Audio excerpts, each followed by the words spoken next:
Chapter 1. What is your name? Yang Jia. What gaming region? Paicheng Jingbei. What is your rank in the local server? Level 12. I'm asking for your rank. The young lady before him suddenly adopted a stern demeanor, her beautiful eyes fixed intently on Yang Jia, as if she were attempting to see through him. This enchanting woman was named Lin Xiaowei, a first-year broadcasting student who had recently ventured into the world of streaming League of Legends. With her sweet appearance and captivating voice, she swiftly garnered a substantial following. In her quest to enhance her streaming appeal, she sought a local expert to assist her in ranked matches, allowing her to focus on commentary without worrying about the quality of her broadcast. However, she was dissatisfied with the first two candidates, and the third, to her dismay, turned out to be a mere level 12 novice, which left her considerably frustrated. Yet, Yang Jie remained blissfully unaware of the embarrassment his rank might provoke. He glanced at the expanse of white beneath Lin Xiaowei's lowered collar, swallowed hard, and repeated level 12. Goodness, a level 12 is here to apply. Buddy, are you a clown summoned by a monkey? Two mocking voices erupted from his companions, and Lin Xiaowei's expression darkened. I'm only hiring one expert. The other two are Diamond 5 and Diamond 4 respectively, which is acceptable. But you, at level 12, seem rather underqualified. My brother told me you needed an assistant, a genuine League of Legends expert, with a salary, so I came. Yang Jia answered honestly, feeling a twinge of regret for coming. The girl was incredibly attractive, and her voice was delightful, yet her attitude towards him was quite unfriendly. He needed to earn money, but with school starting soon as a senior in high school, and summer classes taking up his days, he only had evenings available, and this was the only place hiring for nighttime work. He made up his mind if this girl offered less than 30 yuan a day, he would not work here. He had heard from classmates that distributing flyers paid 30 yuan for an entire afternoon. Do you think you are an expert? Lin Xiaowei inquired, her brows knitting together as she listened to him. Of course, at level 12, I defeat all my opponents. Yang Jia was quite enthusiastic about this. He was not being naive, as unique circumstances had rendered him genuinely oblivious to the fact that level 12 was deemed worthless in the eyes of these individuals. His declaration only elicited more laughter. Brother, if you're going to dominate, at least pick on some bronze players. Level 12, that's a memory from 3 years ago. Lin Xiaowei shot a glare at the two behind her and, maintaining her composure, asked the final question. What is your brother's gaming ID? She had enlisted several individuals for assistance, but only knew their usernames, not their real names. Jianhao Jia. Yang Jia replied.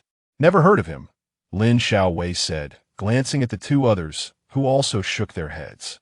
Lin Xiaowei finally lost her patience. She took a deep breath, and her ample bosom caused a ripple across her garment. After a moment of restraint, she said, then let's settle this with a solo. Which of you two is willing to face him? Let him understand what constitutes an expert. He'll do it. He'll teach him a lesson. A stout young man seated to Yang Jia's right immediately stood up, youthful yet brimming with arrogance, his gaze toward Yang Jia filled with disdain. Very well, there are two computers in the study, and they both have max-level accounts on the desktop. Hurry up. Let him see the gap between himself and Diamond 4. Lin Xiaowei waved her hand impatiently, as if she could no longer tolerate Yang Jia. The stout fellow nodded, beckoning Yang Jia with his finger, exclaiming, just look at your attire, you hardly resemble an expert. 1 tower, 1 death, and 100 minions in a solo, dare you accept? Yang Jia felt a surge of anger. He despised the contemptuous look in the other's eyes. Coming from a modest background, he wore simple sportswear, yet how one dressed had no bearing on their expertise. He understood what a solo meant, and was aware of the 1 tower, 1 death rule. But judging by the lattice tone, this person should be quite skilled, and Yang Jia was uncertain if he could defeat him.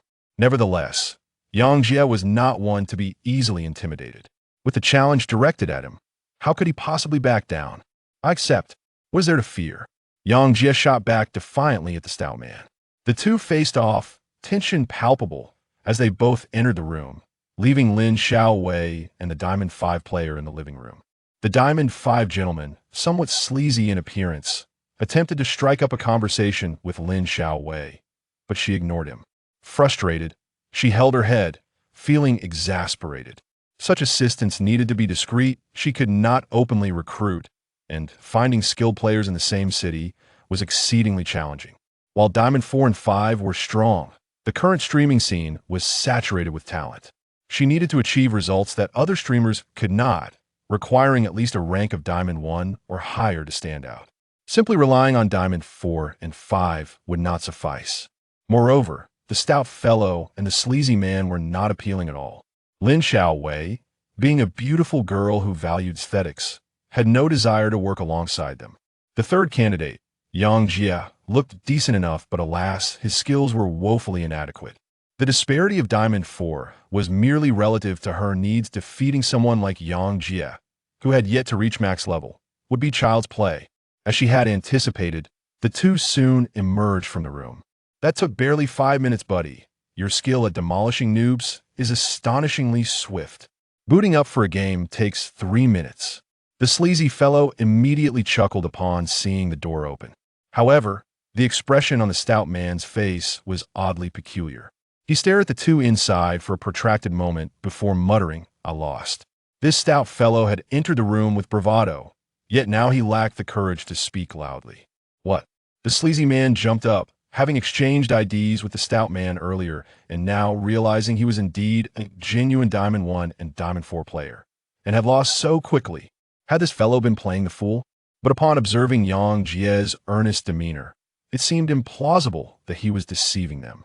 "How did you lose?" the sleazy man inquired. "I don't know. I picked Riven, and he chose Karthus. The minion wave just arrived, and I was killed by him." The stout man scratched his head in confusion. "Are you foolish? Is he a diamond player? Riven can evade, so, well, how could you die to Karthus Q at level 1? The sleazy man laughed uproariously at what he perceived as a tremendous joke. "How dare you speak to me like that? If you're so impressive, why don't you step up?" The stout man felt embarrassed. He had played Riven dozens of times, yet had never experienced such an outcome. The moment he reached the lane, Karthus Q seemed to have a premonition of his movements. Wherever he went, he was struck. In mere moments, he had lost half his health. He attempted to jump away using Riven's Q, only to find himself landing directly on Karthus' spells 3 times in a row, ultimately being killed at level 1. The opponent's skill prediction was astounding. His every move had been anticipated. He felt his demise was utterly bizarre, and even now, he could not comprehend what had transpired. "I'll take my turn. You got lucky with one win. Don't think you can fool us just by playing the innocent." The sleazy man huffed, rolling up his sleeves and fixing his gaze on Yang Jia. Yang Jia glanced at Lin Xiaowei. Seeking her approval, he would not heed the sleazy man's commands. "Give it a try." Lin Xiaowei frowned, finding the quarrel between the two bothersome. However, Yang Jie's victory piqued her interest, and she wished to probe further into his abilities. Yang Jie nodded.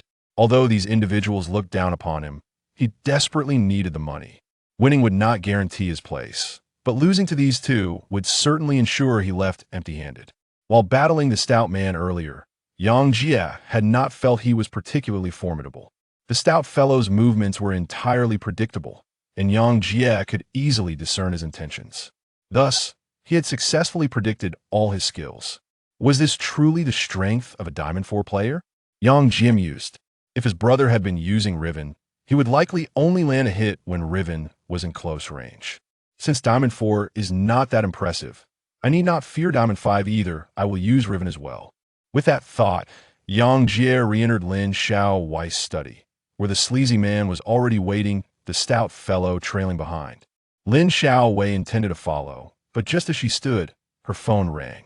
Ding, ding, ding. It was neither a call nor a text, but a notification from her QQ account. She picked up her phone and saw it was from her streaming-related account, which had very few friends, mostly fellow streamers or some professional players she knew. Duo Qing Jian? What does he want? Lin Xiaowei wondered. This Duo Qing Jian was the captain of the ZG team, ranked 9th in this year's LPL League, a wealthy young man who often annoyed her. Though she found him bothersome, she had always been polite due to his status as a captain. Expertly opening QQ, she found a message from Duo Qing Jian. "I forgot to mention this morning, a friend of mine wants to work with you. That fellow's skills are quite commendable. Please look out for him. Goddess Xiao Wei." Lin Xiaowei furrowed her brow. She found the way he referred to himself ever so distasteful, yet his words left her utterly astonished. Among the trio who had arrived today, one was a friend of the captain from an LPL professional team, and evidently, his skills were quite formidable. Who could it be? The rotund fellow had not revealed his identity even after his defeat, which seemed rather implausible to us. It had to be one of the other two. Could be Yang Jie? Don't be ridiculous. How could a level 12 player be considered strong? Just as this thought crossed her mind, she noticed an unread QQ message on her phone, likely missed amid her conversation with the three individuals. It was from the vice captain of the LPL team, Jiu Xiao, who went by the ID Houching Star. GXEO's base was located in the same city where Lin Xiaowei resided, unlike ZG, which languished at the lower ranks of the 12 LPL teams. Jiu Xiao had been vying for the championship in recent seasons, showcasing impressive strength. For a newcomer streamer like Lin Xiaowei, merely adding Houching Star on QQ was a significant challenge, let alone engaging in conversation. A few days prior, she had nervously messaged Houching Star inquiring about finding someone, apprehensive that she might be reaching beyond her means, uncertain if he would even respond. To her surprise, Houching Star did indeed reply. Lin Xiaowei felt a surge of joy if she could converse with Houching Star more extensively. Perhaps he could assist in attracting a few more viewers to her stream. The message from Houching was as follows. Hello, I asked my brother, and he expressed interest in coming to your place. I conveyed the timing he may not be as skilled in the jungle role as I am, but he excels in all other positions. Please consider if this arrangement would work for you. Such a courteous reply left Lin Xiaowei momentarily speechless. To think that someone from a championship caliber team, a vice captain no less, would claim that his brother outperformed him in every position was astonishing. How could someone possibly surpass a professional player? Wait a moment, Witching Sword, Houching Star, and Yang Jie combined perfectly aligned with the ID Swordmaster Jie that Yang Jie had mentioned. Could this person indeed be Yang Jie? Lin Xiaowei's mouth fell agape in disbelief. She felt a tinge of grievance after all her efforts to engage with the vice captain of Jiu Xiao. It turned out that this vexing fellow was none other than the vice captain's brother and a friend of the ZG team captain. Two professional players had joined forces to recommend him, praising his prowess. Lin Xiaowei could hardly believe it if true. This individual had concealed his capabilities remarkably well. Just as she continued to ponder, a voice of a rather unsavory character echoed from the study, exclaiming, "Damn, how is the damage so high?" Lin Xiaowei hastily entered the study, just in time to see victory flashing across Yang Jie's screen. As a streamer, Lin Xiaowei yearned to cultivate a good rapport with professional players, yet whether it was the captain's friend or the vice captain's brother, relying on personal connections alone might not secure her the assistance she truly needed. She was eager to discern whether Yang Jie was indeed as formidable as others claimed. In the room, there were two computer desks, each facing away from one another, with a person seated at each desk, their screens obscuring their views of each other. "How did you lose?" Lin Xiaowei queried as she approached the unsavory character from behind. However, the unsavory fellow wore a look of bewilderment, much like the rotund man who had just lost his solo match, seemingly unable to process his defeat. "How did you win?" Not receiving a response from the unsavory character, Lin Xiaowei turned her attention to Yang Jie. The unsavory man noticed Lin Xiaowei's abandonment of him, and his expression turned ashen, realizing he had squandered an opportunity to engage with a beautiful woman, prompting feelings of envy and resentment towards Yang Jie. "It was nothing special, I just played a few hits, and he went down." Yang Jie chuckled, his summary of the previous match exceedingly simplistic. Upon hearing this, the unsavory man felt even more disheartened, lamenting his diamond rank status, having been dismissed as merely someone who could be easily defeated. "Kid, don't get cocky, winning one match is merely a fluke. Let's have a rematch if you're capable." The unsavory man retorted through gritted teeth. "Is that all right?" Yang Jie first inquired of Lin Xiaowei. Of course. Had she not seen the QQ message prior, Lin Xiaowei would have certainly barred them from playing, likely throwing the trio out of her rented space. What use was a diamond player who could not even best a level 12 newcomer? Now aware of Yang Jie's identity, she was eager for him to play a match, hoping to observe his true skill. She found a chair, but before she could sit, Yang Jie spoke up. "No need to sit. It'll be over in about 3 minutes."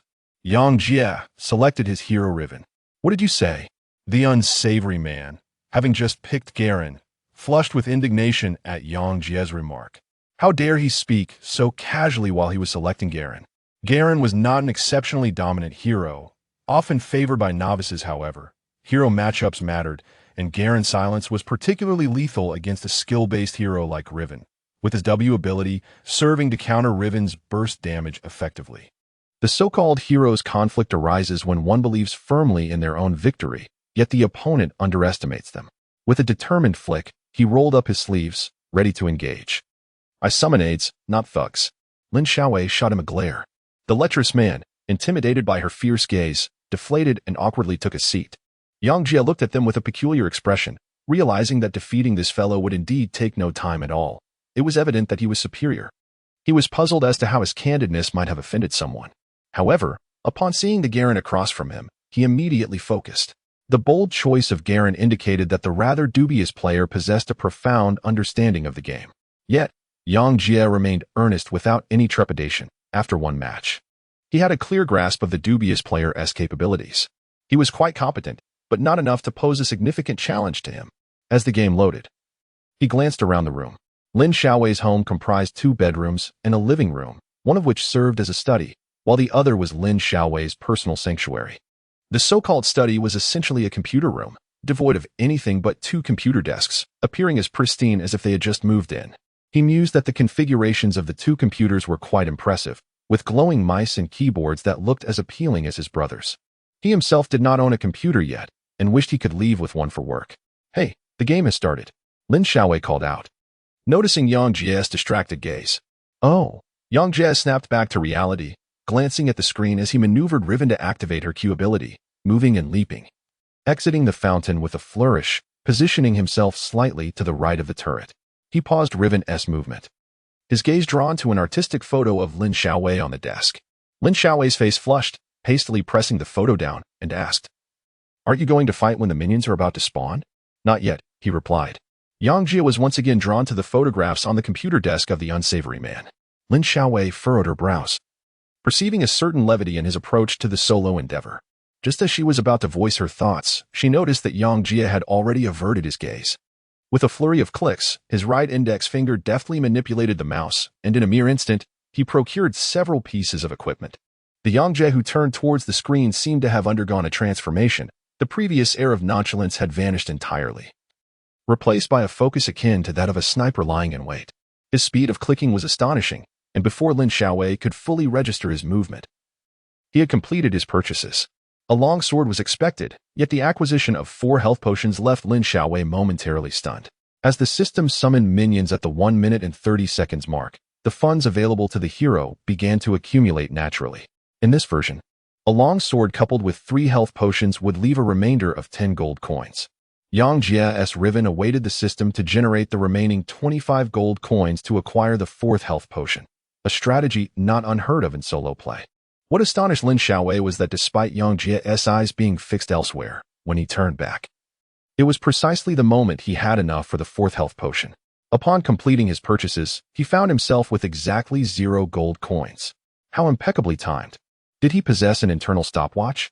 Moreover, it dawned on her that Riven had just emerged from the fountain, precisely positioned at the farthest distance for purchasing equipment. Watching him casually leap a few times, she was struck by the precision of each maneuver. Lin Xiaowei found herself increasingly intrigued by Yang Jie.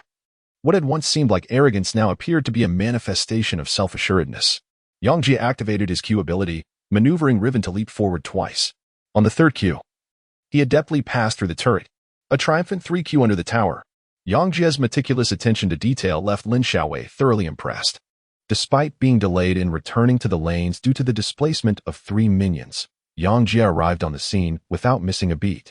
While the cowardly Garen remained absent, Lin Xiaowei turned her gaze and spotted the timid Garen hiding in the brush between mid-lane and the river, which only deepened her inclination towards Yang Jie. Initially, Garen hesitated to reveal himself, only emerging when the minions were nearly depleted. Yet, the moment he did, Yang Jie's Riven circled around the vulnerable minion. To her astonishment, The coward retreated back to his own minions. Come on, Yang Jie. Lin Xiaowei silently cheered him on, unable to tolerate such timidity. At level 2, Garen, unable to contain himself, activated his Q ability to secure a cannon minion. Unbeknownst to him, Riven charged in from a distance. The cowardly player chuckled to himself before suddenly turning to Q Riven, but she adeptly countered with her E ability. With unwavering determination, Riven gained a shield, sustaining minimal damage. Despite being silenced, she continued to unleash ferocious attacks on Garen. Following the silence, Yang Jie's reflexes surged. With a flurry of clicks and keystrokes, Garen swiftly lost nearly 300 health points. The phenomenon known as Lightspeed Q dazzled Lin Xiaowei. Lightspeed Q refers to the technique where Riven utilizes her Q ability to cancel the animation of a basic attack, subsequently using a basic attack to negate the cooldown of her Q. If executed with sufficient speed, Riven can unleash 3 Q abilities and more than 3 basic attacks in a remarkably brief period. In high-stakes matches, every moment counts. The principle is straightforward. Yet achieving such precision demands exceptional dexterity and extensive practice. Increasingly, players in the region are mastering this technique, and while Yang Jie's Lightspeed Q may not be unique, it undoubtedly captivates a considerable audience. She began to contemplate keeping Yang Jie around. As these thoughts crossed her mind, Garen was mercilessly pushed back under his tower by Riven. The cowardly player, frustrated, consumed a health potion, yet Riven had one more potion than he did. Regardless of how he attempted to engage, he found himself at a distinct disadvantage. As a diamond-ranked player, being pressured to the point of not even being able to leave his tower was infuriating. Had it not been for his ability to utilize W to absorb damage while executing E to farm, his minion count would have been dismally low. He played with patience, gradually restoring some health through passive regeneration and potions, yet he remained acutely aware of the need to maintain distance from Riven. Utilizing Riven requires precise spatial awareness, knowing when one can stun the opponent. I know the range of Riven's W too well to fall for your tricks. Just wait until I hit level 6. The coward vowed with resentment. However, just as he prepared to farm under the tower, Riven made her move. Flashing forward, she engaged with her E ability and unleashed her ultimate skill, Audacious Charge. With such decisive execution, despite the coward's numerous precautions, he found himself stunned beneath his own tower. Ignite, Akakaka. As Riven approached, she initiated with a basic attack to trigger her passive, swiftly following up with Lightspeed Q. The third strike sent Garen flying, finishing with another basic attack. Yang Jie orchestrated a flawless sequence of 5 basic attacks, each empowered by his passive. By the end of the skill rotation, Garen was left with no health. What did Garen accomplish during this time? The answer is nothing. First stunned, then knocked up, Riven's control was executed nearly flawlessly. It wasn't until the 5th basic attack that Garen finally regained his senses and used his Q ability to silence Riven. Yet, she simply turned away, opting not to engage. Lin Xiaowei observed that once Yang Jie completed his skill rotation, his hands left the keyboard and mouse. A moment later, Garen succumbed to the flames of Ignite. The realization struck the coward as he stared at his gray screen. Riven's damage calculations were impeccably precise. In what was supposed to be a solo match, she had not wasted any of her health, using Ignite alone to secure the kill without exchanging blows. Lin Xiaowei found herself momentarily lost in thought, recognizing that Yang Jie's prowess lay not in the flamboyance of his actions, but in his unruffled demeanor while executing them. It was as if he had meticulously planned the sequence in his mind beforehand, merely executing it now. I said it would take around 3 minutes to finish, didn't I? Yang Jie shook his head, sighing in lamentation at the presumptuousness of the lewd man. The conclusion of the match came precisely at 3 minutes and 59 seconds, perfectly aligning with the time Yang Jie had mentioned. The lewd man was infuriated, yet dared not utter a word, having suffered complete defeat in both solo matches. If you possess the skill, then change your hero. The lewd man glared with his beady eyes. Lin Xiaowei was amused by his antics, suggesting, "Let us call it a day. It's clear you cannot defeat him, so spare yourself the excuses. Otherwise, you'll still be at it until dawn." With that, she gestured for the lewd man and the hefty fellow to leave. "Kid, Jianhao Jie is your brother's ID, isn't it? I'll remember that. I shall seek vengeance upon you in the realm of the kings." The lewd man uttered a fierce remark before departing with the hefty companion. Yang Jie ignored him, attempting to leave, but was abruptly halted by Lin Xiaowei's firm grip. "Where do you think you're going?" She shot him an exasperated glance. "Oh, wasn't it said that my level is too low?" Yang Jie remained oblivious to the fact that he had already been regarded as a true expert in Lin Xiaowei's eyes. There was no need for her to further assess his abilities with other heroes. Both teams of professional players had attested to his strength, making it an undeniable truth. With skill, connections, and a commendable appearance, Lin Xiaowei found no grounds for criticism. You are staying. I am hiring you. From now on, you must come here every night to assist me with the live broadcasts. Lin Xiaowei exclaimed, her frustration palpable. Did this person truly not recognize his own prowess? Hearing her words, the lecherous man who was about to exit turned back to curse. Damn it, which school do you come from? Stealing my job? I will find someone to deal with you. After exchanging heated insults, the two begrudgingly departed from Lin Xiaowei's residence. Yang Jie naturally ignored them. His eyes fixated on Lin Xiaowei as he inquired, what salary can you offer here? Is there a possibility of 30 a day? Lin Xiaowei regarded Yang Jie with an expression of bewilderment. Perhaps 20? Yang Jie genuinely required the funds. 200 a day with a 1-month trial period. If you wish to stay, you may do so, and if not, you are free to depart. Lin Xiaowei was exasperated. 200? Yang Jie swallowed hard, contemplating the meager earnings of his classmate who had spent an entire afternoon distributing flyers for a mere 30 yuan. For 200 yuan, one could hire someone to distribute flyers for an entire week. In dire need of money, Yang Jie was astonished that he could actually earn such an amount. Follow me, and there will be rewards, Lin Xiaowei remarked playfully, sensing she had tapped into Yang Jie's aspirations. That sounds splendid. Yang Jie's eyes sparkled with excitement. However, before I can employ you, I still have a few inquiries, Lin Xiaowei stated thoughtfully. First, your availability. You must be here by 7 every evening and conclude the live broadcast by 10:30. Can you commit to that? Absolutely, Yang Jie responded candidly, stating that the tutoring class did not have evening study sessions. With his parents absent from the city and no one to oversee him, he, as a grown man, was unperturbed by the prospect of returning home late. At least for this summer, he was certain he could maintain this schedule. Secondly, the passionate star and the romantic sword both recommended you. I am curious about your relationship with them. The passionate one is my elder brother, he replied. My brother's name is Yang Hao, and I am Yang Jie. We are indeed brothers. As for the romantic sword, you must be referring to Zhao Jianjun, right? I often encountered him while visiting my brother, and we became acquainted. He is a genuinely kind person, always buying me snacks and inviting me for solo matches. Bringing food does not necessarily make one a good person. Lin Xiaowei pouted and continued to inquire, then why don't you mention your brother's ID? My brother usually plays under the ID of Jian Haojie, Yang Jie answered. Lin Xiaowei felt rather foolish. During competitions, players used one ID, while for casual gaming, they often employed another to avoid disturbances. This was quite normal, yet she had not anticipated encountering someone like Yang Jie, who constantly evaded her questions. Do you not have your own account? You are clearly skilled, yet you are only at level 12. When I played at my brother's training base, I always used their accounts and never got around to leveling up my own, Yang Jie explained.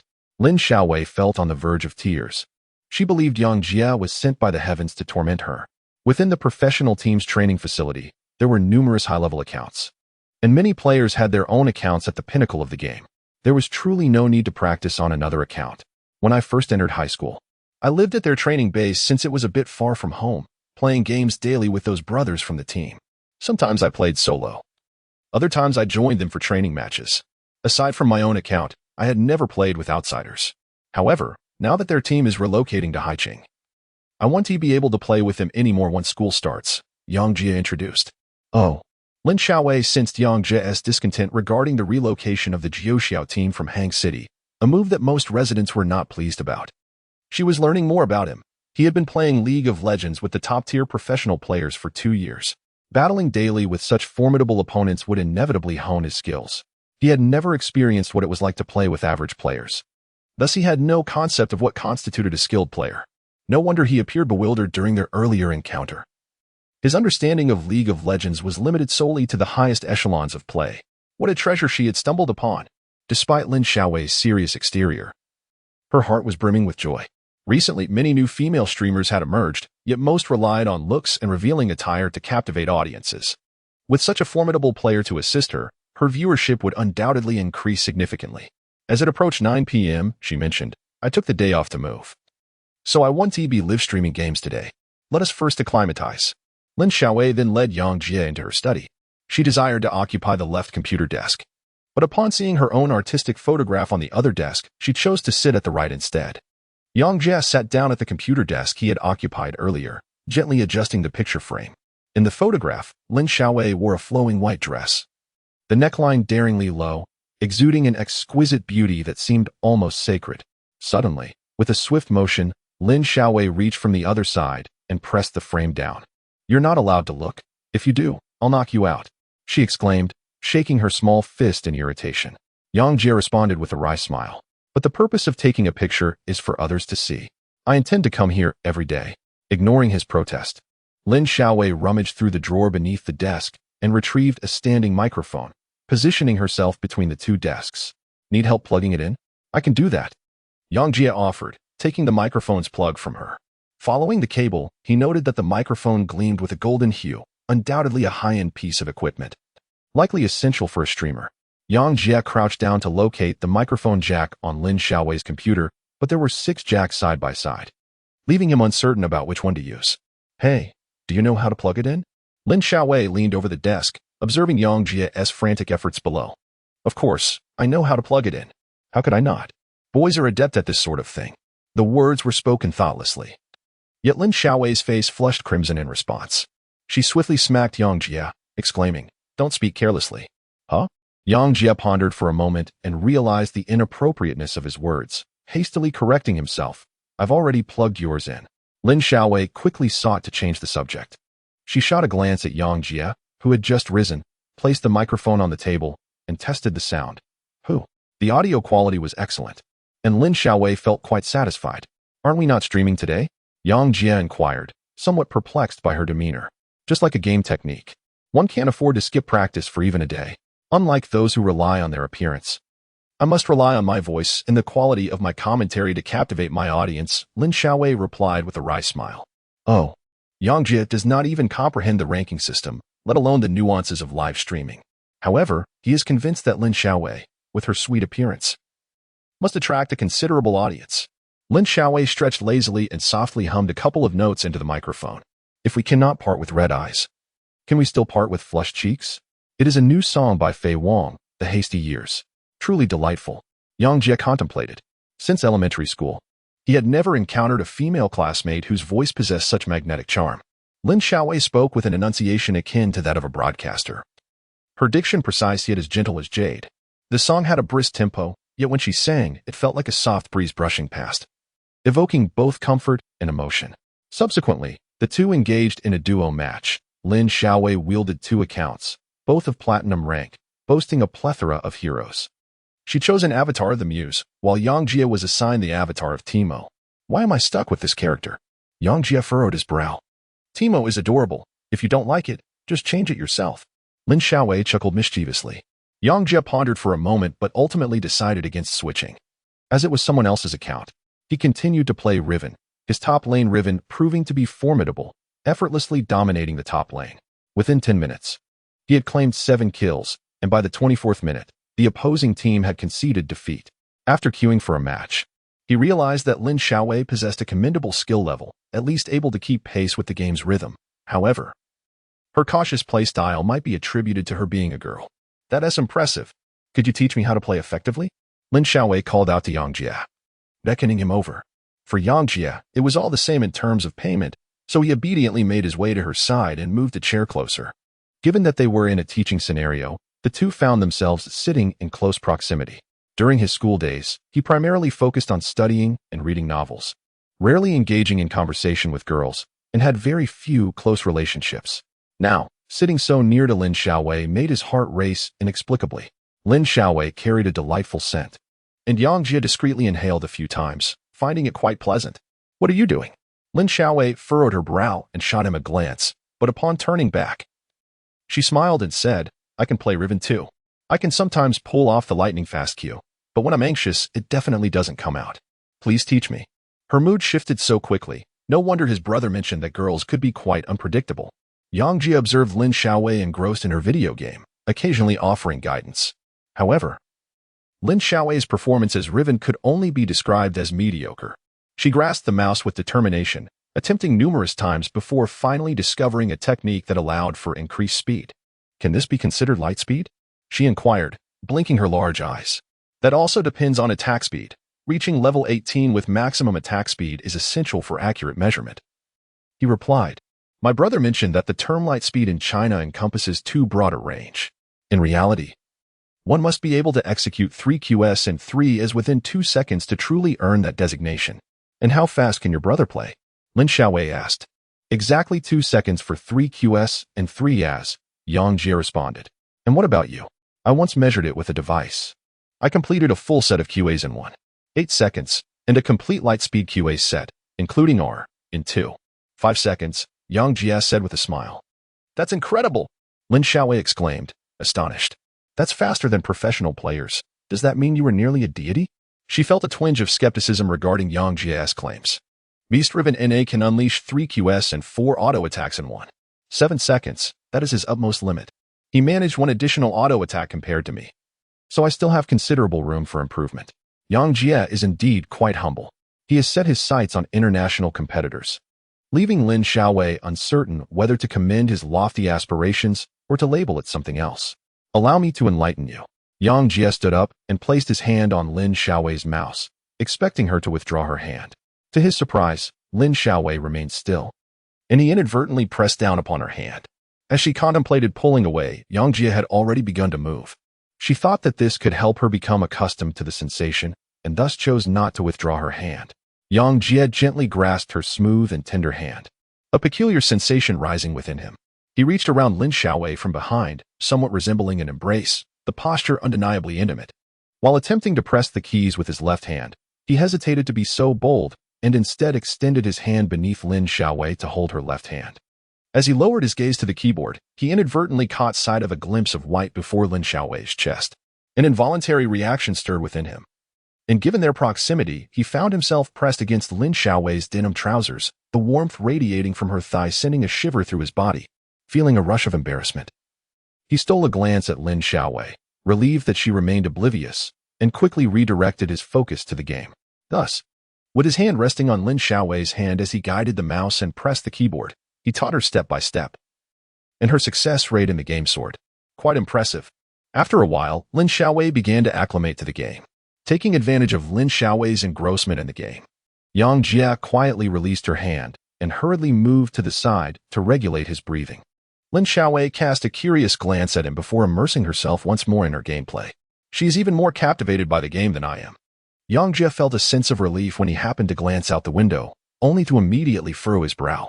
At some point, it had begun to rain outside. He had been so absorbed that he had completely overlooked it. Approaching the window, he noticed that the rain was pouring down like a river, with large raindrops incessantly splattering against the ground, the wind and rain palpable even on the 3rd floor. How could it be raining? Lin Xiaowei set down her game and, mirroring Yang Jie's expression, frowned. This is troublesome. Lin Xiaowei had just moved in today and had no rain gear. Surely, I can't let Yang Jie walk home in the rain? How about this? Why don't you stay the night and make yourself comfortable? Lin Xiaowei pondered before speaking. Yang Jie could hardly contain his excitement. On his very first day at work, he was to share a night with his female superior. Such a romantic escapade seemed almost surreal for him. In an instant, countless tales from novels flooded his mind, where solitary men and women ignited sparks in the confines of a single room. The thought that Lin Xiaowei's apartment contained but one bedroom only fueled his imagination further. Yet, a single remark from Lin Xiaowei extinguished his daydreams like a bucket of cold water. I will take the bedroom, and you can sleep in the living room. Is that agreeable? Yang Jie wiped away non-existent saliva, feeling an overwhelming sense of frustration as he tucked his fanciful thoughts back into the recesses of his mind. He wished to voice his dissent, yet Lin Xiaowei was his superior. How could he dare to speak thus? With ample time ahead, the two engaged in a duo queue for a while longer. With Yang Jie on the team, Lin Xiaowei achieved an unbroken streak of 6 victories, her spirits soaring with exhilaration. It was utterly delightful. They had won every match. Yang Jie, you are simply magnificent, she exclaimed, her gaze towards him transformed entirely, now radiating pure admiration. Yang Jie smiled apologetically. It was indeed the first time he had heard such flattering words from a girl. Lin Xiaowei was beautiful, with a captivating figure and a sweet voice. Being praised by such a girl made Yang Jie feel as though he was floating. As the clock struck past midnight, Lin Xiaowei suggested it was time for bed. She shut down her computer and stretched, showcasing her graceful silhouette. Initially, she intended to take a shower, But upon seeing Yang Jia in the living room, she felt embarrassed to don her pajamas in front of a stranger and thus retreated to her own room. As she entered, Yang Jia distinctly heard the sound of a lock clicking shut, a precautionary measure that was quite understandable when meeting someone for the first time. Yang Jia diligently closed his computer and reclined on the firm sofa in the living room. Coming from a humble background, the hardness of the sofa did not deter him. He should have fallen asleep swiftly. However, thoughts of the day's events lingered in his mind, how he would assist Lin Xiaowei in garnering popularity through live streaming, while the presence of a beautiful woman sleeping next door further disturbed his rest. After about an hour, just as he began to feel drowsy, the door to Lin Xiaowei's bedroom creaked open. Before Yang Jia could fully awaken, a warm figure suddenly nestled into his embrace. "It's thundering outside, and I'm scared," Lin Xiaowei exclaimed, her face a picture of distress. As if to validate her fears, a loud clap of thunder echoed from outside. Lin Xiaowei was genuinely terrified of thunder. She dared not scream. Instead, she squeezed tightly against Yang Jia, eyes firmly shut. Yang Jia was taken aback by her sudden assault, his arms extended outward, frozen in place. He could feel the warmth radiating from the body in his embrace, akin to a piece of heated jade. The particularly sensitive area continuously stimulated his nerves, and he instantly felt as though his entire being was ablaze. Before he could utter a word, Lin Xiaowei suddenly inquired softly, "Are you asleep?" Yang Jia was apprehensive that as soon as he spoke, Lin Xiaowei would leave. Thus, he dared not confess that he had been awake. After all, in the pitch darkness, she could not see him, so he remained silent. With his eyes shut, he sensed Lin Xiaowei rising slightly, likely checking if he was asleep. Another clap of thunder echoed, prompting her to hastily burrow back into Yang Jia's embrace. "Thank goodness you were asleep. Otherwise, it would have been so embarrassing," Lin Xiaowei murmured to herself. This made Yang Jia even more reluctant to admit his wakefulness. He awkwardly maintained his posture, yet seeing Lin Xiaowei so frightened of the thunder restrained him from moving. The two of them gradually drifted into slumber in that position. The following morning, when Yang Jia woke, Lin Xiaowei was no longer beside him. Rubbing his eyes, he suddenly remembered that he had to attend tutoring classes that day and sat up abruptly. "You're awake. The food I bought yesterday is on the table. Go ahead and eat," Lin Xiaowei said, as if nothing had happened. She was dressed casually in shorts and a short-sleeved shirt. Peeking out from the bathroom with a toothbrush in her mouth, some white foam lingering at the corner of her lips. "Will the food be deducted from my salary?" Yang Jia said weakly. "It's on me. No charge." Lin Xiaowei couldn't help but laugh. It seemed that Yang Jia was indeed in dire need of money. She picked up the mouthwash cup, took a sip to cleanse her mouth of the white residue, and then cautiously inquired of Yang Jia, "Last night, you didn't notice anything unusual, did you?" "I fell asleep as soon as my head hit the pillow. Was there something amiss?" Yang Jia hurriedly concealed his thoughts. Lin Xiaowei nodded thoughtfully, unsure if she truly believed Yang Jia's words. Yang Jia sat down to breakfast with Lin Xiaowei. Although it was termed breakfast, it merely consisted of bread, which was quite hard. One couldn't fathom why such a stunning beauty as Lin Xiaowei would not indulge in better nourishment for her well-being. Lin Xiaowei had tidied herself up and emerged, no longer exhibiting the delicate demeanor of someone frightened by last night's thunder. She found her shoes at the door and said to Yang Jia, "I have matters to attend to, but I shall wait for you here this evening. Should you arrive late, there will be a deduction from your salary." Yang Jia hastily swallowed 2 bites of bread, his mouth still full as he whimpered, "Wait a moment. I shall join you." It was not so much the fear of being late for the tutoring session. Classes commenced at 8 o'clock, and it was merely 7:10. Rather, he was concerned about Lin Xiaowei departing alone, leaving him behind in an unfamiliar home. Together, they exited the room, one turning left and the other right. Yang Jia has already discovered the university that Lin Xiaowei is attending, which is a prestigious art institution not only in Zhejiang province but also recognized nationwide. Lin Xiaowei is studying broadcasting, which explains her pursuit of a career as a streamer. Yang Jia strolled leisurely into the tutoring class and settled into his seat. Although it was termed a tutoring class, it was, in fact, a clandestine initiative by the school aimed at facilitating advancement to higher education. Comprising only members from the original class, with merely a different venue and schedule. No sooner had he taken his seat than the Rotuntian leaned over. "Jiegu, our class is competing against Class 6 in a match at noon. Would you care to join us?" Upon hearing this, Yang Jia recalled that a few days prior, there had been discussions in class regarding the competition. Chen, himself, was one of the participating team members. The impending cohort of seniors had organized a League of Legends tournament known as the King S Cup, complete with promotional flyers distributed far and wide. As an enthusiast of the game, Yang Jie held no aversion to the event. However, no one in his class was aware of his proficiency in League of Legends.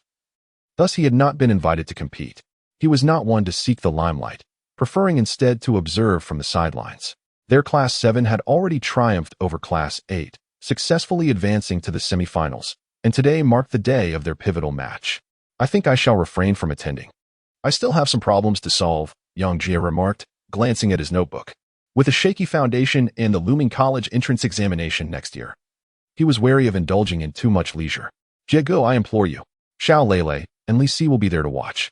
If you don't come, no one will cheer for me, and they might overlook my remarkable performance. Chun persisted, tugging at Yang Jie, mentioning the two girls who were the class beauties, much revered by many boys who took pride in gaining their attention.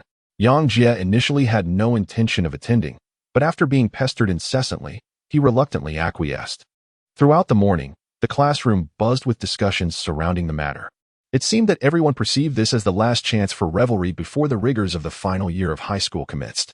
As the last class of the morning concluded, students gathered in small clusters, jubilantly making their way to the internet CAF. Make sure to come, Chen, the chubby classmate, urged Yang Jie before hurriedly shouldering his backpack and dashing off to the CAF. Yang Jie shook his head in exasperation. He had already noticed that Fat Chen's backpack contained a set of high-end gaming peripherals. This fellow had truly invested a considerable amount in preparation for the competition. Once most of the students had departed, Yang Jie made his way to the internet CAF. The atmosphere inside was vibrant. Upon entering, he was greeted by an overwhelming cheer as a group of girls fervently shouted encouragement for Class 6.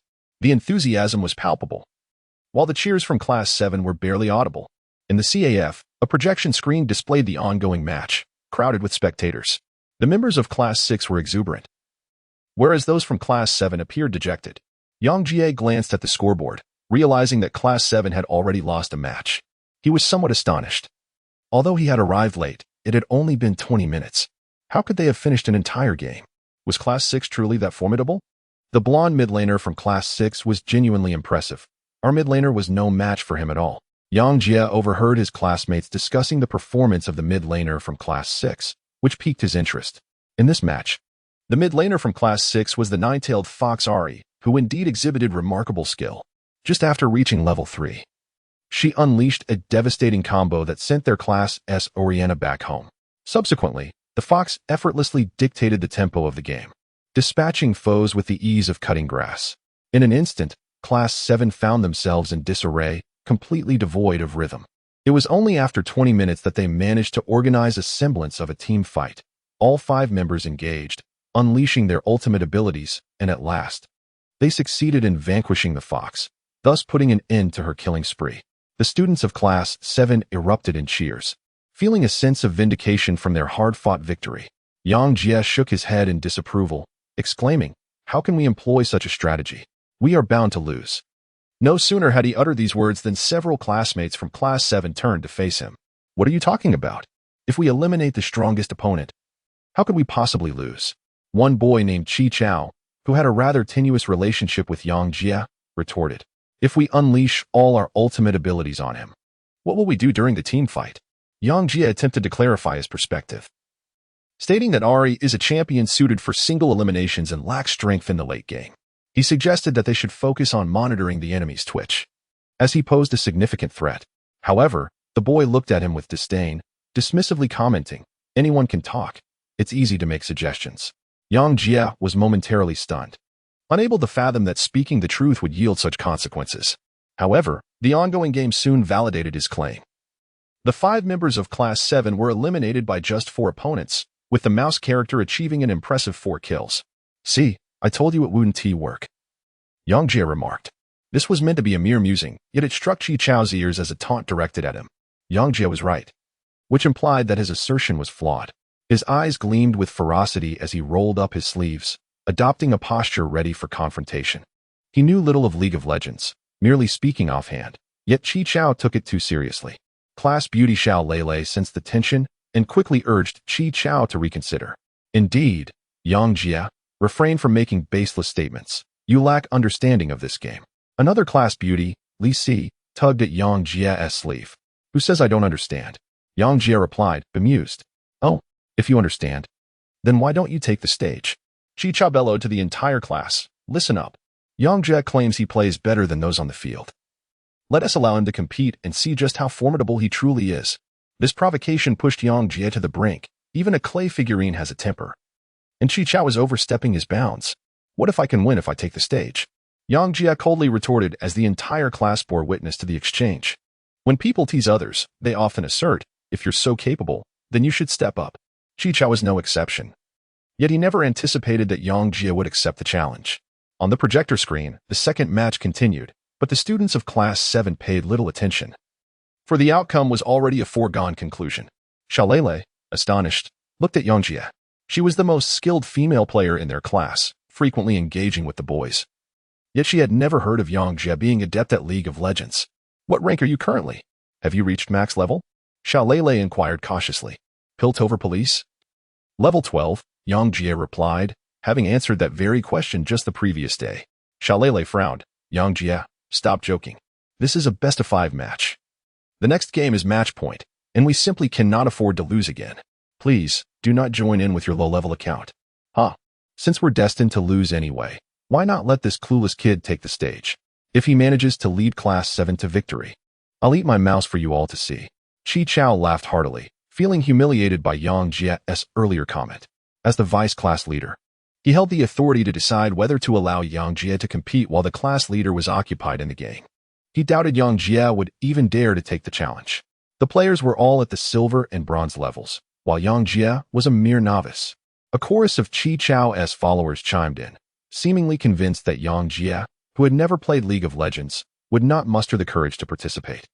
If you can't win, then you'll have to eat the mouse. Do you dare accept that challenge? Chi cracked his knuckles and stepped towards Yang Jie.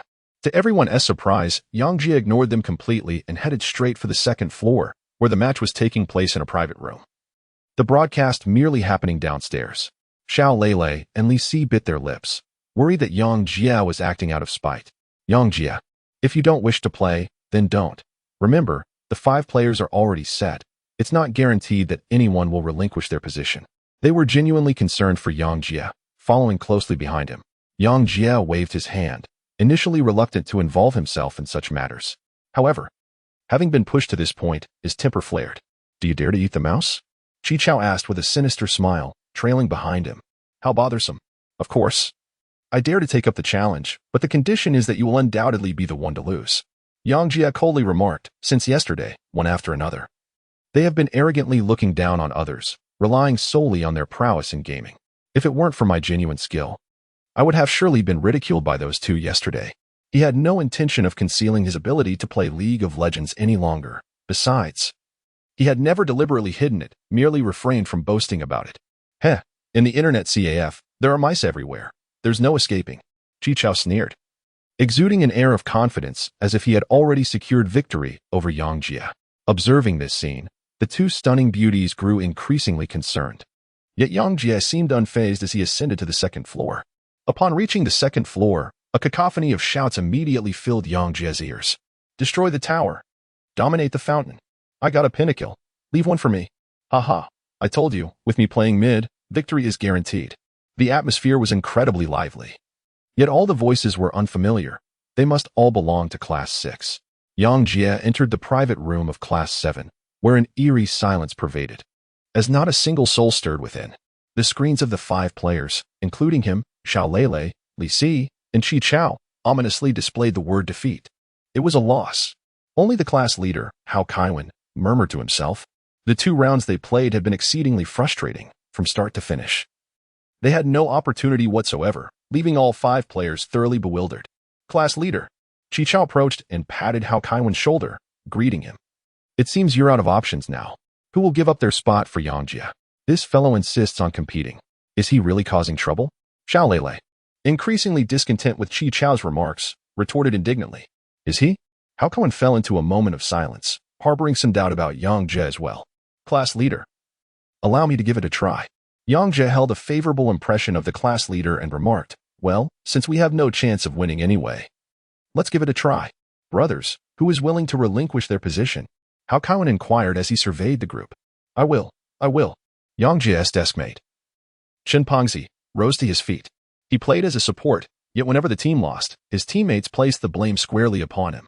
Frustration mounted with each match, to the point where he lost the desire to continue playing. Well then, I shall take on the role of support. Yang Jie nodded and took a seat without any pretense of modesty. May I borrow your keyboard and mouse? He felt the mechanical keyboard brought by Chen, which was satisfactory to his touch, though it was evident that Chen, merely a student, could not afford a more expensive mechanical keyboard. Brother Jia, could you give me a hint? Are you truly capable? Chen approached Yang Jia, speaking softly. He had faith in Yang Jia's character, yet he was uncertain about his actual capabilities. Rest assured, Yang Jia reassured him with a pat on the shoulder, encouraging him to keep watch downstairs. Yang Jia, I'll be waiting below for you to embarrass yourself. After Chen left, Chi Chao chuckled as he followed him down. Let us see who ends up embarrassed. Sister Yang chuckled coldly.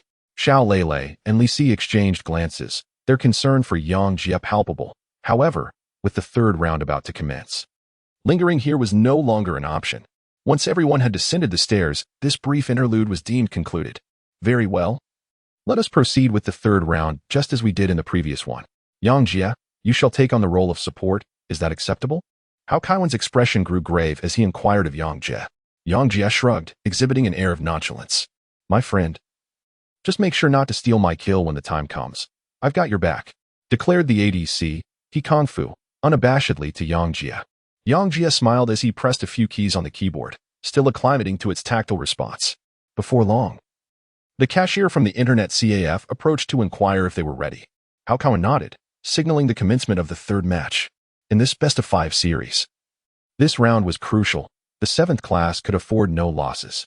However, aside from Yang Jia, the spirits of the other 4 were notably low.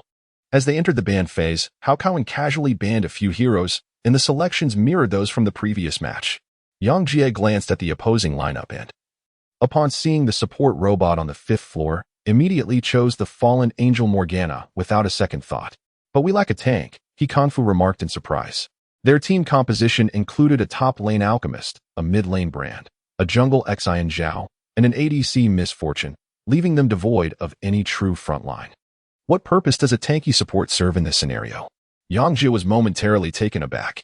In the diamond-ranked matches he played, the role of the support was primarily to secure vision and protect the ADC.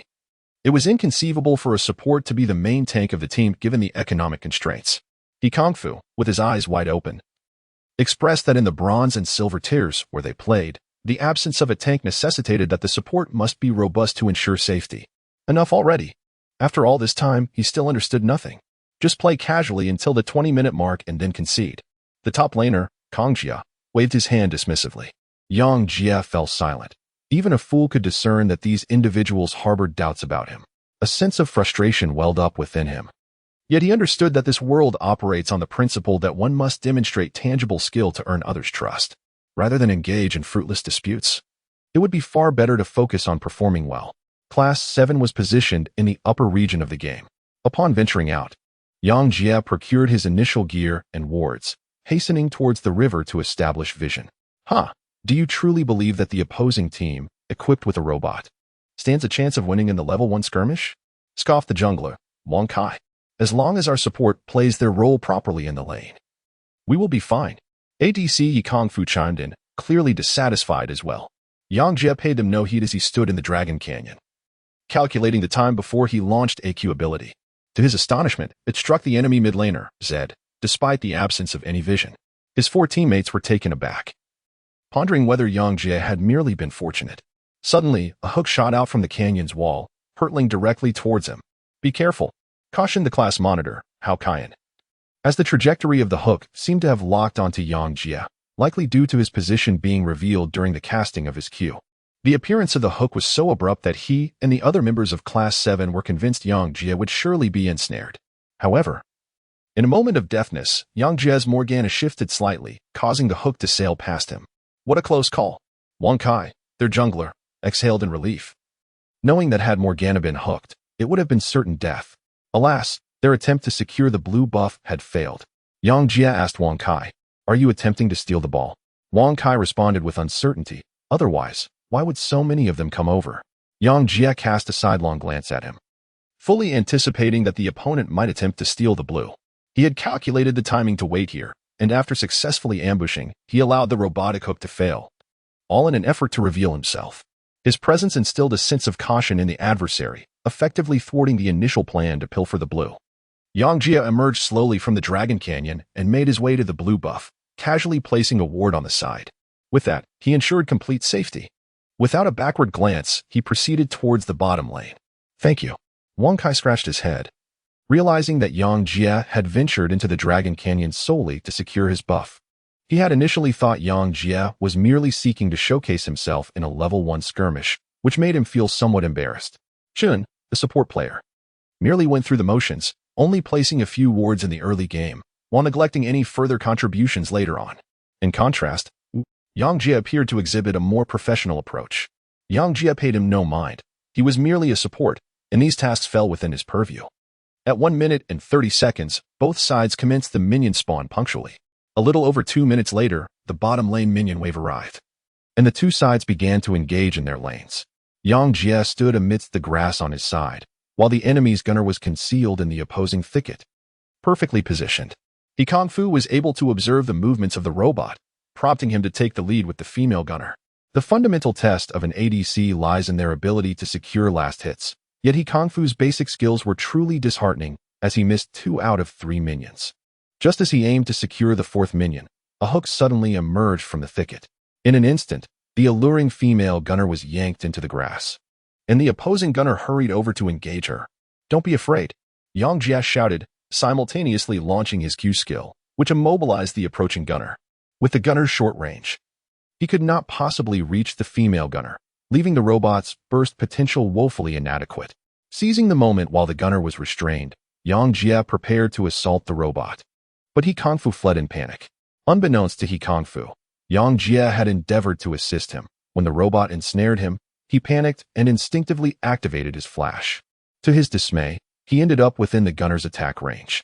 With a resounding clap, the gunner unleashed a basic attack, followed by his Q skill, firing 3 projectiles, and then followed up with another basic attack, a textbook AQA combo that inflicted significant damage on the female gunner. Flustered, He Kung Fu scrambled to escape the enemy's range. Yang Jia furrowed his brows, and at last, he comprehended the reason behind Class 7's dismal defeat. Misjudging the situation and failing to replenish troops were already unfortunate. But the most grievous flaw lay in their inability to maneuver effectively. The enemy's robot could easily ensnare them, and despite having vision, they still fell prey to its grasp. With an ADC of such caliber, it was an uphill battle to avoid losing. Ironically, He Kung Fu exhibited no self-awareness whatsoever, as he clutched his chest and exclaimed, "Fortunately, I reacted swiftly, otherwise, I would have perished." Yang Jia felt a wave of darkness engulf him. What the hell? I had already set everything up for a counterattack. Regardless of how high the burst damage of misfortune is, we still have the advantage if we choose not to engage. However, the next moment, He Kung Fu's words only deepened his frustration. "Let us retreat to the tower. Otherwise, it will be difficult to deal with the robot." "Retreat? Absolutely not." Yang Jia spoke candidly, his gaze fixed upon the thicket of grass where his opponent lingered, devoid of any additional eyes peering from the underbrush near their home turf. Was he merely acting as a target beneath the tower? With such inept teammates, how could victory be achieved? He Kung Fu, momentarily taken aback by Yang Jia's retort, seemed to struggle with comprehension, and in a bewildered manner, replied, "Don't be afraid, Shao Jia. My last hitting under the tower is superior to my usual farming." Yang Jia felt utterly exasperated. "Are you certain that your prowess in tower defense is not merely a result of the frequency with which you were pressured?" Although 1,000 furious thoughts raced through his mind, he was resolute in his refusal to retreat beneath the tower. The 30 seconds of visibility provided by the trinket was immensely beneficial in discerning the behavioral patterns of the opposing robot. Thus, he chose to hold his ground. As long as he remained steadfast, He Kung Fu would not make a move either. He Kung Fu consumed a health potion, gradually replenishing his vitality. And with the minor lifesteal from his Doran's blade, his health bar remained largely unaffected. However, the fact that his opponent possessed a health potion while he did not was an undeniable burden, especially considering he lacked a flash spell. With a triumphant hook landing, the robot reveled in its success, standing proudly in the brush and performing a mocking laugh, inciting He Kung Fu's ire to the point of gritting his teeth in frustration. Yang Jia was not angered. It was beneath him to become irate with his opponent. The paramount objective now was to regain the advantage. Ascending to level 2, he hastily learned the E skill, Dark Shield. No sooner had he acquired it than he cast the Dark Shield upon Kung-Fu. Don't be careless, Kung-Fu began, but was interrupted as the robot's hook swiftly approached him. Startled, he attempted to reposition himself, only to realize too late that evasion was impossible. With a thud, the robot's hook ensnared the marksman, yet Morgana's Dark Shield activated, rendering the hook ineffective. The marksman suffered no damage. Kung-Fu gasped softly, suddenly recalling that Morgana's shield could negate control spells, thus saving him. Well done, but you certainly won't catch me next time, Kung-Fu thought. Recognizing that his prior carelessness had led to being hooked repeatedly, he adopted a demeanor of utmost seriousness. Alas, at that moment, the ward in the brush vanished with a pop. Kung-Fu was taken aback. Without the ward, his field of vision was drastically reduced, compelling him to hasten to place another ward. Don't let it go. Yang Jia halted him. Keep your eyes on the river, he commanded. Kung-Fu was taken aback. The robotic grass is quite perilous. Trust me. Yang Jia was unwilling to engage in further banter, his tone leaving no room for dissent. Kung-Fu was taken aback, obediently. He directed his gaze into the river, only to feel something amiss upon his return. As an ADC, he believed the support should heed his guidance, prompting him to retort with growing ire. Yang Jia, you've been harsh with me twice now. What do you intend to do? Save you. In response, a dark shield materialized. As it enveloped Kung-Fu's misfortune, the robot's hook emerged once more, only to be thwarted again by the dark shield. The grass-dwelling robot had succumbed to rust. Just focus on your own performance. Yang Jia coldly remarked that within a brief span of time, he had thoroughly grasped the behavioral patterns of the robot. High school students have limited gaming time, and in class competitions, most players are below the silver rank. If he could anticipate the tactics of diamond-level players, it was only natural that he could outsmart a silver-ranked robot. He was confident that no matter how the robot attempted to bait him, he would remain unfazed. Meanwhile, in the private room of Class 6, ADC Gangplank and the support robot were baffled. What's wrong with you this time? Were you not hitting every shot last game? Gangplank couldn't comprehend the robot's current state. Not only was he confused, but the robot itself was at a loss. In the previous match, it had indeed been flawless, while the opposing support was utterly inept, dying every time it attempted to engage. However, this time, the enemy support seemed to have transformed every time he took action. The opposing Morgana was ready with her dark shield. 5 minutes had passed since he first ensnared an opponent, and both sides had leveled up past 5. Yet neither Misfortune nor Lamagana had managed to secure a successful pull. Can't hit anything now? No worries, just hold on for a minute. I'll send them back home and then come to support you. Their mid laner, Huang Mao, chimed in. He was playing as Fox in this match. While the enemy's clockwork had yet to make an impact, but the opposing team had learned from their mistakes and were proving to be quite the nuisance. Just as Huang Mao spoke, an alarming message echoed from the bottom lane. Gangplank had been slain. First blood. The system announced this was indeed the first blood of the match. Huang Mao was taken aback, as were the rest of Class 6. This was the first time they had been caught off guard in 3 games. What happened? Huang Mao inquired. I got hit by AQ. It was so precise. Gangplank muttered. Moments earlier, he had used a powerful shot to whittle down Misfortune's health, only for Morgana to suddenly unleash AQ from behind a minion, just as that minion fell. This skill effectively immobilized him, and Morgana dropped her oil slick right at his feet. Startled, Gangplank's ally, the robot, rushed to assist, aiming a hook at Morgana. However, what appeared to be a guaranteed hit was deftly evaded by Morgana's subtle sidestep, as if she had anticipated the robot's strike. The realization dawned on the robot. It had been outmaneuvered. In the next instant, both Misfortune and Morgana unleashed their assaults upon Gangplank, his health plummeting. But that was not the entirety of the attack. Numerous minions joined the fray, becoming a significant threat. Unfortunate circumstances. Gangplank's health dwindled rapidly, and he dared not engage with the enemy directly.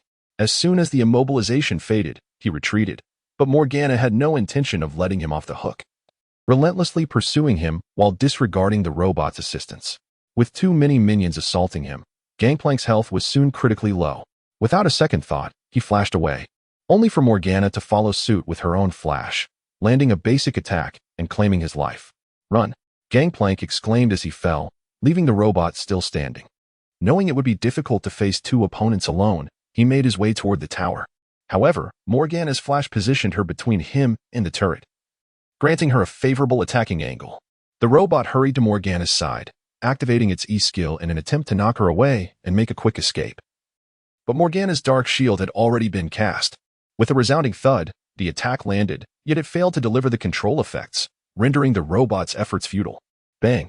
Miss Fortune continued her relentless assault with her bullets, leaving the robot with no choice but to retreat. At that moment, a yellow circle appeared around him. Weakness. Morgana had equipped weakness this match, and her initial strike sent the robot into a frenzy. The speed he had accumulated through his skills was nearly nullified by Morgana's weakness, preventing him from returning to the tower in time. Be careful. Miss Fortune has reached level 6. Huang Mao cautioned, as everyone was on the verge of hitting that milestone. With Gangplank's demise, the experience allowed Miss Fortune to level up first. The robot's heart sank. It could not withstand her bullets. Pressing the D key, it hastily flashed away. Thud. As it landed, a sudden realization struck. The light orb of Morgana's Q was already on its way toward him. This skill was released almost simultaneously with his flash, leaving him no time to evade. There was no doubt the robot had been struck directly. The scene resembled the robot colliding with Morgana's Q. Ahahaha. From a distance, Miss Fortune activated her ultimate ability, unleashing a barrage of bullets upon the robot. 1 second later, the robot fell. In mere moments, Class 7 South Bottom Lane had secured a double kill. What dreadful luck! Both the robot and Gangplank grumbled, yet Huang Mao perceived the situation quite differently. Was it mere luck that led to Gangplank's immobilization while being attacked by minions? Was it luck that forced the robot to flash away? Did the robot truly run into Morgana's Q by chance? Huang Mao, a diamond player, never subscribed to the notion of luck. He believed it was the result of countless practiced maneuvers. This Morgana was a skilled player. Huang Mao praised from the depths of his heart. Indeed, her Q skills are impeccable, Gangplank concurred. The robot, displeased, could only stew in its frustration. Its previous flawless performance had clearly faltered this time, as Morgana was the one who now seemed invincible. Gritting its teeth, the robot returned to the lane, seeking an opportunity to redeem itself, but Morgana offered no openings. The moment it showed itself, Morgana would unleash her Q and E combo. After securing a kill and an assist, Morgana had opted not to purchase any support items, instead opting for a spellbook, leaving her with enhanced spell power. The robot was no longer a match for her. Thud. Morgana's Q continued its streak of perfect accuracy, draining substantial health from both Gangplank and the robot with each hit. The jungler, Prince, could no longer remain idle. He rushed in to provide support. However, as soon as he entered the brush, AQ ensnared him. Swish.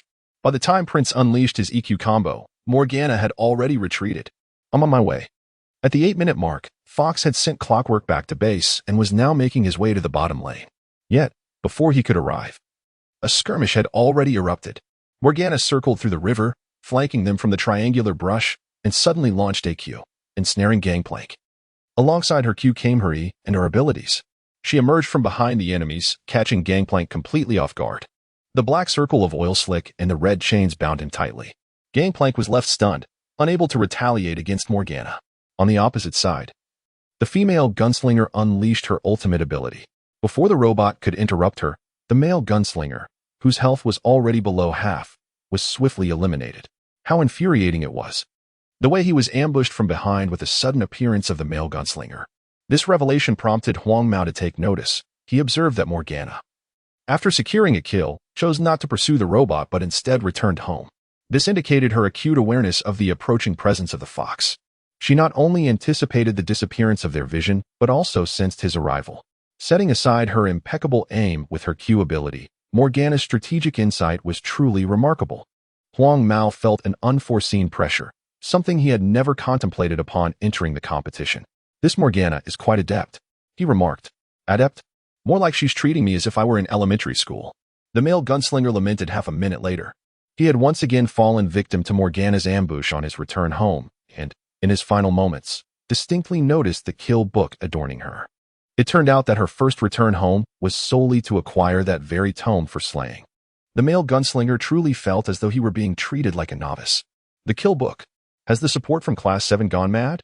In the first floor projector room, the broadcast signal, transmitted through the spectator's computer, was delayed by 3 minutes compared to the regular signal. Yet this did not diminish the fervor of the audience's engagement with the match. The release of Yang Jie's Killing Book immediately stirred a tremendous uproar here. Jokingly labeling the Killing Book as a double-edged sword is an exaggeration. For Class 7, which has suffered 2 consecutive defeats, they are entirely unqualified to produce such a book. Moreover, as a support player, Why invest in a killing book without establishing vision? The team hardly benefits from that little extra output. Countless voices of criticism rose and fell. And even Xiao Lele and Li Si could hardly bear it. They completely failed to comprehend Yang Jie's strategy. After finally gaining a slight advantage, why not acquire some reliable equipment? Xiao Lele frowned, her lovely face etched with concern. You don't understand. This is a tactic specifically designed to counter Class 6. Chimpanzee, pretending to be profound behind the two beauties, remarked. Then enlighten us. What is his intention? Li Si sincerely inquired. I'm not quite sure, Chimpanzee shrugged. Immediately met with disdain from both beauties. However, regardless of the discussions, the spectators from Class 7 had already lost hope in their team's ability to win. It was utterly unrealistic to expect a comeback after 2 losses. Yang Jie's performance upon entering the arena was commendable.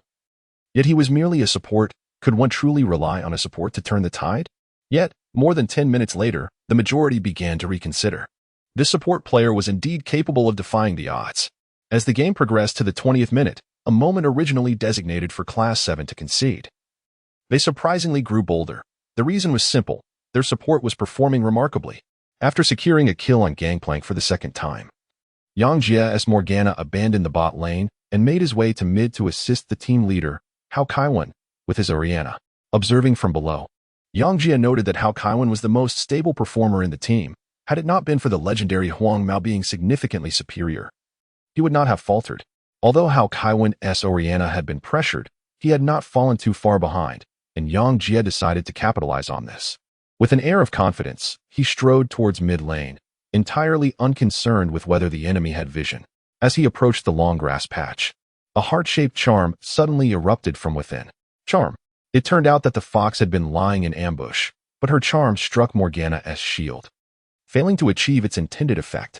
Morgana continued her bold advance into the brush, prompting Huang Mao to fear an assault from Oriana and himself. And he activated his ultimate in place. The nine-tailed fox nimbly moved forward, simultaneously casting 3 orbs of magic towards Morgana, with her Q skill successfully hitting Morgana. His damage was substantial. Morgana lost 1/3 of her health. A typical mid laner might consider eliminating Morgana, yet Huang Mao had broader concerns. He did not wish to grant Oriana any opportunity to develop, thus opting not to trade kills, instead activating the second phase of his ultimate to escape.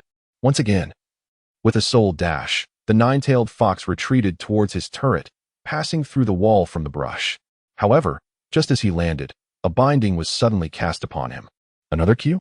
Huang Mao was bewildered. He had clearly seen Morgana's Q being cast just after he unleashed his ultimate. He had believed his movement would keep him safe. Yet, Morgana's Q seemed to have a mind of its own, affording him no chance to maneuver. Surely, one must have an acute understanding of my ultimate's range to predict so accurately, he mused, as he felt the oppressive weight of Morgana's dark binding settle upon him. Huang Mao's eyes twitched. Morgana, equipped with her passive, had likely already amassed a reward of 15 gold from hitting him. With gritted teeth, he realized that if he mishandled this situation, he might instantly yield his life. His expression grew grave. The members of Class 6 fell silent. Throughout the match thus far, they had never witnessed Huang Mao in such a predicament. Both junglers were making their way towards the area, yet no one would arrive in time. Seizing upon the moment of the fox's entrapment, Hao Kaiwan's Oriana arrived. Huri. The shockwave erupted, and the space around the fox vibrated with power, a full set of skills reducing his health by half.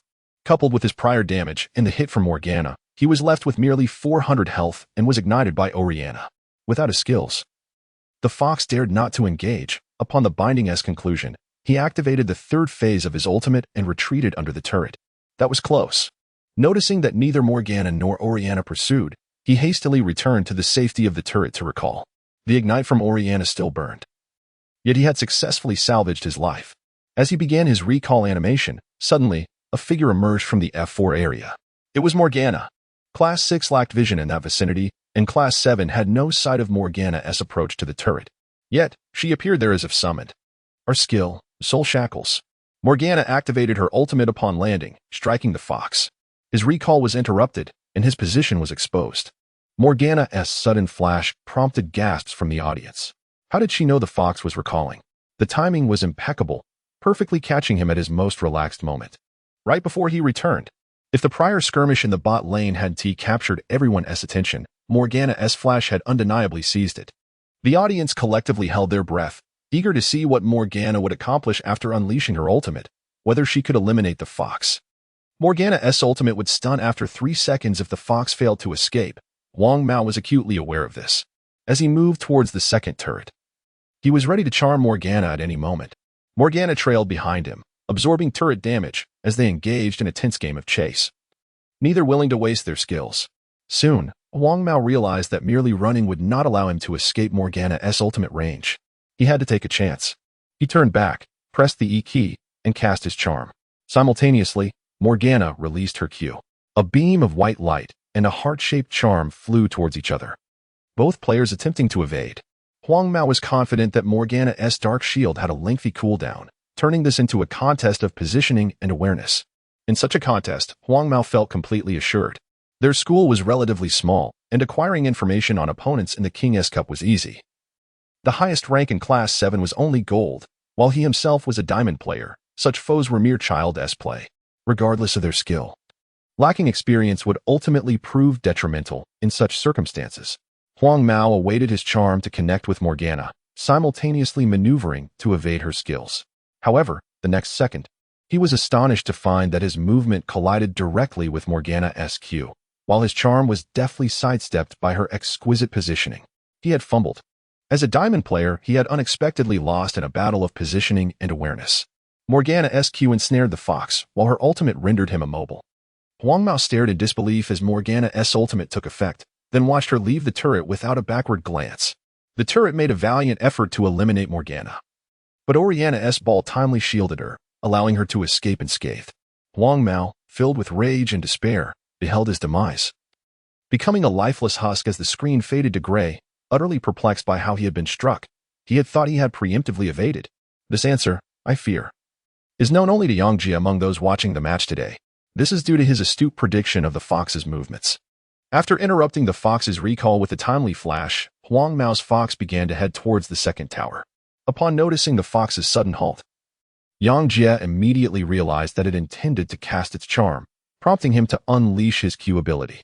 The fox would undoubtedly attempt to evade, given the short distance. There was no possibility of escaping entirely. It had only 2 options, to dodge upwards or downwards. Yang Jie's assessment was clear. It would certainly move downwards. This judgment may seem remarkable, yet the reasoning behind it is quite straightforward. The fox chose to maneuver downwards purely because it was positioned closer to the lower wall. And thus when it stopped, the space ahead of it led from the first to the second tower and towards the jungle exit. A player, as long as they remain composed, will instinctively seek out paths that offer multiple avenues of escape. This is simply human nature.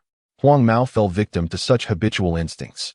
With the fox's demise, Yang Jie claimed his second kill of the match, enhancing his kill book to 4 stacks.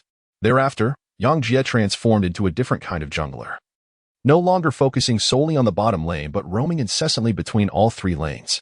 Wherever he ventured, there were assuredly kills to be had. His remarkable Q ability claimed countless lives. Huang Mao's fox was forced to provide assistance elsewhere, yet Yang Jie proved too elusive. None from their side could bring him down. By the 20th minute, Yang Jie had amassed 6 kills and 4 assists, his kill book reaching 13 stacks, and his other damage items were fully equipped, surpassing even his struggling ADC in terms of gear. Keep going, Yang Jie. Stack the kill book to 20. Came the enthusiastic shout from Li Si. The momentum was palpable. Winning this match could potentially lead to a consecutive 3-game comeback. After enduring the 6th class, we are finally on the verge of victory. Chen Pengzi howled in desperation. Hey! Winning this match would only lead to 2 more, and what with that heavy implication of treating our class like Korean pros. Several girls from the 6th class surrounded him, berating him. However, whether Chen Pengzi, a boy enamored with girls, was fortunate or unfortunate remains uncertain. In any case, the 3rd match unfolded with Morgana dazzling the entire arena. Yang Jie, capable of defeating diamond players in mere 3 minutes, moved through the fray like a wolf among sheep. Utterly unfazed by the bronze, silver, or gold players of the 6th class, even the strongest diamond player, Huang Mao, was of a lesser caliber. Thus, in the 3rd match of the semifinals between the 6th and 7th classes, the 6th class found itself utterly bewildered, devoid of any effective strategies. The 7th class rejoiced in their triumph, save for one individual. Check if this guy secretly has a League of Legends account. It infuriates me. Chi Chao clenched his fist in resentment, resolutely thinking, I must prevent him from stealing the spotlight during the match. With this in mind, Chi Chao deliberately spoke ill of Yang Jia. This guy is so powerful, yet he hides away. He doesn't participate in class competitions, clearly selfish. While competitions are class affairs, participation is voluntary. One cannot force another to join. Xiao Lele frowned, dismissing Chi Chao's remarks. You aren't feeling upset because Yang Jia is outshining you, are you? Li Si stifled a laugh. The two had initially taken a chance on Yang Jia. Concerned at first, but witnessing his stellar performance had them starry-eyed in support of him. With the two beauties mocking him, Chi Chao's embarrassment grew, his expression darkening. Yet Yang Jia's flawless performance left him utterly powerless. What a stunning ultimate! Suddenly, the spectators erupted in cheers. As the 6th class was engaged in slaying Baron when Morgana unexpectedly flashed over a wall, her ultimate ensnaring all 5 opponents. She hurled her Q at the ADC, Graves, and decisively activated her Zhonya's hourglass. Ding! Once the Zhonya was activated, Morgana became untouchable. The 5 opponents could neither attack nor escape, placing them in a dire predicament. With such a miraculous 5-man ultimate, champions like Orianna and Graves merely needed to unleash their ultimates, leading to a swift annihilation of the 6th class in this team fight. At the 30-minute mark, Morgana, with her 20 stacks of the kill book, had become an unstoppable force, capable of dealing significant damage with a simple QE combo. By the 35-minute mark, under Morgana's leadership, the 7th class pushed down the high ground and claimed victory in the 3rd match. Yay! Xiaolele and Li Si jumped up, hand in hand, as if the 7th class had won the entire competition. In contrast, the 6th class was notably disheartened. They had been on the verge of winning the match when suddenly someone disrupted their momentum, leaving everyone feeling uneasy. For the 4th match, our class will not lose, declared the class beauty, the stunning Guo Xiao, as she approached Xiaolele and Li Si, exuding confidence. Not willing to back down. Xiaolele and Li Si faced her head-on. If we win, I'll treat the whole class to dinner. Li Si scoffed, unbothered by Guo Xiao's provocation. Her family's wealth rendering her fearless. The students from the 7th class cheered, eager for a free meal. Guo Xiao paused, contemplating, then declared, if we win, I'll play games with the boys. Oh. Her words sent the 6th class into a frenzy. Though all 3 were beauties, Xiaolele was petite. Li Si was the epitome of elegance, while Guo Xiao radiated charm and grace, swaying as she walked. The convergence of these 3 distinct personalities captivated the attention of the boys nearby, who eagerly anticipated the ongoing match. Particularly, the boys from the 6th class applauded loudly, each cheering for their class's victory. How much impact can a support champion truly have? No matter how well they perform, they remain just a support. Guo Xiao stood at the forefront of her class, rallying them. Yang Jia, give it your all. Even a support can rise to prominence. Xiaolele shouted with a voice that matched her petite stature. Indeed, the 2nd match demands a fierce support. Li Si, a dedicated support player, had a special affinity for the role. Not only the 3, but others were also eager to see whether Yang Jia's sudden success was due to luck or genuine skill, speculating on which champion he would choose for support until the champion selections were completed, leaving everyone in astonishment. Yang Jia did not select the support role at all. To everyone's surprise, he took on the mid-lane position. Moreover, the champion he chose was none other than the Cunning Fox, which had been played for 3 matches by a player from Class 6. In truth, the center of their discussions, Yang Jia, remained blissfully unaware of the happenings in the lobby. After the match, he was still lost in contemplation of the game he had just played alone. As a support, he ultimately assumed the role of the team's carry, taking on the responsibilities typically reserved for both AD and AP champions. Yet, there were no complaints from his teammates, as everyone recognized that he was the linchpin of their victory. Yang Jia, why not play mid lane this time? Even Morgana can be played in that position. Hao Kai mused. Having discerned Yang Jia's capabilities throughout the match, he concluded that Yang Jia would undoubtedly perform better than himself in the mid lane role. Yang Jia was not one to be modest. He recognized the capabilities of his teammates and understood that securing victory would be more feasible if he played mid rather than support. It seems we were the first to select heroes in this match, right? Yang Jia suddenly recalled. Indeed, Hao Kai clarified. In the first game, Class 6 chose first, and in the 4th, it's Class 7's turn to select first. Naturally, this means they will be positioned in the lower half of the map. Then I shall choose the fox, he said with a chuckle. Had it not been for that rather foolish laugh, Hao Kai and the others would have been thoroughly impressed. The fox, wielded by the player with the yellow hair, was formidable. However, Hao Kaiwen had no hero to counter it and was not proficient in using it himself, making the choice quite challenging. Previously, during the third game, they had thought they were destined to lose and did not ban the fox. In the fourth game, he contemplated whether to ban it, but Yang Jie's selection of the mid laner resolved the issue. You are strong. I shall take it. Let us see how you respond. This audacious strategy disrupted Class 6's plans significantly, as losing an essential champion to the opposing team was far more vexing than simply having it banned. Yellow Hair pondered for a moment before selecting Morgana for the mid lane. He yearned to prove himself. After all, Yang Jie had proven to be a formidable opponent in the previous game. Now, he felt this was his chance to shine. However, once the actual laning began, he quickly realized that reality was far from what he had envisioned. At level 1, as he approached the lane, he was immediately assaulted. He had merely intended to observe the enemy's movements in the mid lane, but as he entered the area, a red heart suddenly flew out from the brush. Yellow Hair was caught off guard as the fox had learned E at level 1 and ensnared him perfectly.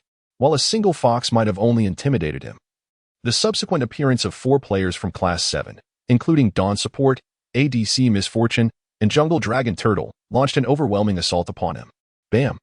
With Misfortune SQ and the Radiant Blade of Dawn's skill, Yellow Hair's Morgana was forced to use her flash at level 1, retreating in utter disarray to the safety of her tower. How infuriating! Yellow Hair felt increasingly frustrated. Class 7 clearly had a more strategic approach than in the previous games, and this ambush had rendered him quite passive.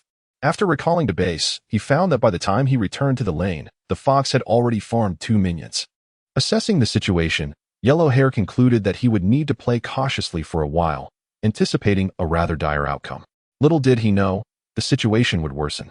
At level 1, as the minion wave arrived, the fox was busy last hitting when suddenly, a red heart shot towards him.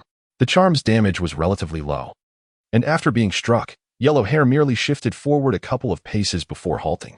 Yet, the pressure Yang Jie exerted was far more daunting than the damage itself.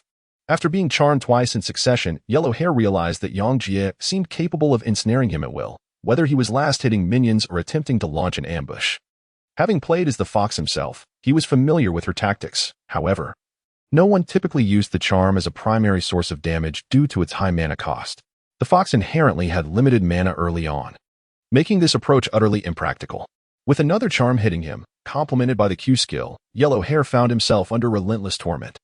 He longed to employ Dark Shield to block the charm like Yang Jie did, but he was only level 1 while the fox was at level 2. His Q skill was insufficient to contend with the fox. Why do I feel like I'm being utterly dominated? Yellow Hair wiped the sweat from his brow. Despite his diamond ranking, the fox was playing with such ease, akin to a master artist skillfully painting a fluid ink landscape, effortlessly unleashing her abilities. Finally reaching level 2. Yellow Hair noticed that the fox's mana was running low. Just as he thought he might find a moment of respite, the fox illuminated with a blue glow, clearly having consumed a mana potion. Yellow Hair was left speechless. Well, I suppose I need not worry about the mid lane, Yang Jie remarked casually to his jungler. In truth, he had begun with a Doran's ring and a blue potion, neglecting to bring a health potion. This was not due to arrogance. Rather, it stemmed from a cautious confidence in his own abilities. Having previously faced 2 diamonds, he now recognized that he had little to fear against Yellow Hair. With no burdens weighing him down, he was determined to perform to the best of his abilities. At level 3, he first used a charm to bait out Morgana's Dark Shield. 10 seconds later, just as the lane was perfectly aligned, Yang Jie pressed the D key, propelling his fox forward before launching a red heart. This flash brought him to an angle that completely caught Yellow Hair off guard, and Yang Jie's charm left him with no means of escape. The Dark Shield had a cooldown of 30 seconds, useful against strategically high mana heroes like robots. But the more agile fox was altogether a different challenge.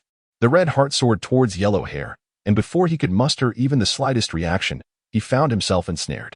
Yang Jie, with his astonishingly swift hands, seized the fraudulent gem and unleashed his W skill, Enigmatic Foxfire, in a dual assault.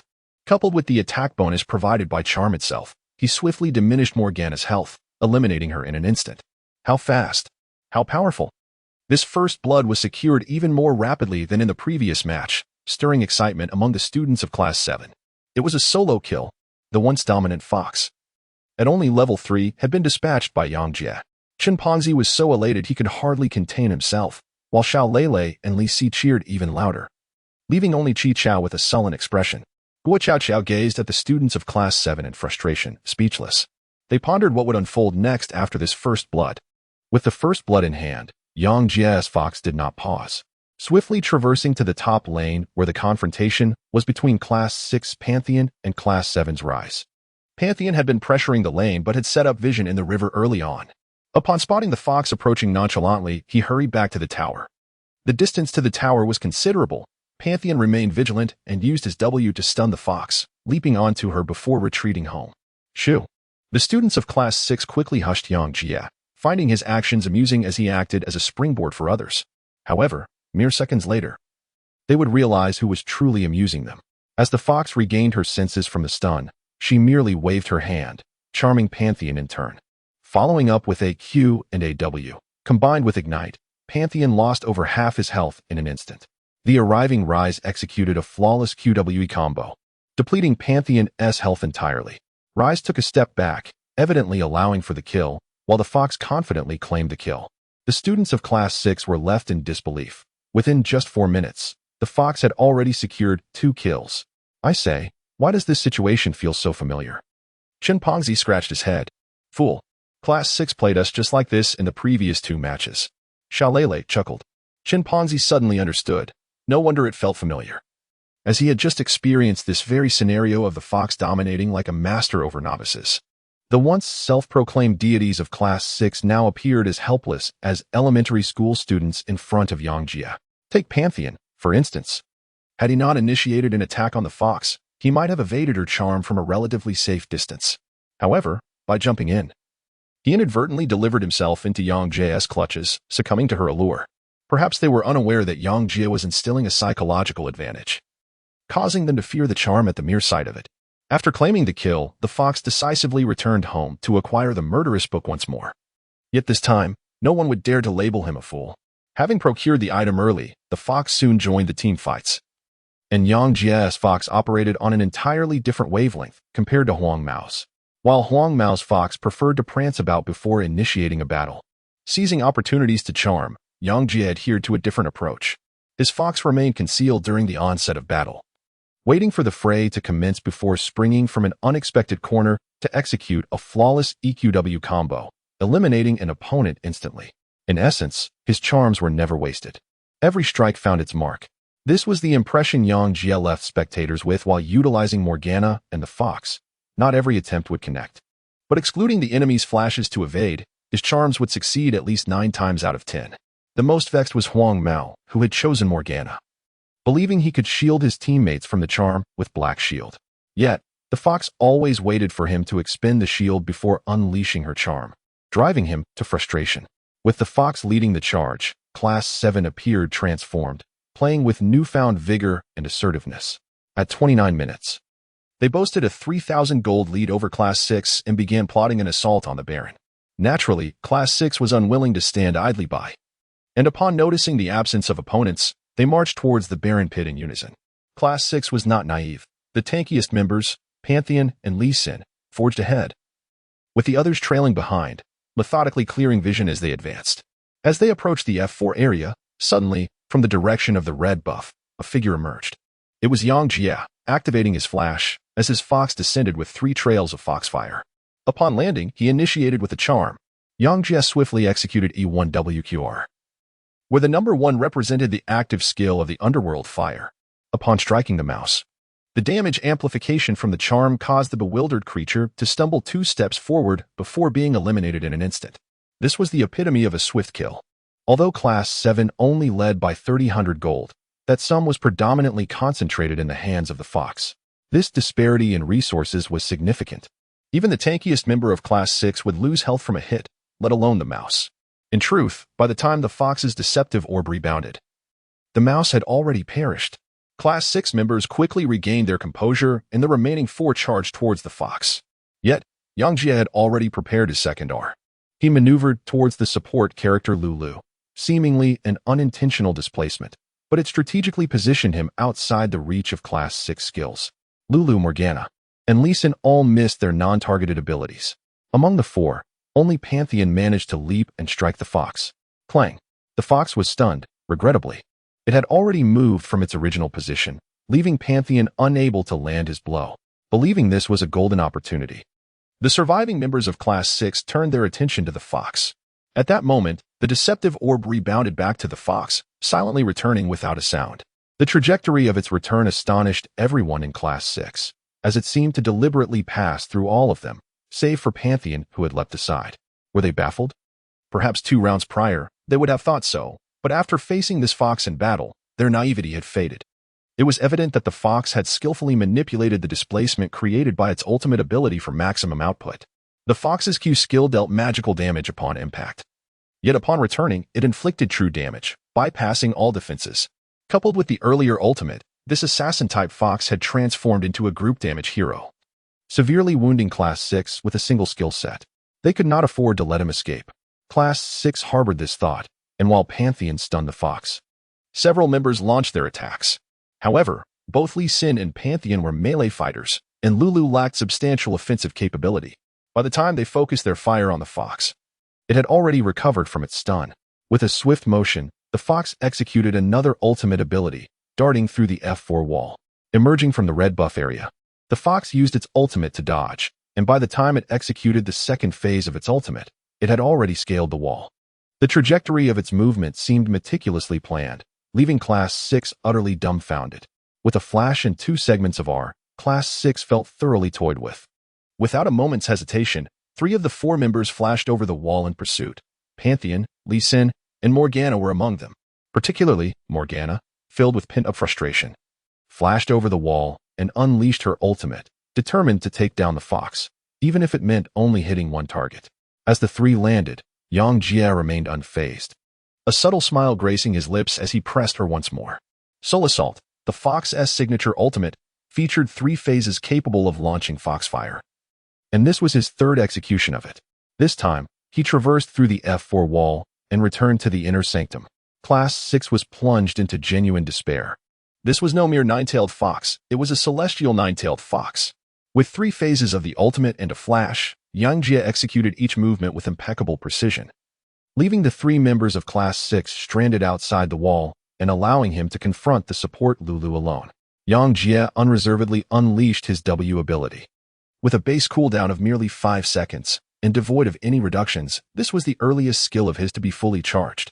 Yang Jia's Foxfire took effect on Lulu, as he ignited her with a flicker of his magic. With a nimble sidestep, he evaded Lulu's Q and followed up with a series of basic attacks. The support from the 6th class felt an overwhelming sense of despair. After suffering humiliation in the previous match with his robot, he had hoped that this time, utilizing the more placid Lulu, he could navigate the game with decorum. Little did he anticipate that not only would his ADC perish, but he would also meet his own demise. The 3 players outside the wall were utterly incapable of providing him with protection, and Morgana's ultimate was rendered futile as the fox deftly escaped its grasp due to the barrier. With a series of agile displacements, Yang Jia crafted an opportunity to duel Lulu, and not even the rat could withstand his onslaught, let alone the support Lulu. Yang Jia took advantage of Lulu's lack of flash, skillfully maneuvering his fox while attacking and retreating, leaving Lulu with no choice but to flee. 2 seconds later, Yang Jia's Q ability was ready. He hurled a deceptive orb towards Lulu. The azure orb stirred the waters in its path. The support from Class 6 bravely attempted to evade the orb by applying a speed boost to himself, yet he had no opportunity to showcase further prowess. As both he and Yang Jia were in motion, Yang Jia meticulously charted the optimal course, ensuring that his Q ability returned just in time to strike Lulu. Double kill. Lulu fell, and Yang Jia secured a double kill, not amidst chaotic skirmishes, but entirely through his own prowess. He single-handedly charged into the enemy ranks, eliminating 2 adversaries under the watchful eyes of all, retreating unscathed even before the enemy's Zayas could activate their abilities. Such a spectacle left not only the members of Class 6 in awe, but even those from Class 7 were taken aback. Remarkable, exclaimed their captain, Hao Kaiwan, swallowing hard. As a mid-laner, he felt utterly outclassed by Yang Jia, whose abilities far surpassed his own, rendering even the blonde-haired player significantly inferior. The rest of Class 7 nodded in agreement, unanimously acknowledging that having Yang Jia join the match mid-game was an extraordinary boon. One Yang Jia could single-handedly vanquish Class 6. The tactic of luring 3 opponents over the wall was akin to toying with fools. The opposing team had long since forgotten the humiliations of the previous 2 rounds. In their eyes, Yang Jie was a treasure. Meanwhile, the once arrogant players of Class 6 were now pale as ash. If before they could lay blame upon each other, this time, there was no one to accuse. 5 of them had all faltered together. Who could they blame? The Baron had already been slain. Accompanying the double kill was a system notification that further deepened their despair. There was no hope left. The support player slammed his hand on the table, and the ADC shook his head in dismay. The blonde-haired player could only manage a bitter smile, having once believed he could salvage the match, only to discover that there were others far superior to him. His own Fox could maximize skill usage for personal gain. Yet Yang Jie's Fox was not merely focused on localized skill application, but rather on the grander scheme of the game. Every time Yang Jie takes action, he meticulously plans a general range of movement, how to strike, how to maneuver, how to escape, all intricately mapped out. Consequently, as long as his strategies remain flawless, he can withdraw unscathed. His plans, indeed, are executed to perfection, leaving the members of Class 6 utterly incapable of inducing any mistakes. The students of Class 6 unanimously acknowledged that the match was unwinnable, and after a brief discussion, they concluded that rather than allowing the cunning fox to continue undermining their morale, it would be wiser to surrender. Thus, at the 30-minute mark, the 5 members of Class 6 reached a consensus and chose to concede. The spectators on the first floor erupted in excitement upon witnessing this outcome. See, I told you Diego is phenomenal.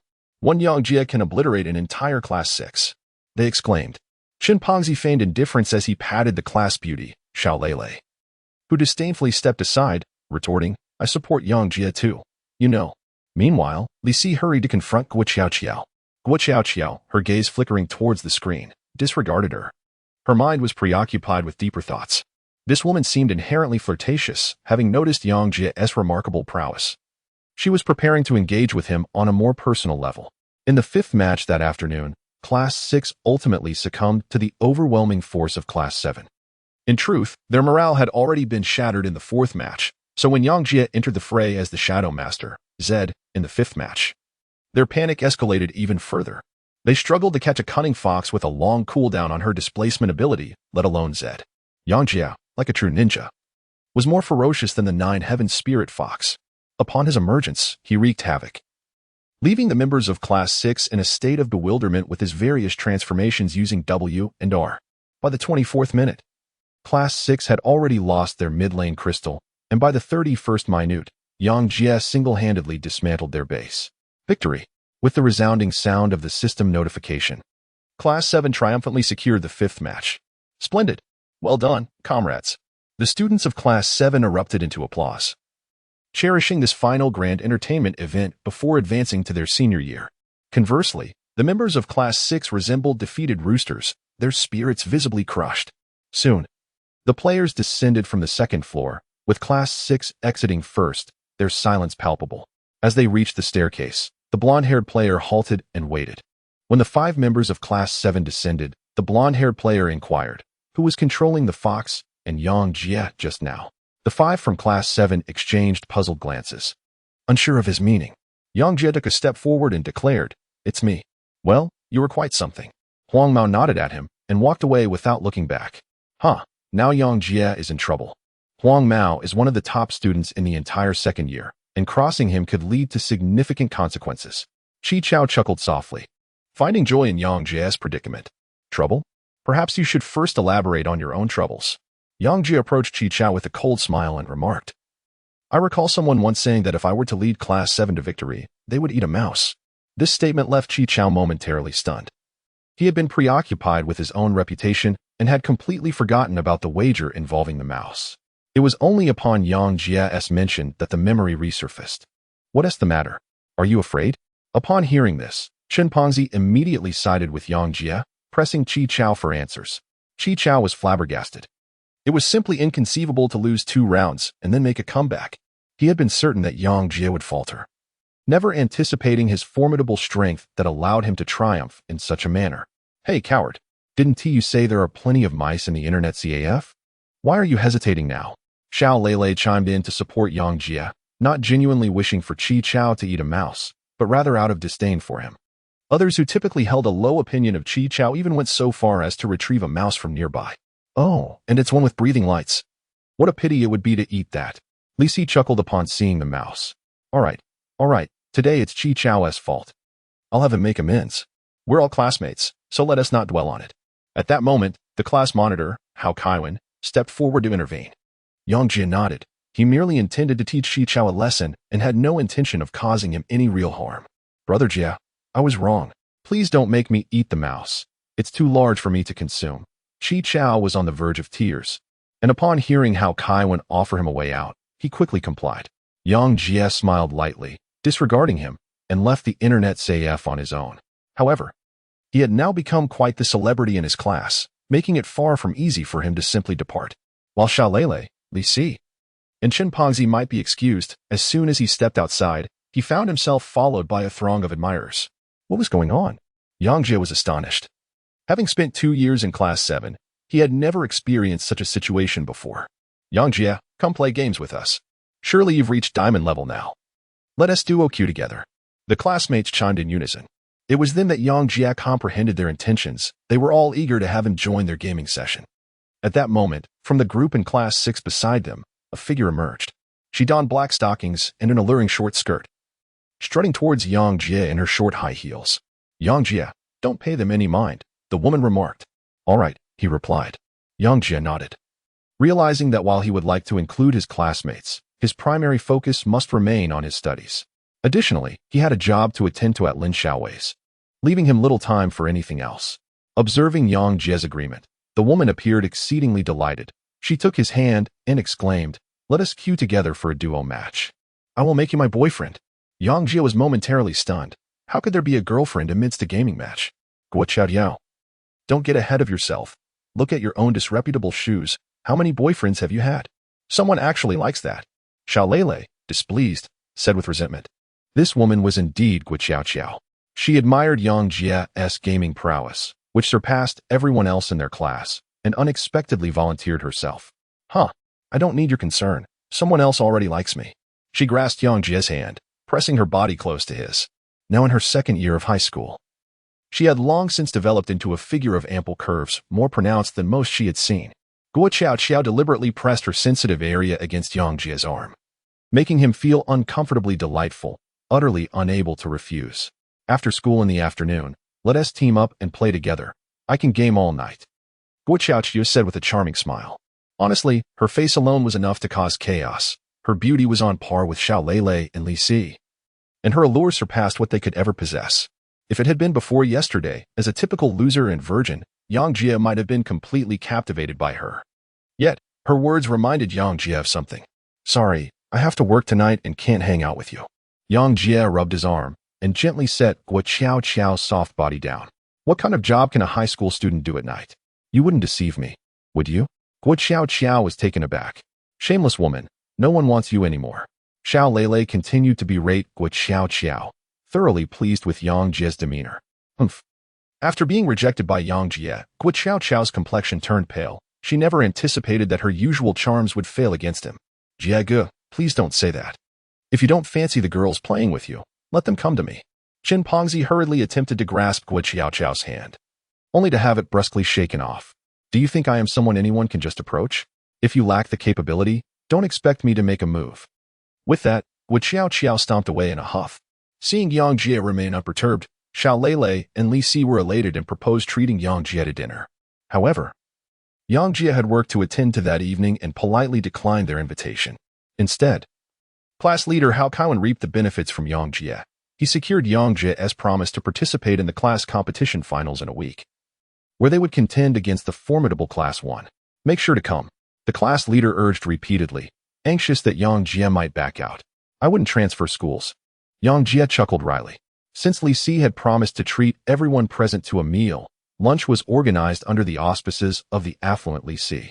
As the pivotal strength of the team that triumphed in the competition, Yang Jie felt slightly uncomfortable being lavished with attention by his classmates. He excused himself under the pretext of using the restroom and stepped outside for some fresh air.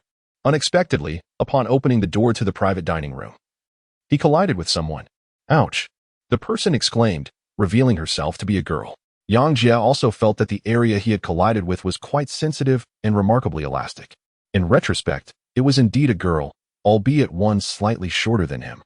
whose head had bumped into him. He wondered how she was faring after the impact. Why was he walking so quickly? Yang Jia expressed some complaints, but halfway through, he chose to remain silent. Before him stood Guo Xiao, the very person he had just turned down. Yang Jia regularly engages in physical exercise, maintaining excellent health. Surprisingly, Guo Xiao, who walks swiftly, has been knocked to the ground by him and is now rubbing her forehead. Are you all right? Yang Jia, feeling somewhat awkward, extended his hand towards her, uncertain whether she would be upset after he had just rejected her. Guo Xiao looked up and, upon seeing Yang Jia, her face immediately flushed. The memory of being turned down resurfaced, prompting her to roll her eyes and remain seated on the ground, refusing to get up, dressed in a very short skirt. The breeze swept beneath it, making her sitting position rather chilly. Yang Jia deemed it inappropriate and bent down to assist her. However, as he lowered his head, he caught a glimpse of a pink hue between Guo Xiao's legs. It was surprising to see a girl wearing such alluring stockings paired with a pink underwear adorned with a dolphin pattern. Yang Jia was momentarily taken aback. Following his gaze, Guo Xiao looked down and was startled by what she saw. With an exclamation, she sprang to her feet and exclaimed, "What are you staring at?" "It's nothing." Yang Jia hastily replied, attempting to mask his embarrassment. He had heard from Xiao Lele and others that Guo Xiao had a poor reputation, but being a girl, she was undoubtedly shy. Guo Xiao blushed as she gazed at Yang Jia for a moment, but then she broke into a smile. "You know, I offered to be your girlfriend, and you wouldn't even consider it. Why engage in such furtive glances?" she teased. "I believe that a relationship should ideally be built on a foundation of genuine emotions. Yang Jia is rather traditional." Emotions? Aren't men all driven by their lower instincts?" Guo Xiao's expression suddenly turned frosty. Yang Jia was perplexed. He sensed that there must be a story behind this woman, for her demeanor shifted so frequently, reminiscent of the face-changing art in Sichuan opera. "By the way, you seemed quite anxious just now. What was your urgent business?" Yang Jia inquired. "Those scoundrels in our class, having lost the competition, still insist on forcing me to drink. I am not oblivious to their intentions. How could I possibly acquiesce to their wishes?" Guo Xiao adjusted her attire, raising an eyebrow. Considering this, her complexion appeared slightly flushed earlier, and there was indeed a hint of intoxication in her speech. Yang Jia fell silent, completely unable to discern the true nature of Guo Xiao. If she truly lived as Xiao Lele described, indulging in a carefree lifestyle, drinking and the like, would it really be such a grave matter? However, Yang Jia had never experienced drunkenness. He possessed a remarkable tolerance for alcohol. "Please take me to the bus station outside. I do not wish to attend class this afternoon. I long to return home." Yet, he harbored a fear of being followed if no one accompanied him. Guo Xiao cast a glance towards the innermost private room of the restaurant, likely the one designated for Class 6, where a boy's head peeked out. Yang Jia recognized him as one of the competitors from the midday match. Reluctantly, Yang Jia decided not to compel Guo Xiao into actions she despised, opting instead to accompany her. However, as soon as he consented, Guo Xiao pressed her body against his. Once again, he was enveloped in her ample softness, and this time, she had shifted her arm to lean against him, allowing Yang Jia to savor the sensation of her warmth on either side. Yang Jia was on the verge of inebriation, harboring the desire to part ways with Guo Xiao. Yet, observing her anxious glances towards the rear, he hesitated to let her go. The bus stop was not far. He thought to himself that he would escort her there and return. With this resolve, Yang Jia found himself outside, leaning against Guo Xiao as they made their way to the bus stop. Perhaps due to the scorching summer sun, there were few people out at noon. The bus stop stood deserted, and the bus seemed tardy in its arrival, with the intention of accompanying Guo Xiao until the bus arrived before heading back. Yang Jia settled into a state of waiting. However, as he stood there, an unexpected blow struck him from behind, plunging him into darkness as he collapsed. Yang Jia was rendered unconscious without realizing it. The last thing he heard before fainting was Guo Xiao's piercing scream. Upon regaining consciousness, he found himself confined in a speeding van, his hands and feet bound, rendering him immobile. A soft whimper broke the silence. Turning his head, he saw Guo Xiao beside him, similarly restrained, though a piece of white cloth was stuffed into her mouth, making her appear even more pitiable than himself. Upon noticing Yang Jia had awoken, Guo Xiao urgently gestured towards the front of the vehicle. Yang Jia discerned that there were 3 individuals in the van. One was driving while the other 2 wielded knives, fixating their gaze on the pair of them. At this juncture, Yang Jia was certain he had been kidnapped. Yet he could not fathom why someone would target him, an insignificant youth without wealth or influence. Moreover, this audacious act was occurring in broad daylight, posing considerable risk. Surely, he was not of such value. Was it merely due to Guo Xiao? He glanced at her inquiringly, and it seemed she understood his unspoken thoughts. Shaking her head in a muffled manner, her figure was already striking, and the ropes binding her accentuated her curves, while her alluring stockings and short skirt added an element of primal temptation. Her eyes, evoking a sense of vulnerability, made it difficult for Yang Jie to bear looking at her. However, he understood that the mere act of Guo Xiao shaking her head, coupled with her attire, did not seem to justify such perilous risks. Unable to comprehend the situation, Yang Jie opted for silence. "Kid, you're awake. Do you still recognize me?" It was one of the captors who broke the silence first. Yang Jie scrutinized the individual before him, a frown creasing his brow. This man was none other than the lecherous competitor who had vied with him for Lin Xiaowei's position the previous day. His suspicions heightened as he noticed that the driver was the same corpulent figure from yesterday. If they were involved, then this matter was indeed personal. "You are seeking me. Release this young woman." Regardless of their intentions, Yang Jie was determined to secure an opportunity for Guo Xiao to escape at the earliest moment. We have no intention of releasing her. You can only blame her for being in your company today," remarked one of the slender men, aside from the lecher. "Hey, this girl is quite beautiful, and with such revealing attire, she certainly hasn't been cherished too often. Why not indulge ourselves today?" The lecherous man grinned, saliva almost dripping from his lips. "I suspected you orchestrated her binding for your own twisted amusement. Your depravity knows no bounds," the slender man retorted. Guo Xiao trembled under the lecher's gaze, shaking her head in fear. "Hey, what do you wish to say, little girl? Allow me to liberate you. Perhaps a word of gratitude for your brother?" The lecherous man rubbed his hands together as he removed the cloth from Guo Xiao's mouth. "Bah!" Guo Xiao spat at him. But the lecher swiftly dodged. "Oh, with attire like that, what are you pretending for? I've yet to experience a high school girl. Let us satisfy your brother today." He leaned closer to Guo Xiao. "Get away. I'm still a virgin. Should you dare to touch me, I will bite off your tongue." Guo Xiao shouted in desperation. Her words were sincere, devoid of deceit, and Yang Jie felt a pang of guilt. Before the abduction, he had contemplated Guo Xiao's demeanor, unaware of her true character. Perhaps simply misunderstood too often. "Release her. Whatever you desire, direct it at me. I will give you anything." Yang Jie shifted his body, forcefully pushing the lecherous man aside. With a resounding thud, the man collided with the car's body, letting out a pained grunt. "You dare to bump into me?" the lecherous man exclaimed, brandishing a knife in a threatening manner towards Yang Jie, only to be intercepted by the slender figure beside him. "Old 2, don't meddle. Remember our purpose. And don't disturb old 3 while he's driving." The lecherous man fell silent, clearly acknowledging that the slender figure was his superior. This designation startled Yang Jie. Yesterday, during his encounter with Lin Xiaowei, these two had pretended to be at odds with one another. Now, they were evidently united as sworn brothers. This revelation made their intentions glaringly apparent. In yesterday's events, they had been deliberately approaching Lin Xiaowei with ulterior motives. Recalling Lin Xiaowei's exquisite visage and melodious voice, Yang Jie felt an overwhelming urge to protect her, resolute in his determination to prevent her from being ensnared by these two. "What exactly do you intend to do?" Yang Jie interrogated the two individuals, inquiring, "What is the purpose of this?" "Of course, it is to take your life." The lecherous man chuckled sinisterly, his gaze revealing a hint of coldness. "What have I done that warrants such elaborate efforts to end my existence?" Yang Jie was puzzled.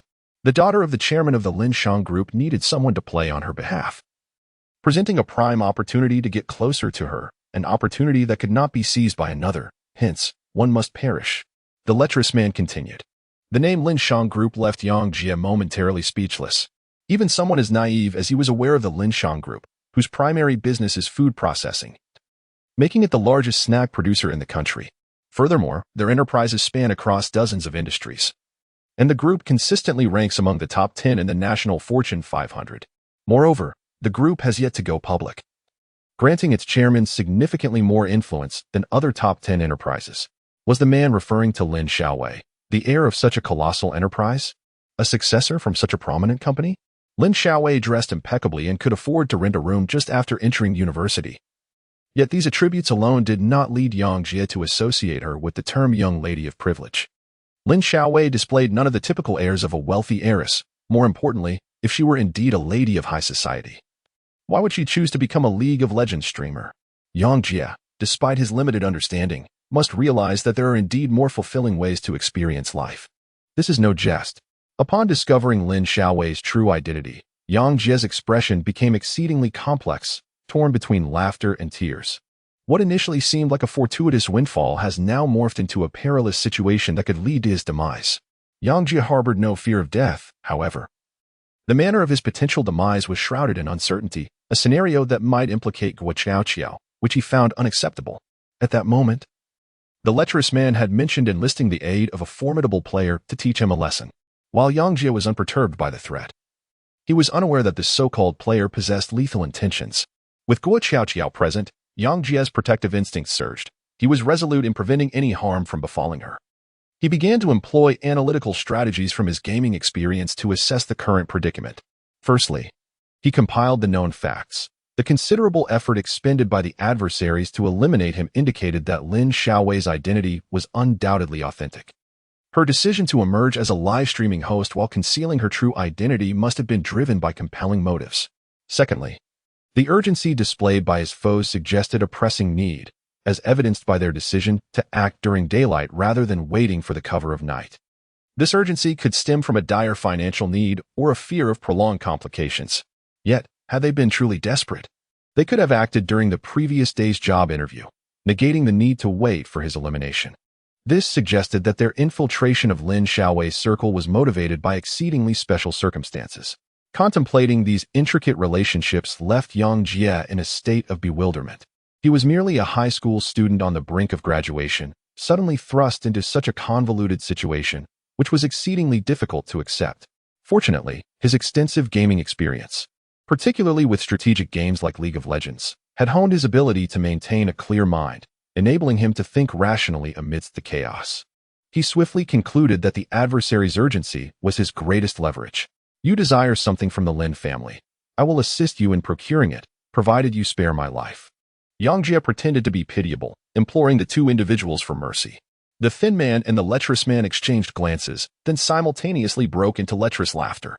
There's no point in telling you more, one said. When you die, we'll enjoy your little girlfriend. Miss Lin can't find anyone else to substitute for her, so she'll naturally turn to us. She is not my girlfriend, Yang Jie retorted. She isn't worthy of me. I dumped her before I even ate. Hearing these words, Yang Jie blurted out, fearing that the other might use this reason to trouble Guo Qiao, wanting to distance her from the situation and spare her suffering. However, upon hearing Yang Jie's explanation, Guo Qiao paused, her face soon flooded with tears. Yang Jie, I know my reputation isn't great, but I've never done anything as they say, she sobbed. I just want someone who can truly treat me well and spend every day with me. I always thought you could do it. Her voice was slightly hindered by the food stuffed in her mouth, making her words sound more pitiful. Her tear-streaked face and her youthful, restrained body stirred the lecherous man's animalistic desires. The lecherous man reached forward with a knife, his dirty hands attempting to grope Guo Qiao's voluptuous breasts. Get lost. Yang Jie exerted himself once more, forcefully pushing the man away and dislodging the knife from his grasp. You rascal, you've gone too far. The lecherous man fumed. Huh, you claim she is not your girlfriend, yet you refuse her and still go to such lengths to protect her? The slender man mocked Yang Jie. His words rendered Guo Qiao momentarily speechless. Her face was streaked with tears, yet her gaze towards Yang Jie shifted in an unexpected manner. She hadn't anticipated that, despite his earlier rejection, he would go to such lengths to defend her. Guo Qiao, if you truly wish to be with me, then cease your weeping. Yang Jie let out a sigh. He could hardly bear to see a girl in tears. Guo Qiao sobbed a couple of times, but truly ceased her crying. Boss, we've arrived in the suburbs. At that moment, the usually silent fatty unexpectedly spoke up. The vehicle halted in a desolate area of the countryside, surrounded by fields, appearing utterly devoid of human presence. The lean man nodded and gestured for the lewd man to open the van's door. Just then, Yang Jie, harnessing the strength of his core, leaped up from the ground and charged at the lewd man for the third time. This time, he exerted every ounce of his strength. The impact significantly more forceful than before, sending the lewd man tumbling out through the half-open door, disoriented and dazed. Had the lewd man not neglected to retrieve his knife earlier, Yang Jie would not have dared to unleash such force. Both the lean man and fatty were taken aback, and the lean man, grasping a knife, moved towards them. Yang Jie initially had the opportunity to leap from the vehicle, Yet upon witnessing the slender man brandishing a knife, he became apprehensive that his departure would jeopardize Guo Xiaoqiao's safety. Consequently, he leaned halfway out of the car before retreating, using his foot to propel the fallen knife towards the slender man. The slender man had no choice but to evade, while Guo Xiaoqiao hurriedly took refuge beside Yang Jie, her body trembling, uncertain of her next course of action. Xiaoqiao, you must flee. Yang Jie was acutely aware that his recent actions were merely a manifestation of his instinct for survival. Bound hand and foot, escape was an impossibility. Thus, he resolved to make the most of any opportunity that presented itself. Second, you guard the outside. Ensure that neither of these young ones leaves alive. The gaunt man uttered ominously, brandishing a knife. Yet, in response, the lecherous man emitted a piercing scream. Ah! Immediately thereafter, an elderly voice, one that neither Yang Jie nor Guo Xiaoqiao had ever heard before, resonated from outside. I suggest you remain inside while I breach your defenses. None of you shall escape. Upon hearing this voice, Yang Jie and Guo Xiaoqiao exchanged glances. A flicker of confusion appeared in Guo Xiaoqiao's swollen, tear-filled eyes, and Yang Jie discerned that this was certainly not someone she recognized. Nevertheless, despite their unfamiliarity, they could glean from the tone that the speaker had come to their aid, which filled Yang Jie with a sense of unexpected joy. With a swift motion, the sliding door of the van was flung open, revealing an elderly man clad in a white kung fu uniform standing at the threshold. After enduring such turmoil, it was already past 3 o'clock. Yet the sun remained fiercely bright. The old man stood in this brilliance, his face aglow with vitality, exuding the aura of a sage from another realm. Who dares to threaten this young friend? The elder appeared unfazed by the preceding events, leaping onto the van as if merely engaging in casual conversation. Who are you? What do you want? What has become of the second man? The gaunt man observed this bizarre scene, beads of sweat forming on his brow. The individual you mentioned, prior to his arrival, I had no intention of causing him harm. However, this young friend's girlfriend is simply too charming to be subjected to such brutish threats. It is utterly disheartening. So I deemed it necessary to impose a punishment that would ensure he could never again insult a woman, the elderly man stated, nonchalantly taking a seat. You castrated the second man? The gaunt man's eyes widened in disbelief, while the rotund man retrieved a knife from the front seat, pointing it menacingly at the elder. The old man appeared indifferent to their threats, responding coolly, there are so many beautiful women in this world. How could one allow such a person to tarnish their grace? You two included, none shall dare to provoke this young friend's girlfriend. Just then, with a barely perceptible movement, the elder delivered a sharp slap to the gaunt man's face. You two, step outside. The ensuing events are not suitable for children.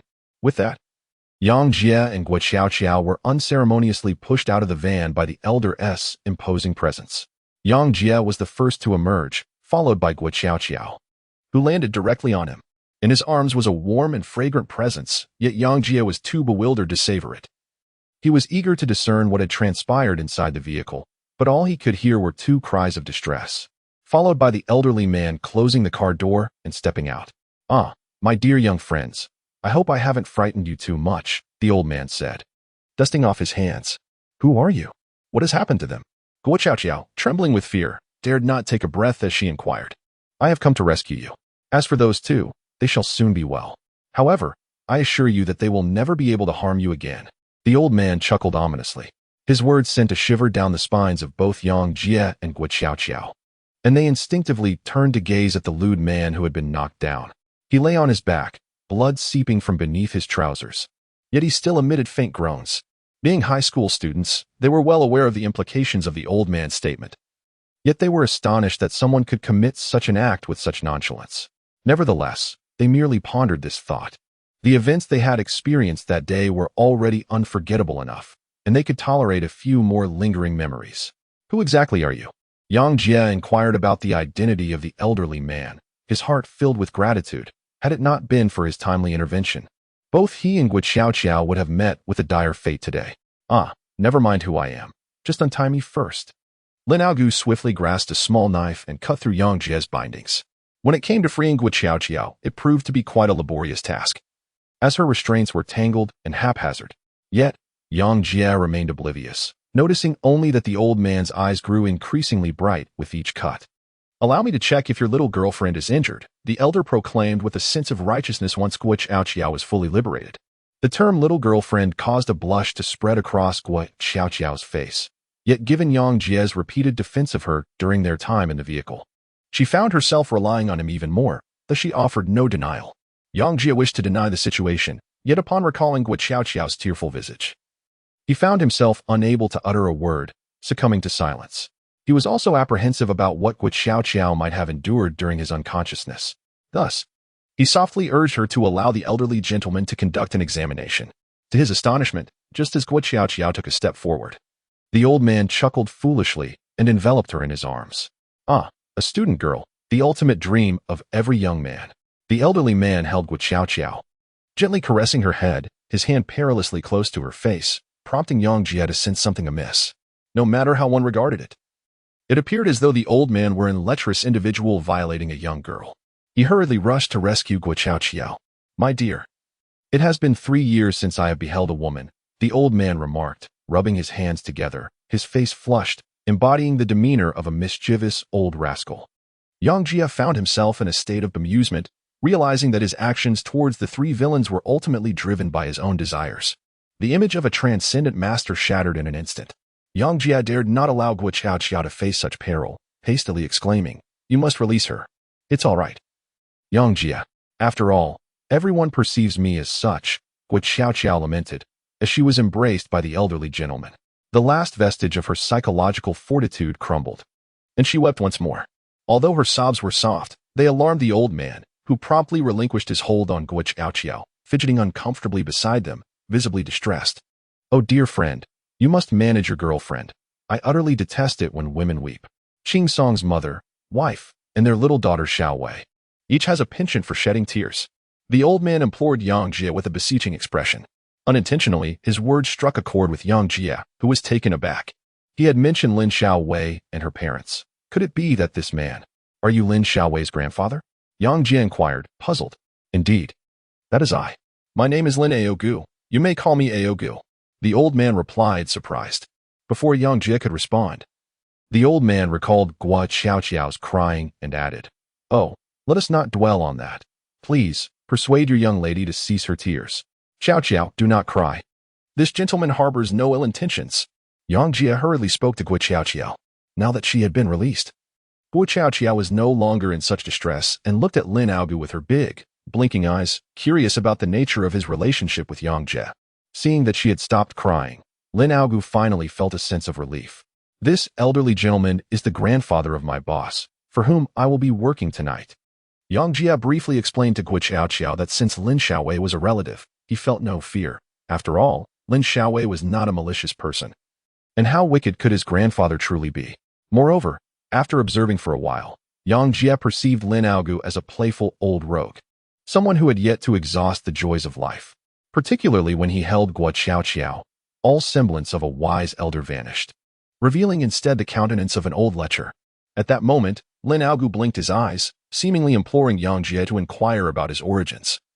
But Yang Jie was engrossed in conversation with the police, utterly disregarding him. "Ah, I might as well be honest with you. I am indeed Xiaowei's grandfather.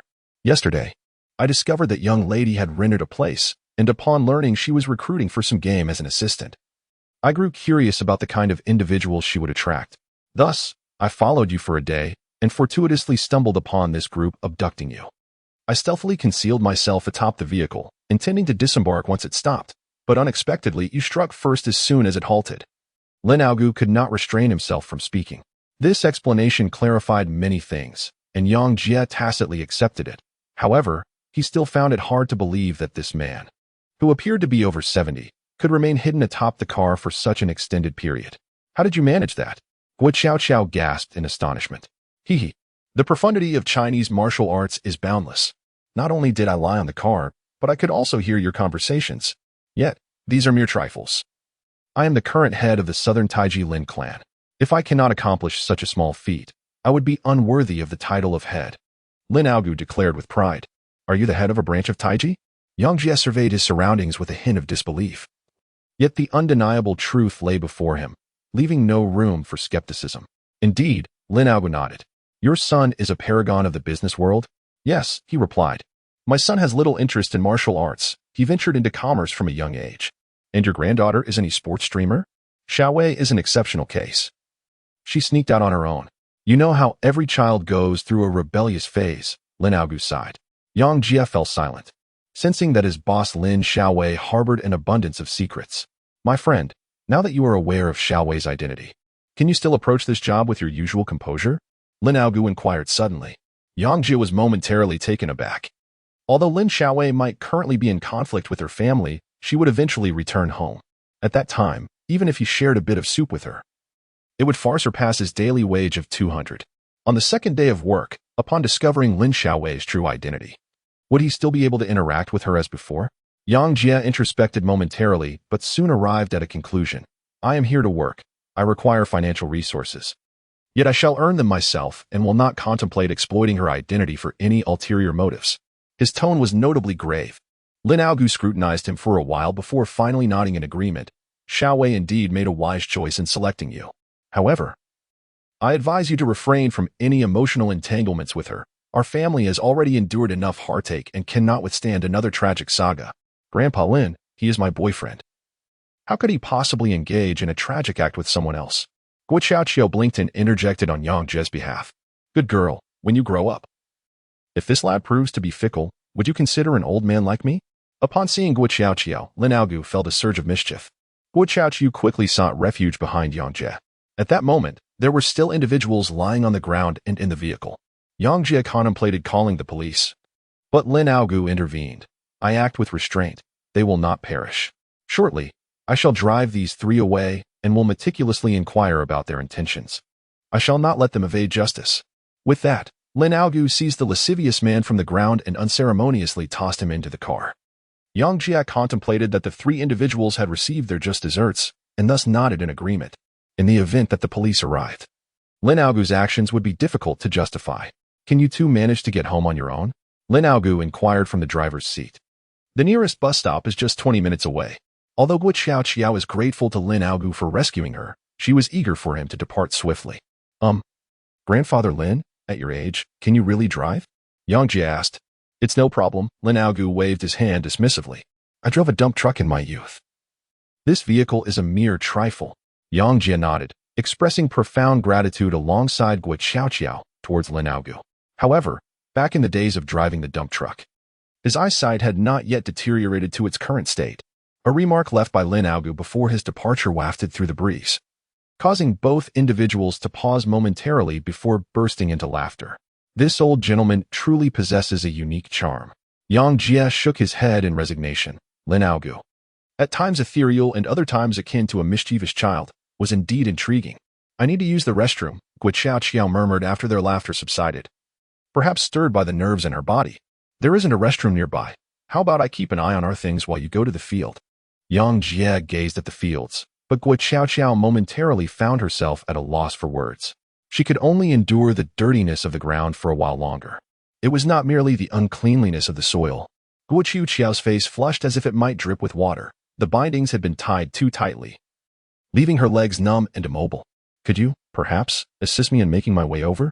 As the tension began to dissipate, Guo Xiaoqiao realized that her arms and legs had been numb for an extended period, rendering her unable to move even a single step. Upon her utterance, Yang Jie noticed the marks left by the ropes on her limbs, suggesting that perhaps, out of a twisted sense of humor, the unscrupulous man had bound her even more tightly. What if we wait until your legs feel better? Yang Jie cautiously proposed. I can no longer endure this, Guo Xiaoqiao cried out, her eyes shut tight. It seemed that she truly could not bear it any longer. The prolonged binding had rendered her legs so numb that she could not shift an inch, and her anxiety was palpable. Very well, I shall assist you. Yang Jie gently touched his head and approached her. In the morning, Guo Xiaoqiao had intentionally leaned against Yang Jie, and at that moment, he could feel the warmth radiating from her. Now, as they drew close once more, it transformed into Yang Jie supporting Guo Xiaoqiao. During lunchtime, you sought me out, presumably to evade the presence of your classmates, correct? Yang Jie felt the softness of Guo Xiaoqiao's arm and casually inquired, why do you have to endure this? Being such a beautiful girl? Guo Xiaoqiao bit her lip and replied softly, seemingly struggling with her physiological issues. It's all their fault for speaking ill of me. With a wry smile, the two had arrived at the fields, where the summer crops provided cover for Guo Xiaoqiao. She leaned against Yang Jie as she crouched down. But Yang Jie felt it inappropriate to linger there and wished to leave, only to be restrained by Guo Xiaoqiao's grip. You must stay here. My legs have gone numb, and I can't support myself. Yang Jia was taken aback. If he remained here, wouldn't he it be? Sure enough, mere moments later, the sound of rustling clothes came from Guo Qiao, who was squatting on the ground. You mustn't look. It will be embarrassing. Guo Qiao shyly exclaimed as she began to loosen her garments. Yang Jia felt an undeniable flutter in his heart at her words. He remained silent for a moment, when suddenly the sound of flowing water reached his ears. Unable to contain himself any longer, he glanced down, only to see Guo Qiao resting one arm against his leg while the other supported herself as she shyly crouched there. It was summer, and from his vantage point, he caught a glimpse of a patch of snow-white skin beneath her round-necked shirt. However, from Yang Jia's angle, he could discern no more than that. His thoughts involuntarily drifted back to the pink dolphin he had seen when he bumped into Guo Qiao earlier, leading to a cascade of vivid imaginings, his heart racing. Guo Qiao must have sensed something amiss, for she looked up and met Yang Jia's gaze, startling him into a shiver, while she herself let out a small gasp. Unlike most girls, Guo Qiao was relatively unreserved. After her initial exclamation, she lowered her head again without any extreme reaction. Ironically, it was Yang Jia, a novice in such matters, who found himself blushing. Yet, a moment later, she exclaimed anew, Yang Jia, what is happening to us? Puzzled, Yang Jia inquired. It's all your fault for capturing my attention. I've spilled water on my hands. Guo Qiao replied, her tone tinged with indignation. Yang Jia quickly feigned indifference, turning his head aside. Stop pretending. I saw you looking at me. Hey, I truly didn't mean to, Yang Jia replied, feeling embarrassed. Am I pretty? Guo Qiao, now dressed, blinked her eyes and inquired. Having just resolved her earlier dilemma, she appeared significantly more relaxed, her large, sparkling eyes fixed on Yang Jia, coupled with her alluring attire. She radiated an exceptional beauty reminiscent of a rebirth. You look beautiful. Yang Jia instinctively nodded. Hee, as long as I look good. I'll just wipe the dirt on my hands onto your clothes. Guo Qiao laughed, lifting the hand that hadn't assisted Yang Jia. Yang Jia was momentarily rendered speechless. His brother had remarked that beautiful girls were like venomous snakes, and now it seemed that was indeed the case. One ought to tread carefully. A minute later, Yang Jia and Guo Qiao found themselves back on the road. Guo Qiao, familiar with the route, led the way as they strolled along the pavement, where the traffic was sparse. With a playful intent, Guo Qiao subtly brushed against Yang Jia, stirring a delightful sensation within him. Previously, those around them had assumed they were a couple, a label that drew them closer in spirit. As they walked, Yang Jia took out his phone to ask Chimpanzee for a day off, while Guo Qiao shared snippets of her life with him. Once, Guo Qiao had not possessed such an appearance. She had fallen victim to a deceitful man who sought a mistress, leading her to a path of self-destruction. Consequently, her reputation at school had suffered, largely due to the malicious rumors propagated by those who had deceived her. Struggling academically and disinclined to heed her teachers, she found herself embroiled in scandal, with no one willing to defend her, and thus her situation had deteriorated over time. So, everything you said on the bus was true? Yang Jia recalled the unsettling words Guo Qiao had uttered when confronted by a lecherous man. Believe it or not, Guo Qiao teased, raising her delicate hand to lightly touch Yang Jia's face. This hand was not the one he had hastily grasped earlier, was it? Of course not, she replied earnestly. Holding hands like this is a first for me. Well then, I believe you. Yang Jia released her grip and smiled, inquiring, why do you believe? Guo Qiao was taken aback. After all, no one in their class had faith in such matters. What could be more credible than the words of someone who nearly shared your fate? Yang Jia mischievously pinched her cheek, causing Guo Qiao to blush once more, leading Yang Jia to humorously speculate if she needed to visit the restroom again. Before long, they arrived at the bus station, and the bus soon followed. Once aboard, Yang Jia pulled out his phone for a quick glance, discovering 2 unread messages. The first was from Chimpanzee. Brother Jia, are you not coming this afternoon? Rest assured, I would brave any danger for you. Even if you were kidnapped, I would sacrifice myself for you, let alone just taking a leave. Curious by nature. Guo Qiao leaned over to peer at his phone, and together they chuckled at the message. Neither had anticipated such a turn of events while merely waiting for a bus. Chimpanzee could hardly have known that Yang Jia would truly encounter the situations he described. The second message was from an unfamiliar number, stating, Dear friend, those 3 individuals have been safely delivered to a secure location. They shall not perish, but they will certainly remember this for the rest of their lives. You and the young lady can rest easy. However, I must ask for your assistance with Xiaowei, She is innocent and naive, and I trust you to take good care of her." This was from Lord Lin.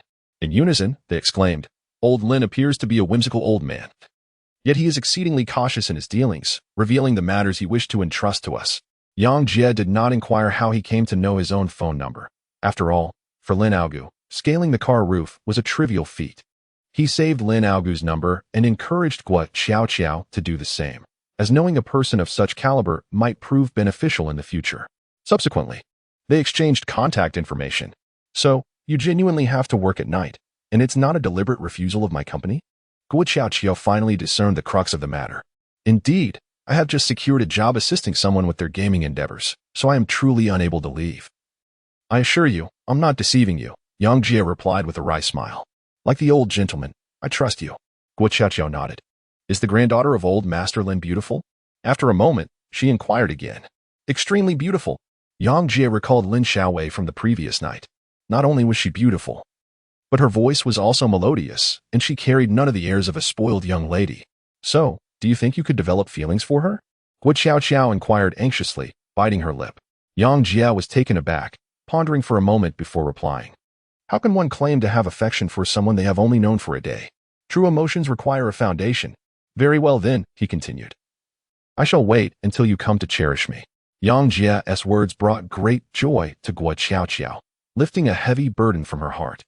She had previously worried that the affluent and beautiful Lin Xiaowei might captivate Yang Jie, but it now seemed that such fears were unfounded. In the afternoon, Guo Xiaoqiao decided against attending school and returned home instead. Before leaving, she expressed her gratitude to Yang Jie, saying, "Thank you so much for saving me today. Otherwise, I might have truly perished." To which Yang Jie replied, "Oh, it was primarily due to the influence of old Master Lin. I am still somewhat lacking." Yang Jie shook his head, remarking that were it not for him, you would not have been abducted in the first place. "In any case, thank you. I shall treat you to a meal another day." Guo Xiaoqiao waved her hand, her graceful silhouette glancing back 3 times as she stepped out of the car.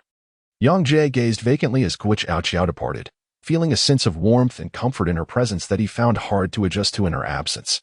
Just as he prepared to disembark at his next stop, his phone rang unexpectedly. It was Lin Xiaowei.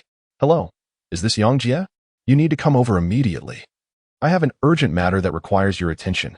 "Ah, but it's only 4 p.m., Yang Jie replied, slightly taken aback. They had agreed to meet at 7 p.m., and it seemed rather premature. "Don't worry about the time. If you come, I'll increase your pay. I truly need your assistance." Lin Xiaowei's voice was tinged with urgency. "All right then, I'll hurry over." Yang Jie felt a sense of obligation.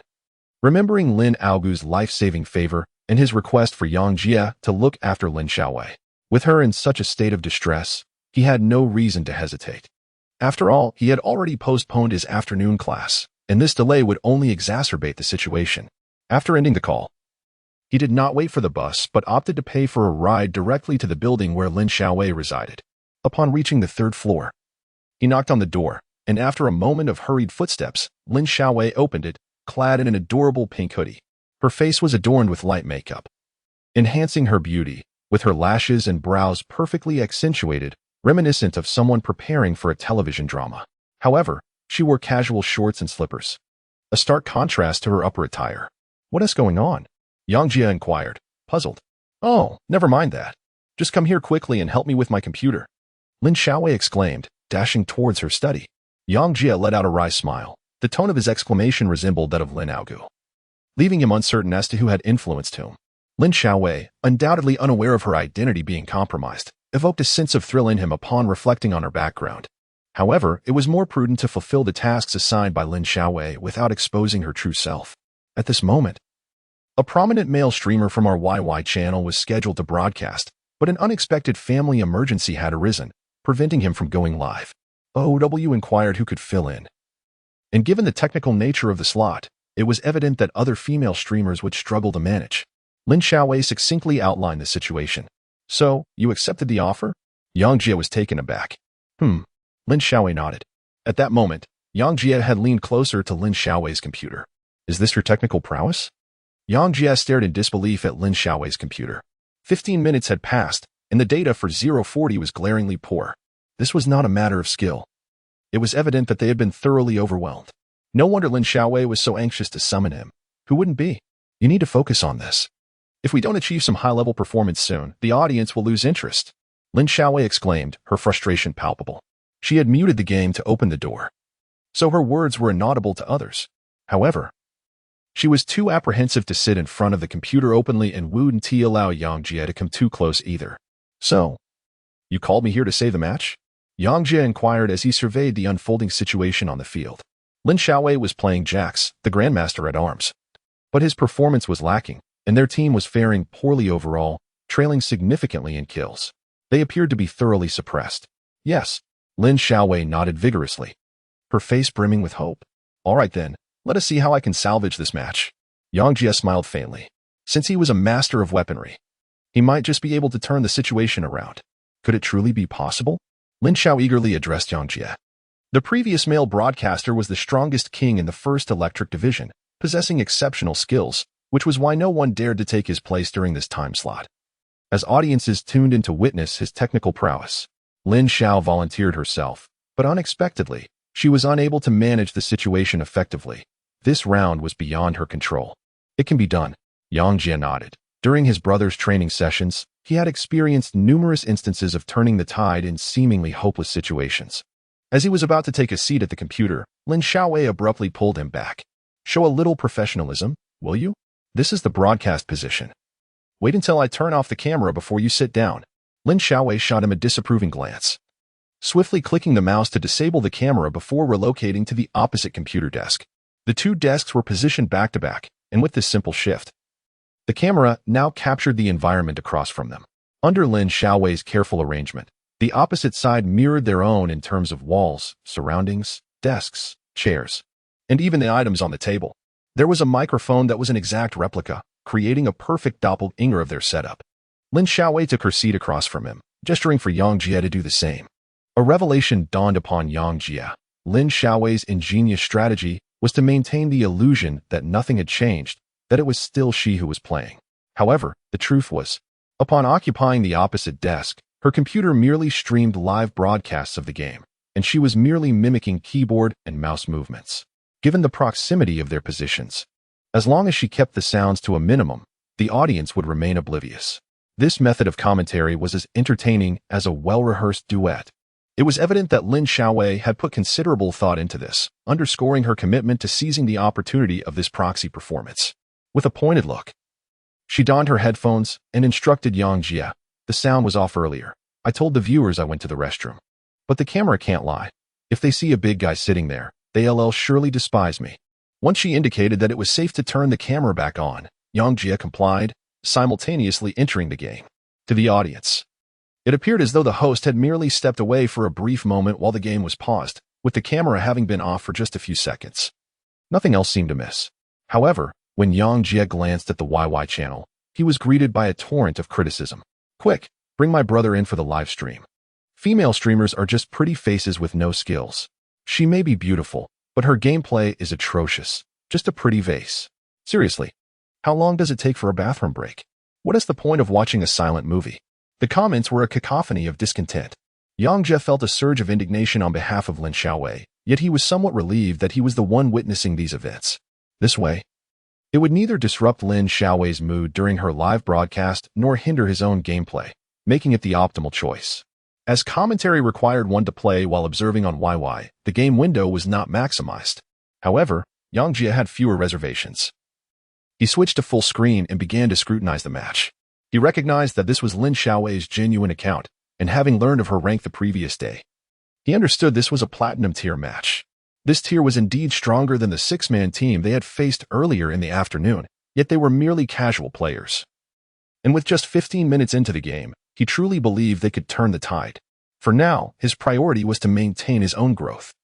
And he quietly maneuvered Jax along the lane, regardless of his teammates' actions, ensuring he remained present in his lane. Consequently, many spectators on YY began to criticize him.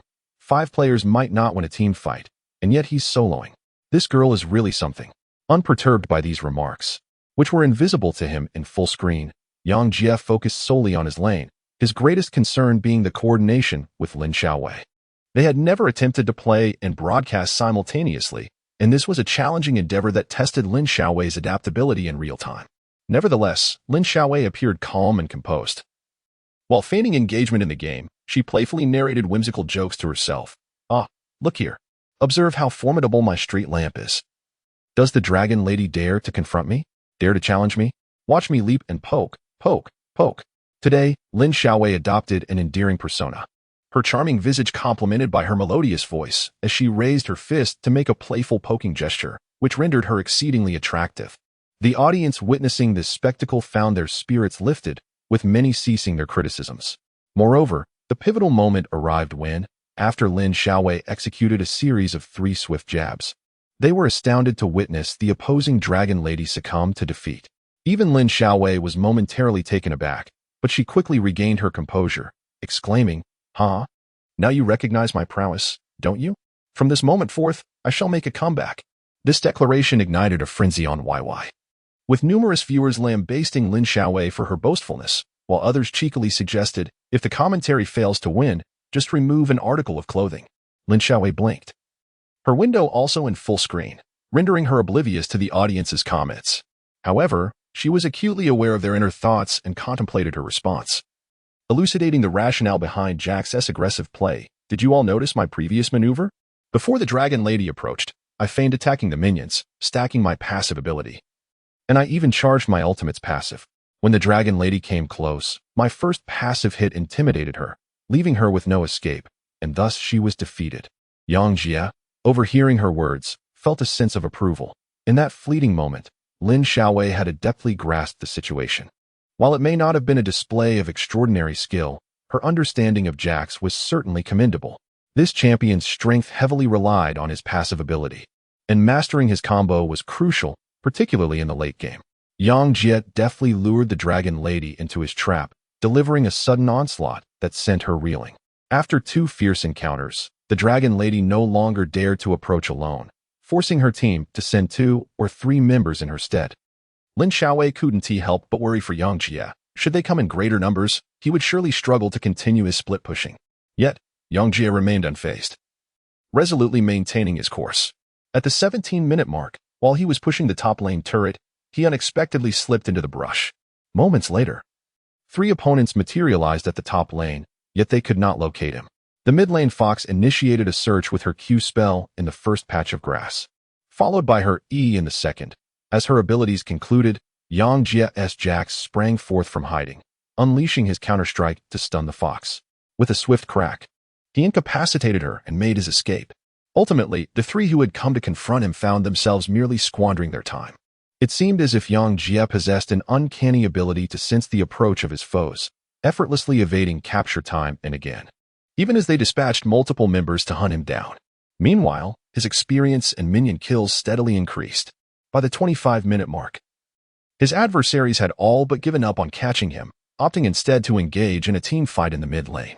Did you hire an actor? How can anyone consistently predict ganks with such accuracy? One remarked. Indeed, if you're struggling, you might as well rely on your charm. Why pursue a technical approach? Perhaps shedding a layer would be a more reliable strategy. If you win, I might just have to strip a piece away. Yang Jie demonstrated remarkable skill. Yet many on YY remained unconvinced. They were oblivious to the innate sensitivity he possessed for detecting enemies, honed through countless games. Nor did they recognize the multitude of professional match videos he had scrutinized, instead suspecting that Lin Xiaowei had enlisted a ringer. At that moment, Lin Xiaowei had hoped to find praise for herself on YY, only to encounter such a disheartening scene, which left her somewhat irked.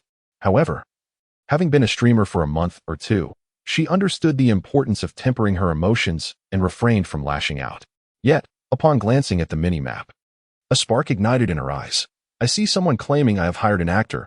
I am confident that once the game concludes, regardless of victory or defeat, the truth will prevail. Lin Xiaowei's statement stemmed from the fact that their mid-lane teammate had faltered.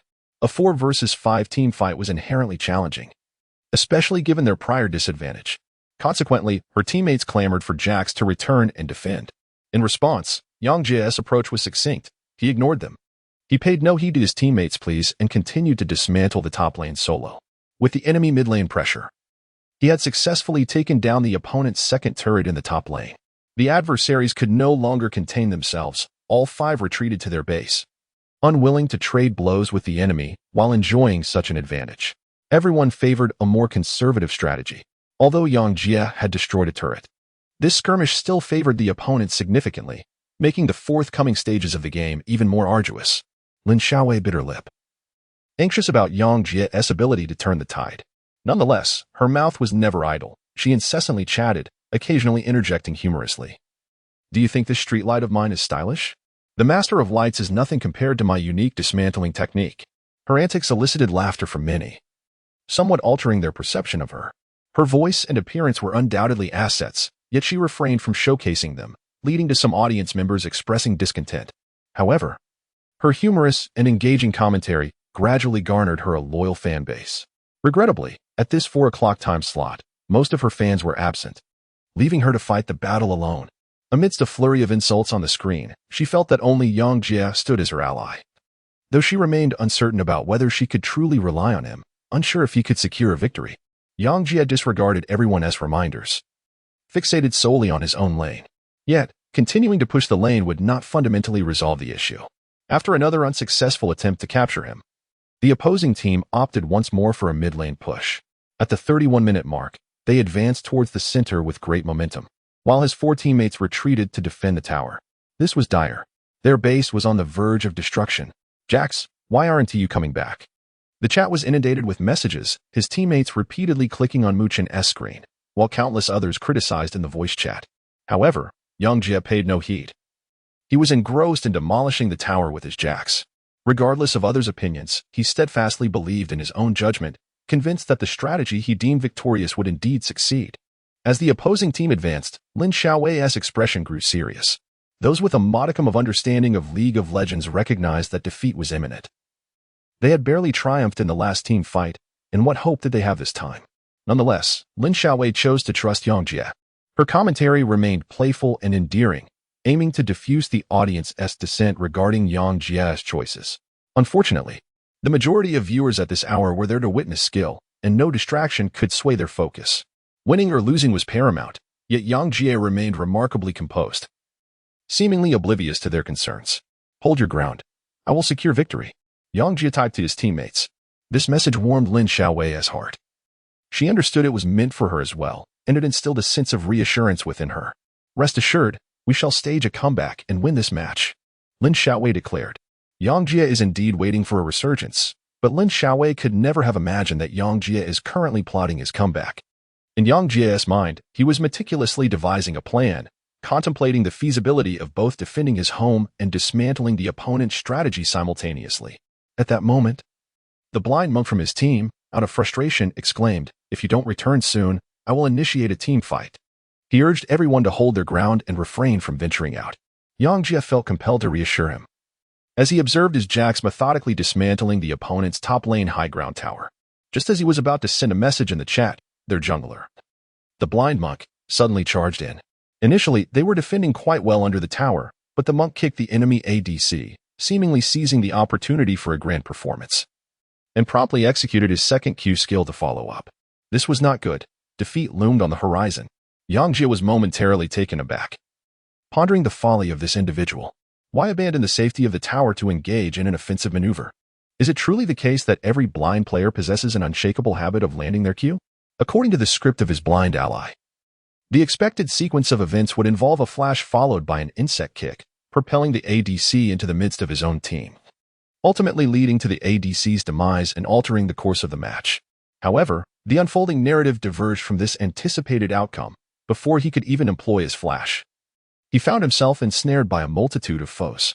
The opposing team unleashed a relentless barrage, swiftly depleting his health to nothing.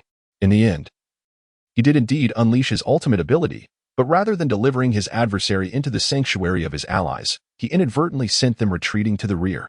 Yang Jie promptly altered his message in the chat to do not continue defending the tower. However, it failed to be sent, and his teammates charged in recklessly. It seemed that the blind champion's assault bolstered their confidence, as 3 of them surged forward without hesitation. Alas, foolish teammates. Before Yang Jie could ponder further, the 2 factions clashed fiercely. The situation had escalated to a critical point.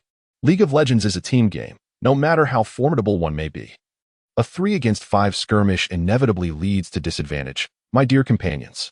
At this juncture, Yang Jie faced a dilemma, either return home to defend or persist in demolishing the tower. After a mental struggle, he ultimately resolved to continue with the latter. Returning home to defend seemed futile. His teammates were neglecting the defensive tower, making his return pointless. He could only hope that his allies would inflict more damage on the enemy. Yet, the three teammates were utterly ineffective, managing to severely wound all 5 opponents without securing a single kill. The chat exploded with concerns. Are we destined to lose? With the team in such disarray, why aren't they returning? The commentary escalated into chaos. What are you doing? Take off your clothes. Through Yang Jie's wavering camera, they observed the mid-lane team fight, and many soon concluded that Yang Jie's side was faltering. The enemy shared this sentiment. Upon noticing that Jax had not returned, they felt invigorated, sending only the top lane Dragon Knight back to defend while the others continued to dismantle the tower. The Dragon Knight swiftly returned, propelled by her fiery wheels. With her sights set firmly on Yang Jie's Jax, Yang Jie smiled slightly. After all, he was Jax, the champion most unafraid of one-on-one duels. He felt no trepidation facing the Dragon Knight, who rushed out to defend without even fully replenishing her health. Yang Jie skillfully maneuvered Jax to dismantle the turret.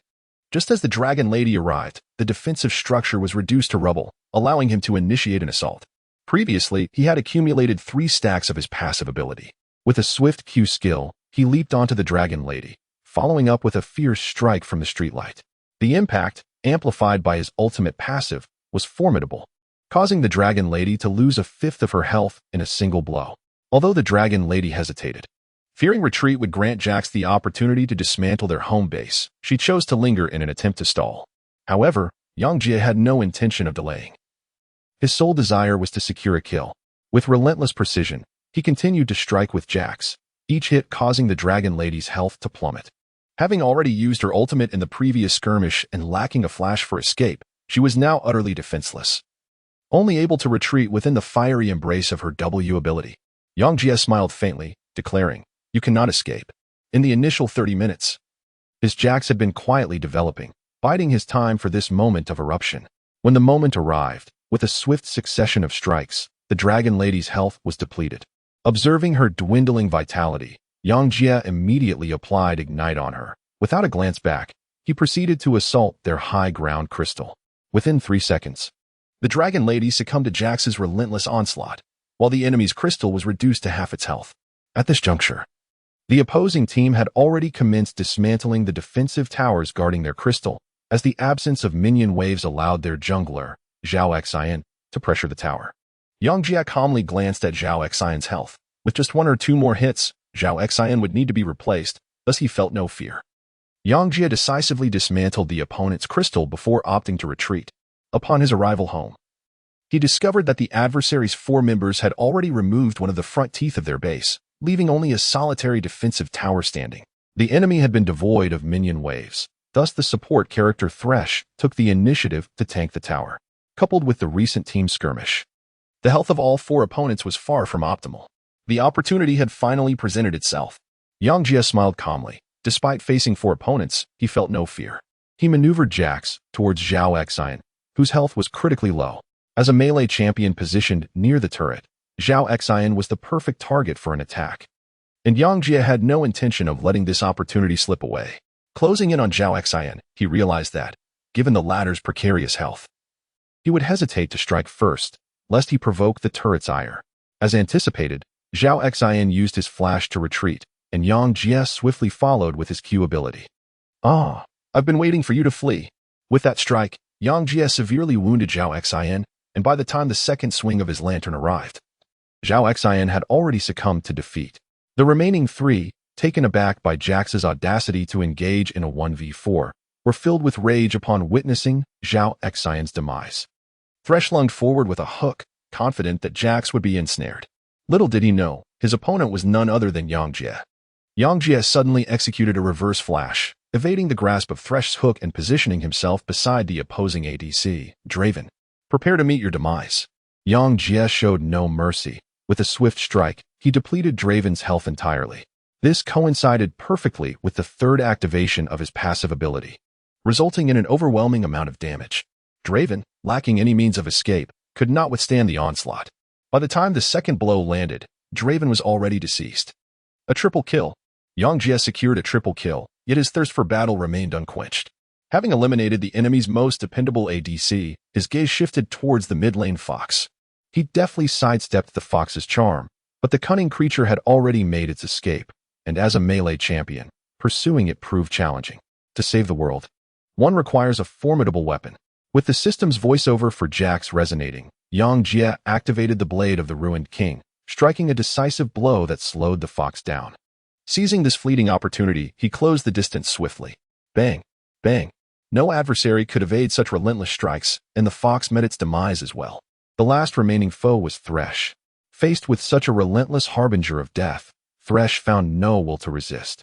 With the Trinity Force empowering him, Jax dashed toward Thresh with remarkable speed. You dared to hook me moments ago. Now you realize your folly, don't you? Yang Jie responded to his opponent's hook with his weapon. In an instant, the sound of a pentacle resonated throughout the summoner's rift. After achieving this remarkable feat, Jax elegantly leapt into a dance, as if proclaiming to the entire arena, no one can contend with me except for the patch. The audience, teammates, and even Lin Xiaowei were only truly awakened from their stupor when the words pentakill flashed onto the screen. Wow, a full health pentakill? The master is incredible. I was mistaken just moments ago. Is this a different channel? When did the beautiful streamer become this formidable? Is there no chance for a wardrobe malfunction? The chat box overflowed with such exclamations, a stark contrast to their earlier remarks about Yang Jie. This was nothing short of a world-saving moment. Yang Jie's teammates were filled with dread. After nearly being annihilated, they had succumbed to despair. Little did they expect that Yang Jie alone would rescue them. After vanquishing 5 foes, he had ascended to a status akin to a deity in their hearts. Saving the world? I have yet to accomplish that. Yang Jie chuckled and typed a message. This statement served as a reminder to Lin Xiaowei, who had been merely fiddling with the mouse, pretending to type, and had not spoken for quite some time. Who was it that claimed I could not succeed? Just wait and see my comeback. I have noted down the names of those who doubted me, and if I do not receive my little red flowers, no one shall leave after school. Lin Xiaowei giggled playfully. Her humorous remarks, coupled with her sweet and adorable visage, stirred a commotion in the chat, prompting many to sheepishly award her red flowers, while others naturally showered her with likes. Lin Xiaowei was elated. However, the game was still ongoing, and it was not yet time to declare a conclusion. After achieving a pentakill, Yang Jie activated his teleportation ability, returning to the top lane he had just left. There, minions were diligently dismantling the enemy's defensive tower. Yang Jie glanced at the resurrection timer of his opponents. The quickest among them still required over 20 seconds. That was ample time. He wielded his street lamp as a makeshift weapon and dismantled it with fervor. Once Jax's attack speed accumulated, he tore down the towers with remarkable swiftness. By the time the first enemy revived, he had already demolished 2 defensive structures and reached the adversary's base. The efforts of the lone dragon lady were utterly futile, as she lacked hard crowd control and her damage output was insufficient. Jax could effortlessly absorb her attacks while continuing his rampage. Mere seconds later, as Zhao Xian resurrected and had yet to emerge from the crystal, Yang Jie had already reduced the enemy's base to ruins. Victory! The triumphant notification resonated loudly. My apologies, but this is what it truly means to save the world. Yang Jie stretched lazily, feeling at ease, although he refrained from voicing his thoughts. Countless individuals within the chat were already expressing similar sentiments. Observe how the elder sister adeptly assessed the situation, utilizing a return trip followed by a teleportation, creating a marvel. Effortlessly taking down 5 opponents in a single sweep was no small feat, and annihilating the opposing team in one fell swoop was indeed remarkable. Were the companions not impressed? Lin Xiaowei continued to playfully charm the audience, while the majority in the chat were genuinely in awe. Though it could not compare to the elder brother's live broadcast, the exhilarating comeback was undeniably captivating. Indeed, the voice of the commentator was melodious. Yet, I still felt as though it resembled a performance, and rather contrived at that. The Thresh barely managed to hook anyone. Dissenting opinions emerged, but Lin Xiaowei's keen eyes quickly spotted the individual's ID, exclaiming, Oh, it was you who just said that if I won, you would strip.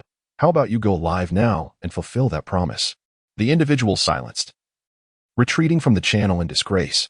Lin Xiaowei smirked mischievously, then turned her head slightly towards Yang Jie, winking at him.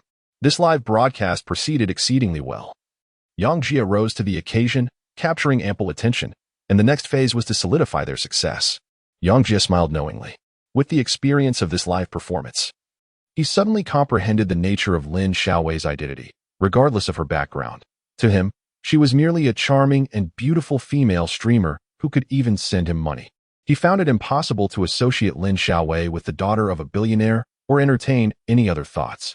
Thus, it was perhaps best to regard Lin Xiaowei simply as his employer. Having unraveled these thoughts, Yang Jie felt a sense of liberation in his heart. He believed that he would perform even better in the subsequent segments. "I'll have a sip of water and return shortly," Lin Xiaowei remarked as she stood up, simultaneously signaling to Yang Jie to mute the sound. Yang Jie nodded. He had just performed this operation. "Yang Jie, it's time for the main event to attract fans. How shall we proceed?" Lin Xiaowei remarked, now truly considering Yang Jie as a top-tier expert. Whenever it came to matters concerning the game, she sought Yang Jie's advice at every turn. Yang Jie felt elated.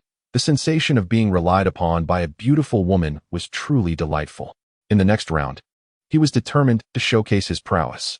Perhaps he would employ the light-speed QA technique to hone his skills. Yang Jie pondered for a moment and replied, "All right, I shall rely on you today."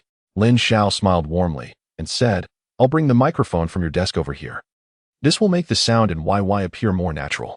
She continued, "If there is anything to communicate during the game, I will whisper into the headset, and you will be able to hear me."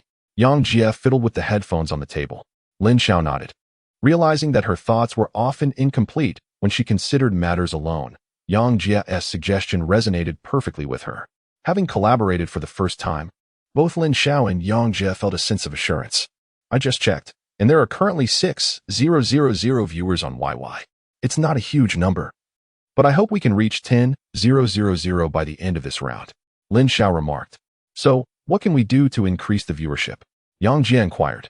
"There are no other requirements for this. Just remember to showcase your skills," Lin Xiao instructed. "Rest assured, showcasing my skills is my forte," Yang Jie replied with pride. "All right. You focus on playing well, and I will ensure the commentary is engaging. Let us give it our all. Fight." Lin Xiao lifted her delicate, fair arm in a gesture of encouragement. Yang Jie nodded. Yesterday, he had imparted numerous techniques regarding Riven to Lin Xiaowei, confident that she would articulate them well. Upon entering the game, he found himself assigned to the third lane and, as desired, secured the top lane Riven.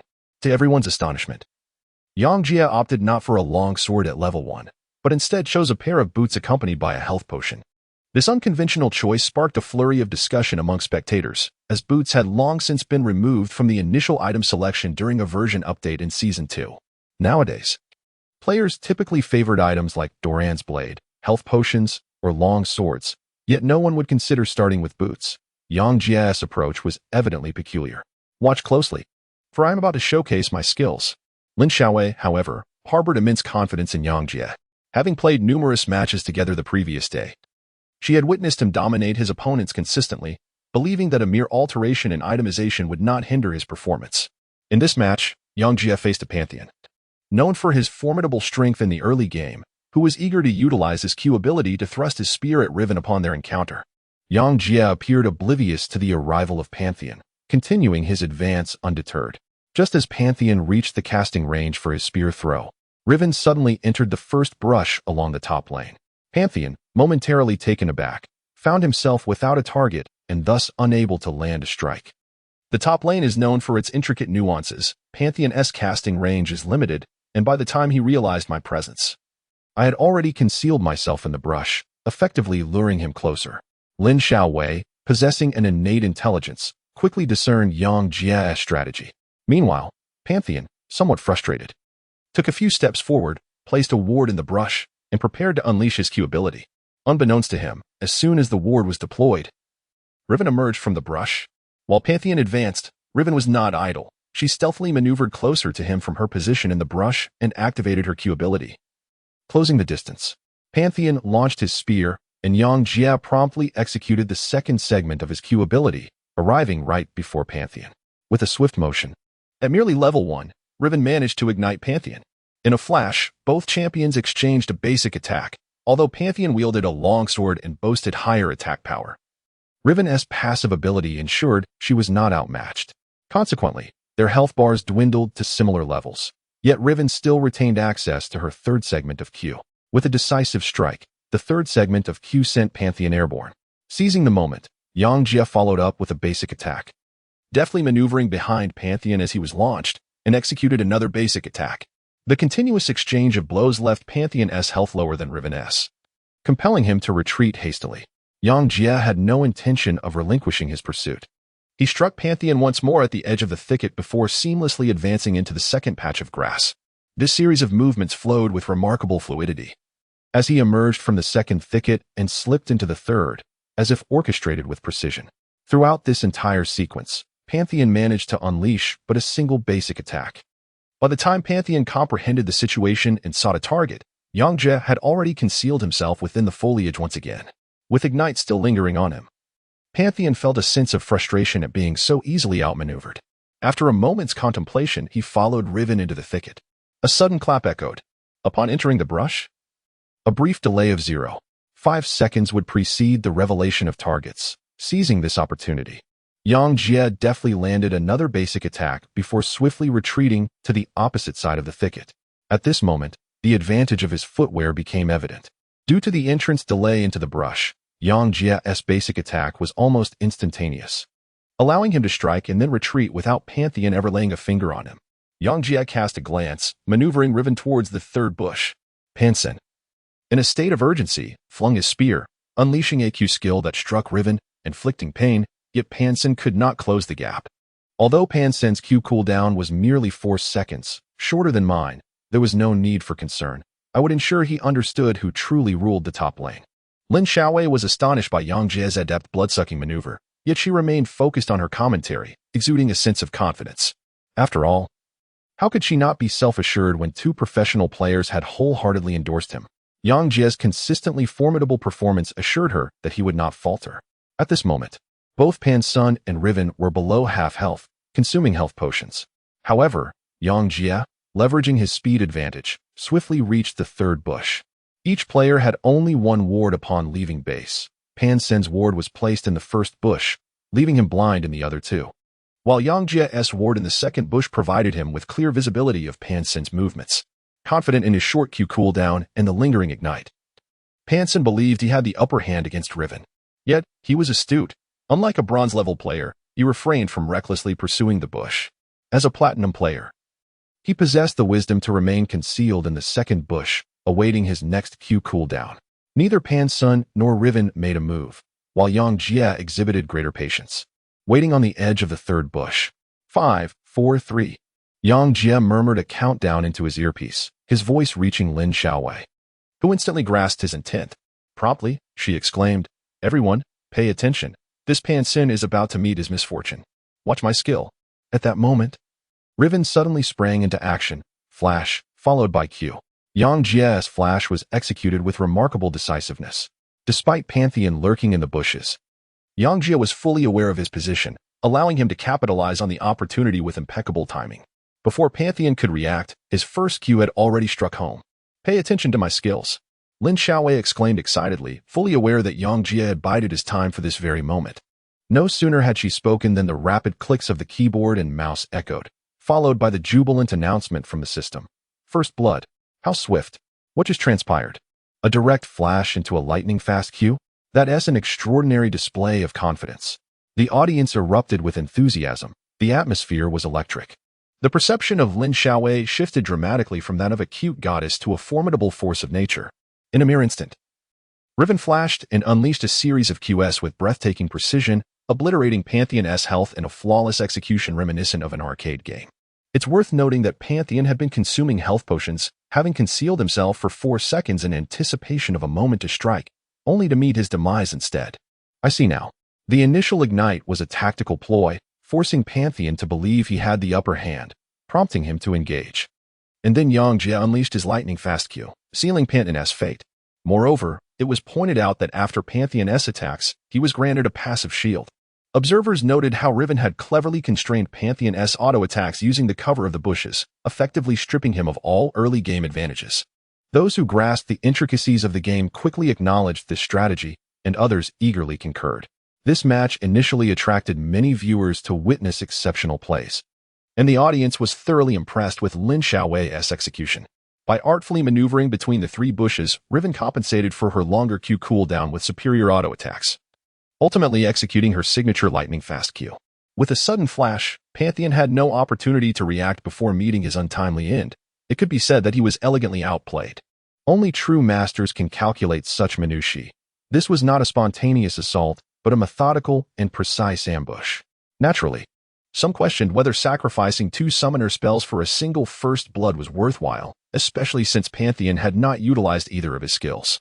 At that moment, Riven emerged from the bushes, seemingly unfazed, and began last-hitting minions. With one final lightning-fast Q, Pantheon had no time to respond, leaving him with half health. Coupled with a health potion, it wasn't long before he regained some vitality. By the time Pantheon resurrected, Riven had already farmed a wave of minions, establishing a natural advantage. Upon securing another minion, Riven ascended to level 2, promptly pushing down the wave and advancing toward Pantheon. Pantheon, feeling intimidated, threw a spear and retreated. But Riven was relentless. Activating her E-skill, she absorbed part of the spear's damage with the shield, then executed 2 QS, closing the distance to Pantheon. A Q followed by a third Q sent Pantheon airborne, and another auto attack ensued, leaving him severely wounded as he hastily retreated. Riven, with an air of confidence, strolled back to lane. Despite Pantheon being an early-game champion, he found himself overwhelmed by Riven's relentless pressure, unable to mount a counteroffensive. As Riven reached level 3, Pantheon's situation grew increasingly dire. All his skills consumed mana, while Riven required none, effortlessly depleting his health. By level 4, Pantheon was forced to retreat to farm the golems, with the entire top lane falling under Riven's dominion. During this time, the jungler attempted a gank, but Riven's high health and agility rendered him ineffective. He lingered for a moment before retreating. At level 5, Pantheon was again forced back to farm the golems. But this time, as he battled 2 small golems, Riven descended from the wall, skillfully using Yangjia's abilities to traverse terrain. Without hesitation, Yangjia struck decisively, eliminating Pantheon and claiming the golems before departing. Poor Pantheon, still at level 4 when Riven reached level 6, found himself trailing significantly in minion count. The top lane had collapsed, leaving him with no recourse. However, Yangjia, adhering to the principles of showcasing skill, soon abandoned his torment of Pantheon and turned his attention to slaying in other lanes. Boldly, he purchased cooldown-reducing boots and a brutal item, creating havoc across the map with his reduced cooldowns.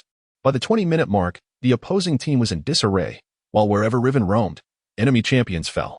At 23 minutes, without the mid-lane second tower having fallen, Yangjia's Riven dashed to the side of the mid-lane inhibitor wall. The opposing mid-laner, Lux, unsuspectingly stepped out, and as soon as she emerged, Yangjia surged forward. The audience in YY could only hear the rapid clicks, followed by Lux's reluctant gasp as she perished in an instant. This Riven is utterly ferocious. Oh, how I adore the commentator. I wish to bear her children. The room was filled with accolades, and unbeknownst to them, the viewer count had swelled to 13,000. Is that the Rakakork Lightning Fast Q? The full combo's damage is simply astonishing, someone exclaimed, while many could achieve the feat of eliminating a mid-laner with such superior equipment. Yangjia's execution was so exquisite that his opponent had no chance to react. Lux had only managed to use a single Q, which Riven deftly evaded. Yangjia's skill usage flowed like a gentle stream, prompting some to express a desire to learn from him. Lin Xiaowei chuckled, reminiscing about Yangjia's explanation from the previous day. The proper technique for Riven should be Rakakrika. After using W, one must not immediately auto-attack. The reason is simple. The W skill has a 0.3-second casting animation, and if one attempts to follow up with an auto-attack, it will result in a delay. After 0.3 seconds, the auto-attack can finally be executed, so one should use R directly after W. The wind slash has a 0.4-second casting animation, and after using it, the third Q can be employed to cancel the casting animation, allowing for an immediate auto-attack upon landing. In her effort to elucidate, she focused solely on explaining the mechanics rather than the current state of the match.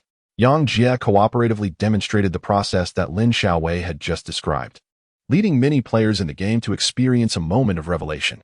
With this methodology, his output time would be considerably reduced, and the sequence of his attacks would become far more logical. This subtle detail proved to be crucial during team battles, especially when one maneuvers into the enemy ranks. Even a mere 0.3 seconds of immobilization could result in being silenced, stunned, or afflicted with fear, ultimately leading to interrupted damage output or even being focused down and killed in retaliation. Lin Xiaowei tucked a strand of hair behind her ear, a smile gracing her lips as she spoke. In fact, just moments ago, Riven had successfully evaded Lux's Q attack precisely by adhering to an optimal skill output sequence. With this explanation, the audience was thoroughly convinced. Many who had doubted Lin Xiaowei's capabilities, viewing her merely as a pretty face, began to retract their criticisms. Her gameplay was impressive, and her explanation was articulate. Who else could achieve such results? The praises in the game flooded in, causing Lin Xiaowei's heart to blossom with joy. Little did she realize the intricacies of skill output sequences. At her level, her prowess was already commendable. Yet it did not approach the meticulous attention to detail exhibited by Yang Jie. Yang Jie's skillful execution is meticulously designed with perfection in mind. He truly embodies a professional caliber that surpasses Lin Xiaowei by several tiers. Gradually, the audience has swelled, surpassing even the numbers during Lin Xiaowei's own scheduled appearances. Within the streaming platform, an incessant stream of virtual flowers and accolades flood in, as Yang Jie's prowess continues to bolster Lin Xiaowei's reputation. While some still harbor doubts about Lin Xiaowei's genuine involvement in the gameplay, such skepticism is swiftly drowned out by the overwhelming support of the masses. Lin Xiaowei, possessing both striking beauty and a sweet voice, stands as a goddess-like streamer with formidable personal skills. Her live broadcasts quickly became the talk of numerous group chats, drawing in even more viewers. In this match, Yang Jie ultimately clinched victory through his exceptional performance, propelling Lin Xiaowei's account into the promotion matches. Just 3 more wins would secure her a diamond rank. The promotional matches are a critical highlight of the commentary, enhanced by the allure of potential upgrades, thus attracting an even larger audience. In the first 2 matches of the promotion series, Yang Jie adeptly played both ADC and jungle roles, securing decisive victories. However, due to inherent limitations of the heroes themselves, while the statistics were impressive, the gameplay lacked truly standout maneuvers. The audience was evidently dissatisfied with mere statistical advantages. Under Lin Xiaowei's guidance, Yang Jie was encouraged to select a more formidable hero for the 3rd match. As the 3rd match commenced, Yang Jie typed, "Top lane on the 5th floor, please do not steal." Following a recent update, the ranking system no longer determines positions based solely on points, leading to a randomized selection process where no one can guarantee their placement. Thus, one must declare their preference first. The 1st floor expressed discontent. The 2nd and 4th floors are duo-queued. You 2 on the 3rd floor can negotiate among yourselves. Yang Jie pondered what to say next, but the top lane was already locked in for the crocodile, leaving him somewhat perplexed. Securing the mid lane was indeed a commendable feat, yet his mission today was distinctly different. Lin Xiaowei expected him to showcase his skills, and his first thought gravitated towards Riven. However, with the top lane already taken, he was compelled to choose from the mid lane pool. When it came to mid lane champions, he found himself in a quandary. Lin Xiaowei, noticing Yang Jie's prolonged indecision, cast a curious glance his way from across the computer screen. It was merely that he was overwhelmed by the abundance of champions he excelled with in the mid lane, leaving him uncertain about which one to select. Yang Jie remarked, leaving Lin Xiaowei speechless. She had thought that Yang Jie was merely inexperienced in the solo lane, only to discover that he possessed a more blissful kind of dilemma. Yang Jie pondered for a moment before decisively securing the Dark Sovereign Syndra in the final second of the selection process. She is known as the Ball Girl among many of her peers, a nickname shared by numerous colleagues. Lin Xiaowei chuckled playfully. Aside from her, many streamers tend to showcase their cleavage to attract viewers, and numerous male fans often use phrases like watching balls to describe those streamers' commentary, implying that revealing cleavage sometimes takes precedence over the content itself. Within Lin Xiaowei's YY channel, there exists a female streamer renowned for her provocative attire, earning her the moniker Ball Girl from the audience. Her provocative remarks often evoke hearty laughter, with many viewers teasingly asking, "When will you take off your clothes? Or show us how big your balls are?"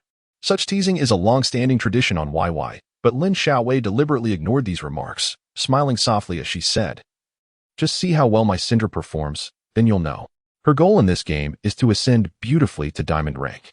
Unconsciously, she has fostered an immense confidence in Yang Jie. Regardless of the hero he chooses, she believes Yang Jie will never embarrass himself. Soon, the game commenced, with Yang Jie playing mid lane against Brand. He started with a Doran's ring, which was not unusual, but instead of a health potion, he carried a mana potion, prompting a wave of surprise among viewers. "Opponents want to be able to chip away at my health," Lin Xiaowei explained with a smile. She had adapted to Yang Jie's playstyle. When he wanted to showcase his skill, he would skillfully maneuver to make himself untouchable. relying on his confidence that he wouldn't be hit, thus eliminating the need for a health potion. At level 1, Brand and Syndra arrived together in the mid lane. Brand took W and immediately casted in a tentative manner Flame Chompers.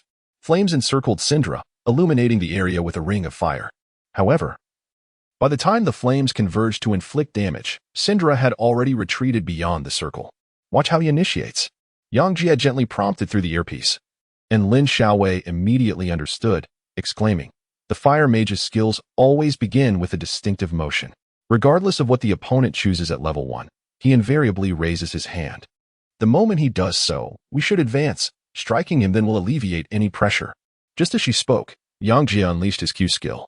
With a resounding pop, Syndra's orb detonated beneath the fire mage's feet, prompting him to evade, yet he was still caught by Syndra's attack.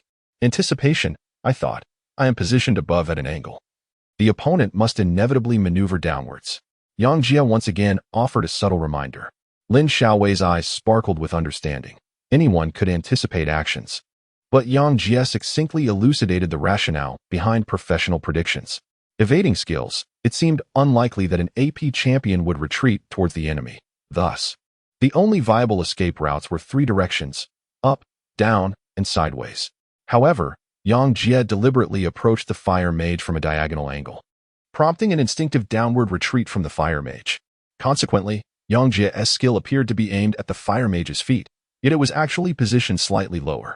In that moment, when the opposing fire mage noticed Syndra raising her hand to evade, the direction of his escape fortuitously aligned with the area where the sphere would detonate. As a result, the fire mage was directly struck.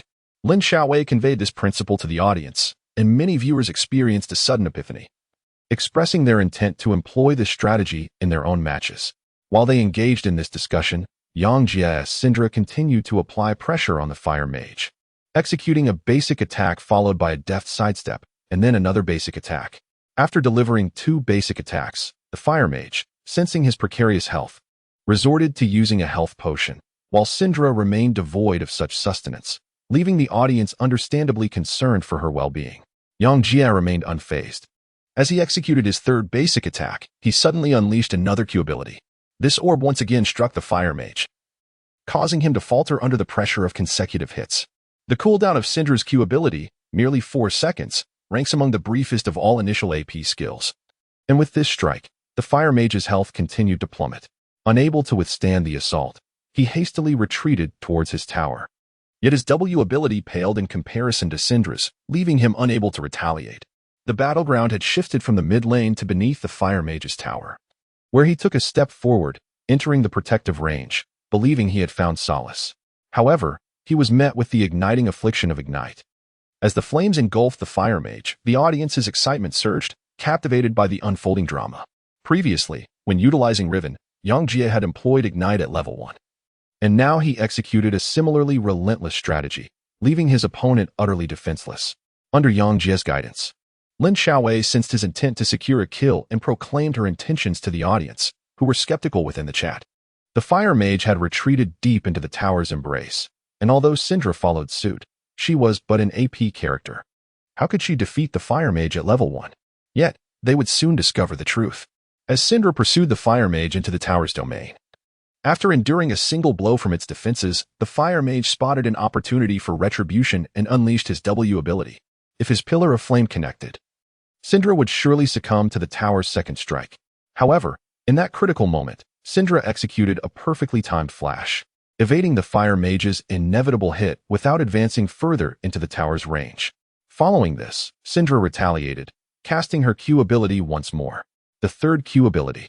Yang Jie seems to have perfected the art of anticipating with his Q skill. Although the fire mage intended to flash away, he nonetheless fell victim to Yang Jie's projectile. As he executed his flash, he helplessly realized that he could not evade Yang Jie's ability. With a sudden impact, it felt as though he had been struck in the heart, and his health plummeted to the brink of annihilation. In the next moment, Yang Jie emerged from the tower, while the fire mage was ignited and succumbed to the flame's first blood. In the 3rd game of the promotion match, yet another blood was drawn. How formidable! Lin Xiaowei herself was momentarily taken aback, recalling the incident from the previous day when the portly applicant had been defeated by Yang Jie. At that time, Yang Jie had utilized the Requiem, eliminating Riven at level 1. This time, with Syndra, despite the longer cooldown of the Q skill. He similarly dispatched the Fire Mage with sheer force. This power exuded an overwhelming dominance, aside from sustaining damage from the turret and the Fire Mage's basic attacks. Yang Jie as Syndra had not lost health to any skills. If Riven's first blood was a matter of cunning, this time it was purely a demonstration of technical prowess. Yang Jie deliberately waited to use his flash after Fire Mage's W, not only to evade the skill but also to allow his own cooldown to reset. However, the crux of the matter lies in the fact that Fire Mage can only move during the casting of his abilities. And it is during that fleeting moment of casting pause that Yang Jie seized the perfect opportunity to unleash his Q. That brief moment rendered Fire Mage unable to escape. Even with his flash, Lin Xiaowei began to comprehend that under Yang Jie's command, no skill would be wasted, and every maneuver held significance. Though she had never witnessed a professional player's prowess up close, she had certainly watched her fair share of competitive matches. Yang Jie's abilities were undoubtedly on par with many professional players. However, Lin Xiaowei was perplexed as to why such a talent had not been recruited into the esports realm by her brother. In the ensuing match, Yang Jie relentlessly pressured the opposing Fire Mage, making his choice to purchase blue potions over health potions increasingly justified. Fire Mage's Q and W simply could not touch him. Despite the high damage output of Fire Mage's abilities, both primary skills were non-targeted, resulting in inconsistent damage, which provided Yang Jie with ample opportunity to showcase his skills. He elegantly demonstrated his capabilities, sending Fire Mage back to base time and again, transforming the mid lane into his personal garden. At the 11-minute mark, the enemy jungler, Wolfman, attempted to initiate a gank, believing that with his ultimate ability and Fire Mage's assistance, they could eliminate Syndra. However, Yang Jie had already detected Wolfman's presence. His vision was well prepared, and he had devised a strategy. Bam! Bam! Yang Jie consistently employed his Q skill to compel the Fire Mage to retreat towards the opposite side of the werewolf. The Fire Mage, feigning the absence of the werewolf, adeptly maneuvered to the far side. Thus, the werewolf stealthily approached. However, just as he emerged from the thicket, Yang Jie suddenly unleashed his power, hurling a barrage of energy spheres directly at the werewolf. The energy cascaded forth. He had a total of 5 spheres at his disposal, all of which struck the werewolf, reducing his health by more than half before he could even react. With a resounding shout from Syndra under Yang Jie's command. Her ability weakness repulsion was triggered, propelling 5 orbs backward simultaneously. The werewolf was instantly stunned. Die, Yang Jie thought, unleashing another Q skill. With a sharp crack, the werewolf fell lifelessly. The unfortunate werewolf, armed with an indomitable ultimate, approached only to be caught off guard, perishing without even casting a single skill. Yang Jie calculated the timing perfectly. His ultimate ability had a range exceeding that of the werewolf's by a staggering 100 yards. It was precisely this distance that sealed the werewolf's fate. Meanwhile, the fireman was taken aback, as Syndra's damage was utterly terrifying. A werewolf, already down to 2/3 of its health, was swiftly dispatched. It seemed that Syndra had ascended to a divine level. The game was no longer enjoyable. The werewolf lamented in the chat, eliciting laughter from the audience and YY.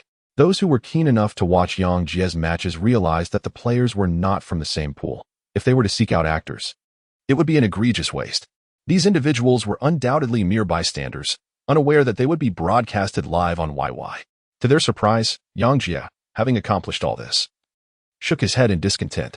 He felt that his performance merely showcased equipment dominance and did not adequately reflect his skill. He resolved to wait for another opportunity. Yang Jie contemplated to himself, next time, I shall unleash 7 orbs. He exchanged a brief nod with Lin Xiaowei, who, momentarily taken aback, swiftly articulated Yang Jie's intention. Attention, everyone. Just now, we only utilized 5 orbs for that ultimate move. As for the champion Syndra, she possesses 3 orbs in her possession and 3 more on the ground. The greater the number of orbs, the higher the damage, and indeed, 7 orbs yield the utmost damage. Thus, I intend to ascertain whether I can achieve 7 orbs. This declaration captivated the attention of many, as it became evident that beside the corpse of the wolf, there were indeed only 5 orbs, which did not represent Syndra's pinnacle potential. 5 orbs constituted the most fundamental strategy, easily executed by Syndra, while 6 orbs required careful timing. As for 7 orbs, a multitude of spectators began to anticipate the possibility. Lin Xiaowei shared in this anticipation. She noticed that the viewership had surged to 19,000, surpassing her previous record, and her heart brimmed with joy. Let us witness the 7 orbs, She silently wished alongside Yang Jie. To their astonishment, fortune favored them, and 8 minutes later, Yang Jie was presented with this opportunity. At that moment, he wielded the Holy Grail, possessed the blue buff, and enjoyed the benefits of talents that reduced mana consumption, alongside a small tome that minimized cooldowns, which was fully stocked. In the river, he encountered the opposing ADC, Caitlyn, and her support, Thresh. Yang Jie maneuvered around Thresh, evading his crowd control while unleashing his abilities. After a brief period, he finally amassed sufficient power and unleashed a barrage of spells. Bang, bang, bang. Yang Jie's fingers danced rapidly across the mechanical keyboard, executing a flawless series of skills that resulted in the instant demise of the female marksman. To his astonishment, there lay 7 orbs upon her lifeless form. What a spectacle! Lin Xiaowei could not help but exclaim in admiration, and upon realizing the peculiarity of her statement, she quickly added, "How about my performance?" All 7 orbs made it. The potency of the 7 orbs was remarkable. After vanquishing the marksman, Yang Jie adeptly maneuvered with skillful positioning and abilities to eliminate Thresh as well, achieving a double kill in a 1v2 scenario. It was only after the dust had settled that Lin Xiaowei found the opportunity to elucidate the events that had just transpired. In truth, when Yang Jie declared his intention to execute the 7-orb sequence, Lin Xiaowei had taken the initiative to consult online resources to ensure accuracy. Considering Syndra's abilities, her Q skill had a cooldown of 4 seconds, and with a full reduction, it was effectively 2 seconds. Each orb could persist for 6 seconds. Thus, if the first orb was deemed to activate at 0 seconds, then 2 seconds would correspond to the second orb, 8 seconds to the third, followed by a W skill to retrieve the first orb, resetting its duration, and culminating with a rapid succession of Q and her skills. This precise choreography enabled the manifestation of 7 orbs, which instantly obliterated the marksman. While Lin Xiaowei's explanation appeared straightforward, the execution of such a sequence was fraught with difficulty, demanding extraordinary speed and reflexes as well as impeccable timing in orb deployment. The most challenging aspect was that the adversaries would not remain passive, making the execution of the 7-orb sequence all the more formidable. Yet, under Yang Jie's deft control, it seemed as though the opponent's skills were rendered ineffective against him, affording him the necessary time to unleash his rapid-fire combo of QQQWQR. The swiftness of his movements, captured in the live broadcast, was so rapid that many viewers were scarcely able to perceive the final moments. However, the 7 orbs strewn across the ground were a testament to his prowess, easily counted by anyone familiar with mathematics, leaving no room for deceit. Were the 7 orbs kills not exquisite? If so, let the flowers shower and the gifts pour in. Lin Xiaowei playfully beckoned into the microphone.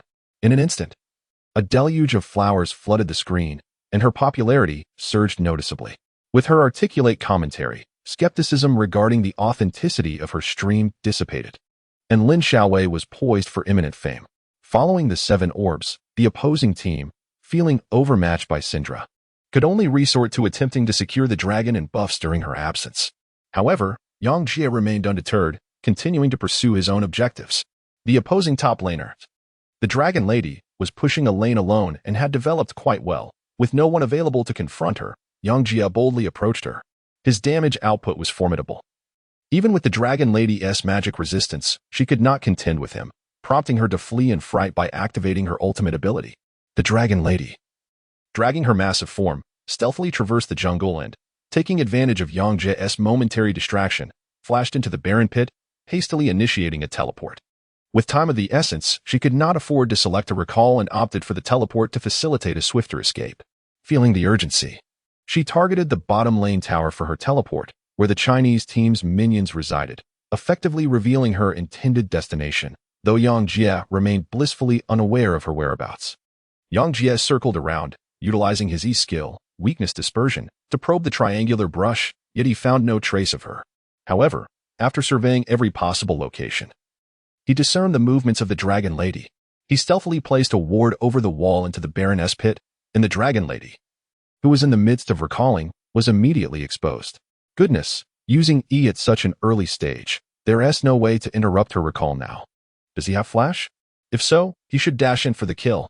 The individuals within the YY group, witnessing this scene unfold, hastily offered suggestions to Lin Xiaowei. Aware that Yang Jie possessed flash, Lin Xiaowei concurred that he should employ it to secure the takedown. However, Yang Jie calmly released a Q ability instead. What is this? Teleportation ISNT like recalling. Skill damage cannot be interrupted. The YY group members grew increasingly apprehensive. Although the Dragon Lady's health was somewhat low, it was still substantial. She was on the verge of teleporting away, and what purpose did casting a Q serve at this juncture? Yet, in the next moment, they would come to understand the answer. After Yang Jie unleashed his Q skill, he swiftly executed a wall jump to catch his target again, simultaneously casting his W and activating his R skill. The damage from W landed, causing the Dragon Lady to recoil in pain. But her teleportation was already in its final phase, and she had vanished. Was the area now devoid of life? Many spectators pondered this, following the Dragon Lady's escape. Yang Jie quickly adjusted his screen to pinpoint her intended teleportation location. As her silhouette descended onto the bottom lane turret, she still had over 300 health points, intending to dispatch the wave of minions before returning home. However, her moment of relief was short-lived, for ominous black spheres suddenly shot down from above, striking relentlessly. The Dragon Lady's body was perforated, and she fell lifelessly. The audience erupted with countless exclamations, their faces painted with shock. Lin Xiaowei, licking her lips, was too captivated to feign cuteness. Her eyes sparkled with excitement. Acquiring Yang Jie was not merely finding treasure. It was akin to discovering a god-tier professional player.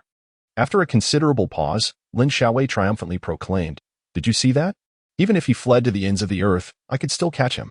As she spoke, she wished fervently that she could rewind time, allowing the audience to witness how Yang Jie's spheres were launched from Syndra, traversing the river, crossing the jungle, and soaring down the mid-lane right towards the Dragon Lady. Such a visual spectacle was undeniably magnificent. In truth, upon observing the Dragon Lady returning from the barren pit, Yang Jie anticipated that the damage from just 3 spheres would not suffice to keep her grounded. Thus, he took a risk, deploying 1 Q, followed by a W, and then combining it with his 4-sphere ultimate. This additional damage was enough to secure the kill, yet it demanded immense dexterity. Uncertain of how long the Dragon Lady had been channeling her teleport, he had to execute his commands with utmost swiftness. Fortunately, he managed to unleash his ultimate just before she vanished. Syndra's ultimate, once cast, could pursue relentlessly, no matter where one fled. The stunning visual of 4 spheres striking from miles away was profoundly impactful, even more so than a 7-sphere kill. In an instant, the audience was glued to their screens, eager to discover the limits of Yang Jie's Syndra. This girl is extraordinary. Is there anyone stronger? Many fans in the chat declared their newfound loyalty to Lin Xiaowei, who basked in their admiration. Yet, she knew the true hero was Yang Jie, and her gaze turned towards him, though she remained uncertain of the extent of his capabilities. Soon enough, she would receive her answer. Yang Jie's Syndra seemed to possess no boundaries, as he once again shattered their expectations during a team fight at the 29-minute mark. This time, Syndra unleashed not 7 spheres, but an unprecedented 9. The reason Syndra could deploy 7 spheres lay in her W skill, which refreshed the existence duration of the spheres. In essence, a sphere set to vanish in 6 seconds could be lifted by W and granted another 6 seconds of existence. This enabled the effect of having spheres present for 6 seconds while the Q skill, lasting only 2 for seconds, could be cast 4 times. However, 7 was already the utmost limit. There was no way to produce more spheres. Yet, Yang Jie had discovered a subtle nuance, which he deftly employed during this team fight. Yang Jie possessed a significant advantage, yet the opposing team resisted fiercely, refusing to relent, even as the match dragged on for 29 minutes without conclusion. He deemed it time to bring the game to a close, thus applying his strategy and practice. Initially, they were engaging the Baron, while the adversaries approached from the entrance of the Baron pit, attempting to contest the dragon. Yang Jie's team had vision at the entrance, granting them insight into the enemy's movements. He deftly tossed 3 spheres at the entrance, gauging the distance, and then executed a sudden push with a weaker sphere. In that instant, it appeared as if his 3 spheres had been meticulously calculated, simultaneously stunning all 5 opponents. A splendid repulsion. The spectators in YY believed this maneuver to be exceptionally impressive, erupting in applause. In truth, the measure of a Syndra's prowess lies in the precision of her QE combo. A Syndra capable of stunning her foes is a truly exceptional one. Instances like Yang Jie's, where he incapacitated 5 opponents at once, are exceedingly rare. Unbeknownst to them, Yang Jie had long calculated the range of his QE. By the time he struck, he was confident of his success. Witnessing the enemy incapacitated, he refrained from hastily unleashing his ultimate, instead using W to retrieve the first sphere he had cast, while simultaneously targeting the Fire Mage with a Q skill. With a resounding clap, thanks to the refresh effect of W, 3 spheres remained on the ground, 1 in Syndra's grasp and 3 orbiting around her, forming a formidable array of 7 spheres. By this stage, her adversaries had already fallen victim to his 7 spheres. The Fire Mage, realizing Syndra had locked onto him, was engulfed in panic. The moment the white bar signifying time control vanished from him, he hastily activated his Zonia S Hourglass. Ding! Upon activating his golden form, the Fire Mage entered an untargetable state, yet simultaneously, Syndra's 7 spheres hurtled toward him. The visual spectacle of 7 spheres assaulting a single target was indeed breathtaking. However, it is universally acknowledged that no matter how visually stunning a skill may be, it holds no value if it deals no damage. The Fire Mage's golden form rendered him impervious to harm. On the ground, the 7 black spheres lay scattered around him. But he had only sustained minor damage during the stun. The entirety of Syndra's ultimate failed to affect him. Had the ultimate been a ruse? A wave of question marks flooded YY, marking the first notable misstep from the otherwise stellar female streamer of the day, leaving many perplexed. Others pointed out that the activation of Zonia S was inherently uncontrollable. Successfully evading Syndra's ultimate only highlighted that the Fire Mage was no mere bystander, for he had anticipated Syndra's intent to eliminate him, activating Zonia S with impeccable timing. While they debated, Lin Xiaowei remained smiling. She had long received word from Yang Jie that this was no miscalculation. Everyone, please be patient. The Fire Mage's golden form will soon expire. Lin Xiaowei was intently focused on the screen, actually searching for news about Syndra, while others presumed she was engrossed in the game. During the Fire Mage's golden period, the opposing 5 targeted Syndra for an assault, yet Yang Jie awaited their strike, executing a flawless flash to evade the majority of non-targeted skills. The few targeted skills and basic attacks were insufficient to eliminate him within the duration of the Fire Mage's golden state. With a clap, Yang Jie did not falter, launching a Q beneath the invulnerable Fire Mage. The brief 2.5 seconds passed swiftly, the golden form dissipated, and both the Fire Mage and his teammates directed their attacks at Syndra, while Yang Jie's allies abandoned the Baron to rush out. Amidst the chaos, Yang Jie remained unperturbed, unleashing another Q skill. With a clap, as this Q emerged, 9 spheres had already amassed on the ground, encircling the Fire Mage ominously. However, the Fire Mage and his team dismissed the threat. Syndra lacks her ultimate, E and W, rendering these spheres mere decorations. The Fire Mage's Q failed to connect with Syndra, and his W also fell short, igniting his fury. Feeling mocked, he prepared to unleash his ultimate. Yet, at that very moment, as he raised his hand, 9 spheres surged into motion simultaneously. Energy cascaded. Before the Fire Mage could comprehend the unfolding events, the 9 spheres launched toward him, striking with precision. The flurry of black spheres descended upon him like guided missiles, reducing him to a mere shadow of his former self. The miraculous 9 spheres emerged, simultaneously assaulting him, depleting his health in an instant. The system announcement of Fallen Blossom Rain has slain Spring 1244D, echoed as the Fire Mage's demise registered, leaving the remaining 9 players, aside from Yang Jie, utterly bewildered. Hadn't Syndra just unleashed her ultimate? How could this champion possibly manifest 9 spheres? Countless question marks danced through the minds of the viewers watching the live stream. For a brief moment, Lin Xiaowei was also left speechless, her lips parted in astonishment. Fortunately, she had prepared for this, quickly clarifying, Syndra SR, akin to W, can refresh the existence time of the spheres. In other words, after the R is cast, the spheres that land will revert to a 6-second existence time. Calculating 2 seconds per sphere, she can release 2 spheres once more, resulting in the appearance of 9 spheres. At this juncture, she abruptly ceased her commentary. The YY audience grew restless, while those familiar with Syndra's mechanics could surmise the principle behind the 9 spheres.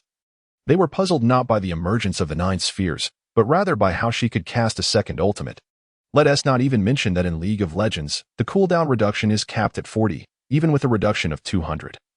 It would not suffice to unleash 2 ultimates in such a brief time frame. Of course, Syndra's maximum damage remains tied to the 7 spheres. The 9 spheres merely enhance the spectacle without significantly increasing damage. However, the precise reasoning behind her ability to cast a second ultimate remains a tantalizing mystery, one that I shall unveil in the next live stream. Kiki. Lin Xiaowei chuckled. The audience found themselves speechless once more. It seemed their streamer could weave tales as captivating as a storyteller, seamlessly transitioning from one narrative to the next. Nevertheless, most of them felt a burgeoning anticipation for Lin Xiaowei's next live stream, for such thrilling content was a rarity, and they yearned to uncover the truth behind the spectacle. Following this broadcast, due to Lin Xiaowei's YY handle, Fallen Blossom Rain, and her penchant for referring to herself as sister, many YY viewers began calling her Sister Wei.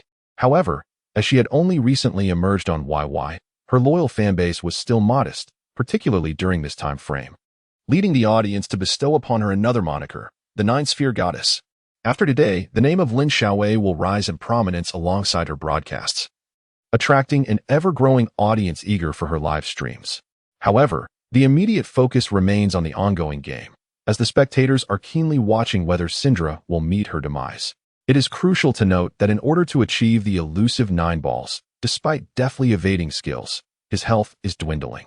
Yet, Yang Jie possesses a significantly quicker response time than his opponents. After unleashing his ultimate ability, he activated his invulnerability the moment the ball was launched, ensuring that for a fleeting 2.5 seconds, he could not be harmed. The adversaries were left to engage in close combat with Yang Jie's teammates. And just as the skirmish intensified, a deluge of balls descended upon them. With a resounding crash, 9 black spheres propelled by Yang Jie spread across nearly half the screen, stunning all 4 remaining opponents. A single team fight resulted in the simultaneous incapacitation of both targets, prompting teammates to capture screenshots to boast about their triumph. The spectacle of 7 balls being launched was already astounding, but the sight of 9 was nothing short of magnificent. After the onslaught, the ground was littered with balls, and the opposing quartet quickly met their end. Thus, Yang Jie astoundingly showcased his 9-ball prowess without even falling himself. The platform erupted in excitement once more. Lin Xiaowei glanced around and noted that the influx of viewers drawn by the 7 balls had significantly increased. She could only wonder how many more would be attracted by the spectacle of 9. In any case, the audience count surged beyond 20,000, nearing that of top-tier streamers. In this realm, only the ball goddess could boast such impressive figures. Even the renowned prince, who was scheduled to stream this afternoon, had not achieved similar results. Moreover, winning this match propelled her to diamond rank, and the sight of the diamond's white trim filled her with joy. Observing comments in YY proclaiming her as the 9-ball goddess, Lin Xiaowei felt a surge of happiness, affirming that enlisting Yang Jie to play on her behalf was indeed a worthwhile decision. Yang Jie is undoubtedly a master among countless ranks, an invincible presence in this tier. After exiting the game, Lin Xiaowei concluded her live stream amidst the applause and admiration on YY. In her channel, everyone has a schedule. One cannot simply stream as long as one wishes. Don't forget to tune in to my stream tonight.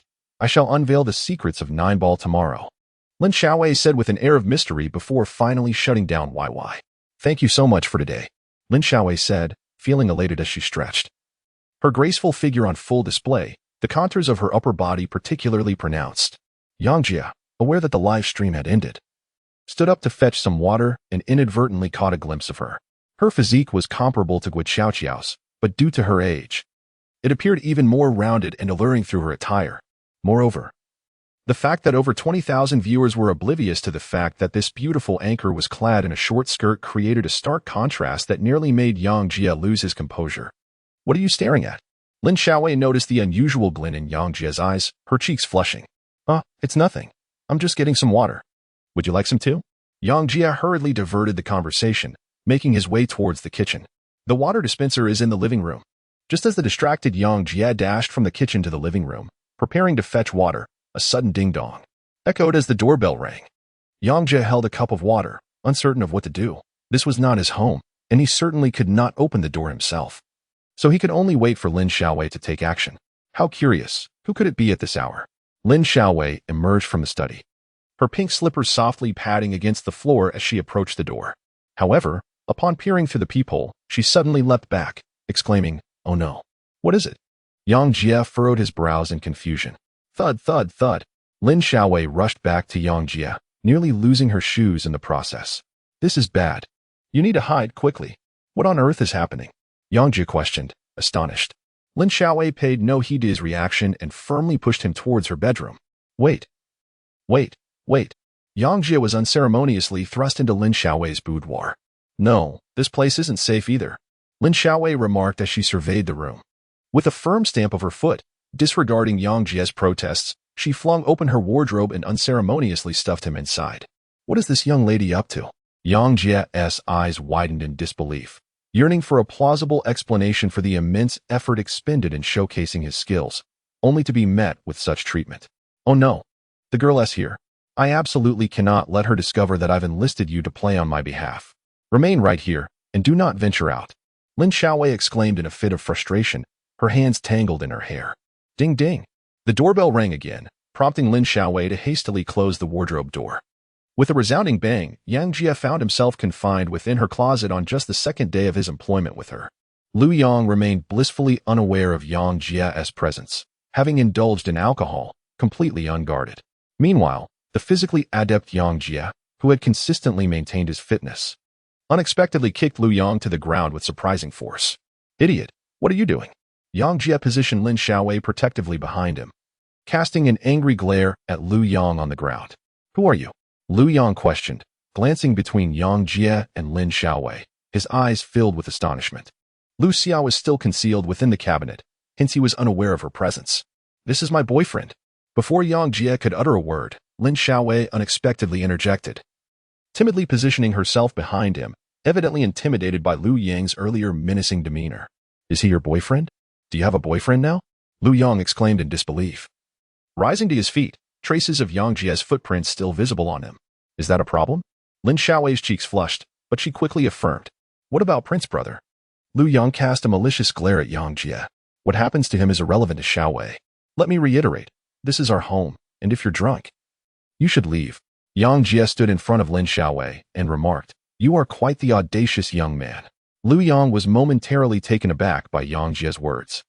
But feeling humiliated by the earlier stomp, he retaliated by throwing a punch at Yang Jie. Yang Jie raised his hand and forcefully threw him to the ground. Yang Jie typically engages in regular exercise and has never been involved in any fights. However, the individual before him had clearly consumed too much alcohol and was no match for him. With a resounding thud, Yang Jie delivered a forceful kick, causing Lu Yang to tremble all over. Do you dare to provoke Xiaowei again? Yang Jie grasped Lu Yang by the collar and lifted him up, expressing his fury. Had it merely been a quarrel between him and Lin Xiaowei, Yang Jie would not have been so enraged. However, witnessing a drunken man tormenting a woman ignited a profound wrath within him, especially since this woman was his current benefactor. I won't dare anymore. Please don't hit me. Please don't hit me. Lu Yang, suddenly bereft of his earlier bravado, lowered his head and pleaded for mercy repeatedly. Yang Jie glanced at Lin Xiaowei, indicating that the decision on how to proceed rested solely with her. Lin Xiaowei bit her lip and shook her head, signaling Yang Jie to refrain from further action. Yang Jie nodded, seizing Lu Yang and dragging him all the way to the living room. He flung open the door and tossed him outside, as one would discard refuse. Lu Yang, inebriated and seemingly devoid of bones, allowed himself to be pulled along. It was only when he was unceremoniously cast out that he suddenly sprang to his feet. You little brat, just wait. I'll call my brother Wangzi to deal with you. How dare you pursue my brother Wangzi's woman? You must be tired of living. And Lin Xiaowei, since you have a boyfriend now, why not let Lu Xia go to brother Wangzi? Bang. Yang Jie found him bothersome and promptly kicked him, subsequently closing the door. The summer heat was intense. Lin Xiaowei had just moved in and lacked air conditioning. After a bit of exertion, beads of sweat began to form on his body. Yang Jie fanned himself with his clothing, puzzled by the unusual amount of sweat he was experiencing. However, upon glancing back at the two lovely women in the living room, he suddenly comprehended the source of his perspiration. After all, he had just been cramped in a cupboard with the charming Lu Xia. The proximity had made it nearly impossible to avoid sweating. Lin Xiaowei and Lu Xia regarded him with distinctly different expressions. Lin Xiaowei's gaze was filled with gratitude, while Lu Xia's was a tumultuous mix of anger and discomfort. The recollection of their intimate encounter in the cupboard caused Yang Jie's sweat to cool instantaneously. Is this person truly your boyfriend? Lu Xia was the first to break the silence, her astonishment evident as she glanced between Lin Xiaowei and Yang Jie. The memories from the cupboard etched a complex expression upon her face. Unaware of the nature of their interaction, Lin Xiaowei shot Yang Jie a knowing look and declared, Yes. He is my newly found boyfriend. Is he merely a boyfriend? Lu Xia frowned, scrutinizing the pair once more. Indeed. Lin Xiaowei strode up to Yang Jie, feigning intimacy as she gently tugged at his arm. Yang Jiefu, with a heart full of understanding, realized that Lin Xiaowei did not wish for her involvement and to be known among her peers. When Lin Xiaowei referred to herself as his girlfriend, it was likely motivated by this very concern. Consequently, he willingly draped his arm around Lin Xiaowei's shoulder and remarked, I have indeed only recently met Xiaowei, but our feelings are mutual. Yang Jie had never been in a romantic relationship, yet he had observed the portrayals on television. The manner in which men embraced women in those shows was his only reference, and he merely emulated what he had seen. Lin Xiaowei felt a shiver run through her body at his touch, her lips parting in surprise, however, mindful of Lu Xia's presence. She refrained from voicing her discomfort and chose to endure the moment in silence. Yang Jie found it immensely comfortable to embrace Lin Xiaowei's fragrant shoulders and felt an irresistible urge to hold her tighter. Yet, why conceal themselves within the confines of the cabinet? What is there to hide in a romantic relationship? Lu Xia remained skeptical about their identities. So why hide in the cabinet? Is there shame in having a scoundrel of a brother? Yang Jie had long deduced the relationship between Lu Xia and Lu Yang through their conversation. Although he lacked life experience, he was by no means foolish. Since he had seen it, he accepted it with a chuckle. Lu Xia brushed a strand of hair from her forehead and forced a smile that was far from pleasant. Sister Lu Xia, if Lu Yang comes to you for money again, you must not give it to him. You owe his family nothing. Lin Xiaowei interjected. After what I did, and with my brother still harassing you today, do you still consider me a sister? Lu Xia replied with a wistful smile. Lin Xiaowei fell silent, as it was evident that a complex knot existed between them that was difficult to untangle. There's nothing more for me here. I shall take my leave. You two may continue your romantic rendezvous in the cupboard, Lu Xia said while adjusting her wrinkled clothes and stepping out. Lin Xiaowei, perhaps recalling some unpleasant memories, did not stop her, and Yang Jie felt hesitant to speak. As she reached the door, Lu Xia suddenly remarked, Lin Xiaowei, considering you still remember me as your sister, let us keep your arrangement with this fellow a secret. I won't breathe a word to any other streamers.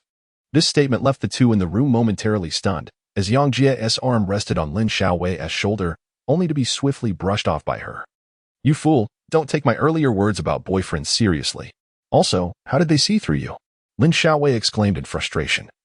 Having thought she could maintain the FAAD, but I can't shake the feeling that your ignorance of the secrets behind the 9-ball consecutive strikes led to your discovery, Yang Jie remarked. Yang Jie scratched his head, feeling quite innocent. Lin Xiaowei pondered for a moment and realized that the issue indeed stemmed from her side, leaving her with a sense of helplessness. She took a couple of steps and flopped onto the sofa, bitterly lamenting. The account boost was discovered the very next day. What am I to do from here on out? If others find out that my commentary was merely a FAAD, they will undoubtedly cease to watch my broadcasts. Was she truly incapable of articulating her thoughts? Yang Jie leaned in with concern, his worries palpable. I don't know. It shouldn't be too bad, right? We used to be very close friends, but as fate would have it, some unpleasant incidents occurred, and our relationship soured. Lin Xiaowei shook her head in response. Oh. Noticing her reluctance to elaborate, Yang Jie decided to refrain from further inquiries. A minute later, he retrieved his coat from the living room and headed towards the door. Where are you going? Lin Xiaowei asked, suddenly alert, rising from the sofa. I'm off to seek employment. I've been discovered, thus I can no longer continue here. I must hurriedly find another job. Come back, Lin Xiaowei exclaimed, flinging a pink slipper at him. Startled by the airborne footwear, Yang Jie swiftly dodged. Why so fierce? I want to be taking my wages for these 2 days, he replied, exasperated. Yet, Lin Xiaowei was even more perturbed. Barefoot, she leapt from the sofa. Her foot raised as she attempted to advance, but Yang Jie obstructed her path. Displaying a mischievous grin that revealed her sharp canines, she complained, I hired you to work. Just do your job diligently. I want to treat you unfairly, and if you choose to leave, then so be it. But I've been found out. It's been said that Sister Lu Xia might not necessarily betray us. We'll address that when the time comes, Lin Xiaowei retorted, slamming the door to her room in frustration as she went to search for another pair of shoes, unwilling to engage with him further. Yang Jie ran his fingers through his hair and set down his coat, with the prospect of earning 200 yuan in just 2 hours. He was certainly unwilling to leave. Staying was undoubtedly the preferred option. However, after the incident earlier today where they mistakenly referred to each other as a couple, the nature of his relationship with Lin Xiaowei had become somewhat delicate. Lin Xiaowei summoned him to her room, and they reached an understanding. As long as a third party was present, they would pretend to be in a romantic relationship. Yet Yang Jie was forbidden from taking advantage of her. Lin Xiaowei believed that this charade was the only way to deceive others regarding Yang Jie's frequent visits to her home. Yang Jie was equally delighted. Who wouldn't cherish the proposition of having a beautiful woman declare herself as their girlfriend? Moreover, This was distinctly different from Gu Xiaoqiao's demeanor earlier in the morning. It was merely a pretense, a facade, a pretense that allowed for some flirtation. Yang Jia was once again reminded of the events in the cabinet. Since the departure of the well-endowed Lu Xia, she had not returned. After a brief respite, Yang Jia and Lin Xiaowei commenced preparations for the evening's live broadcast. With the synergy established in the afternoon, both became quite adept, and Lin Xiaowei began to acclimate to Yang Jia's gaming style. As long as Lin Xiaowei encouraged him to showcase his skills, he would unleash his prowess without reservation. Even when not showcasing, he would create opportunities to do so. However, his wolf-like approach was both skilled and confident, and amidst 100 attempts, only 1 or 2 missteps occurred, which Lin Xiaowei could deftly navigate.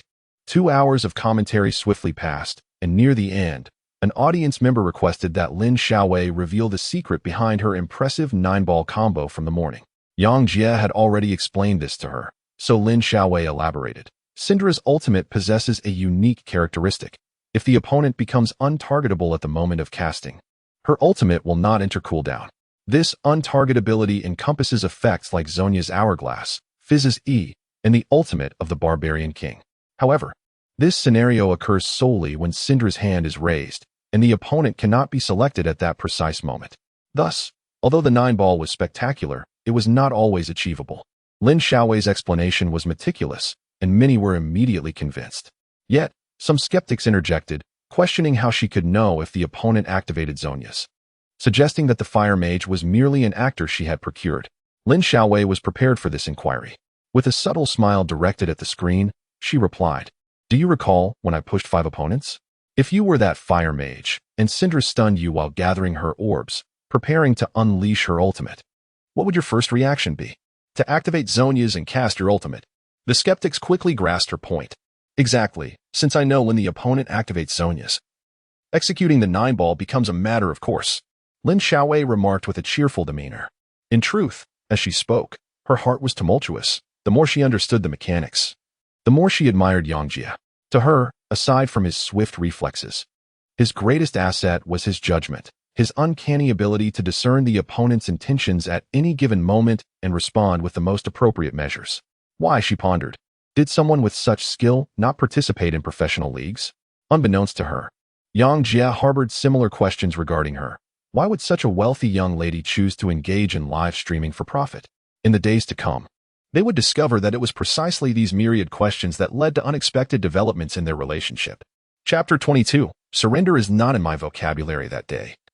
There was no thunder, and Yang Jia was unable to spend the night at Lin Xiaowei's home. However, at 10 o'clock in the evening, after completing the live broadcast and returning home, Lin Xiaowei accompanied him to the entrance. I truly owe you a debt of gratitude. My viewership on YY has significantly increased today. If I can maintain this stability for a while, I will be able to rely on streaming dividends, she said, her face alight with joy. Yang Jia nodded, feeling a sense of joy in not only earning money but also assisting Lin Xiaowei in accomplishing her endeavors. As they conversed, Lin Xiaowei accompanied him to the entrance of the community. In truth, Yang Jia had intended to inquire about her identity. Yet once they arrived at her home, they became preoccupied with various tasks, and he ultimately refrained from asking. After parting ways with her, Yang Jia returned to his solitary abode, collapsing into slumber. With his parents frequently on business trips, the young household often exuded a sense of tranquility. However, nearly a month prior, the atmosphere was occasionally lively, with his elder brother Yang Hao and his friends often visiting to enjoy their time together.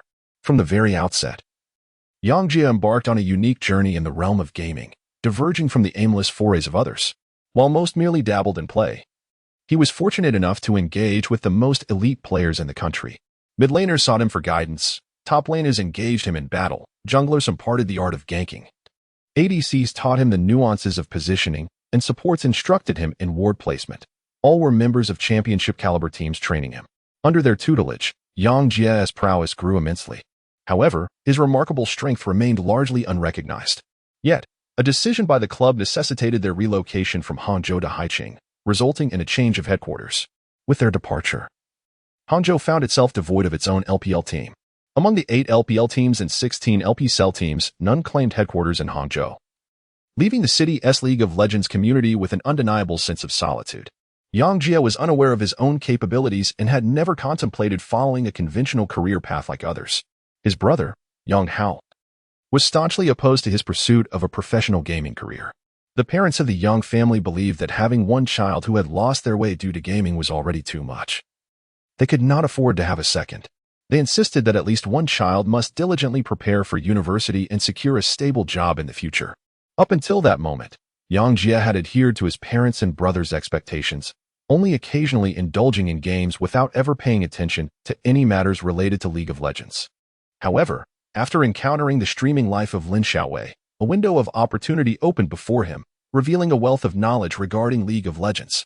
That night, Yang Jie pondered deeply, tossing and turning for quite some time before finally drifting off to sleep.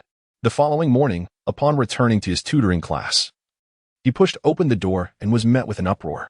Yang Jie, you were incredible yesterday. You must participate in the upcoming match, urged the class monitor, Hao Kaiyan. All right, if I have no other commitments, I will definitely join, Yang Jie replied with a nod. Participating in the competition wouldn't take much time, and he had no valid reason to decline. Yang Jie, why did you leave in the middle of dinner yesterday? Inquired the class beauty, Li Si. Something came up, haha. He responded, I heard someone saw you with Guo Qiao. What is so special about that flirtatious vixen? Xiao Lele interjected discontentedly. Qiao is a good lady, Yang Jie defended. Yang Jie murmured softly, feeling somewhat discontented with Xiao Lele's incessant entanglement in trivial matters. However, he was entirely unprepared for the sudden surge of popularity he experienced, typically. Only those who excelled academically or athletically garnered such attention in class. It appeared that overnight, he had transformed into the unequivocal focal point of his peers, with everyone taking pride in their association with him. In the course of boasting to others, one could simply declare, that impressive fox from yesterday is my classmate. This was a sentiment embraced by all. Yet, a sense of unease lingered within Yang Jie. Could one truly attain such treatment merely by excelling in gaming? He had never before observed his classmates in this light. Unbeknownst to him, no one in the class had ever played as adeptly as he. Hence no one had experienced such reverence. Brother Jie, how is Guo Qiao? You two must have had a moment yesterday. Chen Pengzi immediately approached him upon sitting down. There is nothing between me and Qiao. She is genuinely a good girl. Yang Jie responded with a wry smile, having encountered such inquiries multiple times during his walk. It seemed that boys were inherently gossiping creatures. Really? Everyone claims she's quite flirtatious. As long as you make the list, anyone can approach her. Chen Pengzi retorted skeptically. Who is everyone? Is there evidence to support this? Yang Jie raised an eyebrow. Now that you mention it, I'm not quite sure who said it. It's just a rumor that spread. Chen Pengzi pondered for a moment. Then that settles it. Yang Jie shot him a disdainful glance. It was precisely because of such reckless gossip that Guo Qiao had succumbed to such degradation. Nonetheless, Yang Jie was increasingly convinced of her innocence. Regardless, Brother Jie was indeed fortunate to have established a connection with such a stunning beauty. Chen Pengzi gazed at him with envy. Hee. Yang Jie felt a twinge of embarrassment at the comment. Alas, my gaming skills are lacking. Otherwise, Brother Jie, you could teach me a few tricks. And I too could win over a girl. There's a female streamer called Xiao Nu on YY channel. Her figure is simply splendid. If I could win her over, it would be worth a lifetime. Upon hearing him mention Xiao Nu, a classmate in front turned around, wiping his mouth. There is a new female streamer who is also impressive. I heard she executed a 9-ball ultimate with Syndra. I watched the replay, and it was absolutely astonishing. Indeed, that woman is now dubbed the 9-ball goddess. She is even more attractive than Xiao Nu. From now on, I shall forsake Xiao Nu for the goddess. Chen Pengzi eagerly chimed in. Yang Jie widened his eyes in astonishment as he listened to their conversation. It was the first time he realized that Lin Xiaowei and her companions wielded such considerable influence, with classmates tuning into their live broadcasts. Who doesn't adore beautiful women? Alas, such a grand spectacle seems forever beyond his reach. Chen Fati lamented as he concluded today's discussion. Yang Jie felt a tremor at the corner of his mouth, uncertain whether to interject. If he confessed to these individuals that he had not only brushed against the breast of a female athlete yesterday, but had also embraced the goddess of billiards, would they not conspire to end his life? Moreover, the goddess of billiards was someone he had personally championed. After a series of idle banter, only 4 or 5 minutes remained before class commenced when, suddenly, the door to their classroom was kicked open, admitting 2 tall young men. One was fair-skinned and the other dark, both clad in black attire, their hair dyed, exuding the aura of rebellious students, unmistakably delinquents. Who is the class leader of Class 7? Inquired the fair-skinned one. That would be me, responded Hao Kaiyan, adjusting his glasses as he stood. Just you? The fair-skinned one remarked, sizing up Hao Kaiwen. Prepare for defeat in Saturday's match. We are here to deliver your death notice. With that, the darker of the two affixed a sheet of white paper to the classroom door, adorned with a skull illustration, a red cross drawn through it, and the word loser scrawled in English. What does this mean? An uproar erupted among the students, with He Kongfu, the ADC of Class 7, the first to rise in protest. What does it mean? Repeat after me. Loser, Russell. It translates to defeated in Chinese. The tall fair-skinned one declared, rapping on the classroom door with an air of defiance. Black and white impermanence, do not take your arrogance too far, shouted Wang Kai, another delinquent, standing up in discontent. Upon revealing their identities, a wave of murmurs swept through the class. Since graduating from senior year, this cohort of sophomores had emerged as the largest in the school, with the most notorious delinquents being the Chang brothers, Chang Xin and Chang Yi, known as black and white impermanence due to their contrasting appearances. These two were accustomed to their brazen demeanor, looking down on others in every classroom they entered. Realizing who stood before them, class leader Hao Kaiwen gritted his teeth, wishing to thwart their actions, yet he was merely an ordinary student, too timid to confront delinquents. He Kongfu fell silent, and only Wang Kai could engage in dialogue, albeit without the courage to provoke them. Do nothing. For a class like yours, merely reaching the finals would be commendable. I predict you won't even need to compete in the finals. Just concede defeat. The dark one chuckled menacingly, his grin making his already ominous visage appear even more fearsome. He assumed that no one from Class 7 would dare to speak up, but suddenly, a voice from the back called out, "Why concede before the match?" Though the voice was soft, it startled the dark one, especially since even Wang Kai, the most formidable delinquent in Class 7, remained silent. Who dared to utter such words? Who was so foolish? The fair-skinned one walked deeper into Class 7, glaring at those around him, and along the way, no one dared to utter a word. Why concede before we have even fought? Yang Jie coldly gazed at the approaching Bai Wuchang and remarked, if one cannot win, one must inevitably concede. Is this principle so difficult to comprehend? Bai Wuchang, realizing that Yang Jie was indeed the one who had just spoken those words, sneered. To claim that others cannot prevail simply because you have not triumphed yourself, was this insight of yours truly acquired through understanding? Yang Jie stood up and shared a cold laugh. His brother, Yang Hao, once remarked that losing a game is not to be feared. What is truly frightening is the loss of one's spirit and will. Therefore, in his games of League of Legends, even when faced with adversity, Yang Jie never clicked on the surrender button. The notion of losing without a fight is something that would never transpire for him. Yang Jie agreed to participate in the finals on behalf of Class 7, having previously fought alongside his teammates.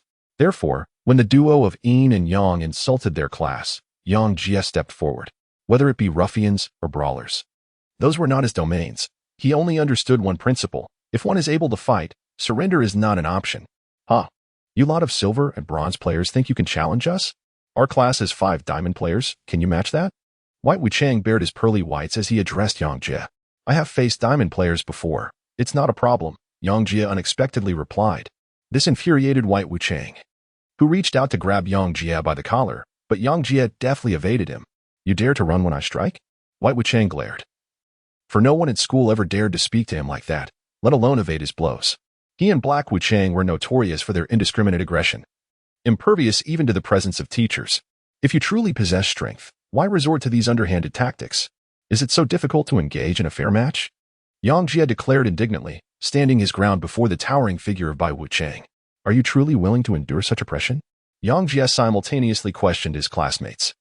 Although the ominous reputation of the two figures rendered everyone hesitant to speak loudly, hushed murmurs began to circulate, with several brave souls vocally expressing their support for him.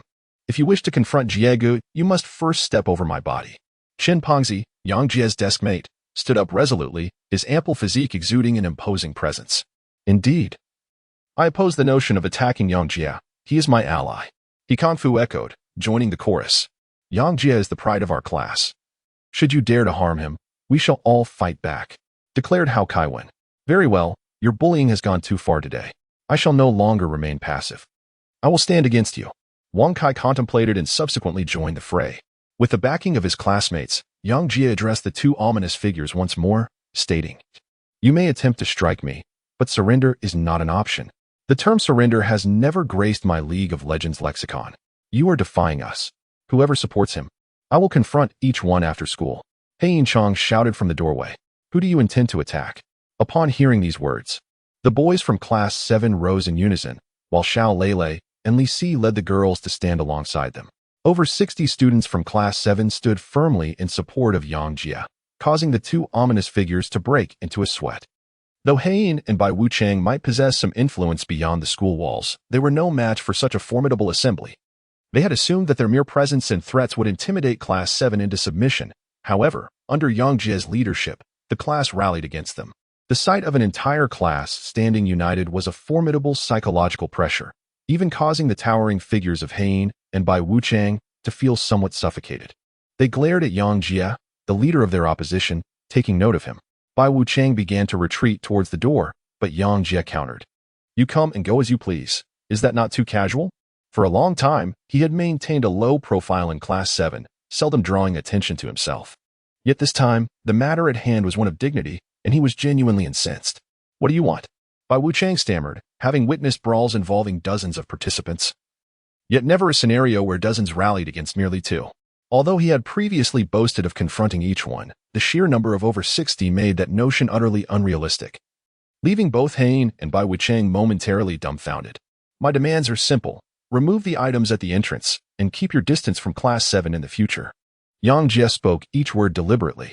Upon hearing such a simple request, both individuals exhaled in relief. Bai Wuchang cautiously stepped back, only to be unexpectedly tripped by an unseen foot, landing with a thud. Laughter erupted from the class, regardless of gender, as they witnessed Bai Wuchang's fall from a once imposing presence to this comical predicament, rising from the ground with a face ashen with anger. Bai Wuchang did not pursue the identity of the one who had caused his tumble, but hurried to the door, tearing down the red paper before exiting with Bai Wuchang in a hasty retreat. Just wait. We will make you regret ever playing League of Legends, they declared venomously as they left. We shall wait. Yang Jia let out a cold laugh. Once the two individuals left, the classroom erupted into chaos. Everyone felt an exhilarating thrill standing together in defiance, having successfully intimidated the most notorious troublemakers in the school. A profound sense of accomplishment washed over them. As they recalled the audacity instilled in them by Yang Jia, praises began to echo around the room. Yet, Yang Jia himself appeared unfazed, as if he had merely performed a commonplace act, devoid of any special sentiment. Throughout the entire morning, his thoughts lingered on the upcoming competition, barely absorbing the lessons being taught. Curiously, he inquired of Chin, the plump student, about the gaming ranks of those two. Well, historically, our class has always boasted the highest level of League of Legends players in the school. Their class has around 6 or 7 diamond players. As for the brothers known as Black and White Wuchang, we high schoolers typically have limited time for gaming. However, these two have no fear of skipping classes, allowing them to amass considerable experience. They have already become the strongest kings in the internet gaming district, Chin replied with a wry smile. Yang Jia nodded, feeling reassured by Chin the Fatty's words.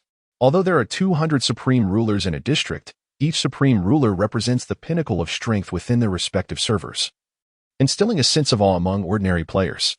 However, for Yang Jia, the supreme rulers hardly command the same level of respect as diamonds. The reason is quite simple. Since his foray into League of Legends, he has encountered opponents of equivalent strength to the supreme rulers. He has faced accounts such as the National Server King, Korean Server King, and Taiwanese Server King, making him entirely familiar with the prowess of supreme rulers. In contrast, diamonds are a rare sight for him, leading to doubts about their capabilities. As for ranks below diamond, they have never even crossed his radar. He has never entertained thoughts regarding them. Following his recent matches against the sneaky guy, the fatty, and the yellow-haired, Yang Jia has confirmed that his strength is more than sufficient to contend with diamonds.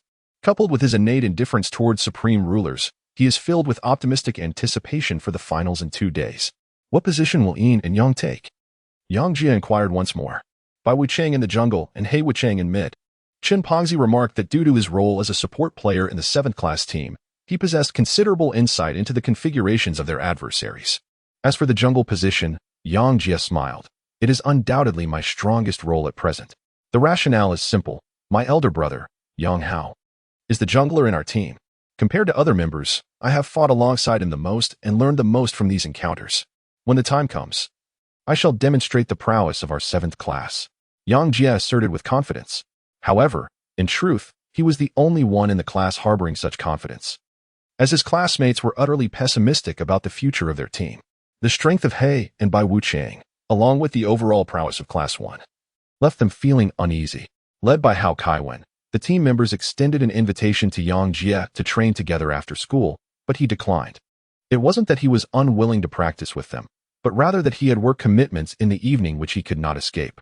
Upon hearing about his job, Hao Kaiwen felt disheartened, as the inability to train further diminished his hopes for Class 7's victory.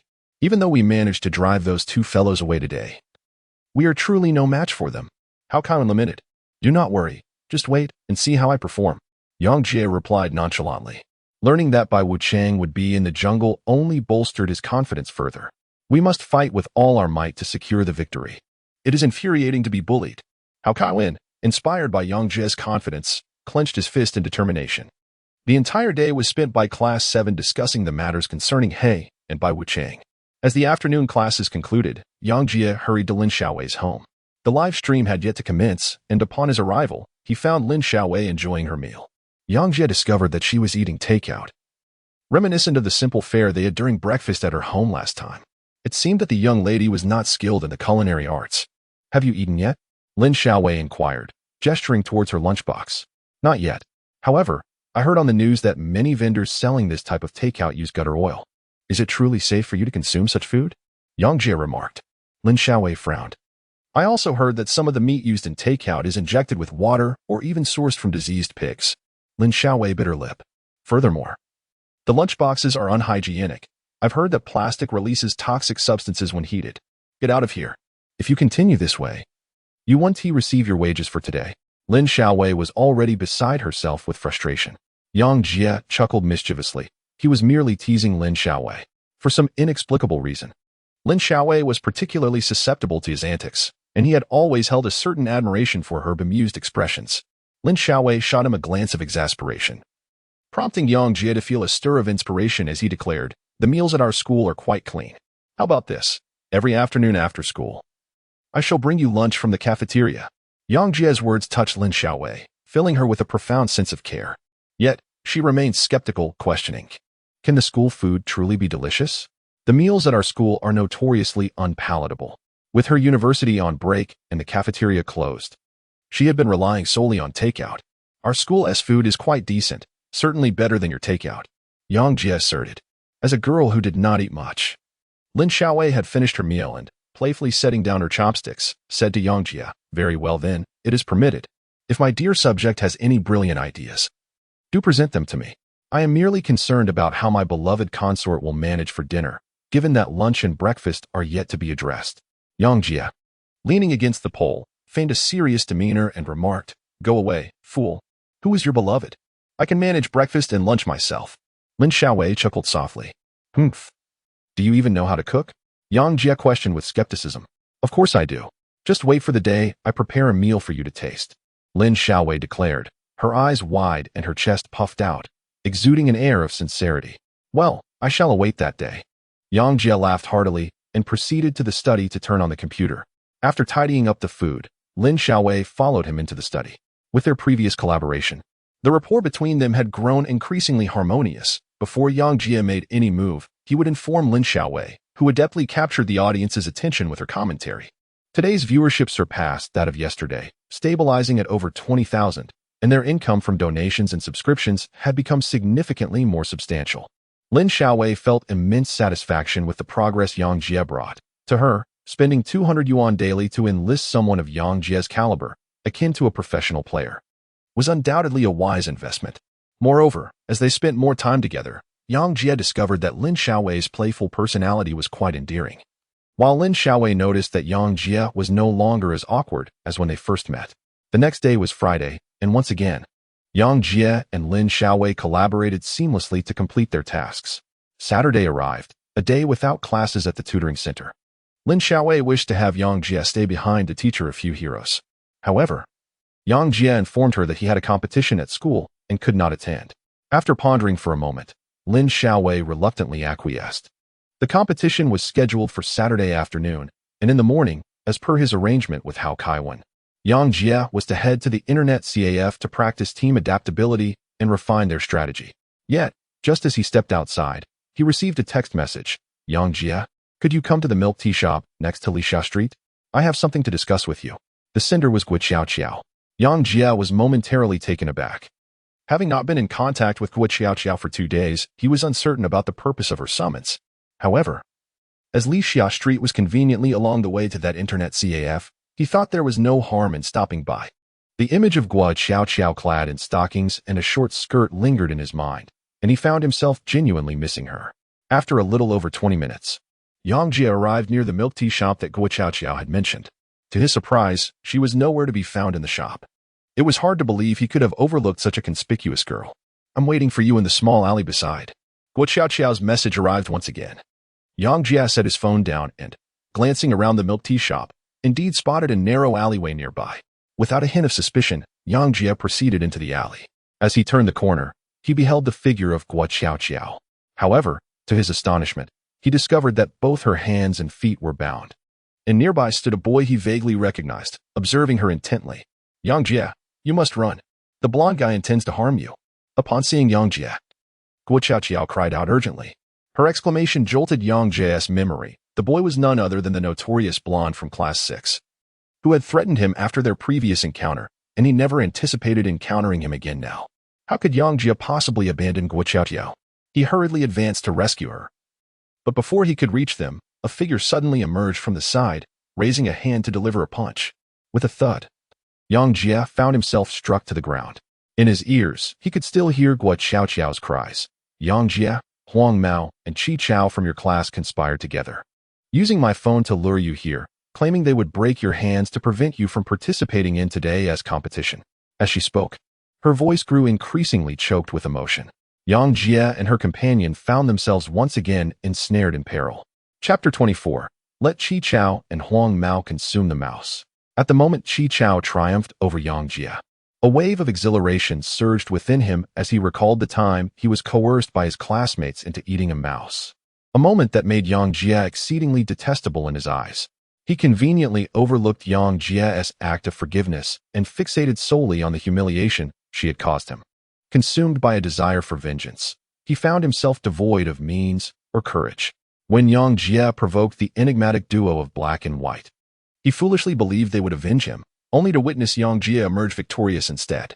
The classmates rallied in support of Yang Jia, and though he too rose to applaud her, he perceived his action as a personal disgrace, his thoughts perpetually circling around a singular notion: retribution. He was determined to reclaim his lost dignity.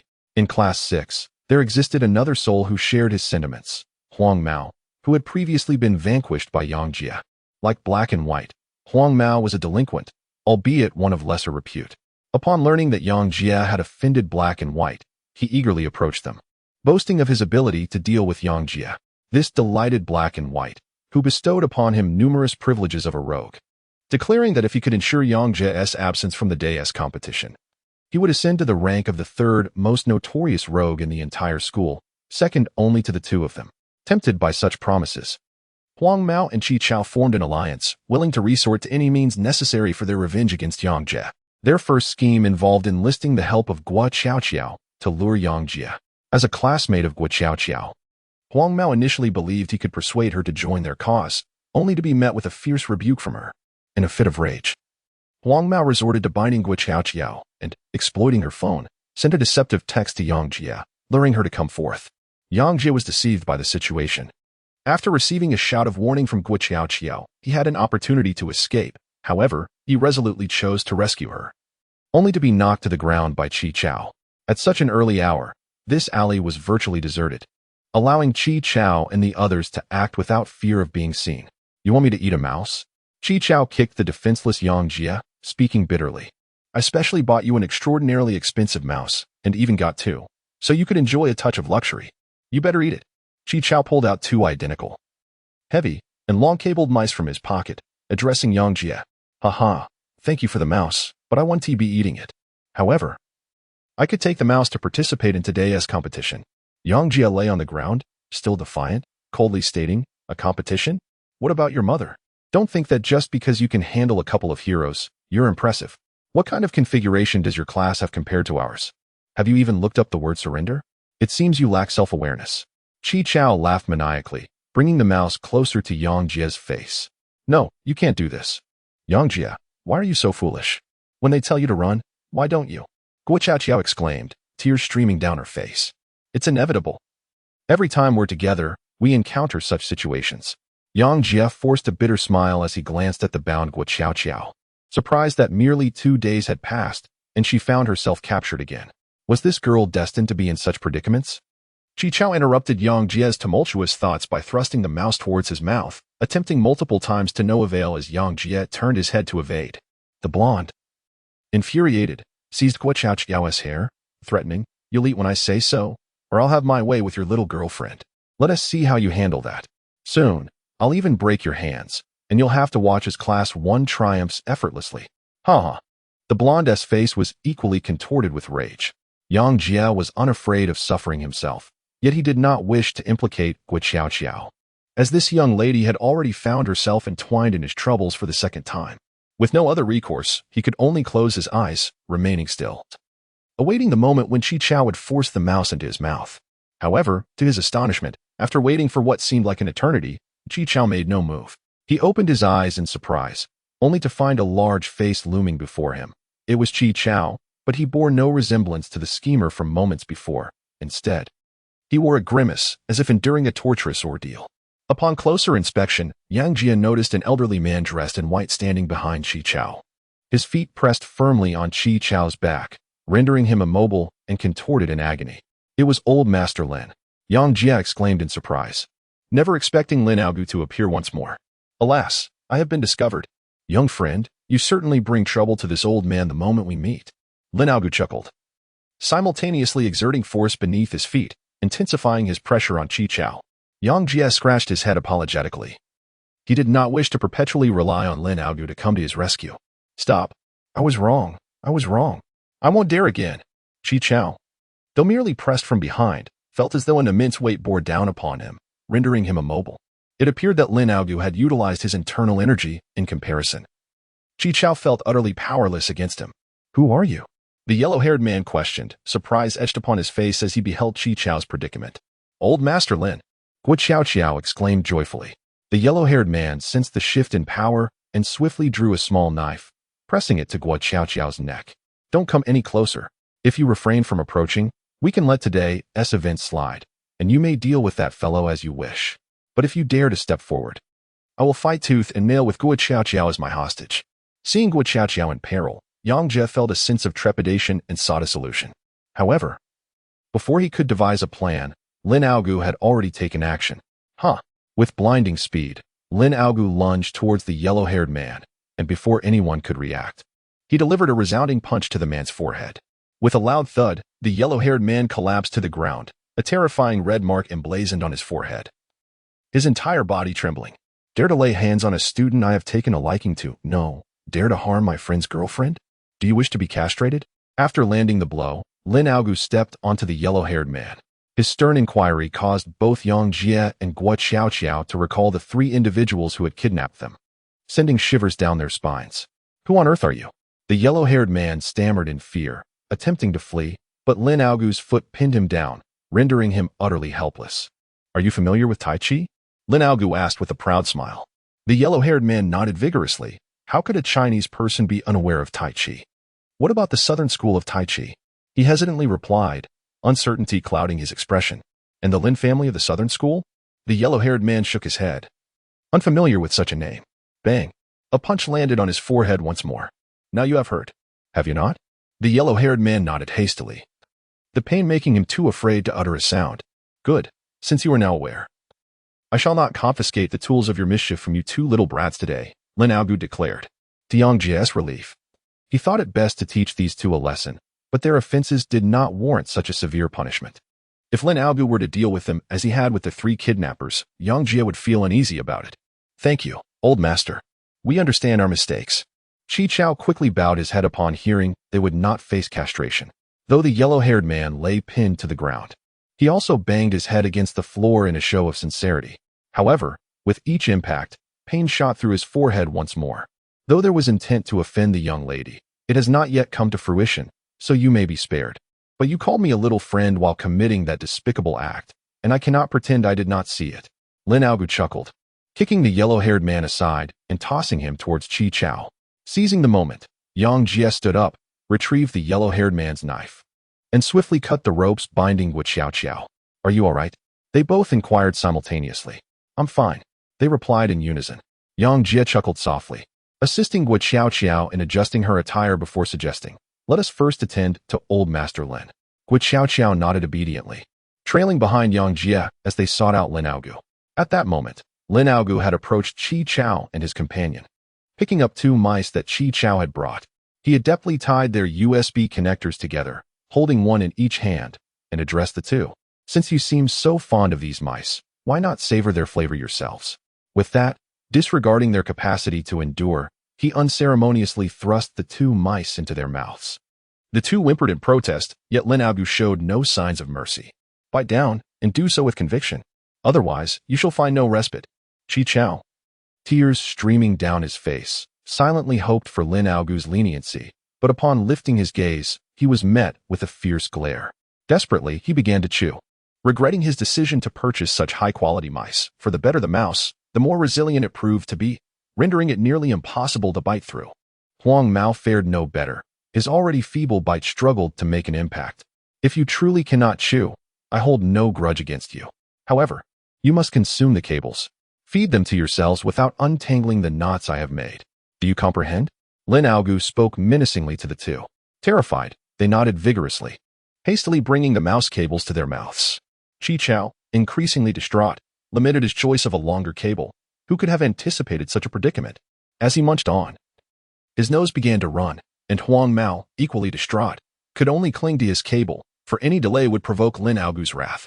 As they continued, both men soon realized a troubling truth. Should they persist, their mouths would inevitably collide. What? Huang Mao voiced his confusion. Mouth to mouth, do you not hear? Yes, precisely that. Lin Aogu glared, reveling in the moment. It seems the youngsters were correct. True love lies between men. His laughter was full of self-satisfaction, entirely devoid of any semblance of a mentor's decorum. After a while, as Qi Chao and Huang Mao's lips truly drew together, Lin Aogu beckoned Yang Jie and Wu Xiao to approach, instructing, you two, use your phones to capture this moment. Yang Jie was taken aback, yet he swiftly grasped Lin Aogu's intention. Once they captured a photograph of the 2 sharing a kiss, it was likely that they would never dare to trouble him again. Both he and Wu Xiao possessed images of the 2 of them, should Huang Mao and his group cause any disturbance. One of them could unveil the photographs as a means of intimidation. Yang Jie could not help but admire Lin Aogu's astuteness. A person who had navigated the complexities of society for so many years contemplated issues far more comprehensively than he did. The 2, with tears streaming down their faces, initially resisted having their photograph taken, but upon receiving a gentle reprimand from Lin Aogu, they promptly acquiesced. Yang Jie and Wu Xiao obediently captured a photograph of Huang Mao Qi Chao kissing, and they joyfully preserved it. Now that the photo session was complete, these 2 were still just children, and I could not hold their youthful folly against them. It was best to let the matter rest. Young friend, continue your date with your little girlfriend. I shall take my leave. Lin Aogu declared, satisfied that the situation had been resolved. Both youngsters had grown accustomed to the affectionate title of little girlfriend, and no one voiced any complaints. However, Yang Jie felt a deep sense of gratitude towards Lin Aogu. Time and again, had it not been for him, both he and Wu Xiao would have found themselves in dire straits. Do not mention it. If you truly wish to express your gratitude, it would be far better to learn some martial arts from me, Lin Aogu sighed. Learn martial arts? Yang Jie had a sudden inspiration. Why couldn't he learn? He promptly inquired, Old master, if I wish to learn, would you truly be willing to teach me your skills? Ah, you are willing to learn my techniques? Lin Aogu expressed his astonishment. Of course, mastering martial arts can serve as a means of self-defense. In the future, should I encounter similar predicaments, I shall no longer live in fear. In truth, my boxing style has long diverged from traditional Taiji, while Taiji emphasizes tranquility and balance. Our Lin family branch seeks lethal precision at every step. Learning this art will not prolong life. Rather, it may shorten it. Are you still willing to learn? Lin Aogu continued to question. One's lifespan cannot simply be determined thus. I am eager to learn, Yang Jie replied calmly. Very well, let me examine your bones. Lin Aogu said, as he felt several points on Yang Jie's body. Yang Jie had seen this practice on television. It was known as bone palpation, a method for discerning martial aptitude. However, he never anticipated encountering a martial arts master like Lin Aogu in reality. Excellent. Your aptitude is indeed commendable. If you genuinely wish to learn, 3 months of training will enable you to handle 3 opponents with ease. For more profound mastery, we must consider years. Are you still willing to pursue this? This was the 3rd time the old master asked if Yang Jia was willing to learn. And his response remained resolute. I am willing. In the past few days, he had faced numerous challenges and realized that strength was essential to resolving them, whether it was being kidnapped, confronting drunken troublemakers at Lin Xiaowei's home, or dealing with black and white messengers provoking their class. Without martial prowess, one would find themselves utterly powerless. Such matters could not be resolved through mere knowledge. Thus, he ardently desired to learn martial arts, to grow stronger, to become a force for good like Lin Aogu. That is good enough. In martial arts, if one does not willingly invest their heart and soul, the outcome will surely be unsatisfactory. You truly possess promise. Therefore, I shall take you on as my disciple. Master, please allow me to pay my respects. Yang Jia, understanding the gravity of the moment, decided to go along with the old man's words. Good. I never expected that at my advanced age, I would still be able to take on a closing disciple. Lin Aogu exclaimed joyfully, feeling as though he had regained 10 years of youth. He stroked his non-existent beard and continued, from now on, after you finish your work at Xiaowei's, you shall come to me for lessons, 1 hour each day. But what about the late hour, around 10? Yang Jia asked. It will not be a problem. I usually retire by midnight, Lin Aogu replied, shaking his head. To frequently see that girl, I reside not far from the apartment she rents. You can come to find me then. Yang Jia nodded. Since the elder was willing to impart his knowledge, he naturally felt compelled to comply with respect. However, just as this decision was made, Gui Qiao suddenly interjected, Old Master Lin, I wish to learn martial arts as well. I want to become your disciple. You too? What purpose does a girl have in studying martial arts? Lin Aogu was taken aback. Upon hearing his words, Gui Qiao sensed a hint of gender bias emanating from the elder. Yet, being astute, she realized that she could not alter Lin Aogu's perspective in the short term. Thus, she boldly leaned forward and declared, I let you touch my bones. This left even Lin Aogu momentarily speechless, though he quickly regained his composure and extended his hands towards Gui Qiao. Unfortunately, before he could make contact, Yang Jia pulled her away. Qiao, stop messing around. After all they had endured, Yang Jia addressed her directly, and she readily acquiesced, but the desire to learn martial arts lingered in her mind. Let us reconnect tonight. I have matters to attend to, so I shan't intrude upon your affectionate exchanges. I'm not accustomed to the ways of your younger generation, with the invitations and such. So I shall take my leave now, Lin Aogu stated. Very well, thank you sincerely for your guidance today. Yang Jia understood Lin Aogu's hurried nature and did not attempt to retain him. Lin Aogu waved his hand and departed alone. Just as he reached the door, he turned back with a solemn expression and remarked, by the way, should you ever find yourself disinterested in this young lady, or if she no longer favors you, do not forget to introduce her to me. A student girl, the dream of countless men, Lin Aogu proclaimed with utmost seriousness. Yang Jia and Gui Qiao were left speechless. After the old rascal departed, Yang Jia took Gui Qiao and left the place. As for Huang Mao and Qi Chao, the two of them had their mouths stuffed with a mouse and its cord, locked in a kiss, too timid to move. It was only after everyone had vacated that they released each other, spitting out the mouse, and collapsed into each other's arms, weeping inconsolably. They exchanged glances and suddenly realized that they found each other's faces quite appealing, and genuine feelings began to blossom between them. Setting aside future matters, Yang Jia remained oblivious to the fact that Lin Aogu's unintentional actions had inadvertently fostered a true romance. As he strolled down the street with Gui Qiao, she once again pressed herself against him. This time, Yang Jia did not shy away. Gui Qiao had also been startled, and he gently patted her back to soothe her nerves. I truly apologize for putting you through this ordeal, Yang Jia exclaimed. Gui Qiao shook her head, stating, although I was a bit frightened, I feel wonderful, for I am always able to be alone with you.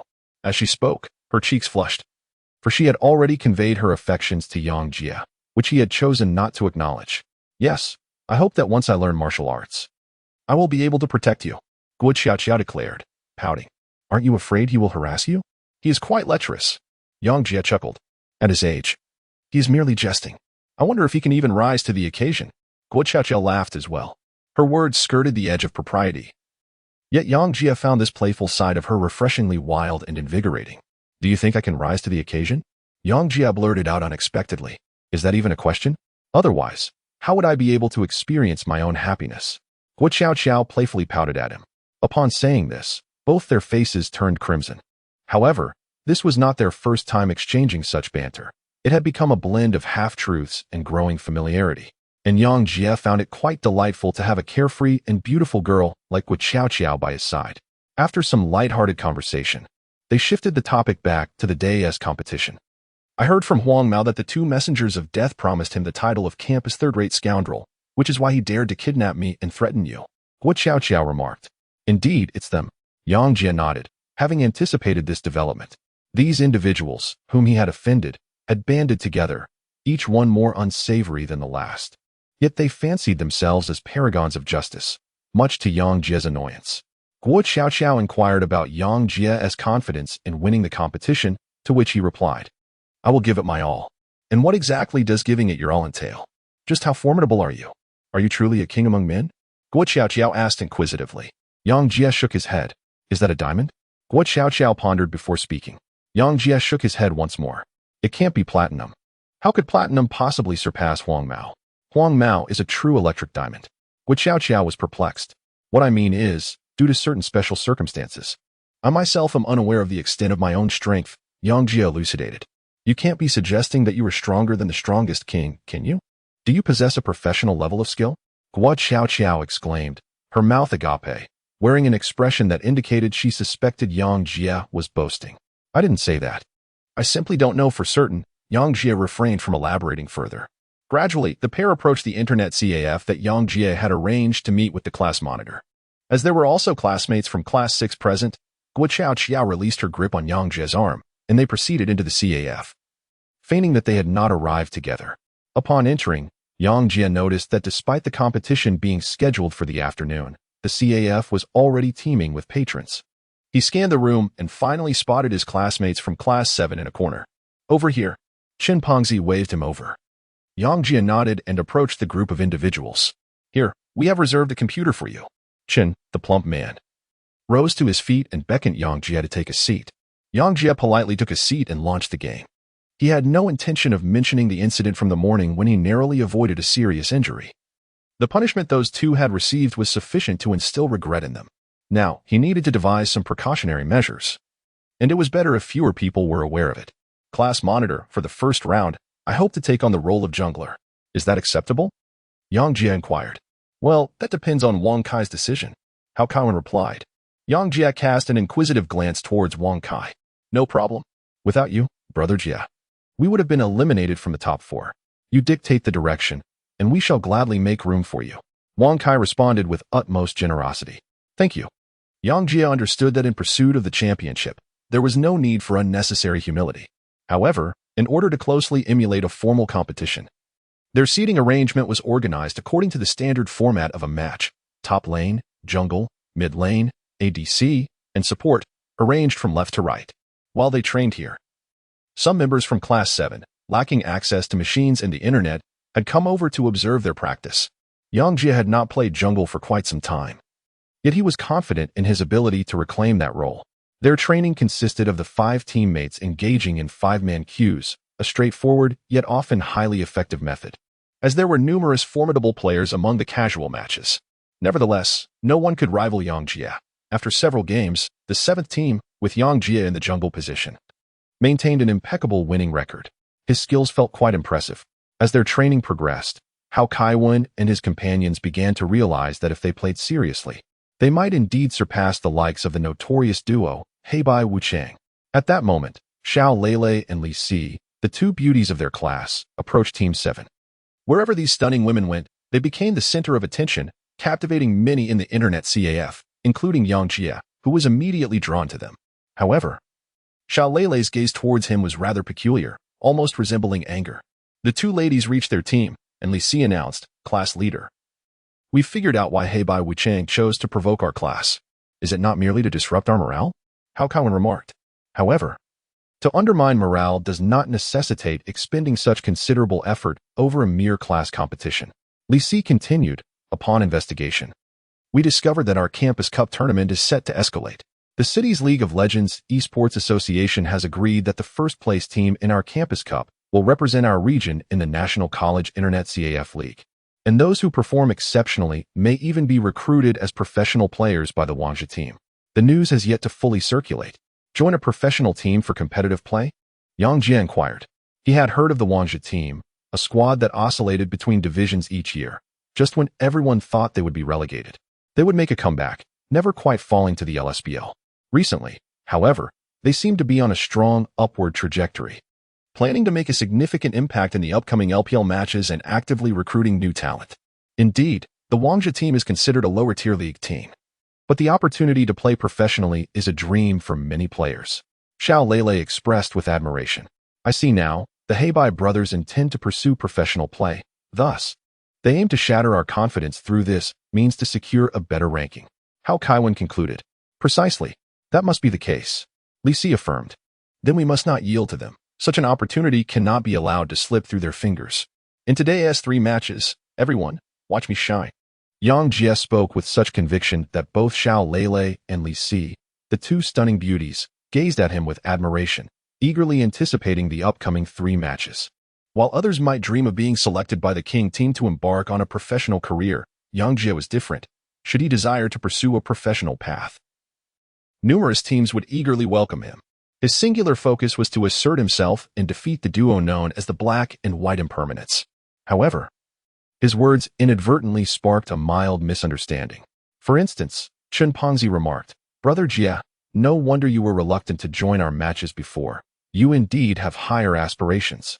This opportunity to interact with professional players must be seized with great diligence. Chen Pongzi's comment left Yang Jie both amused and exasperated, especially when he noticed the surrounding classmates wearing expressions of dawning realization, as if they had only just comprehended the situation. With some time remaining before the afternoon match, the group dedicated themselves to rigorous training. Although Yang Jie lacked expertise in commanding, his wealth of experience allowed him to offer valuable insights to his teammates, who greatly benefited from his guidance. At noon, Xiao Lele and Li Si returned with takeout from KFC. The 5 of them formed a circle, sharing 3 family buckets, which brought a delightful charm to the occasion. Having spent most of his free time at his brother's training base, Yang Jie found this experience of dining with classmates refreshingly novel. After their meal, Hao Kaiwan commenced the final pre-battle briefing. Although termed mobilization, it primarily consisted of discussing precautions, as their confidence against the formidable Class 1 was rather shaky. Just as he spoke, a sudden commotion erupted in the internet CAF. Yang Jie turned towards the entrance to see 2 towering figures stride in, Black and White Impermanents.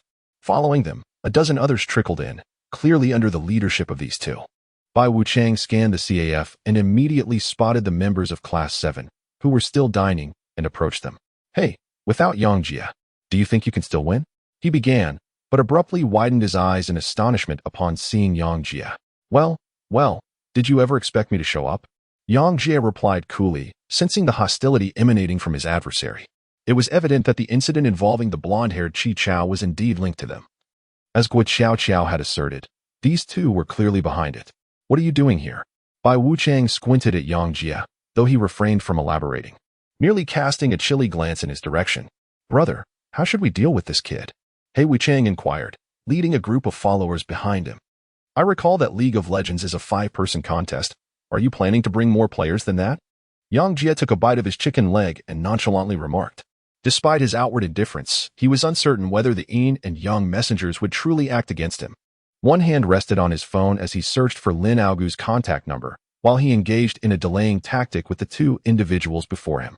In the past, I, Wang Kai, regarded you as the seniors of our school, but if you continue to bully me, do not blame me for turning against you, declared Wang Kai, the ruffian from Class 7. Then let us see you turn against us, retorted the Black Messenger, stepping forward with an imposing demeanor. When one cannot win in a contest, resorting to such tactics is quite telling. Although this is the first time I have heard your names, it is evident that the Yin and Yang messengers are indeed formidable.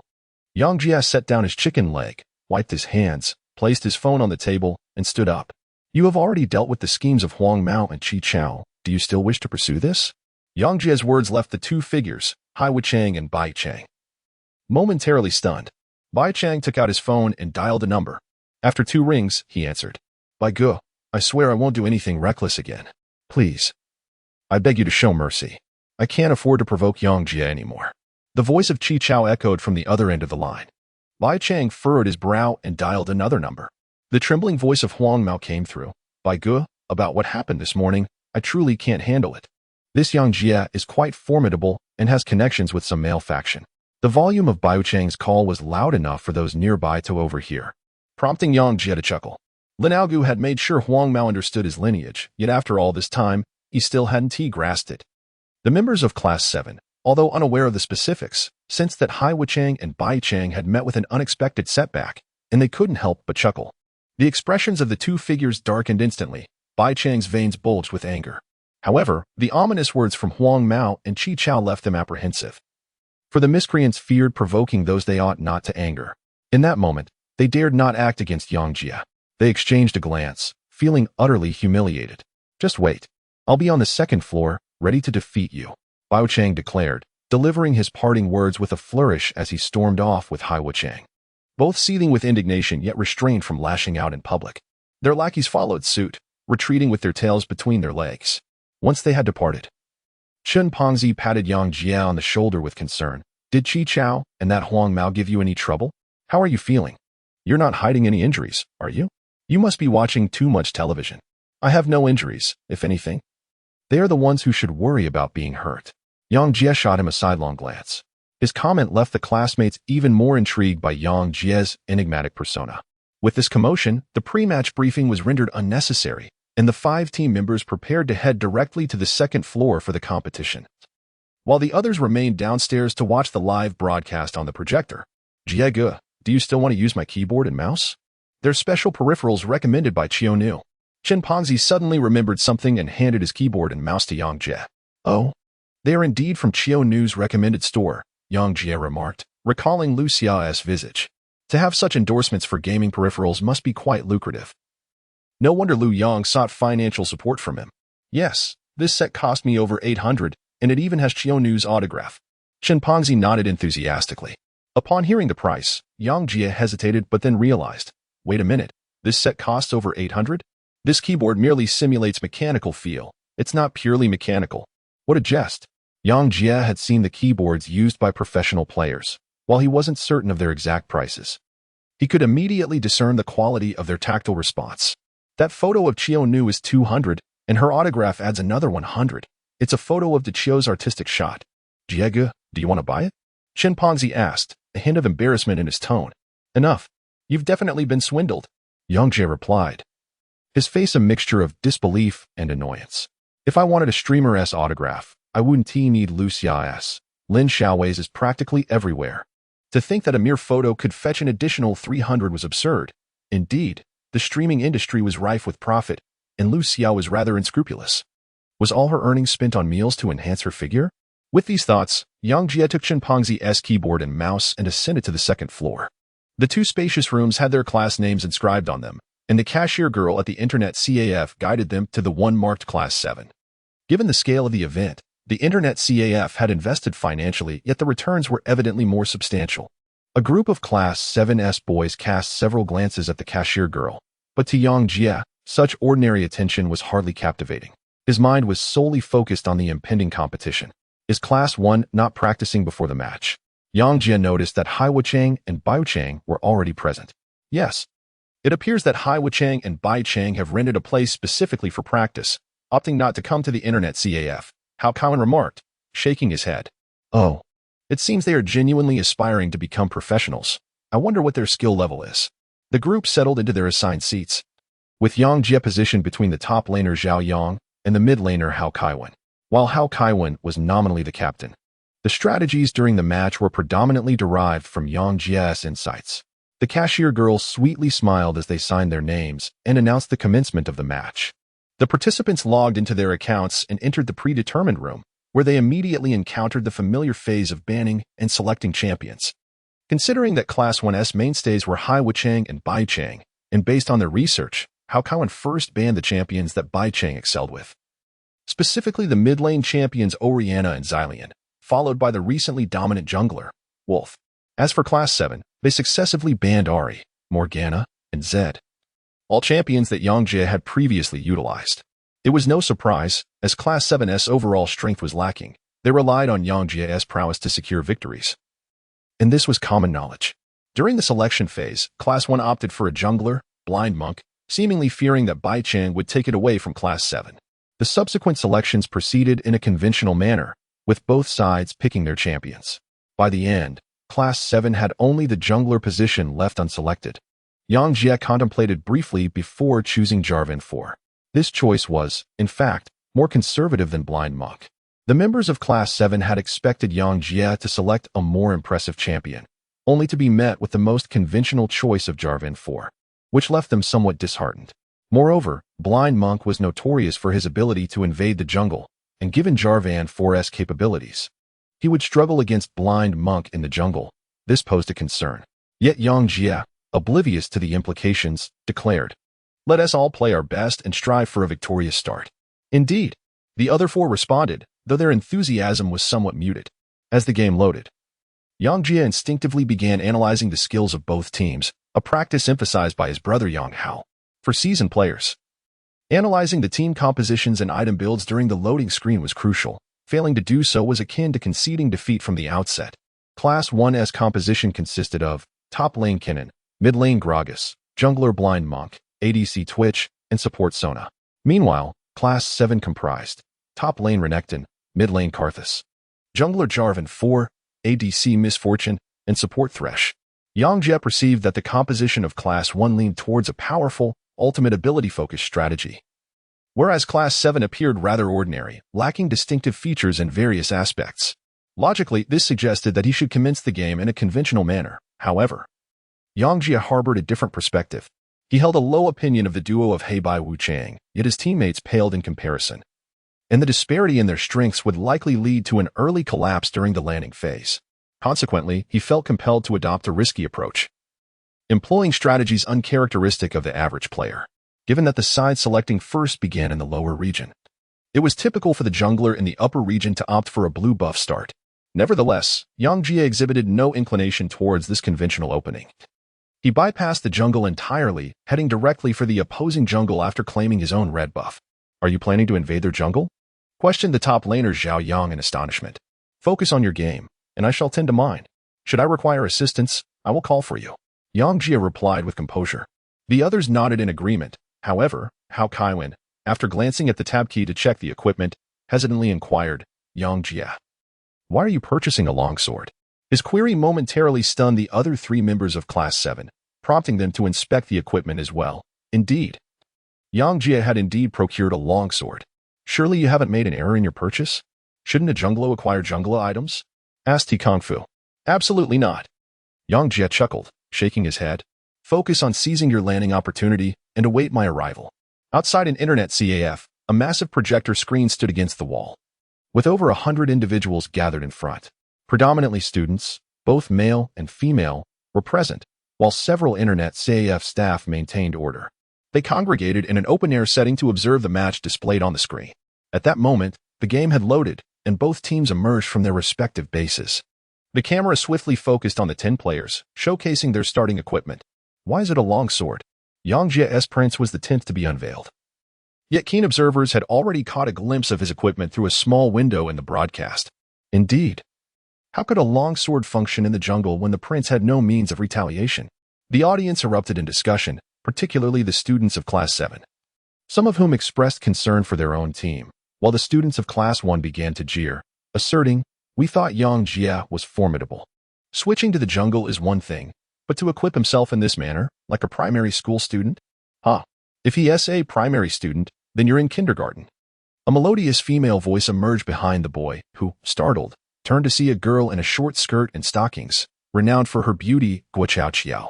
He intended to boast, but she merely gestured towards the screen and said, "First, let us see how your team loses." The boy fell silent, only to witness Yang Jie's prince boldly entering the upper half of Class 1's jungle. Class 1 boasted 3 Diamond and 2 King tier players, their skills already surpassing that of ordinary students, employing strategies reminiscent of professional players. Thus the jungle was already warded.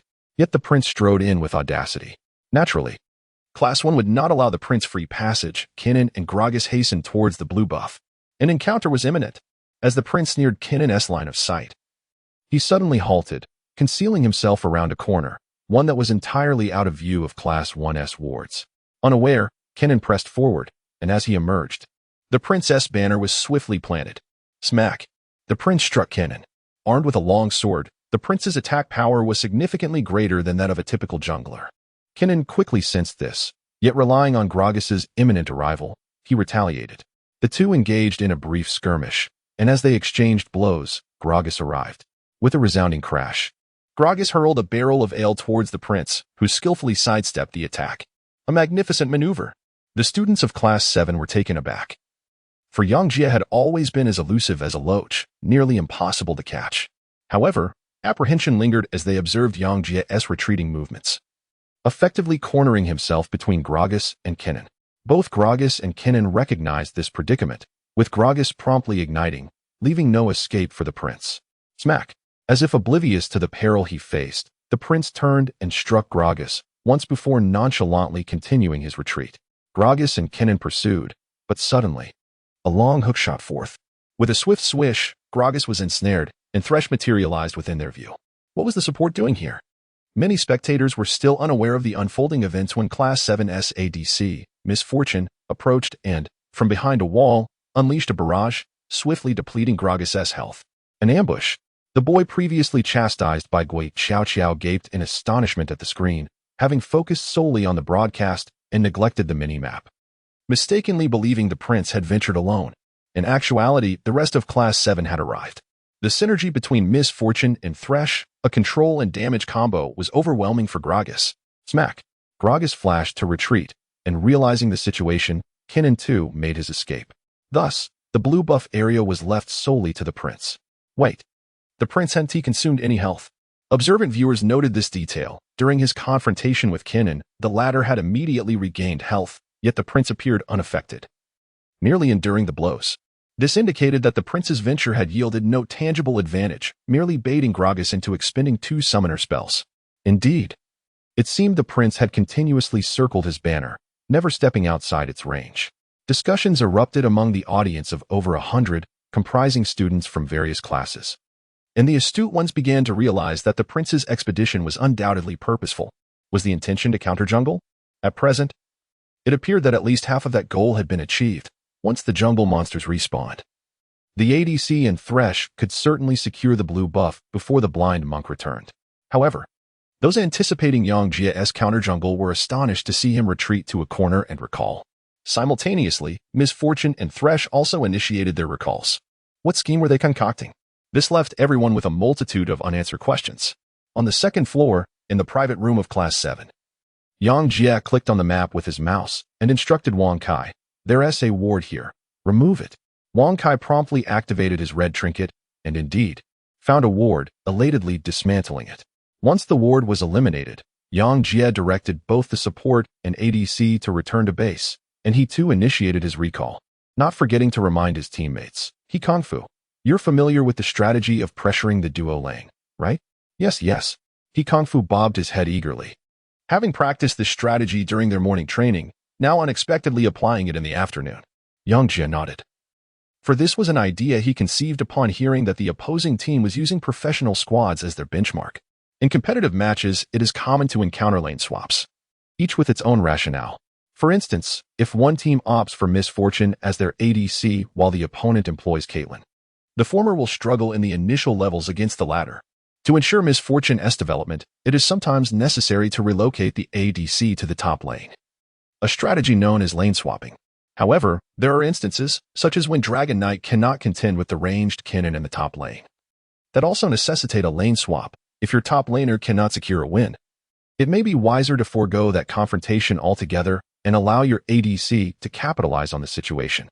Typically, the team that initiates the lane swap seeks to gain an advantage. Yang Jie's directive for his teammates to execute this swap stemmed from a different rationale. Since every lane of Team 7 was at a disadvantage, it made sense to sacrifice the top lane and allow the ADC duo to ascend, even if they were weaker. A combination of Misfortune and Thresh would undoubtedly prevail against Kennen alone.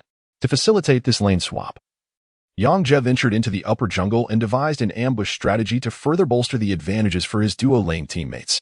Following this skirmish, Kennen was forced to expend a health potion, while the barrel wielded both summoner spells, indicating a significant loss. Logically, the lane swap had succeeded. Misfortune and Thresh had barely taken any damage and should remain until the minion wave arrived. Yet, he instructed his teammates to return to base, leaving Yi Kongfu and Wang Kai somewhat perplexed. Brother Jia, if we do this, do you really think that the first class will send their ADC to the top lane? Wang Kai inquired. They will. Yang Jia affirmed emphatically. If Team 7, a disorganized ensemble, were in such a scenario, they would undoubtedly stick to their routine, with Kennen methodically proceeding to the top lane to withstand the pressure. However, if they were a professional team, they would swiftly adapt their tactics, dispatching their ADC and support to the top lane to counter Team 7, thereby maintaining strength across all lanes and avoiding any pressure on any single lane. Yang Jie possesses a profound understanding of the tactics employed by professional teams, leading him to believe that a squad aiming to emulate such teams should likewise possess comparable capabilities. This particular strategy is, in essence, a gamble. Should they fail to secure a victory, they would inevitably find themselves in a precarious situation across all three lanes. However, Yang Jie is unperturbed by the prospect of taking a risk. After all, if one refrains from gambling, does it not result in a similarly disadvantaged position across all lanes? Due to their inherent weakness, there is little to be gained from exercising excessive caution. With a swift motion, the trio returned home simultaneously, only to venture towards the bottom lane shortly thereafter. It is crucial to remember this. When you encounter Kennen, do not push the lane. Adhere to my instructions regarding lane control. Moreover, you may only reveal yourselves in the lane when I signal that it is time to engage. Yang Jie spoke solemnly. Yi Kongfu nodded, recalling how Yang Jie had taught him the intricacies of controlling minion waves, something he had scarcely considered during his days in the bronze and silver tiers. Controlling minions is not merely about spectating the skirmishes between minions and striking down the one that is about to perish. Rather, it necessitates waiting until the minion is on the brink of death before delivering the final blow. The distinction lies in the timing. The earlier you eliminate a minion, the quicker the wave pushes forward. Thus, only by securing the true last hit can one maintain a more stable wave control. With Yi Kongfu's agreement, Yang Jie felt assured. He made his way step by step toward the blue buff in their jungle but did not approach it directly. Instead, he placed a ward in the brush near the blue buff and then continued to move downward, positioning himself at the triangular brush beside the bottom lane turret. His actions clearly indicated an ambush set for the blind monk. As time ticked by, at 1 minute and 57 seconds. When the enemies Twitch and Sona appeared in the top lane, both Yi Kongfu and Wang Kai were left in awe, feeling as though Yang Jie possessed an uncanny foresight. When the blind monk emerged at their blue buff a little over 2 minutes in, their astonishment deepened, as if every move had been meticulously orchestrated by Yang Jie. The blind monk, adorned with the glow of a red buff, approached with utmost caution, inserting a ward into the brush. Unfortunately, he could not discern Yang Jie's concealed position. Satisfied that there was no threat, he began to attack the blue buff. Due to the recent enhancements to jungle monsters, his progress was slow, and his health was not at full capacity. Nevertheless, the blind monk was filled with confidence.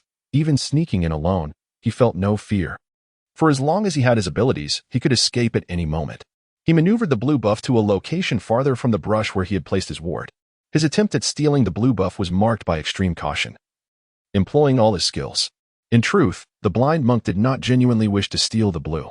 However, he felt compelled to do so, believing that Yang Jie had already secured his blue. Unbeknownst to him, the information between him and Yang Jie was entirely asymmetrical. Yang Jie was aware of every movement the blind monk made, while the latter remained oblivious. He still assumed that Yang Jie, along with Misfortune and Thresh, was busy contesting the blue in their top lane. It's time to go online. Yang Jie thought with a surge of cold amusement as he observed the blind monk falling into his trap. Yi Kongfu and Wang Kai nodded, controlling their champions to enter the lane. When Misfortune and Thresh appeared in the bottom lane, the blind monk's complexion paled. Initially intending to abandon the blue buff, he reconsidered, believing that the 7th team would not establish long-term vision in that area, and thus continued his assault. He used his first smite on his own red buff, now forced to proceed methodically. As his health dwindled to 30%, the blind monk became increasingly focused, wary of any potential interruptions. At 20% health, suddenly, the prince emerged from behind him. The prince appeared abruptly before him, raising his hand to strike with a banner. The blind monk instinctively glanced at the blue buff's health, which was still substantial, however, before he could shift his gaze to ascertain Yang Jie's location. The blue buff perished before his eyes. Smite. It was the Princess Smite. No other champion could achieve such explosive damage. The blind monk was momentarily stunned. After exerting such effort to secure the blue buff, he had inadvertently allowed it to be seized by another, rendering his toil a mere gift to his opponent. Yang Hao once told Yang Jie that the switch in professional matches is a psychological game. Whoever can decipher the opponent's thoughts will emerge victorious. Yang Jie employed a remarkably simple strategy with his classmates in Class 7. He first instructed his family members to appear in the enemy's top lane jungle, leading them to believe that a lane swap was imminent, thereby luring the opposing duo to the upper lane. Simultaneously, he had his support ward the jungle and feign an attempt to secure the blue buff, creating an illusion that enticed the enemy jungler, Blind Monk, to invade their blue. This intricate psychological game unfolded seamlessly, and ultimately, the overconfident White Wuchang approached to contest the blue buff. However, after a prolonged struggle, he found himself outmaneuvered. As Yang Jie seized the opportunity and snatched the blue away. How delightful! Yang Jie gazed at the nearly depleted health of the blind monk and scoffed. In terms of levels, the blind monk was at level 2, while the prince was at level 1. However, concerning health, the prince was at full health while the blind monk had less than a third remaining. Such leniency towards the blind monk's high early damage made it entirely impossible for him to contend with the prince. Moreover, Yang Jie's prince was not equipped with jungle gear but rather a longsword. This build augmented the prince's capacity to engage in skirmishes with the blind monk early on. And coupled with his innate passive abilities, Yang Jie's prince was more than capable of standing his ground against the blind monk. As the two exchanged basic attacks, the blind monk found himself pursued by the prince. He turned back to retaliate with a strike, while Bai Wuchang remained composed, aware that his greatest asset was the red buff. After slowing the prince, the agile blind monk knew that if his skills were ready, he would have a chance to escape. Indeed, the prince, feeling that he could not catch up, redirected his efforts to the nearby blue buff monsters, disregarding the blind monk. Steal my blue? Just wait until I farm up a bit before I deal with you. Bai Wuchang thought bitterly upon seeing the prince halt. He was unperturbed by the prospect of the prince flashing after him, as he too possessed a flash. Who could outmaneuver whom? In his mind, he had successfully evaded capture thanks to the red buff. However, a second later, Bai Wuchang's expression shifted drastically as he realized his blind monk was immobilized. To his astonishment, the prince executed a sudden flash, appearing before him, followed by a mighty dragon strike that sent him flying. How was it that his blind monk, once lifted, rapidly succumbed to death? First blood. Bai Wuchang gaped in disbelief, as if witnessing the impossible, failing to comprehend until the moment of his demise. He was not alone. Many spectators also struggled to grasp the prince's maneuvering until the broadcast rewound a few seconds, revealing the truth. It turned out that the monster the prince had attacked was not at full health. A single strike had sufficed to eliminate it, granting him the experience to reach level 2, at which point Yang Jie swiftly learned the Q skill. Up until this juncture, all was within the realm of normalcy. Yang Jie had previously placed a ward nearby, yet the blind monk had already surpassed its range, making it impossible for the prince to execute an EQ combo. Nevertheless, Yang Jie had cleverly utilized a flash to similarly bypass the ward's vision, promptly activating his Q skill and targeting the flag. In this fashion, the prince teleported towards the blind monk and executed an EQ return, performing 2 segments of a reverse leap that caught the blind monk utterly off guard. Had it merely been a flash, the blind monk could have easily followed suit to escape. However, being struck by the EQ left him with no reaction time, forcing him to watch helplessly as he met his demise. What a magnificent play! The prince can be so stylish, exclaimed Xiao Lele, the class beauty of Class 7, instinctively. Li Si vigorously nodded in agreement beside her. In that fleeting moment, some might have opted to flash after him, while others might have attempted to eliminate the monster in chase. Yet, few would conceive of the audacity to flash forward and then EQ back. Technically, this was not a daunting challenge. It required no extraordinary speed or reflexes, but if one had not witnessed such a maneuver, it would never have occurred to them. 6,666. Chanted Kung Fu, the liveliest member of Class 7, echoing a distinctive term of praise from League of Legends. Ever since Yang Jie had joined, every first blood had been claimed by him, and they felt no envy, only immense satisfaction. After securing the blind monk's kill, Yang Jie remained the most composed of all, maneuvering the prince downwards as he declared, "Let us go for a gank on Kennen." Yang Jie observed the cooldown of his abilities after eliminating the blind monk, acquiring both the red and blue buffs simultaneously. If he failed to exploit this advantage, it would be a wasted opportunity.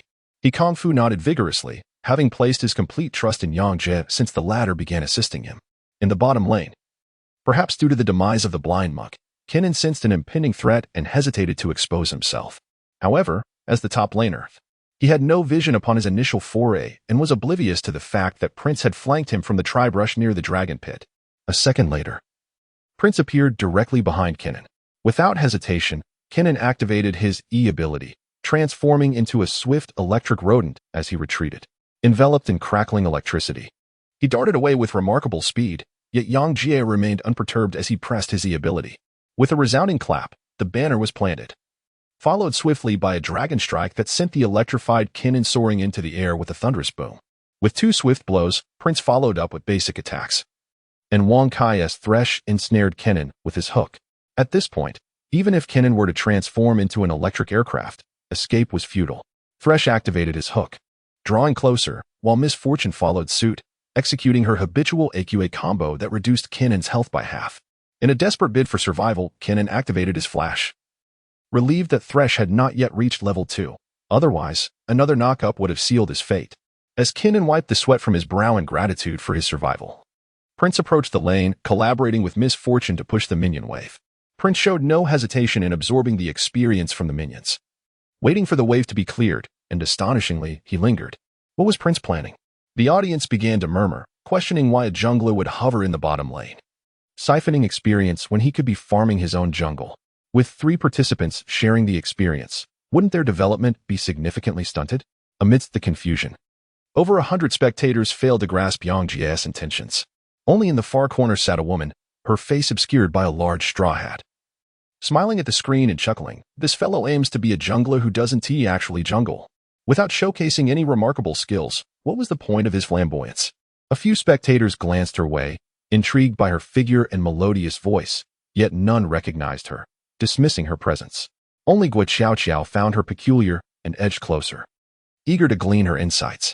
However, the woman fell silent again. Guo Xiao pouted, shifting her angle to scrutinize the stranger, yet she gleaned nothing substantial. Meanwhile, Prince was on the cusp of reaching level 3. Yang Jie recalled to base and then headed towards his upper jungle. As the audience noticed his movement, they buzzed with excitement. He was heading towards the blind monk's jungle. Having been killed previously, the blind monk's economy was strained, and with his buffs lost, he sought to secure his development by targeting the red buff in the 7th jungle camp instead of attending to his own blue buff. This instinct was characteristic of a jungler, and spotting Yang Jie in the bottom lane, he seized the opportunity. With his vision secured, the blind monk comfortably engaged the red buff. Just as its health dipped below half, Prince materialized within his vision. What is he doing back here? The blind monk recoiled, only to be taken aback as Yang Jie disregarded him entirely and directly executed his EQ combo on the red buff. With a resounding impact, all 3 jungle monsters were launched into the air, and Prince swiftly followed up with a smite that dispatched the red buff. The blind monk's eyes nearly bulged from their sockets. After all his efforts, he had lost another jungle monster. The previous was his blue buff, and now the red. Was this fellow a professional at stealing jungle resources? No, wait. This seemed to be the 7th jungle camp. Wasn't he perpetually the one being counter-jungled? Sweating profusely, the blind monk watched as Prince claimed the buff, leveling up to 3 while he remained at a meager 2. Filled with rage, he contemplated confronting Prince. But the sight of the 2 swords at Prince's side deflated his courage. The second sword was earned with his first blood, after all. With a mournful expression, the blind monk opted to retreat, his countenance resembling that of a ghostly specter. Yang Jie's Prince did not pursue him. Instead, he turned back to collect 2 minor monsters before making his way to the top lane. Witnessing this scene, Guo Xiao inexplicably recalled the phrase jungler who doesn't jungle uttered by that woman, feeling that no term could be more fitting for Yang Jie in this moment. Yang Jie, ostensibly a jungler, had not engaged a single large monster, with all his buffs acquired from the blind monk, contributing nothing to the effort. What a display of intellectual dominance. The young woman shook her head and smiled. Guo Xiao sensed that this woman seemed to have an intimate understanding of Yang Jie's playstyle, and a twinge of jealousy stirred within her.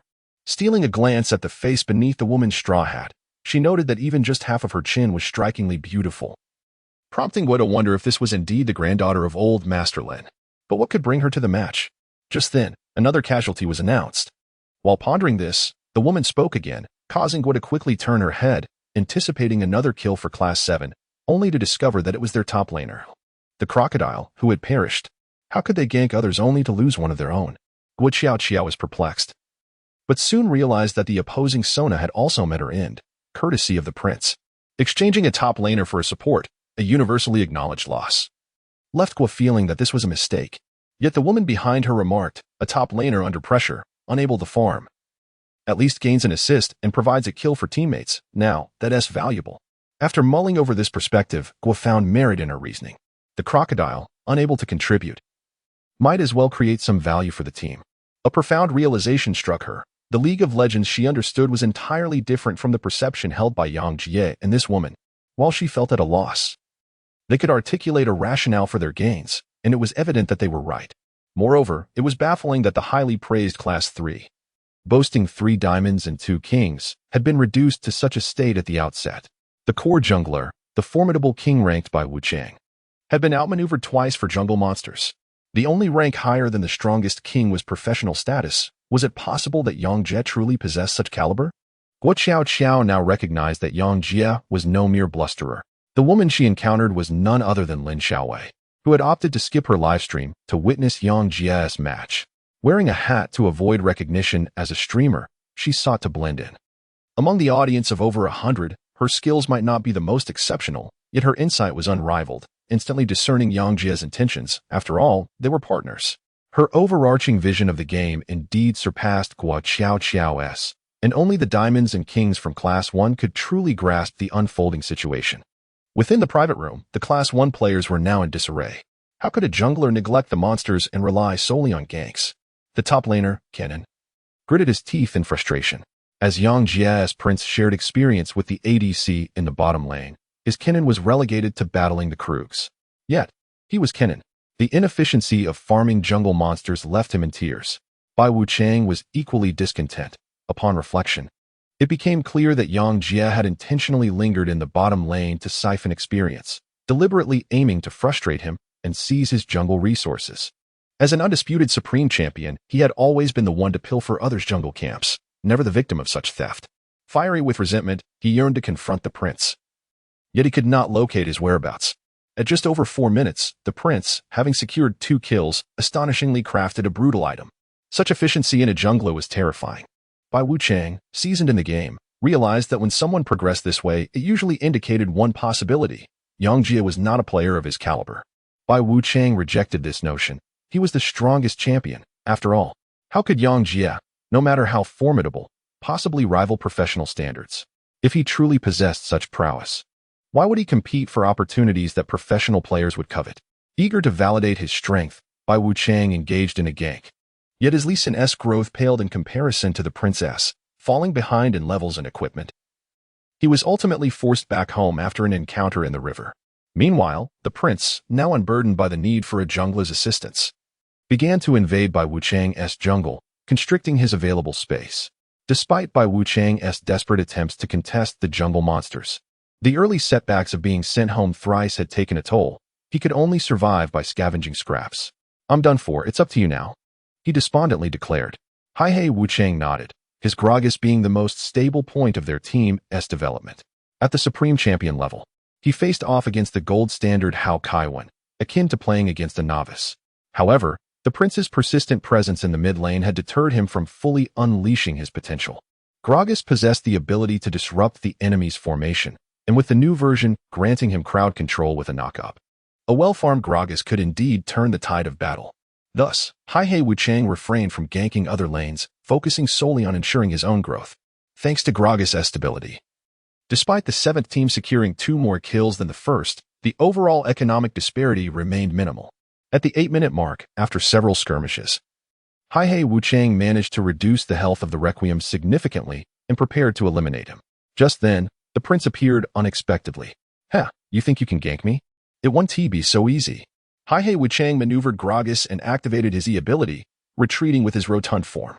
However, the prince and the Requiem maintained their distance. Yet, as he retreated halfway, Haihei Wuchang raised his arm and hurled a massive barrel. "Requiem, come to me. Prince, roll away." He observed his ultimate with composure, realizing that his earlier E maneuver was not merely a retreat, but a calculated repositioning to ensure his ultimate would achieve its intended effect. He aimed to knock Requiem back while sending the prince away. The trajectory of his ultimate indeed promised such results. It's the ultimate. Reposition quickly, Yang Jie called out. But Hao Kaiwan's reaction was notably delayed, and he was caught squarely by the barrel's ultimate ability. The ailing dead song rolled towards the barrel. He Wuchang wore a smirk of triumph, yet he was astonished to discover that it was not only dead song approaching but also a prince. How could this be? The ultimate ability thrown by He Wuchang was ostensibly capable of sending the prince away. Why was the prince here as well? However, upon noticing the flag on the ground, he understood. The prince had deftly adjusted his position through his EQ before the ultimate landed, altering his orientation relative to the barrel's ultimate center. This meant that what was intended to be an expulsion of the prince had transformed into a skill that drew the prince closer. How could he have known the landing point beforehand? He Wuchang gazed in astonishment as the prince landed beside him, triggering his passive effect with a single shot. He looked at the prince, unwittingly brought to him by his own skill, with profound humiliation, realizing only now why Bai Wuchang was suppressed by the prince. The prince's reaction speed was simply extraordinary. In truth, the moment Yang Jie saw the barrel raise its hand, he sensed that the barrel was about to unleash its power. Just before the barrel's ability struck, no one could predict where the center would explode, yet Yang Jie immediately assessed the situation. He understood the barrel's intentions and knew it aimed to blow him apart, thus he acted preemptively before the ultimate took effect. The prince's EQ was akin to a free flash, and with this combination, endless miracles could be achieved. Thus, Yang Jie utilized the opponent's skill as if boarding an aircraft, arriving before his adversary and striking fiercely. Bang! Bang! His prince, equipped with offensive gear, inflicted considerable pain upon the barrel. The barrel was compelled to drink for damage reduction. While the prince adjusted his position and unleashed his ultimate, the earth trembled and the sky shattered. At the 8-minute mark, both the prince and the barrel unleashed their first ultimates, yet the prince's was more than twice as flawless as the barrel's. This maneuver not only severed the barrel's escape route, but also isolated Dead Song outside, depriving the barrel of the opportunity to eliminate Dead Song. Thank you, Hao Kaiwan exclaimed. The kill still belonged to Yang Jie, who primarily abstained from jungling. Thus his economic resources stemmed entirely from gank rewards. It was essential to secure some gold. Yes, let us continue like this. Yang Jie smiled. Previously, when he played in Class 6, he had not exerted his full potential. However, this round was crucial for honor, and he unleashed all his capabilities. Others merely observed his repeated ganks, but prior to each maneuver, he had already conducted countless precise calculations, employing nothing but the most optimal strategies. The true essence of skill often lies beyond the confines of the game itself. The prince was excessively fed. He must be dealt with decisively. After Black Wuchang was eliminated, he quickly reached a consensus with White Wuchang. They must find a way to eliminate the prince together. They decided to focus on the blue buff. White Wuchang contemplated the situation and concluded that this was their only viable option. He referred to the blue buff belonging to their side. Given the intense skirmishes in the early game, this blue buff remained for an extended duration, approximately 5 minutes, before being claimed. Consequently, it would refresh at the 10-minute mark, and White Wuchang was confident that Yang Jie would attempt to seize it. Black Wuchang nodded in agreement. Considering Yang Jie's fierce determination to secure buffs in this match, this was indeed plausible. The two of them gathered and positioned themselves near the blue buff, waiting. However, after half a minute had passed, and it was now 10.5 minutes into the game, the prince had yet to appear. Suddenly, their vision near the dragon revealed members of Class 7 emerging from that area. Black and White Wuchang exchanged glances, their expressions transforming into ones of sheer incredulity. After all that, the prince had no intention of claiming their blue. Silently, they reclaimed the blue buff and returned to base. At this moment, their teammate Kennen spoke up. The prince is returning to base with less than half health. I want to take him down, Kennen declared, wielding his ultimate ability, which indeed afforded him the confidence to make such a claim. All right, just be careful not to be hit by his combo, White Wuchang replied. With the prince being so fed, even a one-for-one exchange would be worthwhile. Kennen received the order and swiftly headed towards the prince's return point, unaware that the prince was still obliviously recalling. Kennen noticed a banner planted in the nearby bush beside the prince, which eased his tension considerably. A skilled prince would always place a banner while recalling, intending to evade any potential ambush by immediately EQing to a pre-prepared location, thus avoiding the brief delay that could occur from casting E before Q. However, this time, Yang Jie had placed a ward in the bush where the banner was. and Kenan theorized that Yang Jie had not anticipated his actions being discovered. Thus, Kenan maneuvered from another angle towards the prince, ensuring he would not be caught by the prince's EQ combo. As he approached, he threw a shuriken, interrupting the prince's recall. Yet, just as he prepared to unleash his ultimate, he was abruptly impaled by the prince's lance. Kenan stared in astonishment at his own airborne form, his mind swirling with confusion. Wasn't he the Princess Banner on the other side? How could he have been struck? What had just transpired? Before he could process it further, the prince's ultimate descended upon him. The earth shook. The exquisitely equipped prince dealt a substantial amount of damage with his ultimate, subsequently ensnaring Kenan. He reset his basic attack with the Hydra, and, combined with the prior EQ damage and passive effects, a single combo obliterated 80% of Kenan's health. Kenan, not being a tanky top laner, found his defenses utterly inadequate against such a well-formed prince. At that moment, his heart sank. His initial plan had been to activate his ultimate and stun the prince, thereby securing a kill. Even if the prince managed to retaliate with his own ultimate, he would still fall. Who could have anticipated that he would be the one to perish? It was only upon his demise that the realization dawned upon him, an EQ triangle. White Wuchang echoed the term. As a player of the highest caliber, he had certainly heard of the EQ triangle, yet it was his first time witnessing it in action. He had presumed it to be merely a playful trick, entirely impractical in real combat. Yet, Yang Jie had indeed employed it in a genuine match. The brilliance of the EQ triangle lies in the fact that the prince, upon flashing from one vertex of the triangle to another, could strike with his Q in a novel manner. This technique allowed him to reach opponents he could not have otherwise hit. This seemingly flamboyant maneuver proved its worth in practice, as Yang Jie executed a flawless combo that led to Kenan's demise. Unstoppable. The system's notification indicated that this marked the prince's 5th consecutive kill. The prince had completely gone berserk.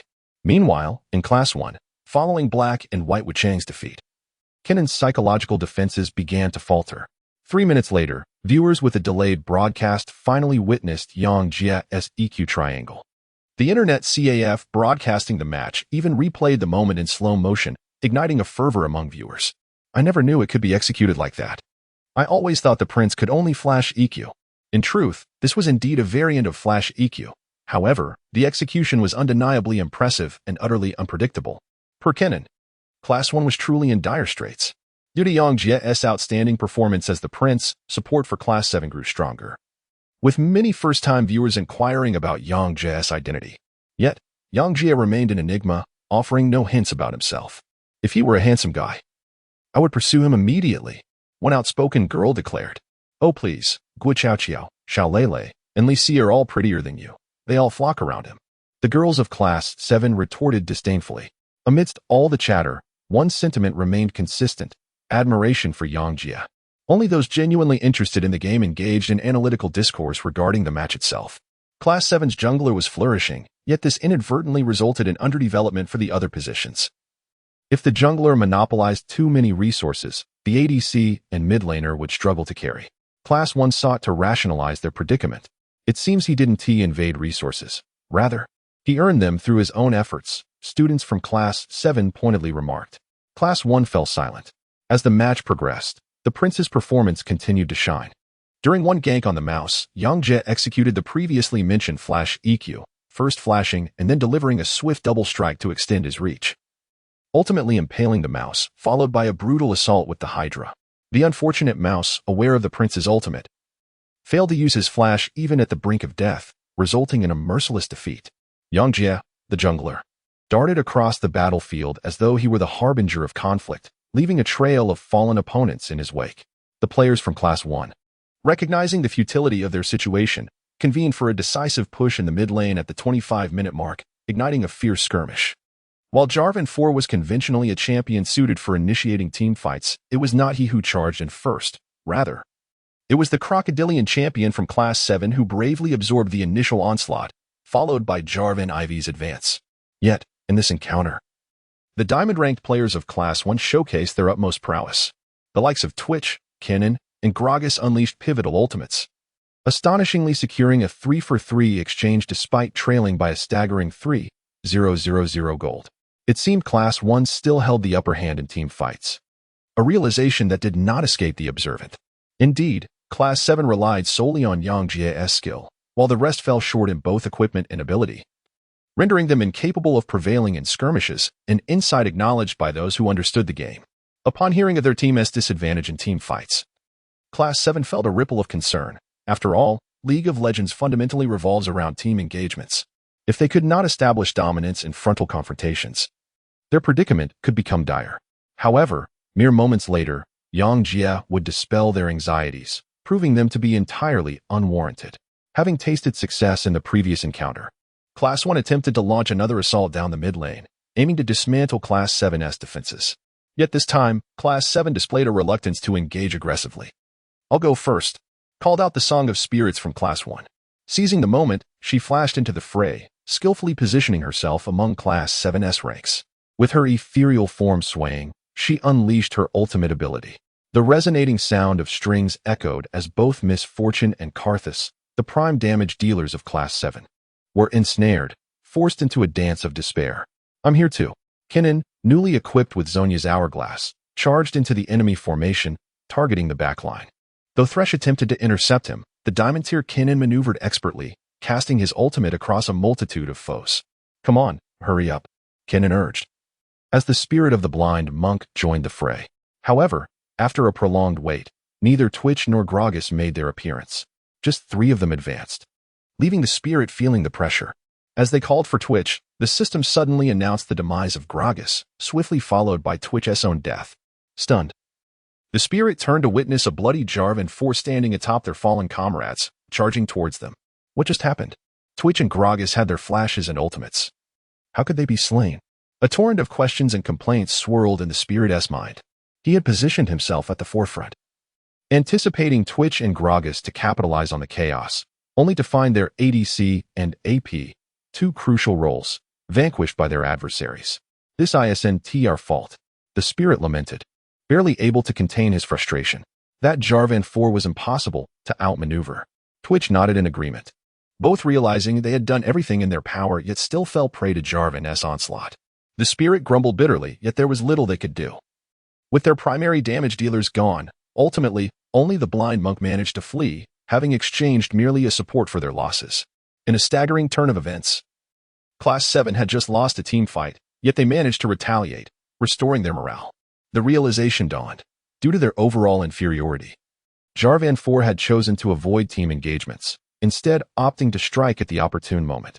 In the previous encounter, he had flanked from the side, catching Class 1 off guard, leading to the downfall of Twitch and the Song of Spirits. Lin Xiaowei pondered aloud. "I see now." Guo Qiao, overhearing her musings, could not help but interject. But how did Jarvan kill Twitch? Didn't he have a flash? In truth, the broadcast had focused on Kinnan's entry, leaving them unaware of how Twitch and Gragas had met their demise. "Just watch," Lin Xiaowei replied confidently. At that moment, the screen displayed a replay.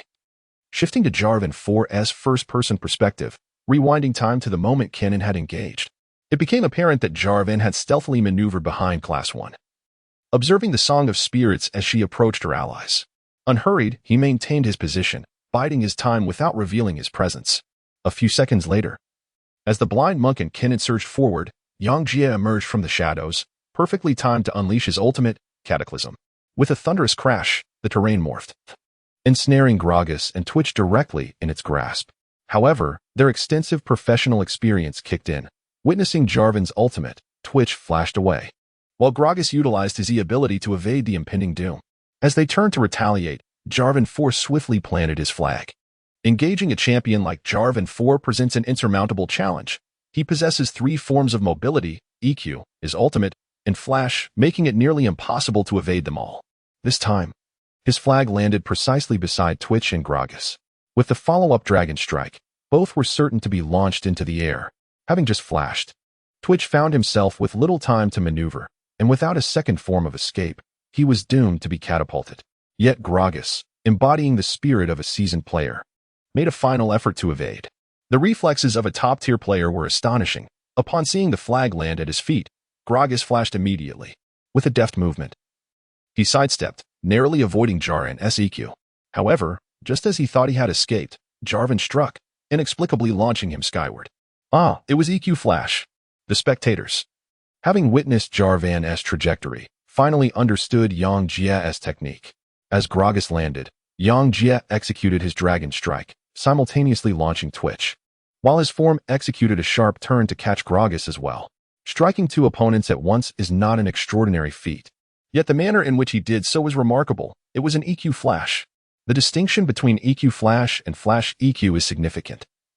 The latter merely shortens the distance for an ambush, while performing EQ followed by a flash allows Jarvan to redirect at the peak of his flag S placement, creating an upward thrust during the distance covered by his flash. In essence, EQ flash functions as a bending EQ combo. Mastery of EQ flash demands exceptional skill. Not only must one's hands be swift, but the timing of the execution must also be impeccable. Yang Jie's EQ flash, though perhaps not the first witnessed by the audience, undoubtedly stood out as the most spectacular.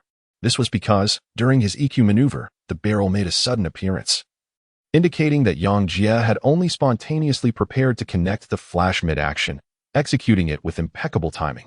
Observing this technique, the manner in which the prince eliminated two opponents became of little consequence, as everyone was captivated by the prince's performance that day. Initially, when Yang Jie chose the prince, many believed this hero lacked the potential for brilliance.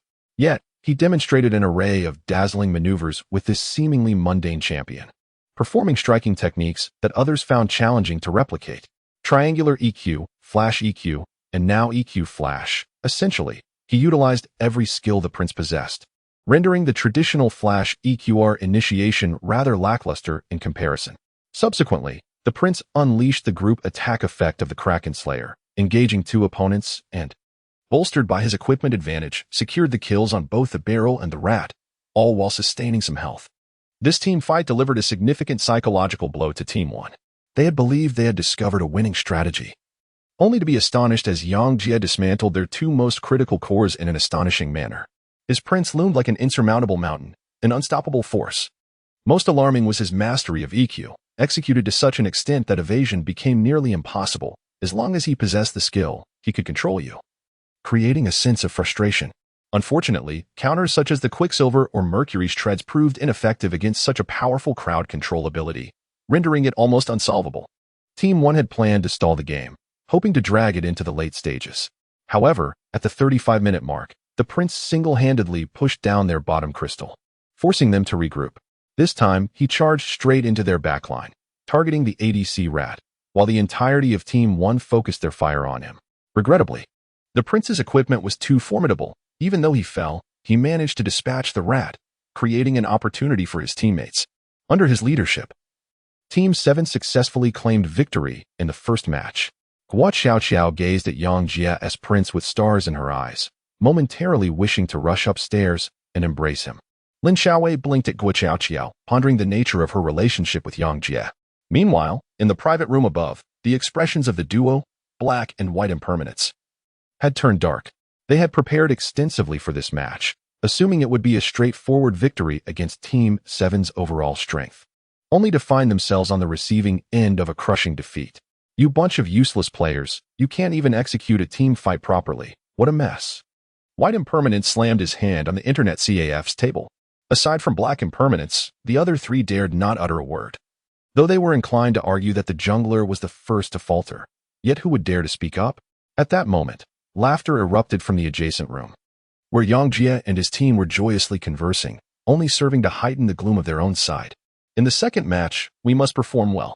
Everyone, pull yourselves together and defeat those brats. What if the jungler is impressive? We'll ban the prince and ensure we keep tabs on him. Let's see how long he can keep bouncing around. White Impermanence declared with bitterness. The others nodded, their spirits low yet resigned to prepare for the jungler's threats. In the second match, when the cashier approached to inquire about their readiness, Team 1 remained indifferent, with only White Impermanence offering a casual response. In stark contrast, Team 7 was fervently discussing the previous match. In their minds, Yang Jie had ascended to a godlike status.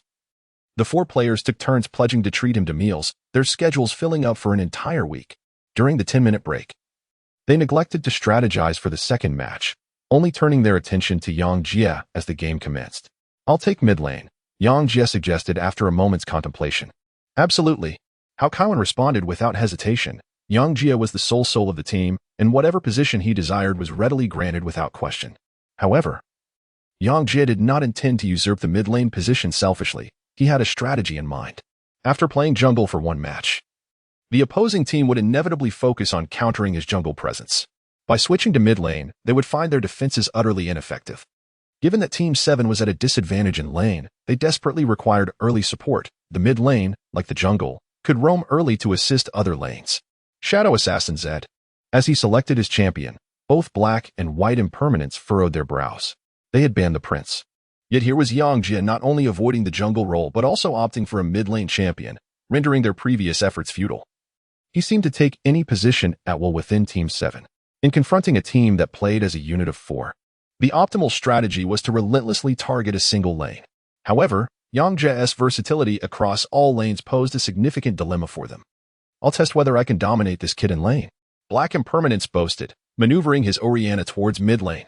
As a top-tier mid laner, his experience exceeded over 1,000 matches, and he was confident he could withstand Yang Jie's prowess. White Impermanence nodded, believing in his brother's mid lane capabilities. In contrast to the jungler's unpredictable nature, mid lane relies heavily on the player's raw skill. The victor is determined by who exhibits superior accuracy and finesse. At 1 minute and 55 seconds, the minion waves from both sides converged, bringing the two champions face to face for the first time. Black Impermanence cautiously positioned his Orianna at an angle to Zed, maximizing the distance between them on the short mid lane, a conservative approach to ensure safety.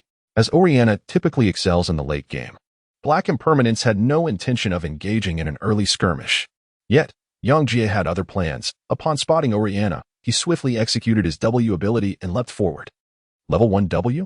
Black Impermanence's face turned dark with surprise, but he quickly commanded Orianna to retreat, avoiding any damage. Although it appeared Yang Jie's W had no immediate effect, he had effectively forced Orianna to a more defensive position, granting himself the advantage in last-hitting minions. Generally, melee champions struggle in the early game. However, with Orianna retreating, her maneuverability increased. Both players successfully secured the first minion. Orianna began to devise ways to chip away at Zed's health. She attempted a Q ability, sending her ball toward Yang Jie's Zed, but he deftly sidestepped at the moment of her cast, evading the attack with a simple movement. The ball landed amidst the minions, and as Zed turned back, he stepped directly onto Orianna's ball. Seeing that Orianna had failed to land a hit, Yang Jie cheekily activated the dance emote, causing Zed to break into a dance. At this moment, Orianna had only her Q ability and lacked her W, rendering her ball unable to disperse, while Yang Jie danced with abandon, leaving Black Impermanence with no recourse.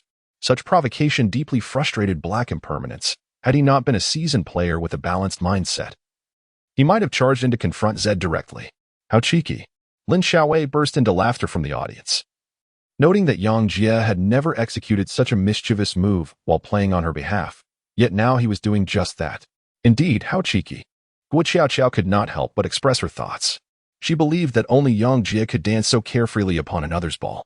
As they both watched the match, their conversation flowed seamlessly, and witnessing Yang Jie's relaxed demeanor brought solace to the two who were most concerned for him. Unbeknownst to them, however, Yang Jie was anything but at ease. His mind and body were enveloped in a unique emotional state. Whenever he encountered a moment that demanded earnestness, Yang Jie would immerse himself entirely, his focus narrowing to the game as if he were a hawk fixated on its prey. Even though Hai Wucheng had not executed any overt maneuvers, Yang Jie sensed his caution. Moments ago, when he had danced in that spot, if Hai Wucheng had advanced even slightly, he would have swiftly unleashed his W ability, creating a shadow clone right before the clockwork's eyes. While most said players opt for Q at level 1, Yang Jie chose to learn W, as the shadow clone afforded him greater agility and opportunities. Each time he played Zed, he would equip runes that maximized his offensive capabilities, thereby amplifying his early game advantages. He patiently awaited an opportunity for the clockwork to approach, yet Hai Wucheng, seasoned and astute, remained just beyond the reach of his W ability, ensuring that neither side could gain the upper hand. Yang Jie could only continue to farm minions, seeking opportunities. At 2 minutes and 30 seconds, the second wave of minions arrived in the lane, and at that moment, the jungler Wang Kai from Team 7 also approached the mid lane. Upon noticing Wang Kai's Zhao Xian coming over, Yang Jie immediately signaled for him to retreat, instructing him to remain hidden in the brush. Why not engage? Wang Kai asked. Puzzled. The blind monk is nearby, Yang Jie replied. Wang Kai was further confused as there was no sign of the blind monk in the vicinity. Why did Yang Jie believe he was there? Trust me. On the count of 3, You will use your flash to strike the Time Warden. Yang Jie commanded. Wang Kai nodded, indicating his understanding. 1. Yang Jie spoke as he struck the opposing minion with his blade, applying pressure and causing the clockwork to feel the weight of the moment, prompting a step back. Yang Jie took a step back, while the clockwork, driven by instinct to secure the last hit, advanced forward. At the moment he counted to 3, Clockwork's arm lifted, perfectly poised to claim the last hit. Yang Jie suddenly activated his flash, positioning himself beside the clockwork. He Wuchang was taken aback and was about to retreat when Zhao Xian emerged from the bushes. Wang Kai obediently used his flash and eased to close the gap with clockwork, roaring as Xian launched his triple strike. The third hit of the triple strike would result in a knockup, and with both Zed and Zhao Xian, 2 champions renowned for their early game damage, controlling the situation. Clockwork's demise was inevitable. Neither He nor Bai Wuchang anticipated that Zed and Zhao Xian would so recklessly use their flashes, such an irrational maneuver disarraying their formation. Realizing he had been outmaneuvered, He Wuchang hastily flashed back. Meanwhile, Bai Wuchang, lying in wait, rushed over in alarm to provide support. Upon seeing Clockwork's fallen position, Yang Jie utilized his shadow clone and pursued Clockwork. He swapped places with his clone, and then both the clone and his true self activated simultaneously, each launching a flying dagger towards Clockwork. With a swift sound, both Q abilities struck true. He Wuchang was astonished. Just moments ago, Zed was only level 1 with merely a shadow clone, and now he had an additional Q ability. Was it possible that Zed had just leveled up in such a brief moment? A plot was afoot. He Wuchang barely had time to utter this thought before Yang Jie's Zed ignited him with a burn, simultaneously executing an attack. In this match, Team 7 was positioned in the lower half of the map. Zhao Xian had initially engaged the red buff, and that previous action had applied the slow effect of the red buff onto Clockwork. Being level 1, Clockwork's health was already low. The dual Q hits from Zed, along with the attacks from both champions, caused her health to plummet rapidly. The impact of Zhao Xian's red buff was monumental at that moment. Although the slowing effect was not overtly pronounced, Clockwork found herself trapped behind Zed, forced to endure his relentless assault. He Wuchang hurried towards the turret, while Bai Wuchang anxiously rushed to his aid. However, Zhao Xian and Zed were both exceptionally high-damage early-game champions, and with another basic attack, Clockwork was left on the brink of death. He Wuchang finally reached his defensive turret, but Zed trailed closely behind. Seizing the opportunity presented by Zed's attack rhythm, Yang Jie prepared to unleash his next basic attack. At that moment, Bai Wuchang's Lee Sin finally managed to land a Q on Zed. But as he activated the second part of his Q to follow up, Zed's third basic attack had already been unleashed. With a decisive strike, Clockwork's remaining health was obliterated. First Blood. Yang Jie's First Blood curse was triggered once more, and Bai Wuchang could only watch helplessly as his brother met his demise. Damn it! Bai Wuchang's eyes brimmed with tears. He yearned to take advantage of the tower's assault on Jian, hoping to drag him down as well. The early damage from the blind monk was not to be underestimated. He pursued Jian beyond the tower, and with the assistance of a single tower shot, he managed to reduce Jian's health by half. Just when Bai Wuchang felt confident that his agility would ensure Jian's defeat, Zhao Xian suddenly arrived on the scene. With swift strikes, he triggered a knock-up effect, sending the blind monk flying, and by the time he turned to face Jian again, the latter had already made his escape. Damn. Both Bai Wuchang and He Wuchang cursed in unison, at a loss for words to express their frustration. Yang Jie, in his fervent quest for First Blood, had become nearly deranged, throwing the rhythm of the game into disarray with 2 unexpected flashes that left the blind monk unable to keep pace with the assault. Zhao Xian's control had given Jian the precious opportunity to flee. Reflecting back, it dawned on them that Jian had deliberately last-hit minions prior to the skirmish, meticulously ensuring he reached level 2, thus facilitating his offensive. Jian last-hitting, Jian engaging, Zhao Xian attacking, Jian executing his double Q, securing a kill, Zhao Xian providing cover, and Jian escaping, a seamless sequence of events akin to a cinematic masterpiece. Could it be that this young man had orchestrated the entire plan from the outset? He Wuchang and Bai Wuchang exchanged glances, and as this realization settled in, beads of cold sweat began to trickle down their faces. Yang Jie's First Blood spell became a topic of great discussion among Class 7, signifying that in every match he participated in, he would secure the first kill. And with that First Blood, victory was assured. This time, once again, Yang Jie achieved First Blood, with 2 flashes and 1 ignite. He traded 1 kill and a flash for the advantage, thereby profiting not only from the monetary reward of first blood, but also significantly boosting morale. Within a mere 3 minutes, he eliminated the strongest laner of Class 1, the champion Orianna, which greatly invigorated the spirits of Class 7. How Kaiwen and his team began to believe that as long as Yang Jia was present in the game, nothing was beyond their reach. Wang Kai felt the impact even more profoundly. This time, he followed Yang Jia's commands meticulously, counting down from 3, executing flashes, and adhering to every directive. The outcome validated Yang Jia's strategies, which were intricately connected and executed with precision. Having tasted success, Wang Kai resolved to unquestioningly follow Yang Jia's guidance in the future. With first blood secured, Yang Jia promptly returned home to purchase a longsword, maximizing his early game damage output. Upon returning to the mid lane, he played with increasing confidence, rendering He Wuchang unable to farm minions and relegating him to the sidelines to gain experience from afar. At the 5-minute mark, Zed had amassed 38 minion kills. While Orianna was left with a pitiful 8, the disparity in their performance was evident, equating to the cost of a vampiric scepter. The jungler, by Wuchang, conceded the mid lane entirely. Is this Wuchang really that formidable? He seems more like a novice, Lin Xiaowei remarked with a chuckle, addressing an audience member who happened to be a rival from the semi-finals against Class 1. During that match, he was the mid laner and, upon hearing Lin Xiaowei's comment, he responded with a wry smile. He Gu is truly impressive. I was completely stifled from the start. But he is already behind by 30 minions. Lin Xiaowei pointed out. I was behind by 30 minions too. And I'm a diamond player, he lamented, his expression deepening in bitterness. Haha. I heard these two Wuchangs were bullying others in their class, yet they seem to be at this level. Lin Xiaowei teased. Having gathered this information from casual conversations among Class 7 supporters, she was intrigued by Yang Jia's heroics and desired to learn more. Xiaowei, stop talking. There are many people from their class around. Guo Xiao tugged at Lin Xiaowei's sleeve, having deduced her identity. Upon hearing her name, Lin Xiaowei looked at Guo Xiao with surprise, intending to inquire further, but a nearby boy interjected, What do girls know about games? Go back to your love lives. Our Bai Gu and He Gu are so strong, they will surely turn the tide. This boy, adorned with a gold chain, exuded a roguish charm akin to the duo of He and Bai Wuchang, seemingly a minor leader among them. Turn the tide? Is this how you turn the tide? Lin Xiaowei chuckled, gesturing towards the large screen. The chain-wearing boy turned to look, instantly taken aback. Just moments ago, Class 1 had been trailing by a single kill. Yet now they found themselves behind by 4. The screen replayed the earlier events. Within just 5 minutes, Zed, who was not yet level 6, had ventured to gank the bot lane. Class 1's bot duo, initially dominating the lane, was thrown into disarray by Zed's unexpected arrival.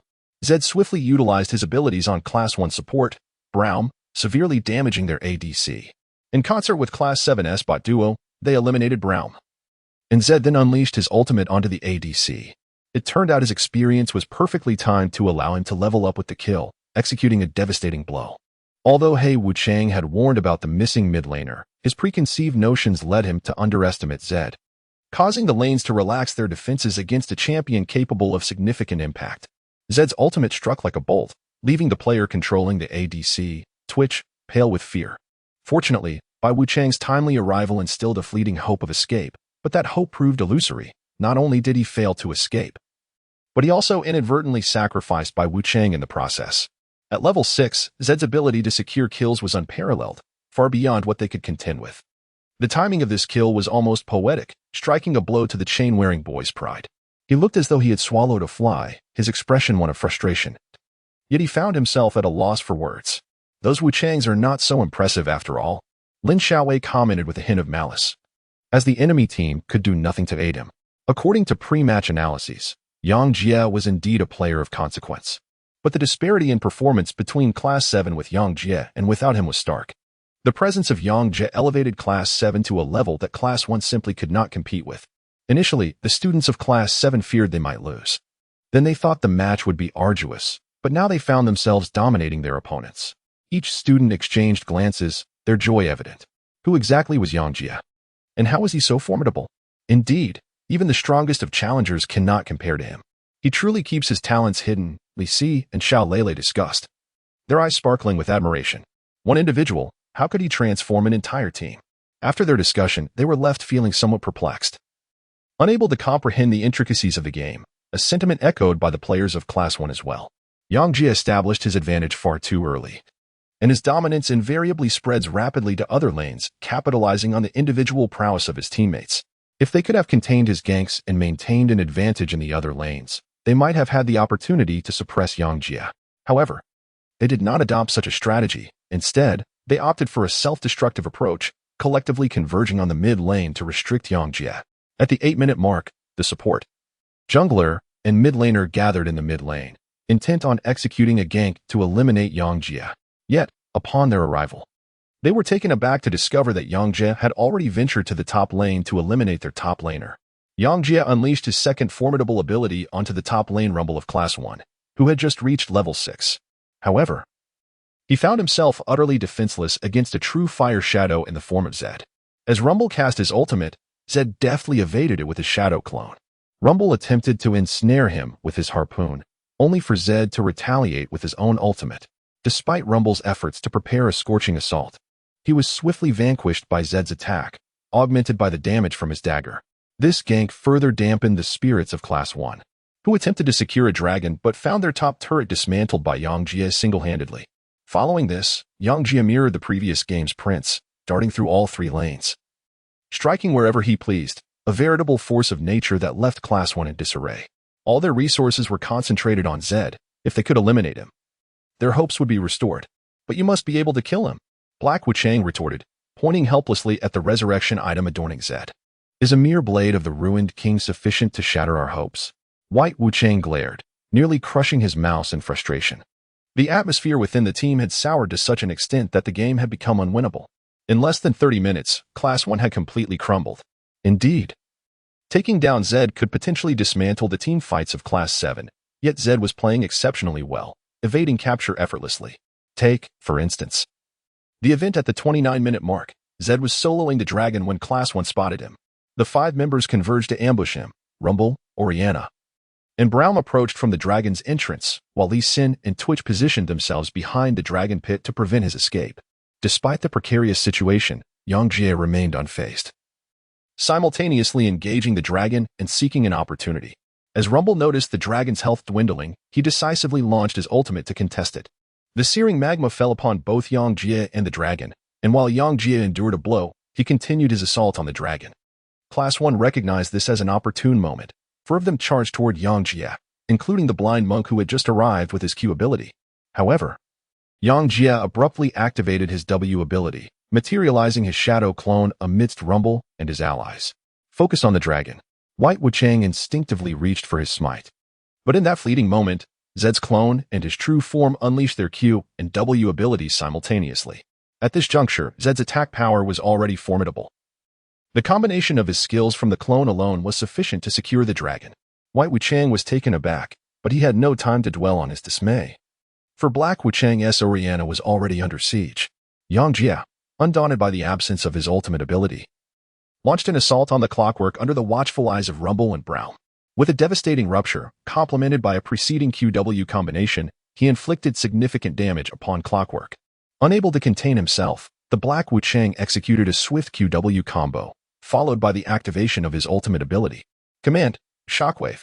As Clockwork's ultimate erupted, the very air trembled. Yet, in that fleeting moment before the ability unleashed its full power, Zed vanished unexpectedly. Forbidden technique. Shadow Surge. He activated his ultimate, rendering himself momentarily invisible. During the execution of his ultimate, Zed was untargetable, and Clockwork's ultimate missed entirely, while Zed evaded the attack with grace. Clockwork's ultimate whiffed, and upon reappearing, Zed followed up with a basic attack. In a swift motion, Zed triggered his passive effect. Shadow Ninja Technique. Soul Reaver. This skill allowed him to inflict additional magical damage to targets below 50 health, scaling with their maximum health, making its destructive potential truly terrifying. With a single strike, Zed reduced Clockwork to the brink of death. At this juncture, Zed no longer needed to assault Clockwork, for in 3 seconds, his ultimate would detonate. The explosion potent enough to eliminate Clockwork. However, just then, Uncle Braum leaped protectively in front of Clockwork, bestowing upon her a shield. Yang Jie appeared to be watching the movements of Braum as he executed his flash. Braum leaped forward to protect the Clockwork, while Yang Jie flashed to the spot where Braum had just been. With a resounding clap, Not only did Braum arrive, but the blind monk also rushed to Clockwork's side. The two shields accumulating, finally ensuring Clockwork's safety. Hooray! Braum unleashed his ultimate, thrusting a wooden stake into the ground, attempting to catch Yang Jie. But just as his ultimate was in flight, Yang Jie vanished once more, leaving only a shadow clone in his place. This clone had been left behind when he activated his ultimate, initially positioned beside Clockwork, but now exchanged places with the real Yang Jie, who returned to Clockwork's side.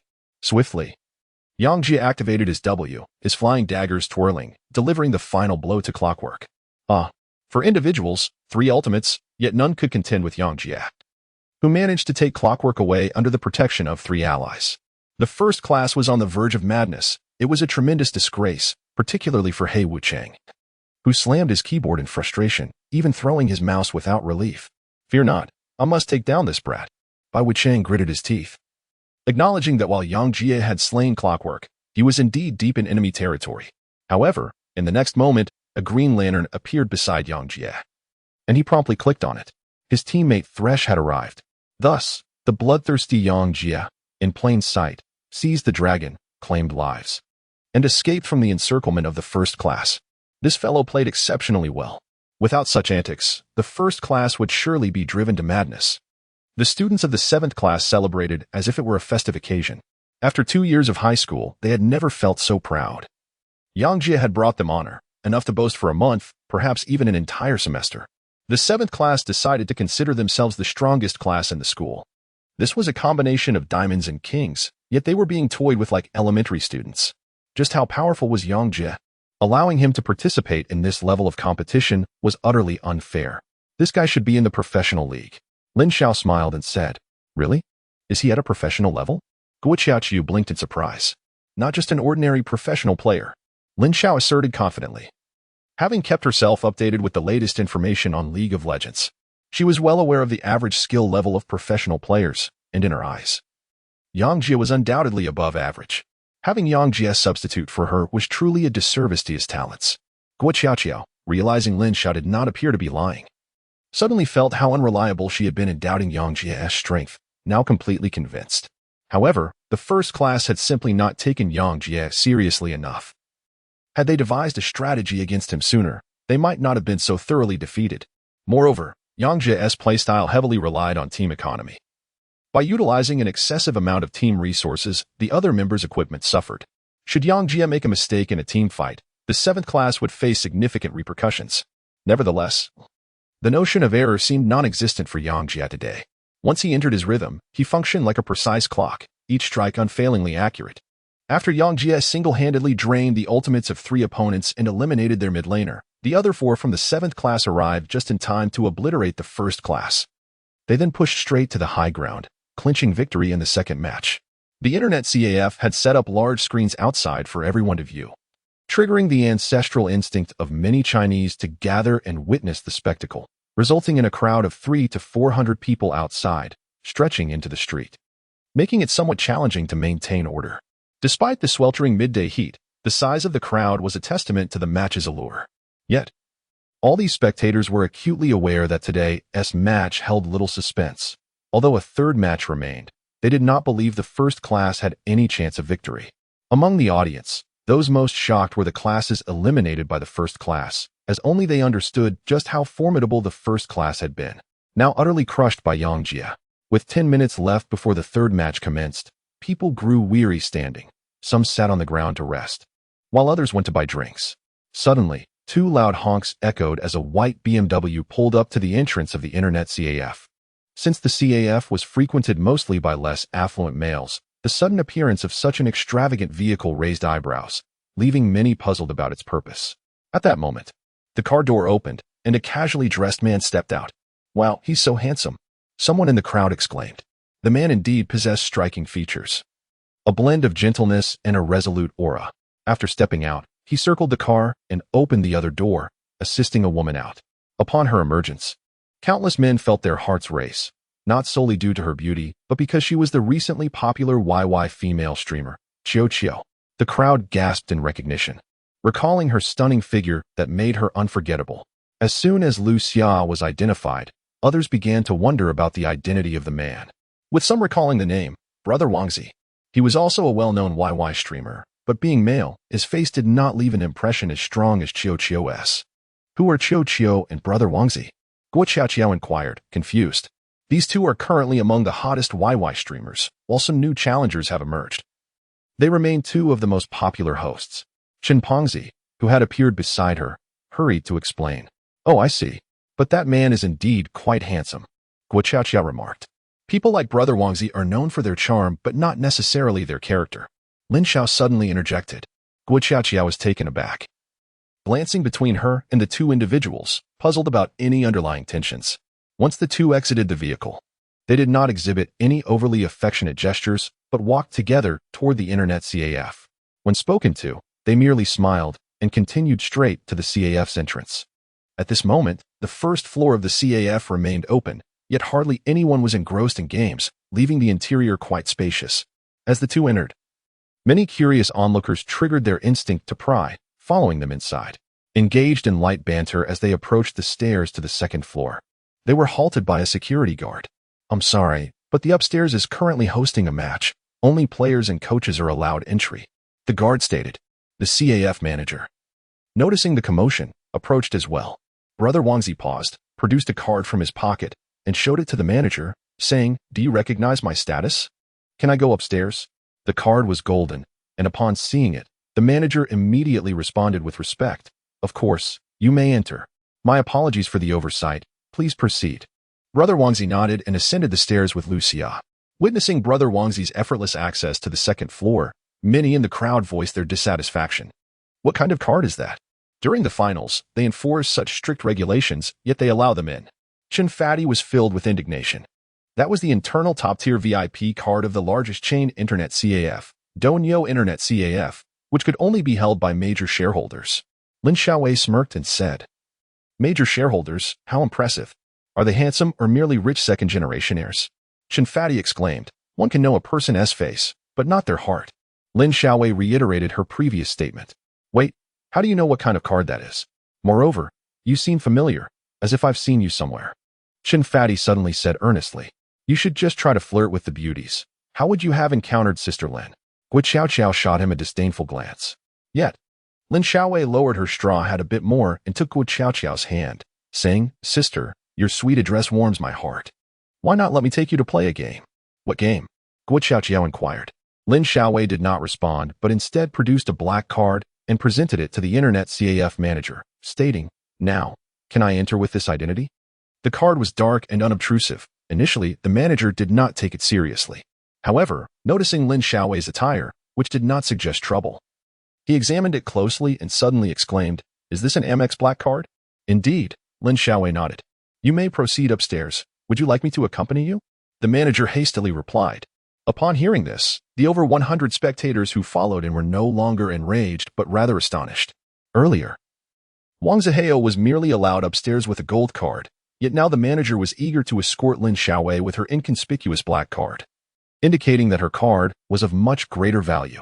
Everyone was curious to know who this straw hat-clad beauty was, but Lin Xiaowei was shrouded in mystery, rendering her face invisible.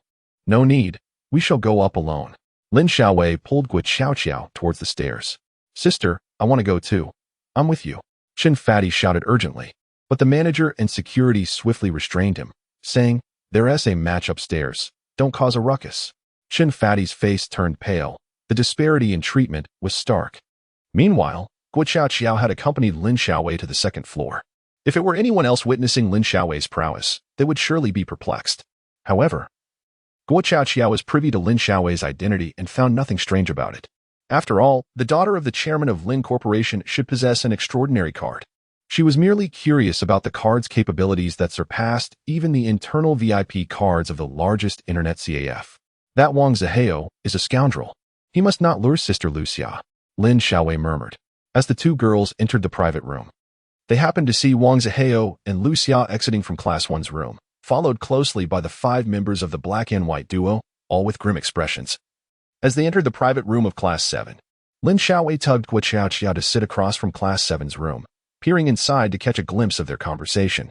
At that moment, Wang Zihao was speaking. Bro, I see potential in you. Why not join our team? We've already registered for the LSBL preliminary round. and soon we'll make it to the LSBL. Of course, I want to take the 3 diamonds. The black and white duo will stay, and I will personally participate. Wang Zihao addressed Yang Jie. The 3 diamond players turned pale, looking at the black and white duo with pleading eyes, but the duo merely stepped aside. So, you two from the black and white duo accepted his money to secure the training room? Yang Jie interjected. The black and white duo recognized Yang Jie as the instigator of their embarrassing predicament and chose to ignore him. I'm asking you a question. Respond. Wang Zihao suddenly shouted. The black and white duo jumped, quickly nodding in agreement. The scene was somewhat comical, as 2 burly men over 6 feet tall were being scolded by a man around 5 feet 9. Yet, Yang Jie looked at the black and white duo and felt pity for them, especially for the 3 diamonds, who were even more unfortunate. To pursue a professional career, they had recruited a group, hoping to gain recognition from internal competitions before making a name in the city, yet their employer had dismissed them during school competitions, deeming them unworthy, while their rivals received acclaim. So, if you really want to join, I can offer you 6,000 a month, but you must abandon your studies. I don't want part-time workers. Wang Zihao said with a grin. I'm sorry, but I find playing with my friends far more enjoyable, Yang Jie replied, shaking his head. Are you saying the money isn't enough? In that case, I can offer you 8,000, including food and lodging. The salary for an LPL substitute player is roughly the same. Once we truly make it to LSBL, I can provide you with bonuses. Wang Zihao boasted about his offer, believing that a student like Yang Jie, dressed modestly, would be unable to resist such temptation, which was higher than most university graduates' salaries. I'm sorry, but I currently have a job, and my boss values me highly. I don't wish to change jobs, nor do I want to abandon my studies. Yang Jie rejected him without a second thought. How could you refuse such a favorable offer? Wang Zihao frowned. In any case, I have no interest in what you propose. Yang Jie replied, shaking his head. 12,000. That's the highest salary I can offer. Even top-tier LPL players make this much. If you believe you're worth that, then I'll pay you. Wang Zihao gritted his teeth. I've already stated, it's not about the money. I simply lack interest. Yang Jie smiled. Wang Zihao was momentarily taken aback, his face paling. He had assumed that money would suffice to sway Yang Jie. But he was caught off guard by Yang Jie's firm refusal. Kid, you're asking for punishment by refusing the wine offered. You're getting a chance, yet you squander it. Bai Wuchang retorted bitterly, observing Yang Jie's disregard for Wang Zihao. How much are you offering them? Yang Jie showed greater interest in this inquiry. Bai Wuchang was momentarily speechless. I'm offering them 5,000. Given their skill level, they could stream on YY, but for professional play, this is the going rate, significantly lower than you. Wang Zihao replied. The faces of the black and white duo flushed crimson. Bai Wuchang's dark visage turned red, resembling charcoal coated in wood lacquer. He wished to counter, but realized he was indeed inferior to Yang Jie, leaving him without a rebuttal. Wang Zihao, how about I speak with him?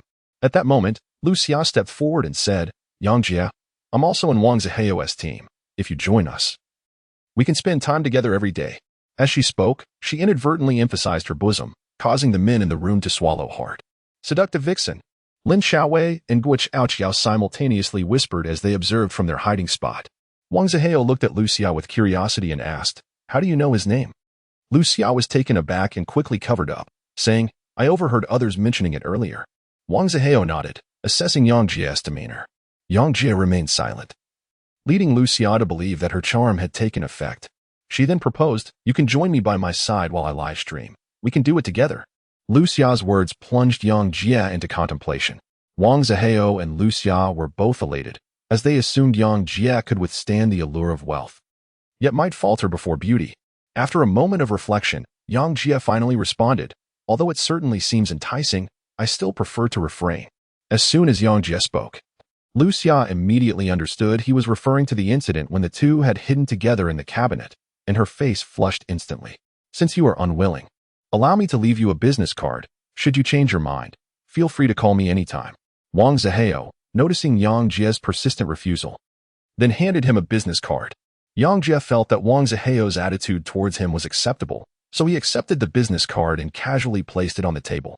However, to clarify, a player of your caliber, who has never competed professionally, regardless of your abilities, would only earn a salary equivalent to mine at best. You should seriously consider the merits of my team. We will ascend from the LSBL to the LPL. As Wang Zihao spoke, he walked out, and Lu Xia shot a glare at Yang Jie before following suit.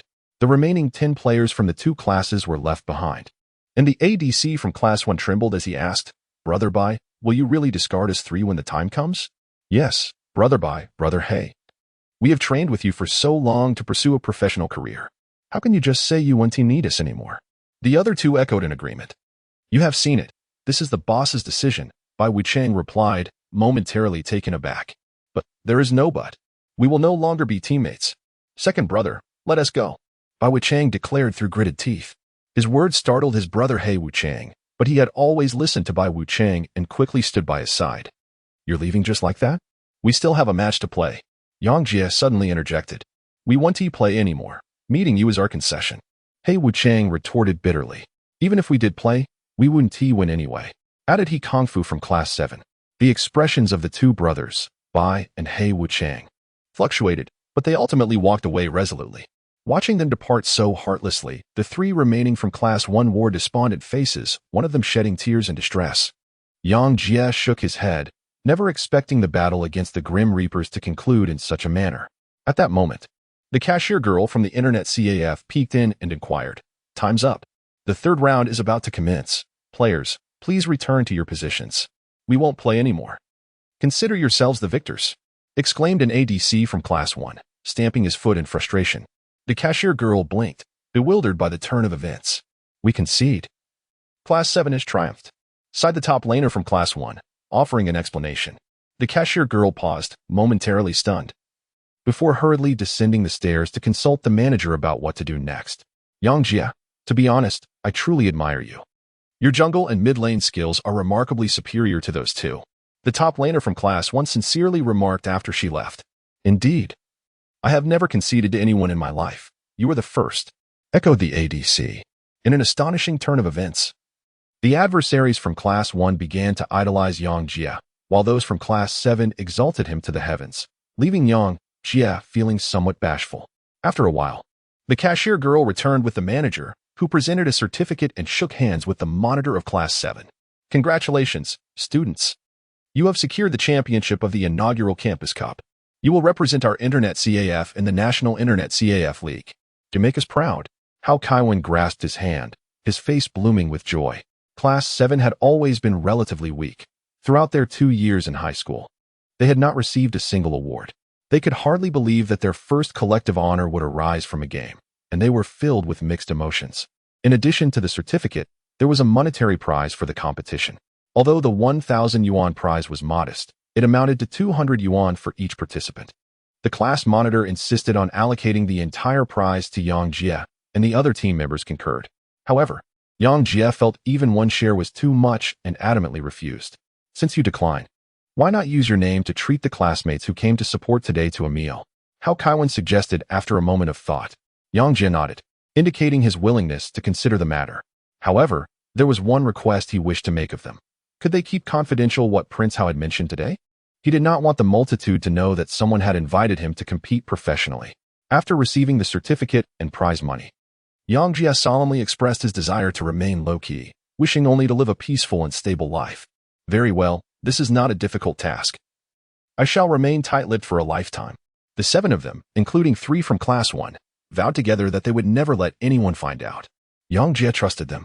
Glancing at the time, he realized it was still too early to visit Lin Xiaowei, so he decided to linger at the Internet CAF for a while before heading back. The members of Class 1 felt that there was no need to stay after their defeat in the competition. After exchanging a few words of praise, they departed. The remaining individuals from Class 7 also claimed to have matters to attend to and left one by one.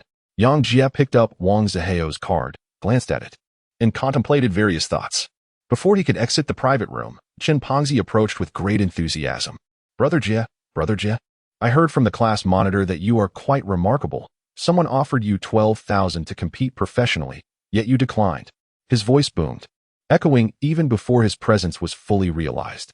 "Yang Jie, are you truly going to embark on a professional career?" He continued. "He Kong Kong mentioned that soon he would only be able to watch you on television. I must catch a glimpse of you as often as I can."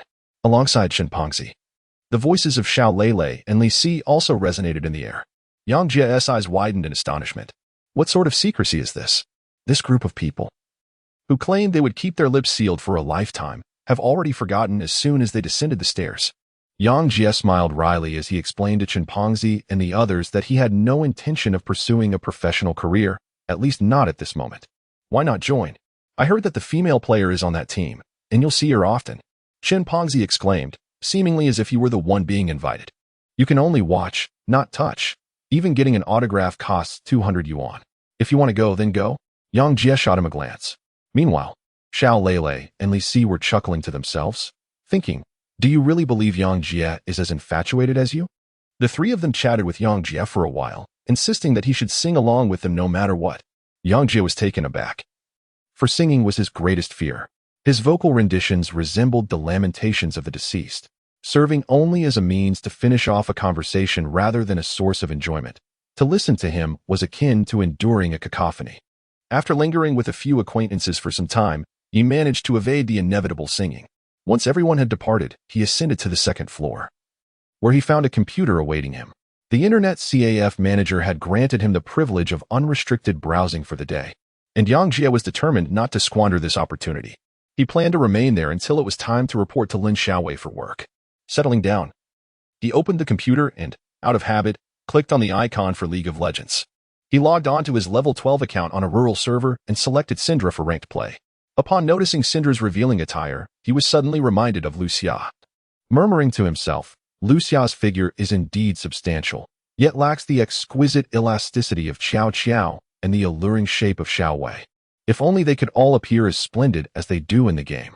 As he spoke, a person unexpectedly sat beside him and inquired, so, if the shape is appealing, does that mean it can't bounce?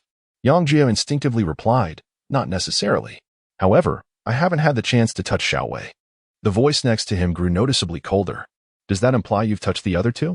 Yang Jie was momentarily stunned, swiftly turning his head to see a petite fist coming toward him, landing squarely on his face.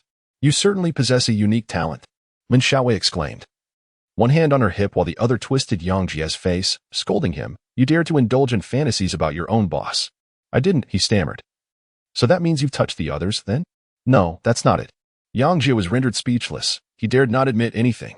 However, he silently vowed that while Lin Xiaowei twisted his face now, he would seize the opportunity to twist hers in return when the time was right, seeking retribution. Unbeknownst to him, Lin Xiaowei was oblivious to his thoughts. After venting her frustrations and feeling appeased, she released her grip and said to Yang Jie, well, today we won't be live streaming at my house. Let us do it here instead. A cyber CAF can work too?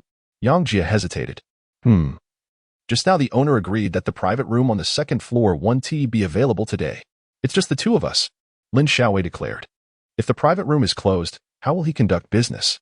Yang Jie questioned. Why concern yourself with how he runs his business? You are employed by me. Just do your job well. No one else can lure you away to do something else. Lin Xiaowei retorted indignantly. Hiki. Yang Jie chuckled foolishly, unaware that Lin Xiaowei had seen everything when Wang Zihao had come earlier. Lin Xiaowei logged on to YY in the Cyber CAF, tested the CAF's headset. And although the quality was several grades inferior to her dedicated equipment, it had a refreshing novelty. Many viewers were witnessing a streamer broadcasting from a Cyber CAF for the first time. Yang Jie continued to play on her behalf.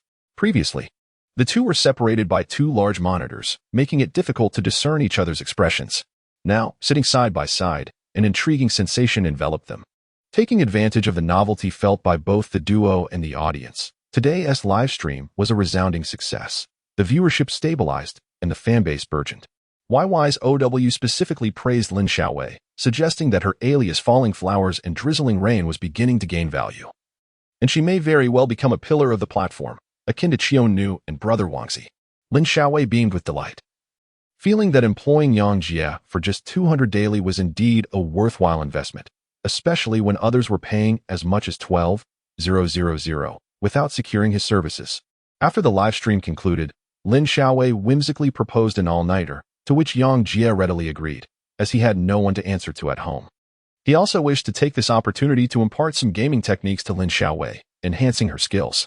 The pair resumed their unfinished duo matches, but by the late hours of the night, Lin Xiaowei struggled to keep her eyes open, eventually dozing off mid-game.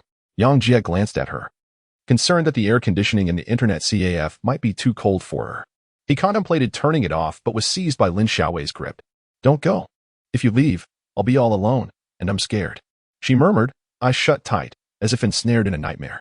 While Lin Xiaowei clutched his arm, Yang Jia remained wide awake, unwilling to witness her distress yet also fearful of waking her. Mom and Grandma are gone, and Dad no longer wants me. Grandpa cares for me but doesn't come to see me. Even Sister Lucia doesn't believe me. No one loves me anymore. I don't wish to talk to any of you.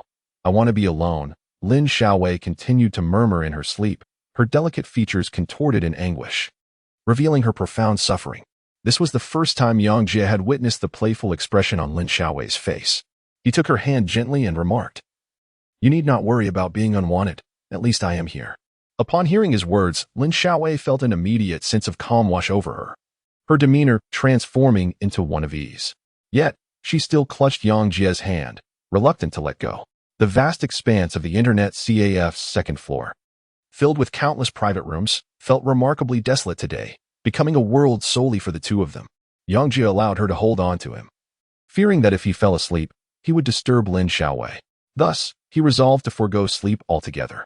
With his right hand, he deftly maneuvered the mouse to launch the game, initially intending to log into his own account. He recalled that Lin Xiaowei's live streaming account had likely just refreshed with a victory. Consequently, he accessed her account. However, as soon as he logged in, an invitation to join a game appeared below. Summer Flowing Years invites you to join a custom game. Yang Jia wished to decline. Yet that summer's fleeting moment sent a private message. "I am Lucia.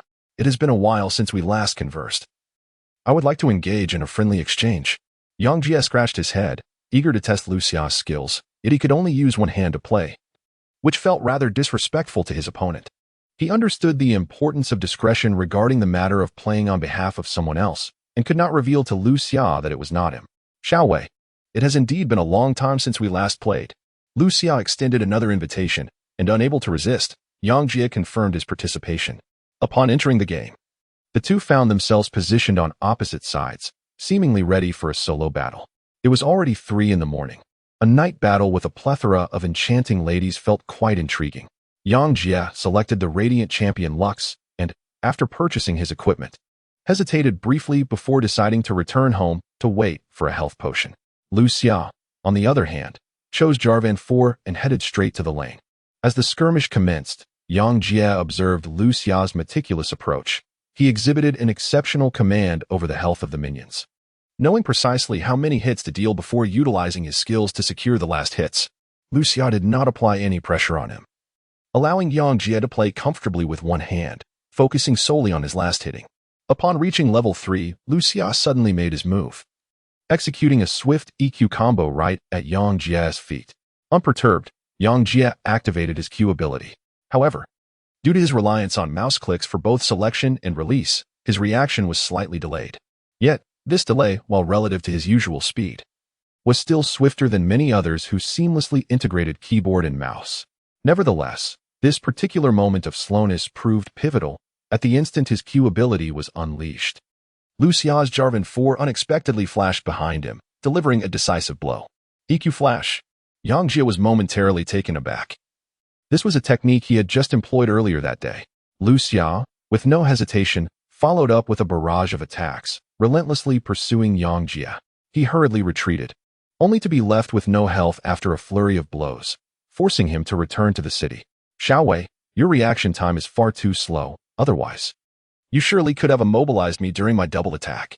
Lucia boldly typed in the public channel.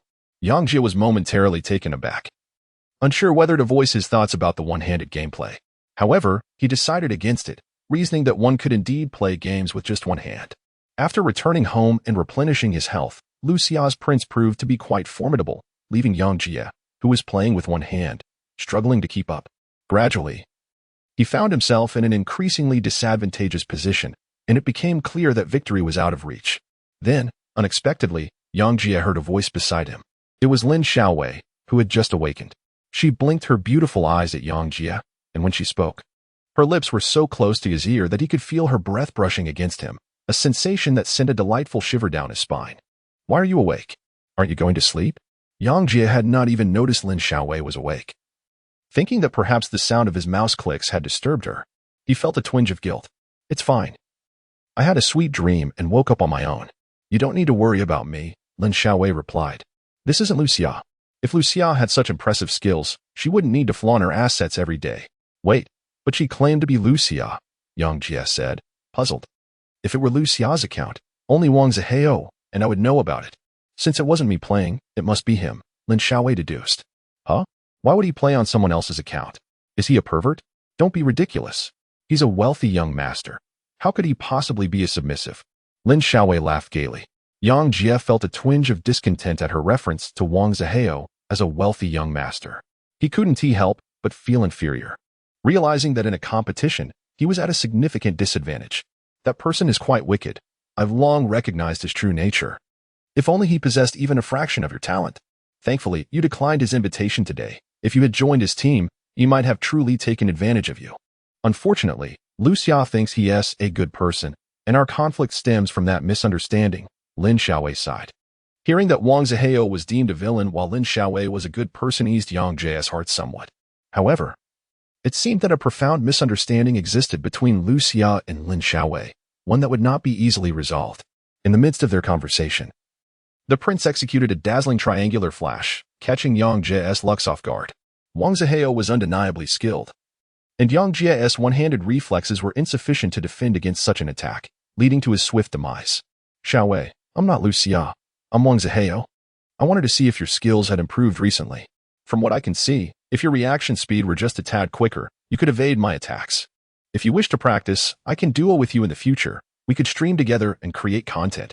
Wang Zihao, brimming with confidence, believed that Yang Jie's one-handed gameplay was genuine skill. How shameless. Who would want to duel with him? Lin Xiaowei exclaimed, her eyes wide. He pretended to be Lucia just to show off that he can perform those same moves. Lin Xiaowei's words struck a chord with Yang Jie. It dawned on him that Wang Zihao had stayed up late to guard Lin Xiaowei's account merely to flaunt his own prowess with techniques like the EQ flash and triangular flash. After a moment of contemplation, Yang Jie replied in the chat, just wait a moment. Let me discuss it with Yang Jie. Just get lost. Lin Xiaowei quickly grasped Yang Jie's hand, preventing him from sending the message. It was the dead of night, and such a statement would surely lead to misunderstandings. In the end, through a mutual compromise, the message sent in the chat was altered to, no need, my apologies. Your emotional quotient is too low for me to bother evading. I was just eating with one hand. Furthermore, once the message was sent, Lin Xiaowei insisted that Yang Jie uninstall the game. Yang Jie pondered the peculiarity of such a rejection, deeming it even more venomous than merely issuing a kind-hearted card. Nevertheless, he committed the name Wang Zihao to memory, vowing not to let those who harbor ill intentions towards Lin Xiaowei escape unscathed. Indeed, in another part of the city, as Wang Zihao exuberantly showcased his prowess to his goddess, eagerly anticipating her admiration, he stumbled upon a particular message that twisted his expression in indignation. Unable to openly accuse Lin Xiaowei of boasting, he was left to wallow in his own frustration throughout the night. Yang Jie and Lin Xiaowei, after finishing their game, retired for the night. Yang Jie arranged two sofas facing each other to create a makeshift bed for Lin Xiaowei, as there was no one else on the second floor. He fashioned a similar arrangement for himself, and thus the two of them spent the night in the internet CAF. The following morning, Lin Xiaowei awoke to find Yang Jie slurping instant noodles. Noticing her stir, he nudged the unopened cup of noodles with his elbow and said, if you're hungry, feel free to eat. There's water downstairs. I won't eat anything spicy. Lin Xiaowei pouted in response. Not even the spice in instant noodles? How finicky, Yang Jie retorted, rolling his eyes in exasperation. Then you should go buy breakfast yourself. After contemplating for a moment, Lin Xiaowei pulled a 10 yuan note from her wallet and declared, I'll have a tofu bun, and you can keep the rest. Yang Jie hurriedly gathered the money to make a purchase. After quite some time, he returned with a bun and handed it to Lin Xiaowei. She held the bun in both hands, nibbling on it delicately like a rabbit munching on a carrot. Suddenly, a thought crossed her mind, and she inquired, moreover, you didn't do anything to me last night, did you? Why did I end up waking later than you? That's because you keep having nightmares. Yang Jie shrugged nonchalantly. I didn't wake up early. I hardly slept at all. Every time you have a nightmare, you tug at my clothes, preventing me from getting any rest. His words caused Lin Xiaowei to blush, as memories of her own nightmares flooded back. She turned away, shyly focusing on her bun. As people began to filter into the second floor of the internet CAF, Yang Jie bid farewell to Lin Xiaowei, stating that he was heading to the orphanage. What do you intend to do there? Lin Xiaowei asked, puzzled. I'm volunteering, Yang Jie replied, reluctant to elaborate, and began to pack his things before departing. Curiously, Lin Xiaowei decided to follow him to the orphanage. In the entirety of Hangzhou, there were only a few public orphanages, and the one Yang Jie was visiting was rather remote, appearing quite desolate. After Yang Jie led Lin Xiaowei through the door and greeted the staff, he proceeded deeper into the premises. Along the way, several children called out to him as brother, to which Yang Jie responded warmly. Lin Xiaowei, curious about Yang Jie's destination, followed him to a hospital room. Upon opening the door, a waft of medicinal odor enveloped them. Brother, you've come to see me, a young girl exclaimed as she leaped into Yang Jie's embrace. She appeared to be around 12 or 13 years old, somewhat frail, yet undeniably charming, although her face was strikingly pale. Mo, come here. Let me introduce you to Sister Xiaowei, Yang Jie said, affectionately ruffling her hair as he spoke to Lin Xiaowei. Sister Xiaowei, hello, Mo exclaimed, throwing herself into Lin Xiaowei's arms. Lin Xiaowei mimicked Yang Jie and gently stroked Mo's head, hesitating as she asked, who is she? Mo is someone I met online. Both her parents have passed away, and she is quite frail, having been diagnosed with leukemia. Although her condition is not severe at the moment, she requires financial assistance for treatment, which the orphanage struggles to provide. Nevertheless, Mo is very well behaved and plays the electronic piano, Yang Jie explained with a smile. Lin Xiaowei looked at Yang Jie in astonishment, realizing that despite having known him for several days, she had never truly understood him. So, you're working to cover Momo's medical expenses? She inquired after a moment, seizing the opportunity while Mo was distracted. Yes, the orphanage's funds are quite limited. I thought I could contribute in any way I can, Yang Jie nodded. Ah, so your urgency in finding work isn't for your own sake. Lin Xiaowei bit her lip in realization. I don't have much personal use for money, Yang Jie replied with a rueful smile. Oh, Lin Xiaowei pondered, suddenly understanding why Wang Zihao had given him so much money to entice him to join a competition yesterday, yet he declined. Currently, Mo is in the conservative treatment phase, and the costs are manageable. With the funds provided by Boss Lin, it's sufficient for both Mo and me. So why ask for more? Yang Jie remarked. What if one day I decide to dismiss you? Lin Xiaowei shot him a playful glare. Then who will buy your buns? Yang Jie shrugged nonchalantly. Fool, it's easy to find someone on the street to buy buns for 20 yuan. A skilled player like you, however, is truly one of a kind. Lin Xiaowei retorted, exasperated. Thus, I am not likely to face unemployment. Yang Jie grinned. Lin Xiaowei found herself at a loss for words. No matter the circumstances, she felt utterly helpless against Yang Jie's charm. Mo was exceptionally well-mannered, despite her pallor. She was very considerate, tugging at Lin Xiaowei's sleeve and calling her sister, which endeared her to Lin Xiaowei. Sister, let me play the electronic piano for you, Mo suggested after playing with Lin Xiaowei for a while. Lin Xiaowei, pleased with the idea, encouraged Mo to play. In her small hospital room sat a rather worn electronic piano. Mo settled beside it, contemplated for a moment, and asked, Sister, what would you like to hear? Anything. Lin Xiaowei replied with a smile, stroking Mo's head. Then let us play Wedding in a Dream. With that, Mo began to play with intense focus. Lin Xiaowei watched as her slender fingers danced across the keys, producing a melody that was remarkably beautiful, transforming the simple tune into something exquisite. As Lin Xiaowei hummed along to the tune, her melodic voice intertwined seamlessly with Mo's playing, leaving Yang Jie in awe. When they finally exited the orphanage, Lin Xiaowei felt a pang of reluctance. Mo, an orphan suffering from a grave illness, stirred a deep sense of sorrow within her as she contemplated the unfairness of fate. Next time you visit Mo, please invite me along. I have the means to help her, Lin Xiaowei declared. All right, Yang Jie accepted without hesitation. Mo was currently undergoing conservative treatment, which did not require excessive funds, but did necessitate care and compassion. Today, Lin Xiaowei's presence and their shared singing brought great joy to Mo. Once outside, Yang Jie suddenly received a call from his class monitor, Hao Kaiwan, inquiring if he had time to practice with the team, as they aimed to secure a position in the Internet CAF League. In the afternoon, Yang Jie had some free time and, after conversing with Hao Kaiwan, he hung up the phone and inquired, what exactly is this Internet CAF League? The Internet CAF League is an offline competition officially organized by League of Legends, where each province conducts its own events. The selected teams will then gather for further contests, and through this selection process, they can earn a spot in the LSBL qualifiers. Given your current ranking, you should be eligible to participate in the competition held in Hangzhou City, but you have yet to reach the provincial level. Lin Xiaowei was evidently well acquainted with these matters.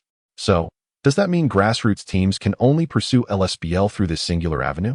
Essentially, yes.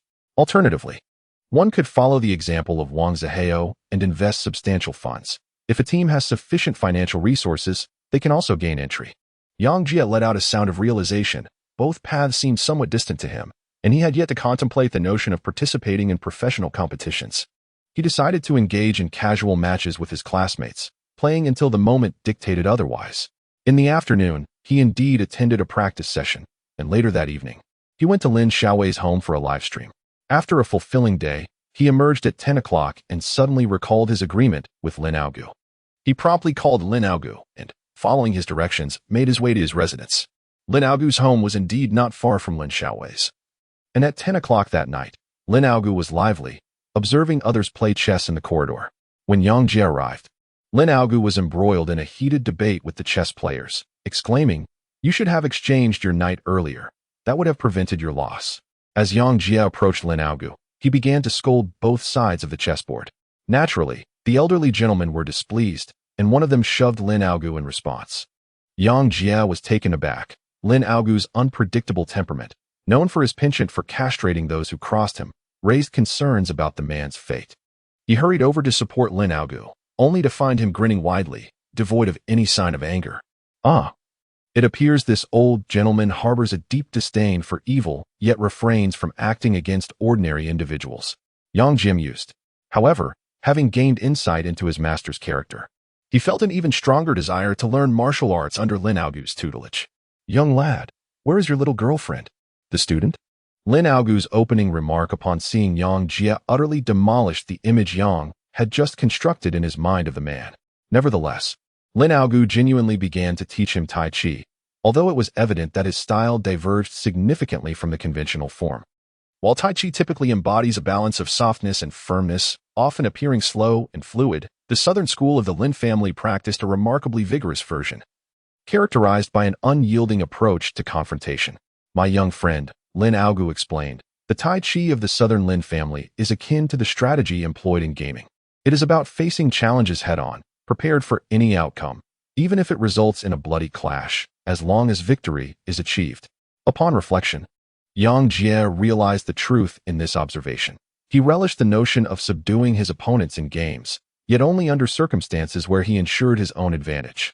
However, once he decided to engage in a life-for-life exchange, he would plunge into it wholeheartedly, leaving no room for his adversaries. With such a shared trait, Yang Jie rapidly mastered the skills imparted by the old master. "Your aptitude exceeds my expectations. Henceforth, you must dedicate yourself to your studies." Lin Aogu, witnessing Yang Jie's swift progress, could not help but offer encouragement. "Thank you, master." Yang Jie did not forget to show his respect to his mentor. The southern school of Tai Chi, represented by the Lin family, possessed a unique allure distinct from conventional Tai Chi, and after just one lesson, Yang Jie felt an overwhelming surge of strength. Yet, much like gaming, martial arts cannot be mastered overnight. They demand persistent effort for tangible results. By day, he attended classes, and by night, he worked for Lin Xiaowei, subsequently seeking the guidance of the old master. Thus, Yang Jie found his days increasingly fulfilling. Meanwhile, Lin Xiaowei's online audience continued to expand rapidly, marking her swift rise to fame. The channel's manager had even arranged for her to participate in a special interview with a gaming website scheduled for this upcoming Sunday. Yang Jie's competition took place on Saturday morning, when a group of classmates clamored to visit the electronic building on Electronic Street. This edifice is the largest electronic product mall in Hangzhou and serves as the sponsor for the regional qualifier of the National Internet Cafe League in the city. Yang Jie was the last to arrive at the entrance of the building. Upon his arrival, he spotted Chun, jovially waving his extravagant keyboard and mouse, beckoning him over. "Jie, go over here." The two were in close proximity, yet it took Yang Jie considerable effort to navigate through the throngs of people. The reason was quite simple. The turnout today was overwhelmingly large. It is said that over 30 teams from Hangzhou alone had come to participate in the competition. These teams were divided into 8 groups, where they would engage in a round-robin format before proceeding to the elimination rounds. The elimination format was straightforward, adhering to the conventional best-of-5 system. However, statistics indicated that to seize the championship title, a team would need to compete in at least 9 matches. and this was merely the minimum estimate. The morning was reserved for group matches, and although the competitions were not open to the public, the sheer number of supporters for the 30-plus teams created a formidable presence. As these individuals surged into the electronic building, many clutching their own keyboards and mice, they formed a striking tableau. Onlookers, unaware of the context, might have mistaken them for a collective demanding justice over counterfeit goods. Yang Jie and his companions were placed in Group C, comprising a total of 4 teams, with the competition venue located on the 3rd floor. This event was far more formal than the small school tournaments held in internet cafes. Upon their arrival on the 3rd floor, a welcoming hostess ushered them into the competition area. Initially, over 10 students from Class 7 had come to spectate, but this large group was promptly halted outside, informed that the afternoon's knockout matches would be the only ones broadcasted live, and that they could not enter. This left Chimpanzee in a state of distress. As Yang Jie hurried inside, without even having the chance to retrieve his keyboard and mouse, Chimpanzee, anxious and agitated, was met with laughter from Xiao Lele, who teased, "You act as if Yang Jie cannot play without your keyboard." "No, my keyboard has been blessed. It can protect all gamers." Chimpanzee retorted, "A blessed keyboard? How does one achieve that? Did a high monk perform the blessing?" Li Si inquired, blinking in surprise. Chimpanzee fell silent. He certainly could not reveal that his keyboard had been blessed by a female gamer. While they were creating a ruckus, others around them were engaged in conversation. Among them was a group of strikingly dressed young men and women, all sporting dyed hair and exuding an intimidating aura. Judging by their age, they were clearly no longer students, but rather appeared to be young socialites, causing Chimpanzee and his companions to instinctively retreat. Suddenly, a young man with purple hair approached Chimpanzee and asked, "Hey, do you have a lighter?" Chimpanzee was taken aback. Obliging a street youth for a lighter seemed necessary. However, when he produced his lighter, he noticed the purple-haired man's hands were trembling, and he struggled to light his cigarette. "Why are you more nervous than the competitors inside?" Chimpanzee asked, somewhat instinctively. "The competitors inside are all our brothers. I'm just worried. Normally, I can take down dozens of opponents without breaking a sweat, but competing in a cyber CAF league is genuinely tough." The purple-haired man finally managed to light his cigarette and sighed deeply. Dozens of opponents in a day? This revelation terrified Chimpanzee, prompting him to retreat even further. He was joking. These individuals were genuine street fighters, far more frightening than the Grim Reapers. What if he were to be taken down? As barbers, we have little time. It's not easy to enjoy a game. The purple-haired man continued. Chimpanzee nearly collapsed. After all this, it turned out these individuals were merely artistic youths. Nevertheless, this interaction allowed Chimpanzee and his classmates from Class 7 to mingle with the entourages of the other teams, leading to a lively exchange. Each entourage was highly attentive to their respective teams, which inevitably sparked some arguments. When it was revealed that Yang Jie single-handedly intimidated a team primarily composed of diamond-ranked players, disbelief radiated among the other teams. The purple-haired man arrogantly remarked, "All of us are also diamond or higher. If we emerge to say you were exaggerating, it won't look good." "How could that be an exaggeration?" Chimpanzee retorted, his frustration mounting. "Haha, you've elevated him to a deity. Only a fool would believe that." The purple-haired man's companions nodded in agreement, wearing expressions that suggested they were convinced Chimpanzee was merely boasting, regardless of his protests. 3 hours later, when the anxious wait concluded, a 5-member team, all with dyed hair, emerged first. Their faces were morose, and upon spotting the purple-haired man, they rushed over to lament. There was a team where 4 players were utterly weak, yet one of them was incredibly strong. We simply couldn't compete. What position did this strong player occupy? The purple-haired man inquired, intrigued. "We have no idea. Did you all lose your wits during the match?" Losing doesn't excuse not knowing which position the opponent plays. The purple-haired man exclaimed, astonished. "We genuinely don't know. That guy played mid lane against us. And with the other 2 teams, he played jungle and top lane. So we truly can't ascertain his position. A single player covering 3 positions in a match? How did he perform? He is not intentionally trying to blend in, is he?" The purple-haired man scratched his head. The defeated team's members appeared to recall something painful. Taking a long time to respond, he performed like a god. "That guy's mid lane Ezreal single-handedly kite and eliminated 3 of us. Isn't that impressive?" One person took down 3 opponents. The purple-haired man was incredulous. Indeed, that team was truly led by a single god while the rest faltered. Yet it was enough for them to secure 3 consecutive victories and emerge as the top of their group. The purple-haired man swallowed hard. instinctively thinking of Chin Pongzi beside him. Hey, the person you're talking about is my buddy. That is my bro, Jia. Chin Pongzi exclaimed, brandishing his keyboard with a hearty laugh. Chapter 37. The professional players were unprepared. The students cheered from a distance. After a morning of not witnessing the matches, they all felt it was quite the ordeal. Thus, Hao Kawan decided to treat everyone to a meal, utilizing the remaining prize money from their previous internet CAF tournament. A table for over 10 was set, and the atmosphere grew vibrant as they discussed the morning's competition. Throughout lunch, Chin Pongzi exuberantly recounted the encounter he had just experienced. Jia, you should have seen the expressions on their faces when they realized how formidable you truly are. They didn't dare to utter a word. Initially, they all claimed disbelief. Jia, how did you manage to leave them so stunned? Chin Pongzi inquired eagerly. That team you mentioned seems to be called the Wash, Cut, and Blow team. When I played against them, I just casually picked a card champion and played. Yang Jie chuckled, unsure how to respond. He had always adhered to a philosophy of modesty, yet recently he had unwittingly garnered much attention, not out of his own volition, but rather due to the rumors circulating among those around him. Come on, Jia, that was hardly casual play. You left them no room to breathe. When you were level 6, their mid laner was only level 4. You crushed them. I realize now that Black Wuchang truly has some skill. At least he wasn't underleveled at that time. He Kung Fu chimed in with a laugh.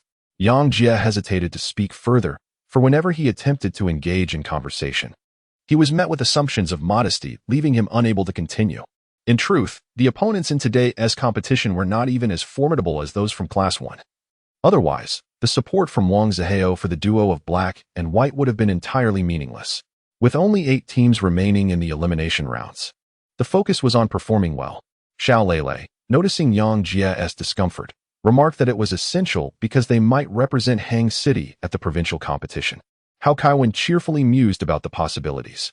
During the meal, both Xiao Lele and Li Si treated Yang Jie with great kindness, continually filling his plate. The class leader ordered some beer, suggesting each person take a cup, but Xiao Lele directly drank Yang Jie's portion on his behalf.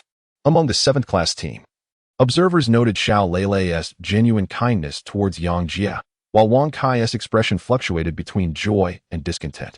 As the only slacker in Class 7, he had previously enjoyed the spotlight, but seeing Yang Jie receive similar attention, especially from Xiao Lele, unsettled him, as he harbored feelings for her.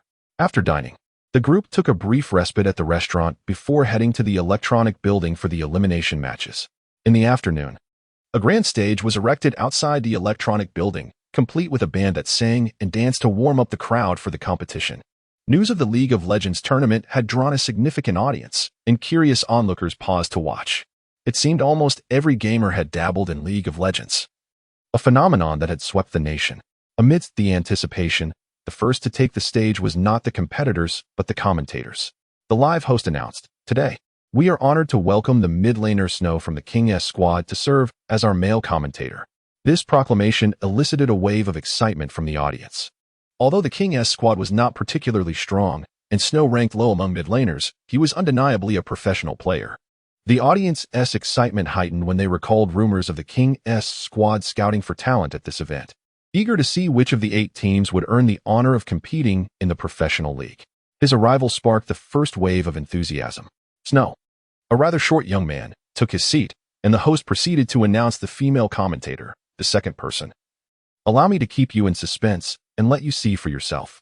As a woman stepped from backstage toward the commentary desk, the male spectators erupted in fervor. "It's the ball girl. She is the real deal. Those assets are unmistakable." They quickly deduced the identity of the female commentator as Lucia, a sensation on YY. Whispers filled the crowd as they fantasized about encounters with Lucia. Unperturbed, she smiled at the male commentator, expressing her delight at the turnout, noting how appealing the 8 competing teams seemed. "Wow, what a lovely voice," someone exclaimed. Of course, Lucia's background in broadcasting lent her voice a professional quality. Another admirer chimed in, appreciating how her voice resonated perfectly through the venue's sound system. Snow, however, found himself distracted, his gaze fixated on Lucia's figure. Only realizing he was in conversation with her after a moment's delay, he hastily remarked, "I wonder if any of the teams today can match your allure." Though this comment strayed from the usual decorum of official commentary, it resonated with many in attendance, particularly those with girlfriends who might find themselves in trouble later. Yet Lucia took no offense, Having navigated the streaming world for a year, she was well acquainted with many professional players, including Snow, with whom she had shared a few laughs. Their banter continued until the match finally commenced. Thanks to the Electronic Building S investment, players logged in with full accounts, and the live broadcast mirrored professional standards. The meticulous preparations aimed to draw attention to the newly opened luxury gaming peripherals section on the 6th floor. As the competition began, both commentators adopted a serious demeanor. Lucia was surprised to see that the first team to take the stage was Young Jazz Squad. The name Class 7 team seemed rather mundane. Had they not considered a more formidable name? The Seven Swords Descend from the Sky would have been an improvement. Snow couldn't help but voice his critique. Some teams might possess unappealing names, yet boast great strength, Lucia countered, suggesting that despite the lackluster title, Class 7 team might surprise them. Snow was momentarily taken aback by her defense of the team. In the audience, Chun Pongzi felt an immediate attraction to Lucia, nearly compelled to rush the stage to embrace her. The team name was a result of the eclectic mix of talents in Class 7, leading to a rather peculiar selection of names like Sweet Potato Team and Zhongyue Team, until Hao Kaoen finally decided on the name Class 17. The match was structured as a best-of-3 series, with Class 7 selecting first after a flawless performance in the group stage. They chose the champion Pantheon, a character known for early game aggression. A champion who thrives on early dominance, Snow remarked, intrigued as a professional player. Lucia added that this top laner would surely astonish spectators. Snow paused, sensing an underlying familiarity between Lucia and the opposing team, prompting him to discreetly inquire about their relationship. Lucia, however, maintained a stiff demeanor, claiming not to know him, leaving Snow puzzled.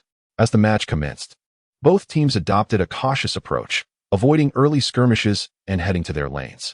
Class 7's lane assignments were conventional. Yet the audience was anxious as Pantheon headed toward a lane occupied by the opposing ADC and support. The first match saw an unusual lane swap, igniting excitement among the viewers. Indeed, Pantheon required an early advantage, but facing a double lane, the opening seemed bleak for Class 7. The audience shared Snow's sentiments. Such a scenario in the LPL would spell disaster for the match. Turning their attention to the mid lane, Snow was about to comment when he was taken aback. As the minion waves clashed, a casualty occurred. Class 7's mid laner, the champion Oriana, was pursued to their tower by the opposing Talon. What is happening with Class 7? Their mid lane skills are lacking. They are on the verge of giving away first blood. Snow shook his head as Talon relentlessly pursued Clockwork. Clockwork fought valiantly. Though it was utterly unnecessary, the end result was Clockwork's demise. Talon executed Clockwork beneath the tower, used his flash, and astonishingly, survived. Under normal circumstances, such an early death would guarantee first blood, yet Lucia interjected. First blood did not occur here. Snow was momentarily taken aback, realizing that first blood indeed did not transpire at this location.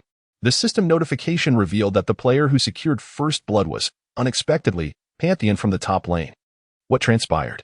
As the live broadcast switched to the top lane, it revealed Pantheon standing triumphantly over the corpse of the ADC, while he continued to chase after the support. At this point, Pantheon had already penetrated deep into the enemy's first tower, showing no signs of halting his assault. With a swift Q ability, he eliminated the support. The tower struck, and Pantheon fell, yet he had single-handedly secured a double kill, claiming first blood in the process. Hurry, rewind, Snow exclaimed, and the director complied, rolling back the footage to 20 seconds prior. The minion wave was just reaching the lane. The mid-lane duel had yet to commence. While Pantheon lay in wait in the first bush of the top lane, the support approached cautiously, placing a ward in the second bush, believing it to be safe, and advanced alongside the ADC, confident in their 2-on-1 advantage. However, as the ADC took a single step forward, Pantheon erupted from the bush, thrusting his spear at her. The ADC, feeling emboldened by their numerical advantage, retaliated with a basic attack, but Pantheon swiftly darted back into the bush, assuming he had been intimidated. The ADC resumed last-hitting minions, unaware that Pantheon was preparing to emerge from the third bush, advancing towards her from the second. The support promptly activated her wind ability, attempting to disrupt Pantheon, yet he seemed to possess foresight, sidestepping effortlessly. The two players underestimated Pantheon, believing him to be merely toying with them. They both unleashed basic attacks in an attempt to drive him away, yet Pantheon unexpectedly flashed forward, igniting the ADC with a spell. This audacity startled her. To flash into two opponents required immense courage. Nevertheless, Pantheon pressed on, and after 2 swift strikes, the ADC realized she could not withstand his assault. Indeed, they were 2 against 1, yet the support's damage output was nearly negligible, and a skill misfire left her unable to retaliate effectively. The ADC, being a fragile champion, hastily retreated, but after a few steps, she panicked and used her flash. However, the moment she did, a spear followed closely behind, striking her down with lethal precision within the tower's range. Pantheon then pursued the support beneath the tower, eliminating her as well. What an audacious Pantheon! Snow's eyes widened in disbelief. Securing a double kill at level 1 was a feat that even professional players seldom achieved. In truth, Snow had not anticipated that Yang Jie could take on 2 opponents simultaneously, not because he deemed it impossible, but because after 2 years of competitive play, he had faced opponents of superior skill, instilling a cautious mindset in him. He assumed that in a tournament of this caliber, despite the varying skill levels, the teams reaching the top 8 would possess relatively comparable prowess. However, it appeared that reality diverged entirely from his expectations. The mid laner from the Sparrow team exhibited overwhelming superiority over his counterpart from the 7th class team, who, astonishingly, had secured a kill against 2 opponents, an extraordinary display. Snow, a professional commentator, was the first to suggest that the director display Pantheon's stats. The director complied, revealing that Pantheon had invested entirely in offensive runes. Snow quickly calculated the panel data and informed the audience. This player's Pantheon has 1 possible configuration, 27 runes and 3 major glyphs, all dedicated to attack. Gasps filled the venue. An entire offensive rune setup sacrificed mid to late game scaling for the sake of early game dominance.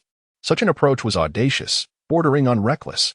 Lucia, arms crossed and exuding an air of confidence, chuckled and remarked, "This player reportedly performed exceptionally well during the qualifiers.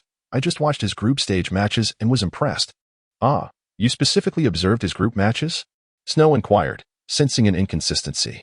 "Ahem, I scrutinized every team capable of contending for the championship." Lucia hastily defended herself. Snow, not suspecting anything amiss, continued his commentary, while Lucia playfully patted her chest and stuck out her tongue. After obtaining first blood and a second kill, Pantheon assessed his gold and decided on his next purchase, the Dagger of Murder. Snow was taken aback. The gold from 2 kills, combined with the recent earnings, was insufficient to acquire such an item, yet Pantheon sold a health potion to afford it. Was this confidence or arrogance? Snow shook his head. In the LPL, no player would dare to make such a purchase. Pantheon was an early game champion, and should he fail to gain momentum, he would become irrelevant. From a professional perspective, this purchase was tantamount to undermining his own mid to late game potential. One could call it bravery, but another might label it foolishness. Snow had initially anticipated a thrilling display from Yang Jie, but this choice of item left him feeling hesitant. He instinctively glanced at Lucia, sensing she held some insight. Indeed, Lucia maintained her composed demeanor, her gaze unwaveringly fixed on the top lane mini-app. Even when the camera focused elsewhere, her eyes rarely wavered. As a professional broadcaster, she could craft an array of commentary with a mere glance, eliciting laughter from the audience. At the 3-minute mark, while the live camera focused on the bottom lane, Lucia suddenly exclaimed, "Look at the top lane." The camera swiftly shifted, revealing yet another skirmish. Pantheon stealthily entered the bush, then leaped out, landing a Q ability on the ADC.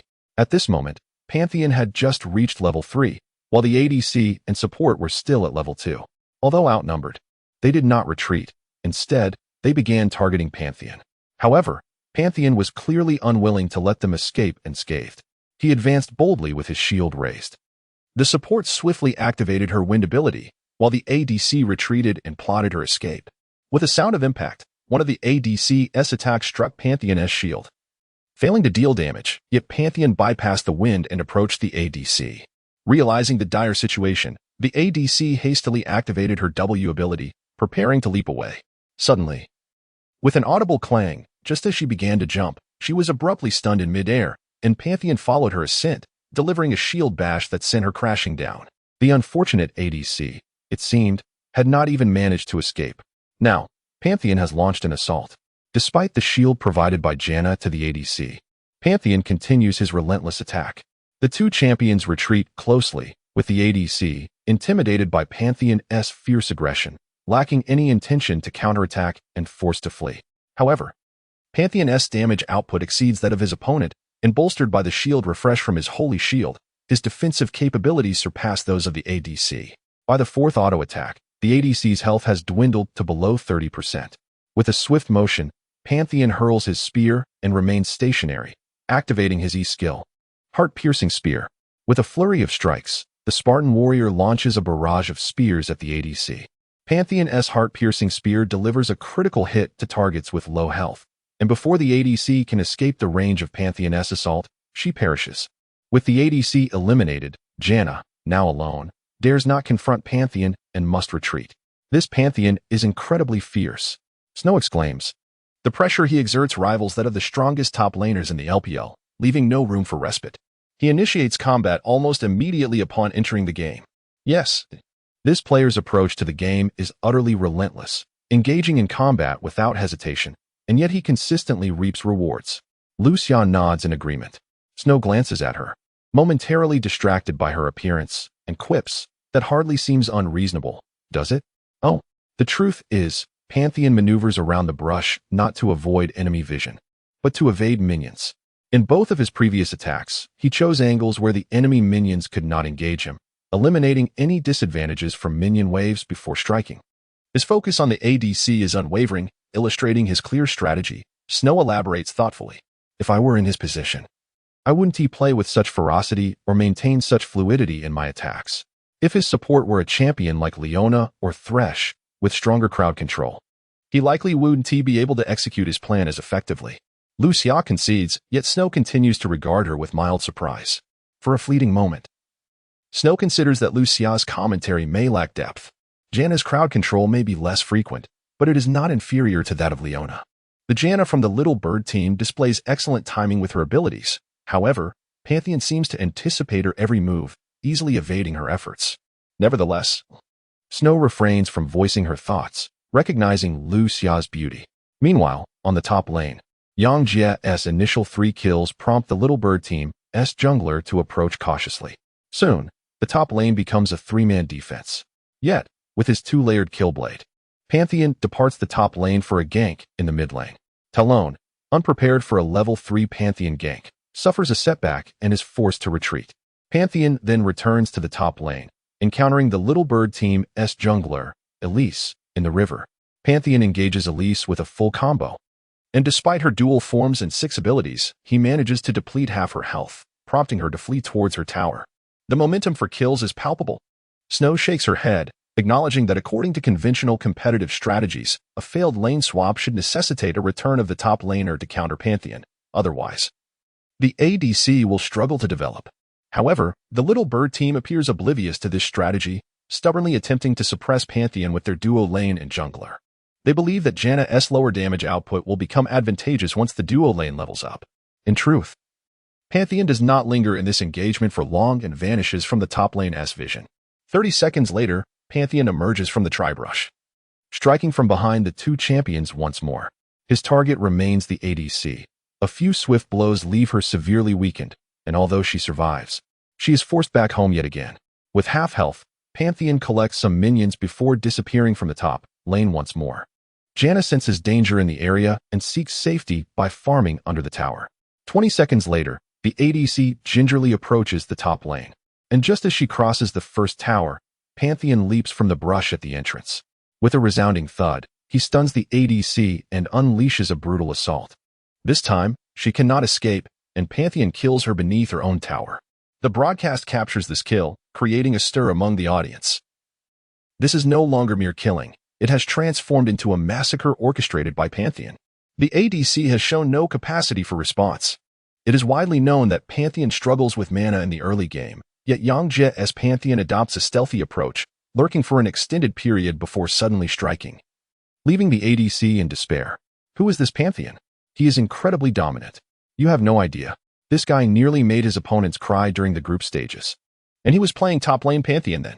But I heard that it was mid lane Ezreal who was the one making others cry? A curious voice interjects. Nonsense. It was the jungler, Jarvan. A debate ensues among the spectators. Meanwhile, Yang Jie, the focal point of their discussion, remains blissfully unaware, fully immersed in the match, diligently executing his strategy. Typically, when he adopts such a focused demeanor, he forgets everything aside from his teammates and the competition. This is true dedication. Even though his opponents may be comparatively weak, he treats this match with the utmost seriousness. When streaming for Lin Xiaowei, he does not exhibit this level of commitment. Consequently, the ADC and Janna become unfortunate targets as Pantheon reaches level 6 while they remain at level 3, each having died 3 times, and the jungler's interventions prove futile. Pantheon's kill blade accrues 8 stacks, surpassing its intended value. His method of securing kills is straightforward.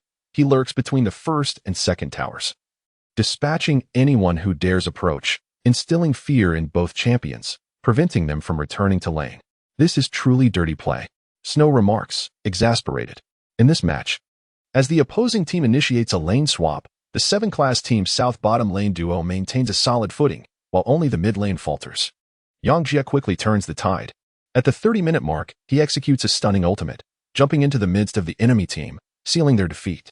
The first game concludes effortlessly in their favor, elevating Yang Jie's reputation among the audience, with many deciding to tune in for his matches today. In the second game, the Little Bird team sets up heavy defenses in the top lane, yet they encounter the same issue faced by many teams before them. Yang Jie has switched positions. Chapter 39. Professional teams extend their invitations. Yang Jie showcased his mid-lane card mastery against Xiaonyao team's mid-lane, Xiaofa, who, like his teammate from the previous match, quickly faltered, ultimately influencing the entire game and leaving Xiaonyao team sorrowfully outside the gates of the semifinals. Congratulations to Team 7 for advancing to the semifinals, Lu Xia stated with a professional smile. After that, she took a sip of water to rest, while Snow inquired about Yang Jie's background. I don't know, don't ask me. I had no idea who he was just a week ago, Lu Xia replied. After pondering for a moment, Snow decided not to press further. The subsequent 3 matches leading to the semifinals were, without exception, rather dull, causing Snow to feel drowsy. Finally, the quarterfinals concluded, and he eagerly anticipated Yang Jie's match in the semifinals. This time, Yang Jie played ADC, using Kog'Maw, whose toxic spray left enemies bewildered. Although he did not dominate as he had before, he still led his teammates successfully to the finals. After the broadcast of today's matches concluded, Snow could hardly contain his excitement for the upcoming finals scheduled for the following day. His goal for being here was to discover new talent, and seeing a promising newcomer right before him felt like finding treasure. As the last match of the quarterfinals ended, Snow rushed out of the commentary booth to find Yang Jie backstage. Upon his arrival, Team 7 was still present, discussing the finals. This championship offers a reward of 30,000 yuan. If we can secure it, that's quite a substantial amount, Wang Kai exclaimed. Indeed, but class honor is also crucial. Our class rarely gets to participate in such competitions, so I intend to play until the very end, no matter what, Hao Kaiwan asserted. Yang Jie was taken aback by the mention of the prize money. He had never seen such a sum before. The event organizers were indeed generous, and the influence of League of Legends was steadily growing. However, the disheartening fact that the runner-up would receive nothing made Kung Fu sigh. Just then, Snow approached, stating straightforwardly, Hello, Yang, I am Snow, the mid laner from Team Wangzhe. Snow thought that although his name might not be as renowned as some of the top players, he was still a member of the LPL. Given Yang Jie's impressive skills, it was unlikely he was unaware of the LPL, so simply mentioning his name would surely indicate his intentions. Whether Yang Jie agreed or not was uncertain, but at least there was something to discuss. To his surprise, Yang Jie blinked, showing no reaction to Snow's introduction. Instead, Yang Jie's teammates were overly enthusiastic, clamoring to shake hands with Snow. While Kung Fu even asked for a photo together, Snow found himself caught in an awkward situation, waiting for Yang Jie's response, but he remained indifferent. Snow stood there, feeling embarrassed, and said, Yang, I came to ask if you would be interested in joining our team Wangzhe. No, Yang Jie sincerely shook his head. Snow was momentarily stunned, suspecting he had not expressed himself clearly. Thus, he explained, our team competes in the top league, the LPL. Although we may not be a traditional powerhouse, we can offer you a main position that traditional teams cannot provide. In our team, you would undoubtedly make a name for yourself. In our team atmosphere, before he could finish, Yang Jie innocently asked, what if I want to play mid lane? His question was so naive that Snow appeared even more bewildered. As he was the mid laner for Team Wangzhe, he was seeking assistance, not a replacement. The situation became increasingly awkward. I noticed you play top lane quite well. Our team's top laner is currently in a transitional phase, Snow patiently explained. Not very interested at the moment, Yang Jie replied earnestly. Frustrated, Snow wondered why Yang Jie, who should be yearning for such a coveted position, did not seem interested. Was their team's allure truly inadequate?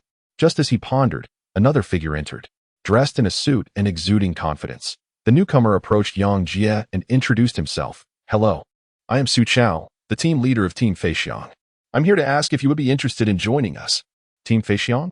Did I hear that correctly? He Kung Fu exclaimed in disbelief. Team Feixiang was a traditional powerhouse in the LPL, consistently vying for championships, and it was astonishing that such a team sought out Yang Jie. Su Chao, this event is co-hosted by our team Wangxia. Are you poaching players here? Snow frowned. Su Chao smiled coolly and replied, your team lacks sufficient appeal. Are we not allowed to recruit? He then laid out his terms. We have the most professional team setup in the country, complete with a gym, lounge, and all necessary amenities. We provide meals and accommodations, guaranteeing a monthly salary of 5,000 yuan during your stay, with potential for more. Additionally, we cover tutoring fees, ensuring you can balance gaming with your studies. Young man, are you interested? Most importantly, our team has the potential to contend for championships. Unlike some teams that linger in the relegation zone every season. With each word Su Chao spoke, Snow's expression darkened. The sports industry was flourishing. And as LPL teams offered substantial sums to recruit players, they were also scouring for new talent. Team Wangxia, being a smaller team, could not afford such professional equipment and had always been at a disadvantage in recruitment. Snow had hoped to discover promising players through collaboration with the event organizers. But now he found Team Feixiang employing underhanded tactics. Su Chao's proposal was indeed enticing. Even Snow, recalling his own novice days, would have jumped at such an offer. After Su Chao finished, both he and Snow awaited Yang Jie's response. But before Yang Jie could speak, his four teammates burst into laughter. What is so funny? Su Chao asked in surprise, as his offered conditions were undoubtedly top-notch, especially for a newcomer like Yang Jie, who would still have to pass evaluation to secure a position. If I told you someone offered my brother 12,000 yuan, and he still didn't go, would you be surprised? Top laner Zhao Yang remarked. Although Su Chao was the leader of Team Feixiang, He Kung Fu and the others showed little interest in him, admiring the undeniable talent of Snow instead. Su Chao was taken aback. He knew the market rates, and 12,000 for a newcomer was implausible. Yet, looking at He Kung Fu and the others, he sensed they were not deceiving him. He turned to Yang Jie, eager to learn his thoughts. Sorry, but I'm currently not interested in pursuing a professional career. I have my work, Yang Jie smiled. Although the suggestion from Team Feixiang about balancing studies and gaming was tempting, he prioritized his present life and did not wish to embark on a professional career for the time being. Work? What work? Su Chao inquired, puzzled. As Yang Jie appeared to be a student, boosting, Yang Jie replied after a moment's thought, concealing the true nature of his job. Boosting. Su Chao scoffed, his disdain evident. Is that even considered a profession? Young people should strive for more meaningful pursuits. Then there's no need for your concern. Yang Jie had yet to respond when a melodious female voice resonated at the entrance. Su Chao turned around to see a lovely young woman approaching. Upon her arrival, Yang Jie smiled. It was none other than Lin Xiaowei. Who are you? Su Chao hesitated. I am his girlfriend. Lin Xiaowei exclaimed as she took Yang Jie's hand, adding, do not mind them, come home with me. Yang Jie nodded slightly, apologizing to his four teammates before walking over and placing his arm around Lin Xiaowei's shoulder. Lin Xiaowei cast him a cautious glance, but this was not the first time he had embraced her. Considering their pretense, she pondered for a moment and chose to remain silent, enduring the situation. Snow, I'm the YY streamer Falling Flowers and Drizzling Rain. Please take care of my little sister whenever you have the time. Before leaving, Lin Xiaowei flashed a sweet smile at Snow, having just emerged in the streaming world. Lin Xiaowei was not yet acquainted with Snow, but hearing a beautiful girl address him this way made him nod eagerly. Lin Xiaowei was in a hurry, and before anyone in the room could react, she had already taken Yang Jie and left. She is Falling Flowers and Drizzling Rain, the nine-ball goddess? After a while, He Kung Fu finally gaped in astonishment. The nine-ball goddess, the recently popular female streamer? Zhao Yang exclaimed. And what about the girlfriend? They went home together. Hao Kaiyan said enviously. Girlfriend? What about Lele? This guy. No, I must tell Lele. Wang Kai stormed off in anger. The other three teammates, baffled, followed suit. Snow stroked his chin in contemplation for a moment before addressing Su Chao. Haha, Captain Su, with such a beautiful girlfriend, who would still pursue a professional career. Your benefits are utterly insufficient. If I could embrace such a beauty every day, I wouldn't desire anything else. Su Chao's expression darkened. He had anticipated an easy recruitment, only for it to be complicated in such a manner, leaving him utterly frustrated. Meanwhile, Lin Xiaowei, now outside, smacked Yang Jie's arm down. I helped you out. And you still take advantage of me. She glared at him. But I didn't need rescuing. Could they really have dragged me into a professional career? Yang Jie chuckled ruefully. That is true. Anyway, I consider it a favor I did for you. So you must return the favor. Lin Xiaowei insisted. What do you want? Is it something good? My live streaming program has a day off every 10 days, and today happens to be that day. I'll treat you to dinner. Do I need to masquerade as your boyfriend for dinner? It wouldn't be a lavish banquet, would it? Yang Jie asked, filled with suspicion. Lin Xiaowei pouted. If you don't come, I'll just find someone else to play my boyfriend. All right, enough joking. What is really going on? Yang Jie inquired. Sister Lucia mentioned that I have a boyfriend, and my former roommates want me to bring you to meet them. I had no choice but to agree. Former roommates? How many are there? Including Lucia, there are 3, but they are all quite sharp-tongued, so you must perform well and not embarrass me. Lin Xiaowei instructed. Then dragged Yang Jie to shop for clothes. This sporty outfit is perfectly fine. Why change? My classmates are all young ladies with discerning tastes. Your current attire simply doesn't measure up, Lin Xiaowei asserted. Aren't you a young lady too? Yang Jie blurted out, realizing his mistake.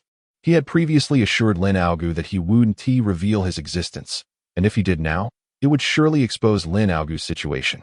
Fortunately, upon entering the mall, Lin Xiaowei was preoccupied, leading Yang Jie straight to the men's section. After a brief scan, she purchased an expensive shirt for him to try on. To his surprise, when Yang Jie donned the new outfit, he looked significantly better, resembling a white-collar worker rather than a high school student. If you had worn this to the interview, I would never have overlooked you, Lin Xiaowei remarked, adjusting the collar while admiring her handiwork. So do you like me now? Yang Jie asked playfully. Get lost. Shine too brightly with a little sunlight. But remember, you're merely pretending. Deduct the cost of the clothes from my salary. Yang Jie protested, unwilling to spend so much on fine attire. I'm your boss, so don't worry about that. Consider it an employee benefit. At that moment, Lin Xiaowei had changed into a low-cut evening gown, exuding an air of elegance. Yang Jie cast a glance at the white spot on her chest, pondering to himself how fortunate he was that the boss had generously bestowed such a gift upon the employees. However, upon arriving at the dining venue, he promptly assumed a serious demeanor, not wishing to bring embarrassment to Lin Xiaowei. The restaurant was a lavish and upscale 5-star hotel, adorned with an imposing large screen outside. As the two ascended to the second floor, they spotted a girl approaching from a distance, prompting Lin Xiaowei to quickly grasp Yang Jie's hand. Xiaowei, it's been ages, the girl exclaimed as she drew closer. Wang Yaojie, Lin Xiaowei greeted with her other hand. Upon their reunion, their faces instantly lit up with joy, reminiscent of friends who had not seen each other for a decade. Yang Jie initially assumed they shared a close bond, but the subsequent exchange revealed the nature of their relationship. Wang Yao remarked, It's been so long, Xiaowei, you've gained some weight. Haha. It's still evident that Wang Yaojie is naturally blessed, capable of ascending to the throne as an empress in the Tang dynasty without any effort. Yang Jie felt a wave of discomfort as the girls exchanged remarks about each other's weight, a conversation that seemed destined to inflict harm without consequence. No wonder Lin Xiaowei had referred to her roommates as possessing sharp tongues. The trio soon encountered Lin Xiaowei's other roommate, Tangya, who donned an all-black ensemble and bore a frosty demeanor, leaving Yang Jie with a rather unfavorable impression. The three settled into an opulent private room, and Yang Jie made a concerted effort to suppress his curiosity about the lavish surroundings, fearing he might give himself away. Instead, he focused intently on the exquisitely presented dishes before him, feeling that it would be a shame not to indulge. Wang Yao persistently inquired about his background, while Lin Xiaowei meticulously recounted a preordained narrative, portraying Yang Jie as a wealthy heir still in school, nearly causing his eyes to pop out in disbelief. Before long, Lu Xia arrived, not alone but accompanied by another individual. Upon seeing this newcomer, Lin Xiaowei froze, and the stranger's gaze fell upon Yang Jie, equally astonished. Wang Zihao, what brings you here? Lin Xiaowei asked. I'm pursuing Lu Xia, Wang Zihao replied with a disingenuous smile. I heard there would be males at her gathering, so I naturally tagged along. His previous respectful demeanor towards Yang Jie evaporated, replaced by a chilling glare. This gentleman, is he your boyfriend? I've never heard of him before, Wang Zihao remarked. Indeed, we fell for each other at first sight. Is that a problem? Lin Xiaowei replied, brushing a strand of hair from her forehead. The tension between Lin Xiaowei and Wang Zihao was palpable, leaving Yang Jie feeling increasingly uneasy. He realized that this gathering was nothing short of a treacherous trap, one that would not allow for any ambiguity. He gently draped his arm around Lin Xiaowei's shoulder and said, "It is true that we developed feelings upon our initial encounter." Observing Yang Jie embrace Lin Xiaowei, Wang Zihao's face contorted with rage as he exclaimed, "Who are you trying to fool? Xiaowei has been single for so long. Why would she be interested in someone like you?" This accusation effectively tore apart any pretense of civility. Wang Yao and Tang Yao appeared to be mere spectators, while Lu Xia opened her mouth to speak but remained silent. "What do you possess that I lack? Wealth? Talent? Or something else?" Wang Zihao glared at Lin Xiaowei. "At the very least, he would never engage in deceitful acts," Lin Xiaowei replied coldly. "I see. So you believe he excels at gaming?" Wang Zihao's pupils narrowed as he challenged, "Kid, if you think you're impressive, let us settle this through a match right now." "Wang Zihao, do not go too far. You, a renowned commentator in the national gaming scene, bullying Yang Jie, a novice?" Lin Xiaowei rose in indignation. "What? Is he afraid of my reputation? How can someone hiding behind a woman be worthy of you?" Wang Zihao scoffed. "No, I just searched for you on Baidu. Apologies. But I've encountered too many people to remember the unknown," Yang Jie retorted, pulling out his phone to investigate. "You're digging your own grave." Wang Zihao thought to himself, convinced that with his fame, no one could be unfamiliar with him, especially since he had met Yang Jie once before. "Oh, so you're a streamer who won the champion title in last year's Streamer PK tournament," Yang Jie mused upon uncovering Wang Zihao's identity. Yang Jie, however, calmly set down his phone. "Humph, it's good that you know. You don't have as much money as I do, and you cannot outplay me in the game," Wang Zihao declared arrogantly, believing Yang Jie would retreat in defeat. "There is no computer here. Where shall we compete?" Yang Jie lifted his gaze and smiled as he spoke to him. "To challenge the champion of PK? Yang Jie, you must be intoxicated," Lu Xia advised Yang Jie. Yang Jie shook his head and inquired, "Does this hotel have a computer? I noticed a towering 3-story screen at the entrance. How about broadcasting directly from there?" His suggestion left the 5 individuals momentarily stunned. Wang Zihao's chest quivered with indignation as he harshly retorted, "Kid, if you're intent on embarrassing yourself, don't blame me." He called for a waiter, who approached promptly. Without regard for the escalating situation, Wang Yao voiced their intention to hold a competition in the hotel. The waiter hesitated. And suddenly, Tang Yi stood up, producing a card and instructing the waiter. "Inform the manager that these two need to locate a computer and project their screen onto the hotel's grand display."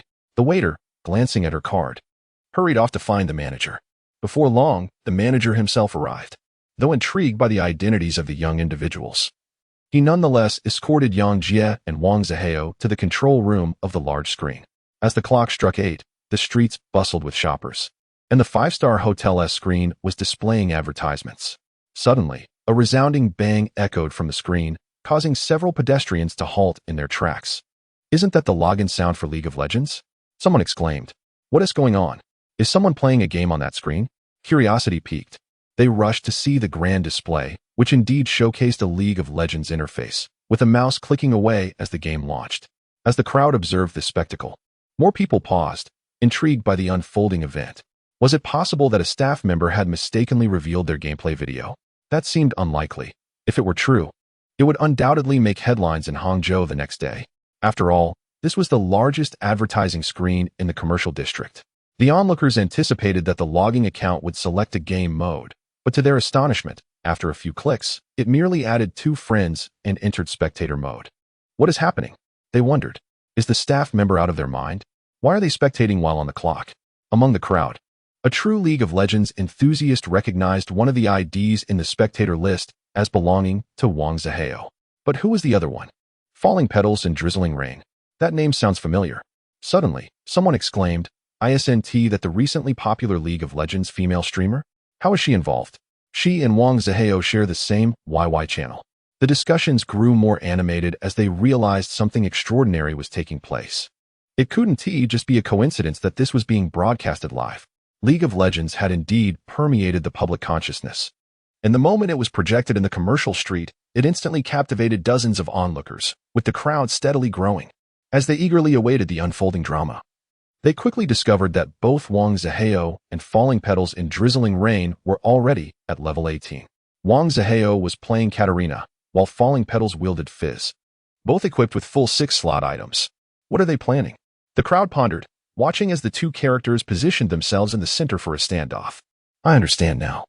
This is the ultimate solo format for top laners or mid laners. I've seen it in videos. Someone recalled. The crowd listened as he explained that aside from standard solo matches, a new format had emerged where both heroes were fully equipped at level 18, with the rules stipulating a rectangular boundary defined by the furthest distance between two turrets and the two bushes in the mid lane. The first to secure a kill would claim victory. This method allowed players to showcase their understanding of their champions to the fullest. While a standard level 1 solo tests a player's fundamentals, the 6-item solo primarily assesses one's individual combat skills, representing a pinnacle of competitive challenge.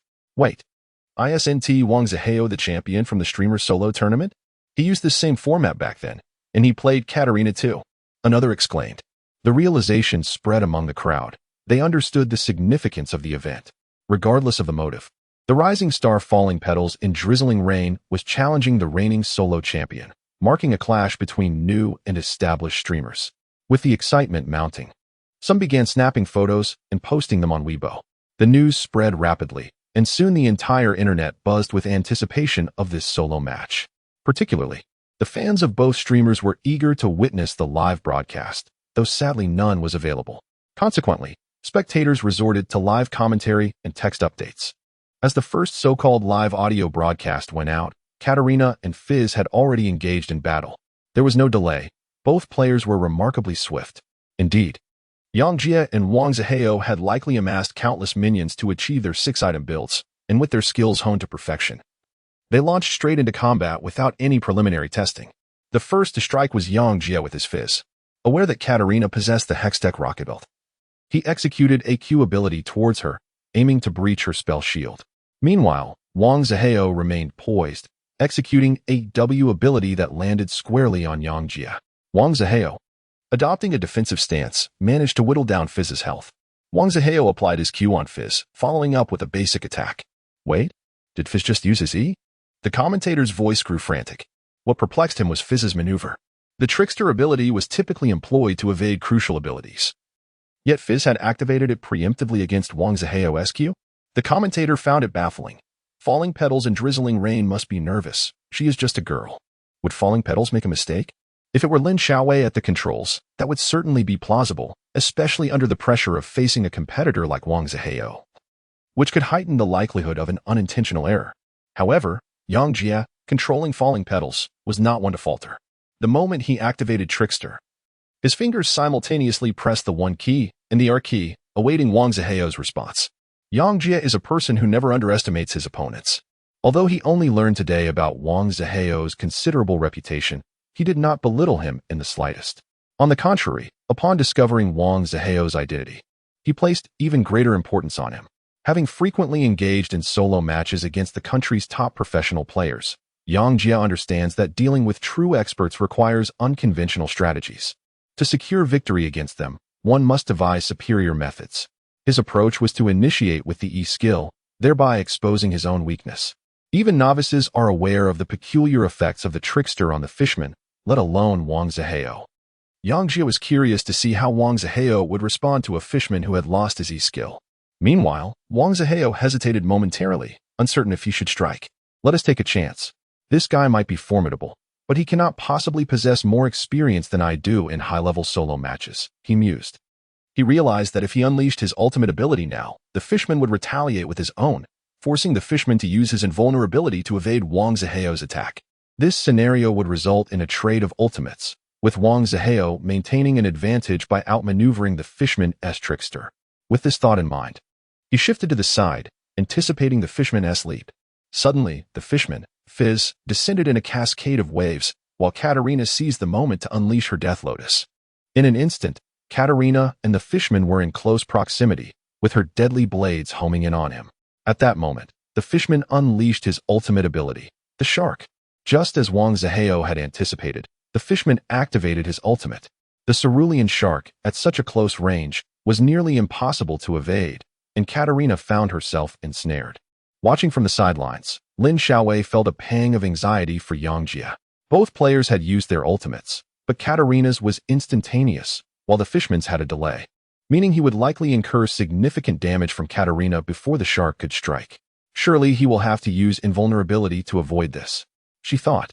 If not that, then at least he must use flash.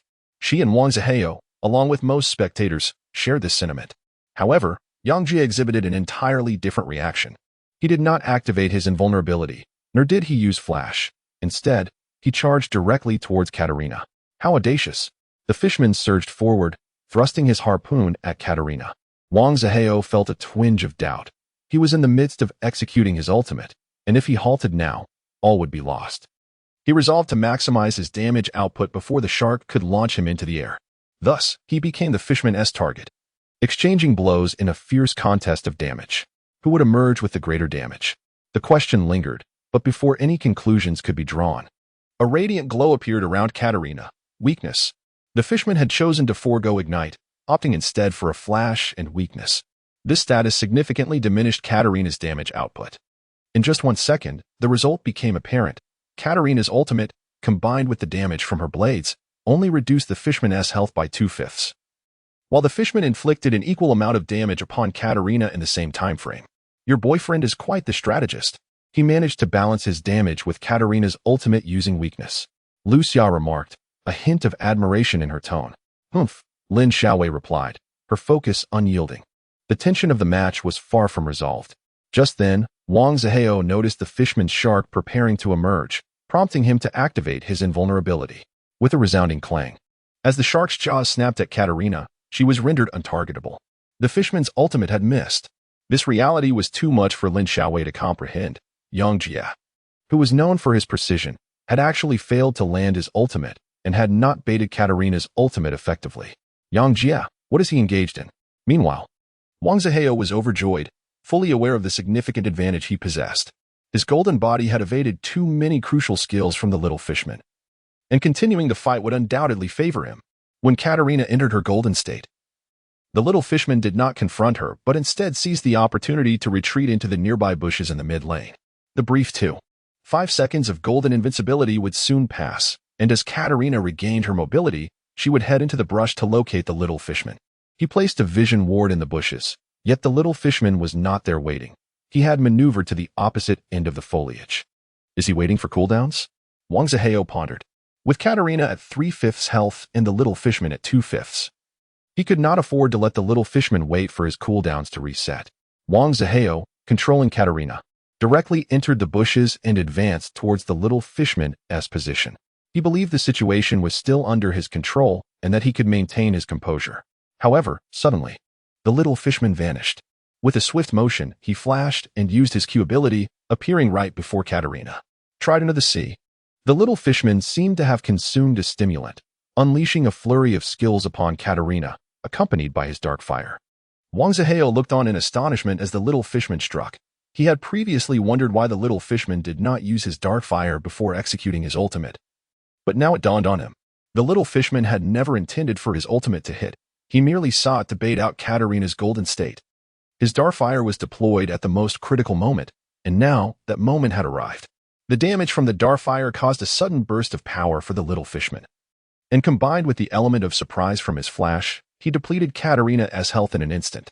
Amidst the chaos, Katarina managed to press her flash and retaliate with her Q skill. However, as her Q was launched, the little fishman activated his trickster ability. The skill, trickster, was the little fishman's signature move, but by now he had already acquired a second E. With a swift motion, the little fishman leaped, causing Katarina's Q to strike nothing but air, rendering it ineffective. Wang Zihao, employing his maximum speed, quickly utilized his instant step to jump to the ward he had just placed, but as he moved, so did the little fishman. With a flick of his tail, he struck Wang Zihao. First blood. The little fishman claimed victory in this round. Wang Zihao bit his lip after that exchange. He was left with barely over 100 health, while the little fishman had sustained little damage. The scales of victory had tilted heavily in Yang Jia's favor, as the little fishman accurately predicted Wang Zihao's position, leaving him with no escape. As he continued forward, suddenly, the little fishman flashed back to counterattack. Many had encountered such situations before, Yet Yang Jie played the role too convincingly. He first trapped himself in a precarious position, expending his crucial skills one by one, only to launch a sudden counterattack that was far too unexpected for Wang Zihao to react. In this round, Yang Jie's gameplay was not terrifying, yet it revealed a profound depth of cunning. Wang Zihao lost, but found himself at a loss for words to refute. Simultaneously, the online community erupted with excitement. Wang Zihao had initially held the advantage, and everyone believed he would surely win. However, Yang Jie's instantaneous counterattack determined the outcome, and the dominant Wang Zihao lost so swiftly that it left everyone in disbelief, struggling to accept the outcome. Falling blossoms in a light rain, a remarkable comeback. That flashback chase was indeed decisive. Those who previously doubted falling blossoms were now unanimously swayed in their favor. Unbeknownst to them, it was Yang Jie maneuvering the little fishman. But his quick flash counterattack left an indelible impression. Haha, the PK champion is nothing remarkable, Lin Xiaowei celebrated, her heart brimming with joy as she spoke to her three roommates. Lu Xiao's expression was not particularly pleasant, while Wang Yo and Tang Yu maintained a casual attitude. After a brief wait, the two competitors emerged from the room. Yang Jie retained his nonchalant demeanor, as if he had merely accomplished a mundane task, while Wang Zihao exited with a darkened face, silent as he left. Wang Zihao, now that Xiaowei's boyfriend is more capable than you, what can you possibly say? Wang Yu remarked, enjoying the spectacle. It was just luck, Wang Zihao muttered under his breath, filled with resentment. Yet deep down, he understood that Yang Jie's victory was not mere chance. The flash counterattack was calculated to ensure he could secure the damage needed for victory. Still, he struggled to accept Yang Jie's triumph. Oh, you think you can win again? On what grounds? Wang Yu crossed her arms and questioned. Because I have more experience in PK against skilled players. Wang Zihao replied, his eyes gleaming with intensity filled with animosity. Upon hearing this, Lin Xiaowei couldn't help but laugh. Wang Zihao, do you really believe you have faced more skilled players? Isn't that the case? Wang Zihao sneered, casting a disdainful glance at Yang Jie. Well, I wonder if the vice-captain of the Jiuxiao team and the captain of the ZG team count as skilled players? Lin Xiaowei queried. Professional players certainly qualify. What are you implying? Wang Zihao hesitated. Then if I say the entire Jiuxiao team and ZG team practice with Yang Jie daily, doesn't that mean he has more experience against skilled players than you? Lin Xiaowei smiled. How is that possible? Professional players are always so busy with competitions and training. Even I have to schedule in advance. Wang Zihao exclaimed in disbelief. But that is the truth. Yang Jie practices with these individuals daily, gaining far more experience against skilled players than you, Lin Xiaowei asserted. Her words left Wang Zihao speechless. If what she said was accurate, then indeed, Yang Jie possessed greater experience. However, did Yang Jie truly have the opportunity to practice with professional players daily? What an extraordinary opportunity for growth. Had a top-tier team already taken notice of Yang Jie? No wonder Yang Jie had declined his previous invitation. He glared at Yang Jie, his expression dark and uncertain. If we don't eat soon, it will be too late. Tanya, dressed in black, suddenly spoke up. Both Wang Yao and Lu Xia seemed to fear Tanya, as her words prompted them to head for dinner. Wang Zihao, left with no choice, followed behind with a grim countenance. Kid, if you make me lose face, I won't let you off easily. I will find someone to deal with you, he thought, picking up his phone to send a text message. Chapter 42. I will always be by your side. The meal was excruciatingly uncomfortable for Wang Zihao. Wang Yo and Tang Ye's attention was entirely on Yang Jie. Even Lu Xia, the aspiring athlete, showed great interest in Yang Jie's professional background, leaving Wang Zihao utterly ignored. Lin Xiaowei was extremely pleased with Yang Jie's earlier performance, continuously serving him food. Wang Zihao lacked the appetite to eat, and with the others being girls, half of the lavish dishes ended up on Yang Jie's plate, leaving him with a round belly. Xiaowei, do visit the dormitory more often, Tang Ye suddenly suggested as they neared the end of the meal. Though she spoke little, her presence commanded respect from Lin Xiaowei and the others. Upon hearing her words, Lin Xiaowei paused, recalling their previous dormitory incident. She considered speaking up but glanced at Lu Xia and held her tongue. Tang Ye understood Lin Xiaowei's unspoken response and sighed. It's fine if you don't come back, but take care of yourself out there. Don't let anyone bully you. After saying this, she fixed her gaze on Yang Jie, causing him to feel somewhat uneasy. All right, let us leave it here for today. I must return and see if I can do a live stream. Lin Xiaowei hurriedly mediated the situation, pulling Yang Jie away from the banquet. As they departed, It was already 9 o'clock in the evening, well past the time for the live broadcast. However, Lin Xiaowei was in high spirits and wished to duo Q with Yang Jia. Come on, let's duo Q. If you go to bed by midnight for your competition tomorrow, we still have over 2 hours to play, she exclaimed. Yang Jia scratched his head. But if I go to your place, it's rather late to head home, isn't it? Fool, why not just stay at my place? Lin Xiaowei blurted out, immediately recognizing the impropriety of her invitation. After all, Yang Jia was not her actual boyfriend. Such an audacious suggestion for him to stay over was rather inappropriate. Her face flushed a deep crimson, fortunately concealed by the evening darkness, making it difficult for Yang Jia to notice. Then let us go to an internet CAF instead, one that's close to the venue for tomorrow's competition. Lin Xiaowei quickly amended her statement. Yang Jia expressed his agreement and, alongside Lin Xiaowei, sought out a rather pleasant internet CAF, where they reserved a private room for two. Naturally funded by Lin Xiaowei, in her capacity as the proprietor. Immersed in their gaming experience, both exhibited unwavering focus. As they settled in front of their computers, they swiftly transitioned into the gaming mode, engaging in laughter yet seldom straying into conversations unrelated to the game. For a solid 2 hours, the duo concentrated on their bottom lane pairing, with Yang Jia supporting Lin Xiaowei and orchestrating the rhythm of her attacks. As their synergy flourished, they often found themselves anticipating each other's moves without the need for verbal cues. Lin Xiaowei instinctively sensed when Yang Jia was ready to charge, while Yang Jia significantly elevated Lin Xiaowei's skill level. Haha, having an ace support is truly advantageous. You should become my exclusive support from now on. And you mustn't ally with anyone else, Lin Xiaowei exclaimed joyfully. Yang Jia nodded with a smile, finding great joy in playing alongside Lin Xiaowei. However, moments of happiness always seemed to pass swiftly. Before long, the clock struck 12, and although Yang Jia was eager to continue playing, Lin Xiaowei gently intervened. That will suffice. You have a match to prepare for tomorrow, and you cannot play any longer, she remarked, playfully waving her youthful fingers as a reminder to Yang Jia. Yang Jia nodded. Although the competition was scheduled for noon, he had arranged to train with Hao Kaiwen in the morning, so resting now was quite acceptable. However, unlike previous occasions when they had the entire second floor to themselves, they were now confined to a space with merely 2 armchairs, forcing them to lay their heads on the table to rest. Lin Xiaowei's long hair cascaded gracefully over her shoulders as she leaned down, exuding an aura of gentle tranquility. As Yang Jia took advantage of her reclining position to open the browser in an attempt to find videos of Wang Zihao to study his gameplay, he was unexpectedly interrupted when Lin Xiaowei, who lay beside him, extended a delicate hand and pressed it against the back of his head. It's time to sleep, she chided gently, not lifting her gaze. Sensing her profound concern, Yang Jia reluctantly closed the browser and laid his head on the table. After a while, Lin Xiaowei shifted her head slightly, revealing her face as she inquired, Yang Jia, why do you not wish to pursue a professional career in gaming? The conditions for professional players have improved significantly since the early days of League of Legends, and one can earn a considerable income. It is my brother who dissuades me from this path. He insists I should aspire to a more promising future and not squander my time on games.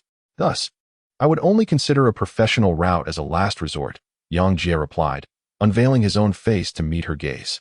Oh, so it is somewhat due to family restrictions, Lin Xiaowei remarked, her expressive eyes blinking as she pondered her thoughts. This revelation stirred Yang Jia's curiosity, prompting him to ask, and what about you? Why do you say it is also due to family constraints? With a sigh, Lin Xiaowei's exquisite features were momentarily shadowed by a hint of sorrow as she recounted, in my second year of junior high, I developed a passion for gaming. But my father forbade me from playing. We eventually argued over some matters, and I decided to leave home to attend school independently. Yang Jia acknowledged. Lin Xiaowei assumed he was unaware of her background, yet he gleaned much from her words. This aligned with his previous thoughts on the familial discord Lin Xiaowei experienced. And given the covert protection from her grandfather, it was evident her home life was far more intricate. The two of them, resting their heads on the table, engaged in this intimate exchange of glances and words until slumber overtook them. Yang Jia fell asleep later than Lin Xiaowei and, in a hazy state, heard her words, Yang Jia, so many people have abandoned me. Will you always play games with me? I don't ask for much. Just your companionship in gaming would suffice. I will always be by your side. After all, I am your support, Yang Jia replied. Her voice, even when speaking in her dreams, was enchanting. The following morning, Yang Jia was awakened by Lin Xiaowei, who had prepared breakfast for him. She urged him to rise and then mentioned she had a few matters to attend to before stepping out. Left alone, Yang Jie awaited the arrival of Hao Kaiwen and the others at the Internet CAF for their training. He waited and waited, but no one appeared. However, from around the corner outside the CAF's restroom, he overheard a conversation. Lele, I have liked you for such a long time. Why can't you accept me? Are you interested in Yang Jie? Listen to me. He already has a girlfriend. It was the voice of Wang Kai from Class 7. And the person he was speaking to was presumably Xiao Lele. Yang Jie was taken aback, encountering a classmate professing their feelings right at the restroom entrance. He had no intention of getting involved in such matters, yet Wang Kai's mention of his situation compelled him to pay attention.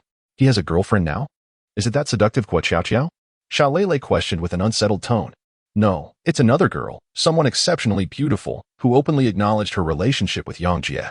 Our team witnessed it. If you don't believe me, ask class leader Hao Kaiwen.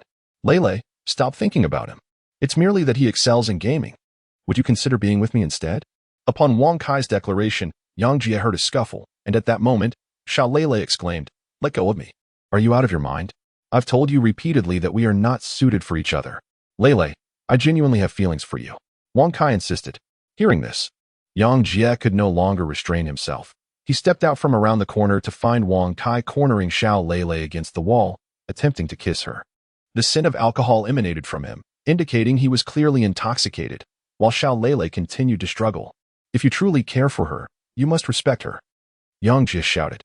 The arrival of Yang Jie startled both individuals simultaneously, yet Xiao Lele quickly transformed her surprise into delight. Seizing the moment while Wang Kai was momentarily distracted, she broke free from his grasp and positioned herself behind Yang Jie. Wang Kai, have you been drinking too much? We have a match today. How could you consume so much alcohol this early in the morning? Yang Jie furrowed his brow. The arrival of Yang Jie brought a semblance of clarity to Wang Kai. However, upon noticing Xiao Lele, who was hiding behind Yang Jie, his eyes began to redden. Yang Jie, ever since you joined the team, you've overshadowed everyone. Even the formidable Heibai Wuchang has been unable to contend with you. How could I possibly compare? Lele must surely have developed feelings for you. I despise you. I want to annihilate you. With tears in his eyes, he charged at Yang Jie with a fist. Although Wang Kai could not match the prowess of Heibai Wuchang, he was the most notorious troublemaker in Class 7. Often relishing in fights, his punch seemed to carry the weight of 1,000 pounds, aimed squarely at Yang Jie's face. Caught off guard, Yang Jie hastily retreated, managing to evade Wang Kai's blow after several steps. Wang Kai, what do you think you are doing? Yang Jie exclaimed, a mix of surprise and anger evident in his voice. He had no particular enmity with Wang Kai, and certainly did not wish to cultivate an adversary within the class. Yet, Wang Kai, with his eyes still ablaze, seemed intent on striking again. At that moment, Xiao Lele stepped forward, positioning herself protectively in front of Yang Jie. Wang Kai, have you lost your mind? Yang Jie has brought honor to our class, and you still wish to harm him? Xiao Lele said, her expression icy. Wang Kai, his fists clenched tightly, glanced between Yang Jie and Xiao Lele, seething with resentment. Fine, since he has earned honor for our class. I shall refrain from fighting in the final match. With that declaration, he rubbed his eyes and stormed out of the corridor in front of the restroom. Are you all right? Xiao Lele quickly approached Yang Jie as soon as Wang Kai departed. Yang Jie shook his head, perceiving a profound concern in Xiao Lele's eyes. Just over a week ago, it would have been inconceivable for the class flower, Xiao Lele, to harbor such affection for him. However, ever since he showcased his gaming prowess, everything had changed. Guo Qiao had begun to pursue him, and both Xiao Lele and Li Si regarded him with entirely different gazes, as if excelling in gaming could bestow him with everything. Yet, at this moment, Yang Jie was preoccupied with unease over Wang Kai's withdrawal, as the competition was set to commence at noon, and their primary jungler had unexpectedly opted out. Would Class 7 still be able to compete today? Fortunately, there was Chun Pongzi, a substitute, although his skills were somewhat lacking. At least the team would not be short-handed. Just then, Yang Jie's phone rang. It was a call from Hao Kaiwen. He answered, immediately detecting the urgency in Hao's voice. Brother Jie, something's gone awry. What is it? Upon hearing his tone, an ominous premonition surged within Yang Jie. Heibai Wuchang called each of us, threatening that if we participate in the finals, they will send someone to eliminate us. This threat is far more severe than the last one, and the team is terrified. Heibai Wuchang? Yang Jie was taken aback, not anticipating that these two would intervene at such a critical moment. Yes, just now Zhao Yang called. saying he was too frightened to participate. He Kung Fu is also hesitating. Although the championship offers a prize of 30,000, the runner-up receives nothing. He doubts our capability to seize the championship and does not wish to take the risk. As for Wang Kai, I cannot reach him, and I have no idea what he is up to. But he surely wouldn't be afraid of Heibai Wuchang, would he? He is not one to shy away either. I'll try contacting him again. No need, class leader. Wang Kai has already withdrawn from the competition. As Hao Kaowen continued speaking, Xiao Leilei's voice suddenly came through on his phone. What? So, does that mean we can only confirm 2 participants for the competition? Hao was instantly struck dumb. Yang Jie, if Heibai Wuchang threatens you, would you still compete? Originally a 5-member team, in an instant, only Hao Kaowen remained steadfast. He felt as though all his prior efforts had been in vain, and as he posed this question to Yang Jie, he no longer held any hope. Yang Jie was originally there to save the situation. It was entirely unnecessary for him to jeopardize himself for what he deemed the so-called honor of the class. The retribution from the enigmatic figures of Yin and Yang could not merely be dismissed as idle threats. On the other end of the line, Yang Jie pondered for a moment. The intimidating retribution from these figures, in the eyes of Yang Jie, who had only just begun to learn the Southern Tai Chi martial arts, indeed held a certain degree of menace, yet he felt no fear. He was contemplating why the ominous threats had not been issued to the team members yesterday, but were being made today. The answer seemed almost self-evident. Someone had instigated them to act in such a manner, and that individual was unmistakably Wang Zihao. Yang Jie had overshadowed him the previous day, leaving him embarrassed, which likely prompted him to command the figures of Yin and Yang to issue these threats. Thus, it appeared that the reason behind this menacing phone call was indeed rooted in Yang Jie's actions. He did not wish to cast blame on the teammates who had chosen not to participate, unlike Hao Kaiwen. They were not fixated on class honor and had no compelling reason to compete. He merely sought to fulfill his own responsibilities. I shall participate, Yang Jie replied earnestly. He would assume responsibility for his choices, and even if there were only 2 participants, he would not concede defeat. That is good, that is good. I will inquire among other classmates, but regrettably, time is exceedingly tight. In just 2 hours, aside from chimpanzee. Finding anyone unafraid of the figures of Yin and Yang is quite a challenge, Hao Kaiwen murmured. After hanging up, the atmosphere between Yang Jie and Xiao Leilei became somewhat awkward. According to Wang Kai's previous remarks, Xiao Leilei harbored feelings for Yang Jie, leaving him unsure of how to respond to her. He Kung Fu, Wang Kai, Zhao Yang, those 3 fools. From now on, I shall never acknowledge them again, Xiao Leilei lamented. Yang Jie gave a bitter smile as he walked directly to the computer in the internet CAF, with Xiao Leilei following closely behind and taking a seat beside him. Previously, his aspiration to clinch the championship stemmed from a desire to secure the prize money to aid Imoimo. However, now his yearning for victory had been compounded by additional stakes. The sinister presence of Heibai Wuchang loomed over him, and he could not simply acquiesce to this torment. Yet, the most pressing issue at hand was personnel. No sooner had Yang Jie settled in than he received a call from an unfamiliar number. Picking up the phone, he was met with the unpleasant voice of Hai Wuchang. Hey, kid, I presume you've heard about your teammate's predicament. This time, we won't allow you to withdraw from the competition, but we will reclaim our previous losses on the final stage. Yang Jie was taken aback by Hai Wuchang's words. The teams of Heibai Wuchang had not qualified for the grand tournament. How could they possibly appear in the finals? Brother Wangzi has used his connections to substitute us in place of the members of the Changfeng team for the finals. So now, both old grudges and new rivalries will be settled together. By the way, Brother Wangzi has also joined the Changfeng team himself, and no matter what position you play, he will target you specifically. Hai Wuchang continued with a sinister chuckle. Yang Jie was suddenly enlightened. Wang Zihao had gone to such lengths to reclaim his reputation, all in an attempt to defeat him in the finals. However, their underhanded tactics, including threatening his teammates, filled Yang Jie with an indescribable rage. Do you think that such actions will instill fear in me? Yang Jie exclaimed vehemently. Your team is incomplete, yet you still dare to boast? Spare me the laughter. With Brother Wang here, alongside the captains of Changfeng team, how could a team like yours possibly prevail? On the other end of the line, Hai Wuchang seemed to find Yang Jie's words incredibly amusing. We won against you once. We can certainly do it again. Just wait and see. Yang Jie retorted before hanging up the phone. Xiao Leilei, who had been listening intently, heard the entire conversation with Hao Kaiwen and Hai Wuchang. Yang Jie, you truly are a man. Even such formidable figures as Hai Wuchang and Bai Chang seem insignificant in your presence, she remarked. But League of Legends is a game for 5. How can you expect to win with just two? Moreover, is it even permissible for them to switch 3 players? Yang Jia inquired. Yes. I have reviewed the rules for this competition, and they are not particularly strict. Since no substitutes were registered at the time of enrollment, any players can be changed as long as the captain remains the same, Xiao Lele explained. Unfortunately, 3 of us are unavailable, in addition to Qin Pengzi. We are short 2 players, Yang Jia sighed. What about me? Xiao Lele suggested, winking. You? What is your rank? Yang Jia questioned. Having previously been the one asked about his rank, now he was learning to inquire as well. I just reached max level a few days ago, Xiao Lele blushed, fearing Yang Jia might look down on her skill level. Then you understand the basic operations? It's worth a try. Besides, as a girl, Haiwa Chang and Bai Chang are unlikely to make things difficult for you. Yang Jia's response left Xiao Lele momentarily stunned.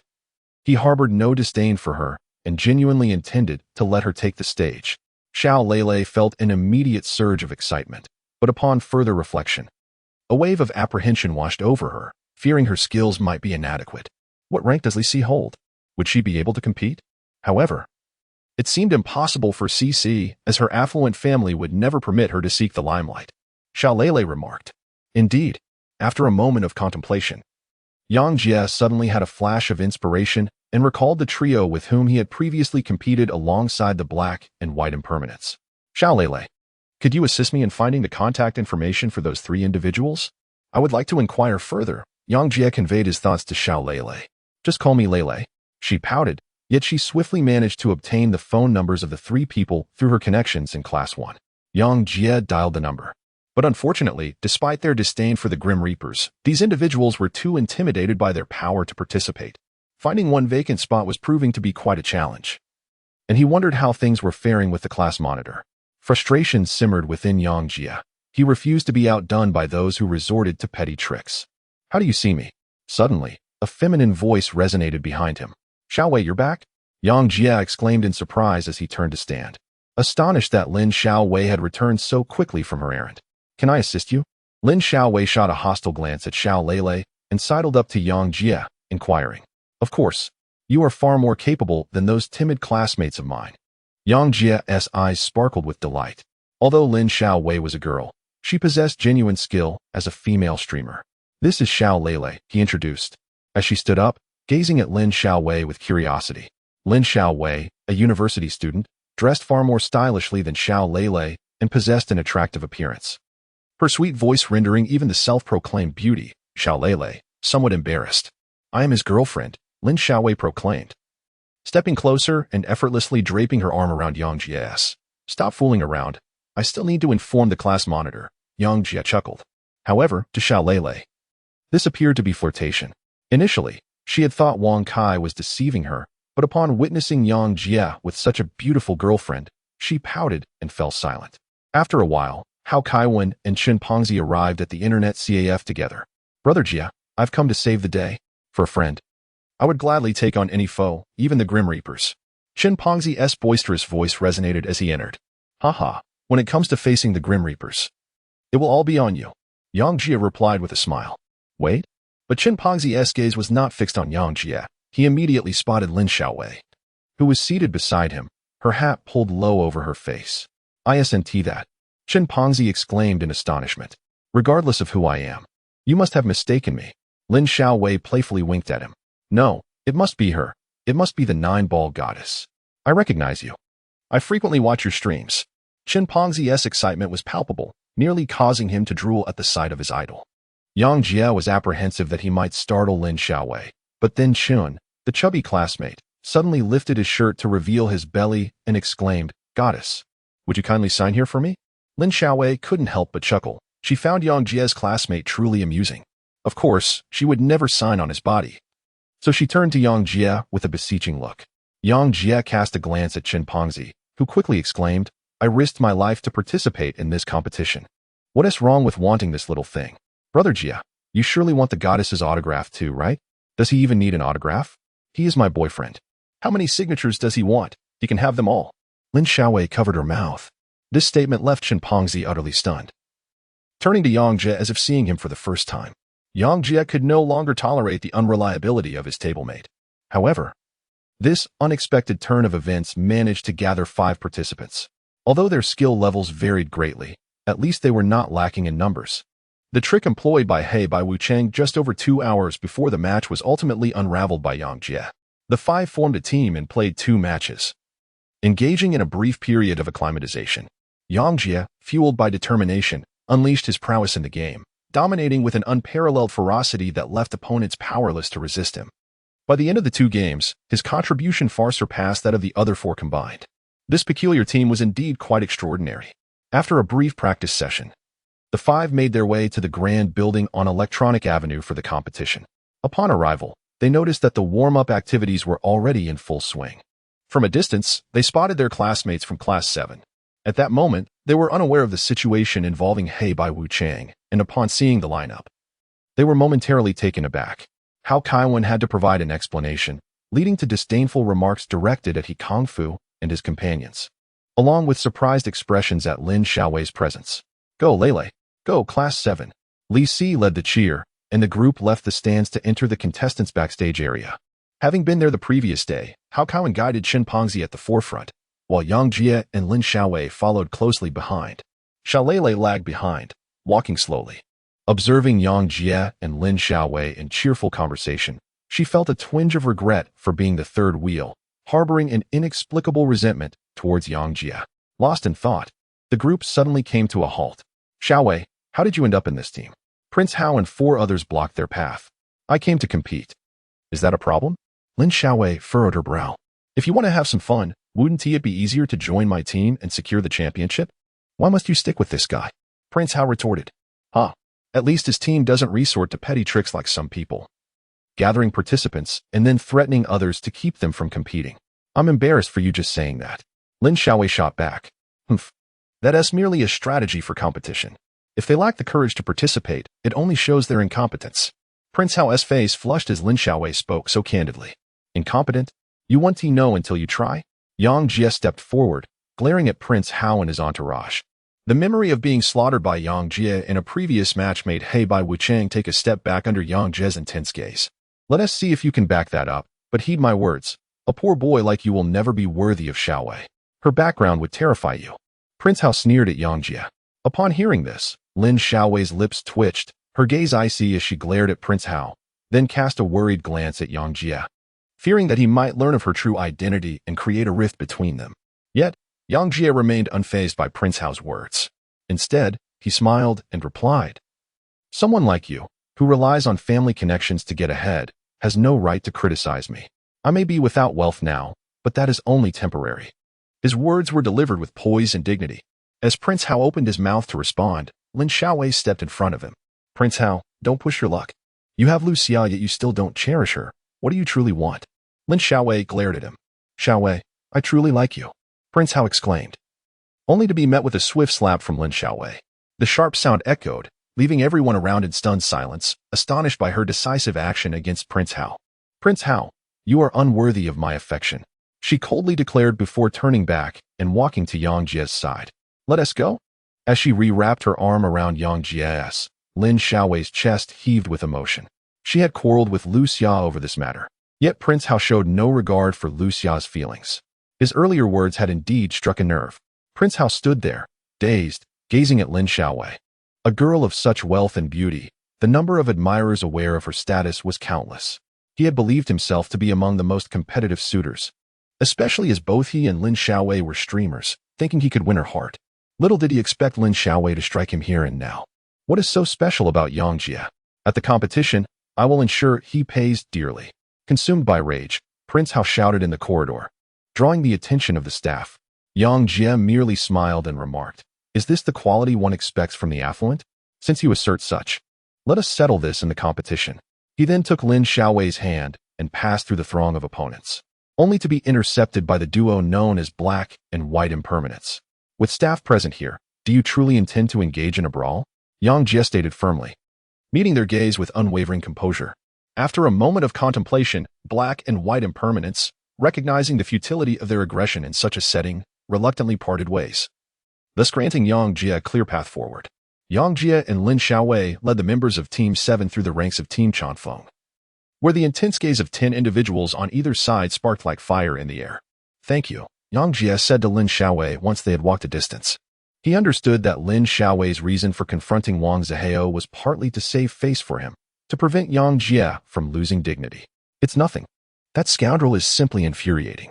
Yang Jie, we must defeat them," Lin Xiaowei exclaimed angrily. "Yes, with me here, victory is assured," Yang Jie replied softly. Though his voice was low, all 4 other members of the team heard him.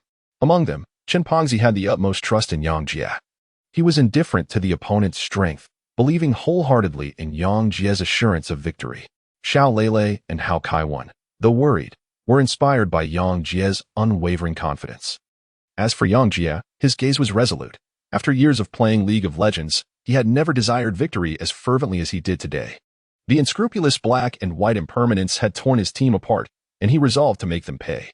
Wang Zihao had insulted him multiple times, and had it not been for his genuine strength, he might have been humiliated at that banquet. Today, with Lin Xiaowei's support, he regained his dignity, and in the future, he would rely on his own abilities to compel the opponent to yield. Yang Jie had never feared anyone, nor would he ever compromise.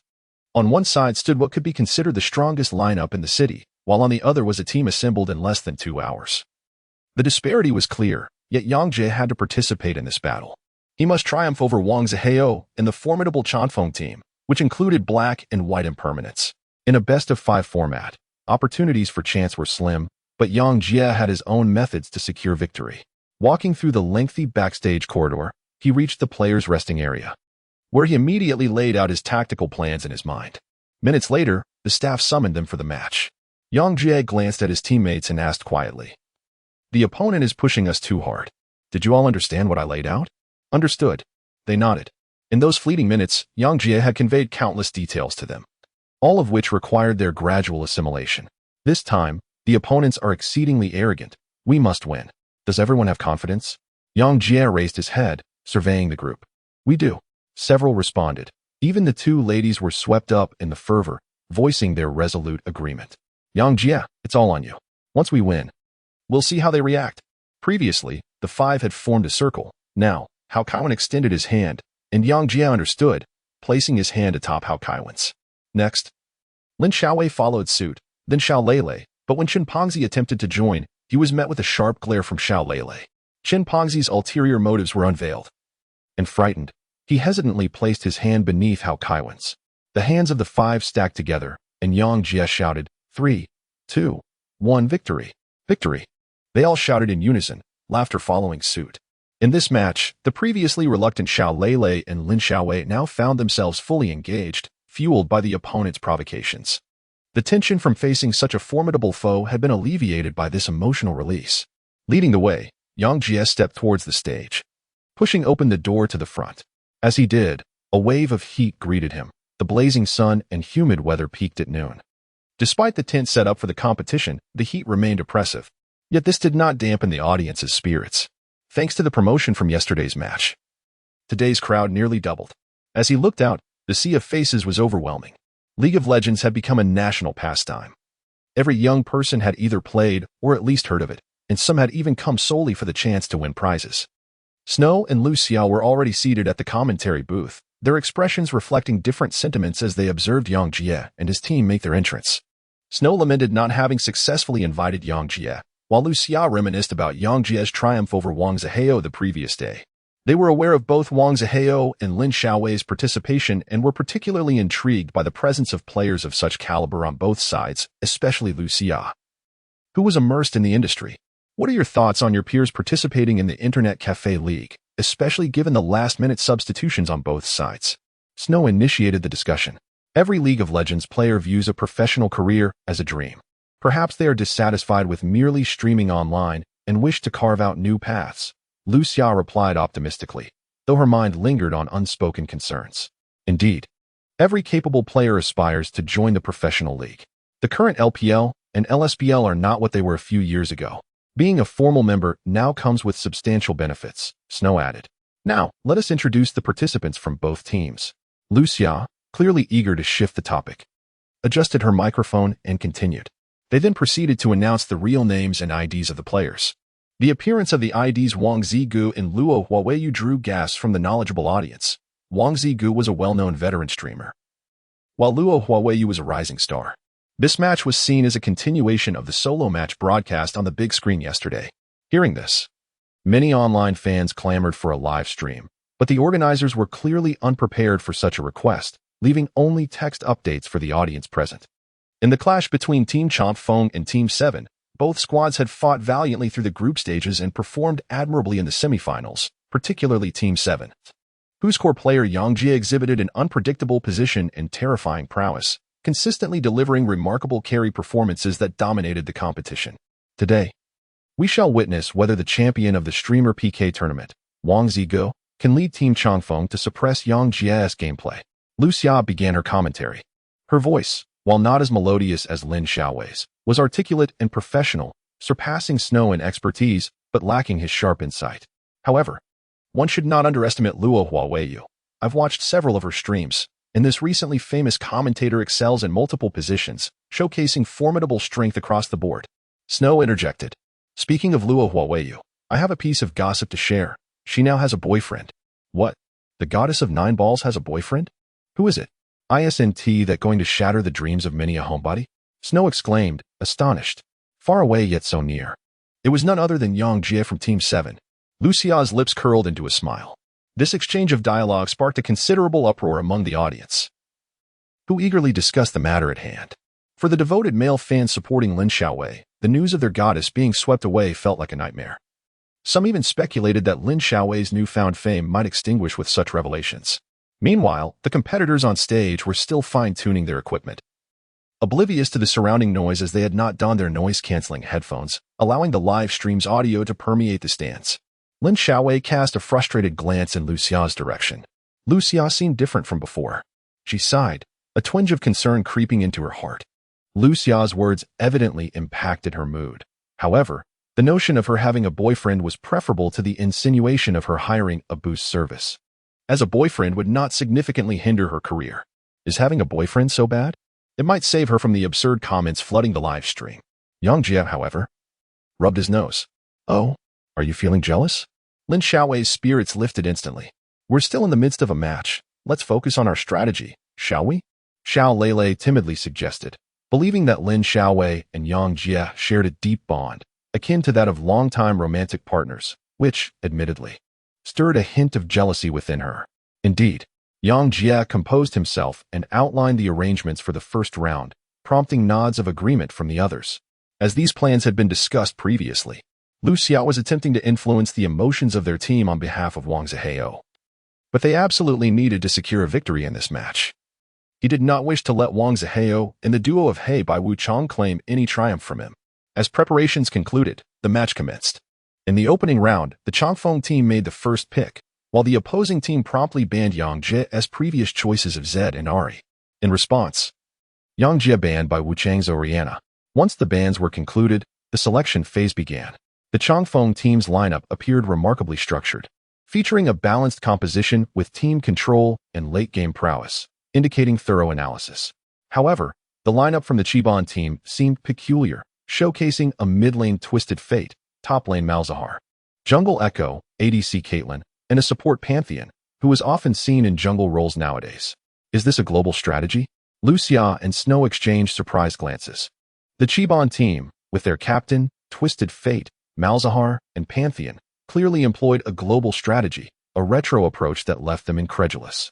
Moreover, it was perplexing that Yang Jie had chosen to play not in any damage-dealing role but as a support, wielding the banner of the Warlord Pantheon. Was he attempting to pioneer a global strategy? What was he truly contemplating? The audience buzzed with speculation. Chapter 45, with him. No match is unwinnable. The so-called global strategy is characterized by leveraging rapid support skills to create situations where one can outnumber the opponent in a brief span. Typically, only the top laners would carry teleport as a summoner spell, thus confining the global strategy to a select few heroes endowed with unique support capabilities, such as Shin, the Eye of Twilight, Pantheon, the Warlord, the Eternal Nightmare, Mordekaiser, and Twisted Fate, the Card Master. The tactical approach employed by Yang Jie's Chiban team undeniably epitomized the global strategy, and those in the audience who understood began to engage in discourse.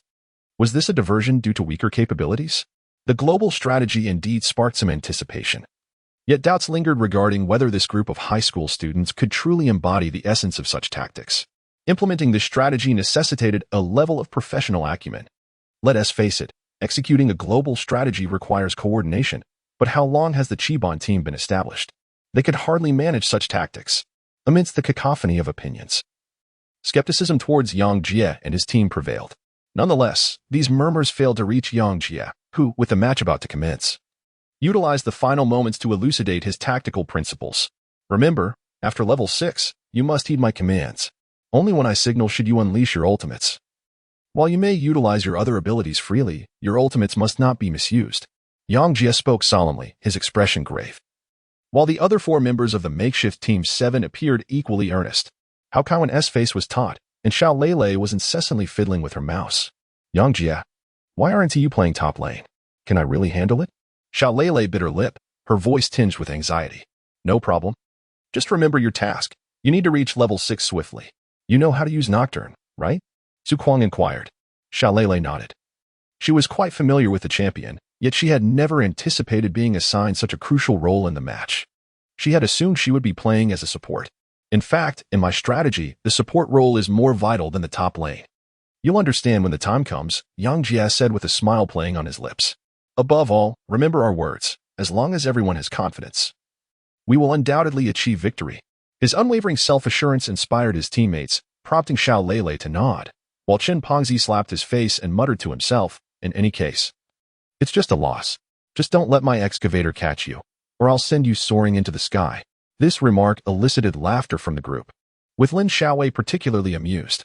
Yang Jie noticed that Lin Xiaowei showed no signs of nervousness, appearing far more composed than the others, and couldn't he help but ask, aren't you anxious?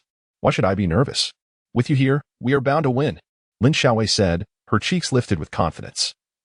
Believing in Yang Jie even more than he believed in himself, Yang Jie chuckled softly, pondering how to triumph over the Changfeng team, which was driven by a professional ambition.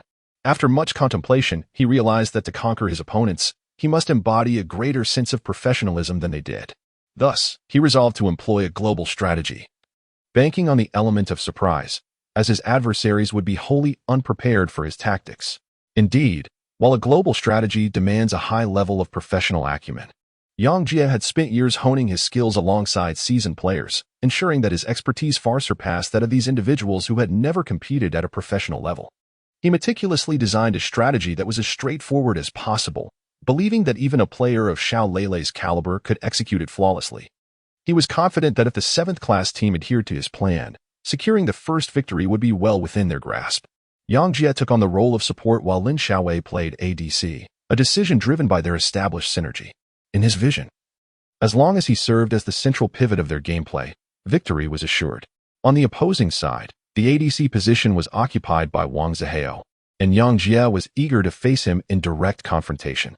As the first match commenced, the team took their defensive positions. With Yang Jie's announcement, the 5 players swiftly entered the fray, purchasing their equipment and heading out at the very first moment the game commenced. The 4 players, aside from Yang Jie, dispersed to the 4 lanes, acting as sentinels to detect the movements of their opponents, while Yang Jie boldly ventured into the enemy's jungle alone. If you see anyone, retreat immediately. Do not hesitate. Do not place any wards. We are not as skilled as they are. Let us conserve our resources for the lanes. Yang Jie observed the opposing team's composition, noting the presence of the support champion Thresh and the jungle champion Elise, indicating a formidable potential for an early invasion. The 4 teammates nodded in agreement. They had practiced this positioning beforehand, and such a straightforward maneuver would pose no difficulty for them. As for Yang Jie himself, he refrained from entering the jungle and instead remained near the high ground tower in his top lane. Why aren't you moving? Xiao Lei inquired, puzzled. During their practice sessions, Yang Jie had been free to roam, yet now he stood motionless beneath the tower, as if the game had frozen. In professional matches, strategy and intellect reign supreme. One must simply wait and observe. Yang Jie played his cards close to his chest. Xiao Lei stuck out her tongue and glanced at Lin Xiaowei, only to discover that Lin Xiaowei seemed to fully comprehend Yang Jie's intentions, which made her feel a twinge of jealousy. After a few seconds, the enemy team appeared in the jungle area where Xiao Lei was positioned. She hastily followed Yang Jie's instructions, making her way towards her own tower without hesitation. 5 opponents. She mustn't get hooked. Seeing the overwhelming numbers, Chimpanzee in the distance felt a surge of anxiety for Xiao Lele. Losing first blood would certainly dampen their morale. As Xiao Lele walked, she silently prayed. Yet the enemy's support showed no signs of attempting to hook her. With no vision available, the enemy's five-man presence quickly faded from view. Yang Jie's calm voice soon broke the tension. Do not fear. I know where they intend to go. Xiao Lele and Chimpanzee exchanged puzzled glances, while Hao Kaiwan and Lin Xiaowei were equally baffled by Yang Jie's cryptic strategy. However, the latter two had partnered with Yang Jie before and harbored no doubts about his assertions. Approximately 10 seconds later, Yang Jie, who had remained motionless, finally made a move. However, he merely maneuvered his pantheon from the high ground tower to the first tower before promptly teleporting back. This left all four teammates utterly bewildered. What was his plan? Were they to swap lanes? Xiao Lele, as the top laner, was particularly concerned about the implications of a lane swap. We 1T swap, but we shall compel the enemy to do so. Yang Jie smiled. They swapped lanes? How could they possibly heed our commands? Because I orchestrated their swap, he replied. Just follow my arrangements, and when the minions arrive, you shall see. As Yang Jie maneuvered Pantheon from home towards the bottom lane, he right-clicked on the top lane minions. Moments later, Xiao Lele stood agape, her face a canvas of disbelief as she beheld the appearance of Chanfeng team's Thresh and Lucian, the sainted gunner, in that very lane. How are they so compliant? Xiao Lele was utterly astonished. In her gaming tier, lane swaps were a rarity. Only through watching professional matches had she come to comprehend the concept. Yet, with her understanding of the game, such swaps were entirely unpredictable. Who could have foreseen that Yang Jie would anticipate the enemy's lane swap right from the start of the match? It was rather simple. The secret lay in this very moment. Yang Jie once again pinged a location between the first tower and the high ground tower. At that very moment, the two commentators on the scene gaped in astonishment at the spot Yang Jie had marked, for there was a Longfeng team ward present. The male commentator, Snow, pondered for a moment before finally articulating. So that's how it is. This Yang Jie truly embodies the essence of a seasoned performer. What do you mean? Lu Xiao blinked, still trying to grasp the situation.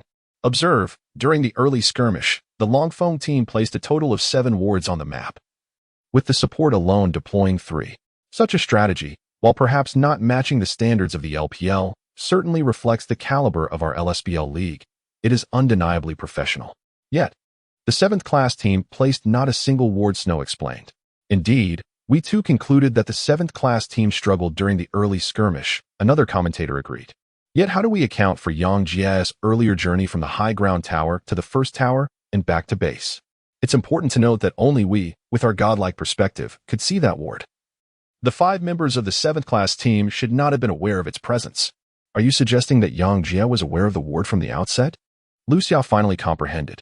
Indeed, one must create the illusion that the opponent is unaware of the ward's existence to perform effectively, thereby bewildering them into believing that the 7th class team's Pantheon would venture top lane, leading to a strategic lane swap. Snow continued. As he elucidated this, the audience of over 1,000 began to realize the depth behind what seemed to be a simple lane swap. They had previously admired the meticulous placement of wards by the Longfeng team, but now it became evident that Yang Jie had outsmarted them with a deceptively simple recall feint. The audience thought this, while the Longfeng team felt increasingly vexed, their nerves taut. We were outmaneuvered from the very start. This Yang Jie possesses commendable professional acumen, remarked their support, Thresh. Heibai Wuchang exchanged glances, nonplussed, while Wang Zihao wore a frown, irked that the lane swap had been his decision. He sought revenge against Yang Jie, yet found himself unable to confront him directly, which only deepened his frustration, evident on his ashen face. Who was it that claimed our grassroots team lacked the understanding of lane swaps? Wang Zihao glared at Heibai Wuchang, leaving them both speechless. On the opposite side of the arena, upon hearing Yang Jie's explanation, the 7th class team erupted in smiles. The opposing top laner was Nar, a champion with formidable lane presence, far superior to the seldom-seen Nightmare. If I swap lanes, then the top lane Nar will have to contend with both me and the ADC, hindering his ability to farm. Thus, they will be compelled to revert the lanes, ensuring our advantage in both top and bottom lanes. Yang Jie remarked. At this moment, the poor Nar of the Chanfeng team was pitifully hiding beneath the tower, watching Lin Xiaowei and Pantheon gleefully farm minions. This Nar thought he could bully me, but little did he know he would be the one bullied. Xiao Lele chuckled with pride. Unlike the opposing Nar, the Chiban team actively swapped lanes, so her Nightmare never reached the lane. Instead, She ventured into her own jungle to farm alongside the jungler, excavator. This strategy ensured that she at least avoided the predicament of missing out on both experience and minions in lane. I always said, as long as Yang Jie is present, there is no match we cannot win. I have faith in him, Lin Xiaowei expressed. She possessed an unwavering confidence in Yang Jie, believing he could accomplish anything. Now, I too am convinced.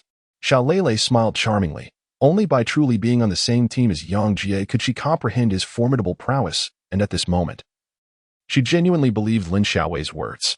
The first game between both sides commenced amidst the lane swap. The Lucian and Thresh from the Changfeng team controlled the lane at the top, while the Nightmare, who was supposed to be at the top for the Qibon team, directly abandoned the lane and formed a duo with the Excavator to farm experience in the jungle.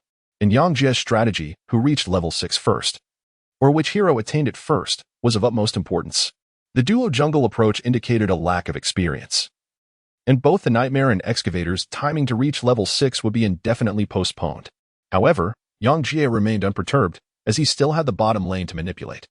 In the bottom lane, even a lane-dominating hero like Naor could not withstand the harassment from Yang Jie and Lin Xiaowei, being forced to defend beneath the tower. Yet, Lin Xiaowei's Caitlyn could still utilize her range advantage to poke at him. With our lane pushed so deep, shouldn't we be concerned about the jungler? Lin Xiaowei asked after landing a headshot. There's no need to worry. Firstly, their jungler is a spider, and combined with Naor, it would only be a 2v2. They may not even be able to kill us. Secondly, he might not even dare to come. Yang Jie replied with calm amusement. Why wouldn't he dare? Shinpongzi on the other side was puzzled. Haha, you two are in a duo jungle. Nightmare and Excavator clear the jungle swiftly and possess great combat prowess, making them excellent at invading the enemy's jungle. If you were the jungler, you would also prioritize ensuring that your two crucial buffs remain untampered with before considering ganking. Yang Jie elucidated. Only then did Shinpongzi come to a sudden realization. So, should we invade their jungle? You will start at red, and after finishing the blue buff, head straight into their jungle, but remember not to disturb their upper jungle. Yang Jie marked several locations on the map, instructing his team. The Changfeng team emerged from the lower section of the map, while the Qibon team occupied the upper half. The Qibon's dual junglers transitioned from red to blue, precisely reaching the lower region. Why can't we invade the upper jungle? Shinpongzi blinked, expressing his confusion. Even Xiao Lei could no longer endure it. She lightly punched Shinpongzi, exclaiming, Are you daft? The opposing Thresh and Lucian can easily harass us if they split up. But the Gnar in the bot lane lacks the ability to leave his lane. Shinpongzi scratched his head, glancing around awkwardly. Do you all understand this? Yes. Hao Kaiwan nodded. So it turns out I'm the only one who doesn't get it. Shinpongzi exclaimed in disbelief. Lin Xiaowei stifled a laugh, glancing at Yang Jie, finding his classmates quite amusing. In contrast, the atmosphere in the Changfeng team remained tense. Wang Zihao maneuvered his Lucian in the top lane, while keeping an eye on the situation in the bot lane. These grassroots players even understand lane swapping, but their skill level is still lacking. I'll show them the ways of professional teams, they're still quite inexperienced. Wang Zihao scoffed. He and Heibai Wuchang remained silent at this moment. Heibai Wuchang's jungle spider was defending its buff, unable to assist the bot lane. He interjected, Be careful in the bot lane. Gnar might get ambushed. The Gnar player, the former captain of the Changfeng team, Wu Feng, was displeased upon hearing this. If the lane swap fails, I can still farm. Those two are only level 2. How could they possibly secure a kill? I saw that Pantheon is level 2 and has learned E to farm. He won't reach level 3 with W anytime soon. I'm prepared for level 3. Wu Feng rolled his eyes. However, just as he finished speaking, the opposing Pantheon suddenly sprang into action. With a swift flash, Yang Jie's Pantheon dove under the enemy's first turret in the bot lane, leaping into the air. With a crisp sound, Gnar was stunned. The Pantheon brandished his spear, unleashing a flurry of piercing strikes upon Gnar. At this moment, Lin Xiaowei's Caitlyn followed suit, unleashing a barrage of basic attacks. A kill? Now, they're only level 2. Wu Feng was taken aback, but Pantheon's piercing strikes revealed his true level. He had just reached level 3 at the perfect moment. Wu Feng's face blanched. Just moments ago, Yang Jie was level 2, but as he leaped, he suddenly hit level 3, gaining an additional control skill that caught Wu Feng off guard. Pantheon's early burst damage was already formidable, and with Yang Jie starting with a long sword and a ward, his combination of burst damage alongside Caitlyn nearly obliterated Gnar in an instant.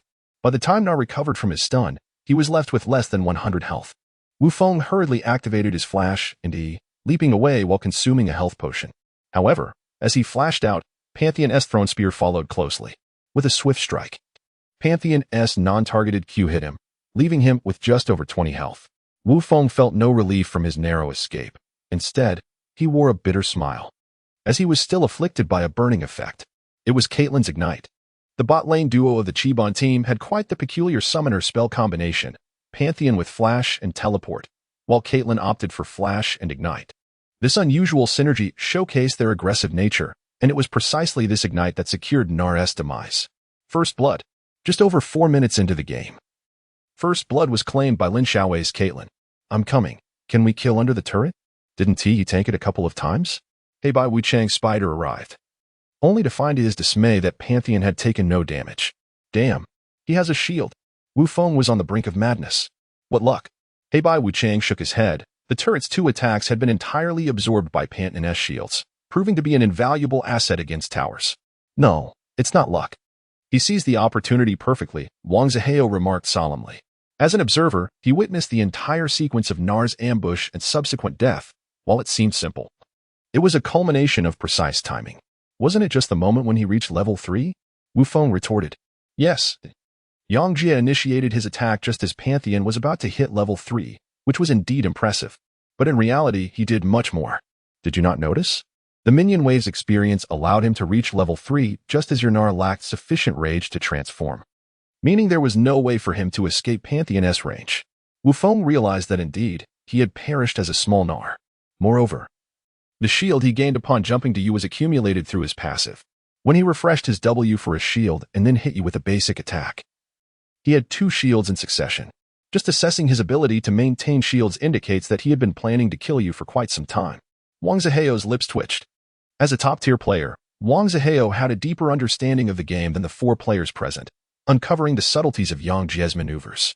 Yet, the more he scrutinized, the more he recognized Yang Jie's formidable prowess. After all, he is a grassroots player. Perhaps he can match me in a duel. But his professional acumen is certainly lacking. Wang Zihao gritted his teeth, rallying himself. The other 4 members of the Changfeng team exchanged apprehensive glances, feeling a sense of unease. This first blood elicited cheers from the audience and prompted the 5 members of the Chiban team to celebrate. Well done, Lin Xiaowei exclaimed with a smile. Having developed a strong synergy with Yang Jie over time, moving in tandem with his actions to secure the kill. Of course, among the 4, only Lin Xiaowei had a vague understanding of Yang Jie's recent maneuver. The others remained oblivious to the brilliance of his timing, assuming it was merely luck. Let us continue to take down the tower. Yang Jie remained unconcerned and continued to give instructions. So, have we engaged the jungler? Lin Xiaowei inquired. Yang Jie has not placed a single ward in the bottom lane, leaving the entire river shrouded in darkness, causing Lin Xiaowei some concern. However, there is no need for alarm. The spider lurks behind the tower, merely yet to reveal itself.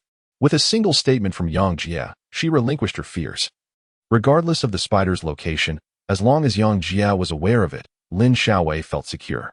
Lin Xiaowei adeptly maneuvered the female officer to dismantle the tower, in concert with the AD support of Panth, enabling them to swiftly bring down the structure. Meanwhile, Yang Jie continuously pressed the tab key, monitoring the resurrection timer of Nar. It was crucial to note that once Nar revived, he would teleport, and the spider would inevitably follow suit. So, how shall we proceed? We shall continue our aggressive assault. A smile curved Yang Jie's lips. As Nar transitioned from death to life, Yang Jie had all 3 of Panth's skills primed, signifying he once again possessed the opportunity for a decisive kill. However, Nar remained oblivious to Yang Jie's intentions, and indeed, upon revival, he promptly targeted the defensive tower for teleportation. Simultaneously, the spider from the Changfeng team approached, heading straight for the tower. We have a chance for a decisive kill. Throw a trap behind the teleportation tower, Yang Jie instructed. Lin Xiaowei nodded, swiftly deploying a trap right behind Nar. 3, 2, 1, kill. Yang Jie meticulously calculated the timing of Nair's teleportation, and as Nair arrived at the last moment, he completely disregarded the approaching spider and leaped onto Nair. With a sharp crack, the unfortunate Nair was immediately stunned by Pantheon upon his arrival. Pantheon's heart-piercing spear and Caitlyn's peacekeeper executed the same strategy once more, with Nair, at a mere level 2, appearing as fragile as paper before the 2 level 3 heroes.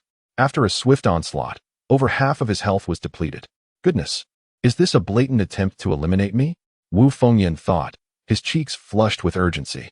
I'll assist you, He Wuchang exclaimed anxiously. But he too was only at level 2. After suspending himself to land near Pantheon, he found Pantheon still assaulting Nair.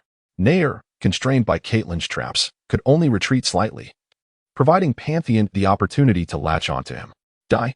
With a precise throw of his spear, Yang Jie saw Nair collapse, the first and second blood claimed in that moment.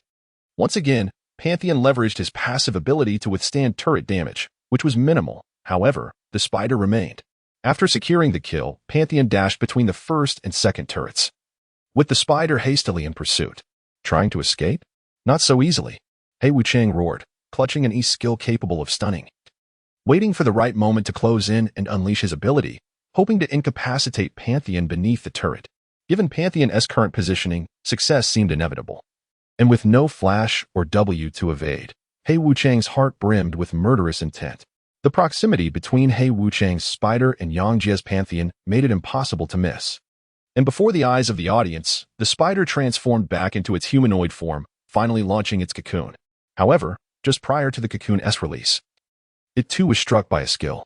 The 90-centimeter caliber net. Caitlyn's E-skill struck the spider precisely, slowing its speed. This slight deceleration hindered the spider's pursuit of Pantheon, causing its skill to veer off course. The cocoon sailed through the air, narrowly grazing Pantheon. The slowed spider could not keep pace, helplessly watching Pantheon escape the turret's range, with Pantheon and Caitlyn fleeing from opposite sides of the turret, rendering pursuit impossible. Missed opportunity. The members of Chanfeng team lamented, pounding their chests in frustration. Pantheon and Caitlyn's coordinated efforts had resulted in 2 swift kills of Nair, and they had hoped to retaliate with a kill of their own, only to watch Pantheon evade them. In that moment, even Wang Zihao was left speechless in exasperation. What a beautiful collaboration!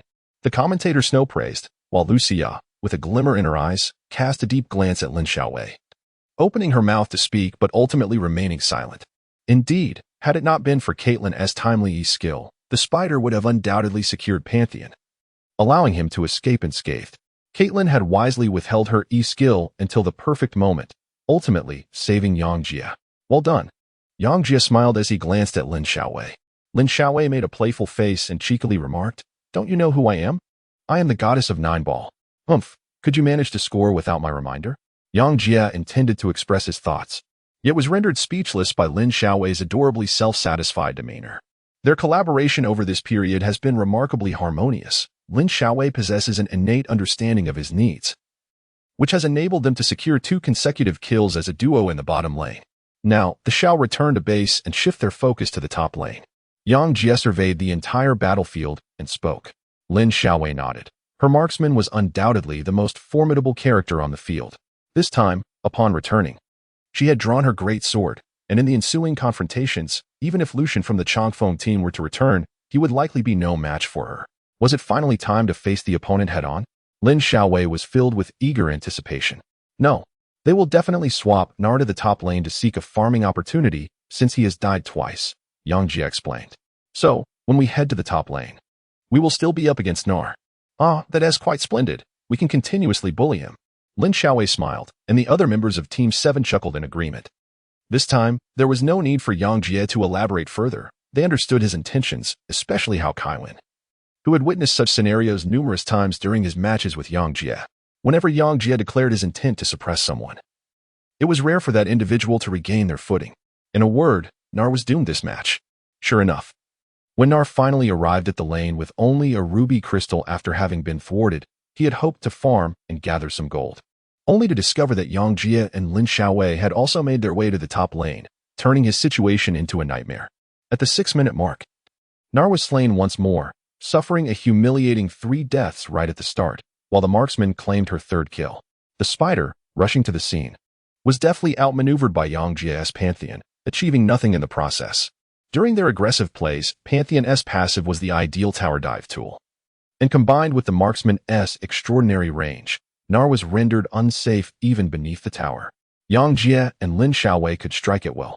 By the time Nar returned, he no longer dared to contest the lane and instead retreated to the jungle, vying for resources with his own spider. Meanwhile, in the mid lane, the clockwork from the White Wuchang was eager to assist the top lane, but Hao Kaiwen was determined to farm, effectively denying the Clockwork any opportunity to move. Due to the rapid farming of the Card Master, and with 2 junglers on Team 7, despite White Wuchang's superior strength, he failed to find an opportunity to eliminate Hao Kaiwen, merely exerting experience dominance by maintaining a level advantage. At around the 7-minute mark, both the Marksman and Pantheon reached level 6, and the Card Master in the mid lane finally hit the same level. We are not merely after gold from Nor. We seek experience. We will share the minion waves. The experience may not be substantial, but combined with the experience from kills and assists, we will rapidly attain level 6. Yang Jia calmly elucidated, while the others appeared bewildered. Thus, the initial wave of captures is of paramount importance, isn't it? Hao Kaiwen was exhilarated. The arrival of cards 1 through 6 signified an impending tempest of chaos and bloodshed, especially since Pantheon had also reached level 6 in this match. Indeed. Let us deliberate on whom to target. Yang Jia chuckled, instructing Hao Kaiwen to unleash his ultimate ability. Understood. Hao Kaiwen activated his skill, and the ominous crimson glow of fate materialized above the heads of the 5 members of the Changfeng team.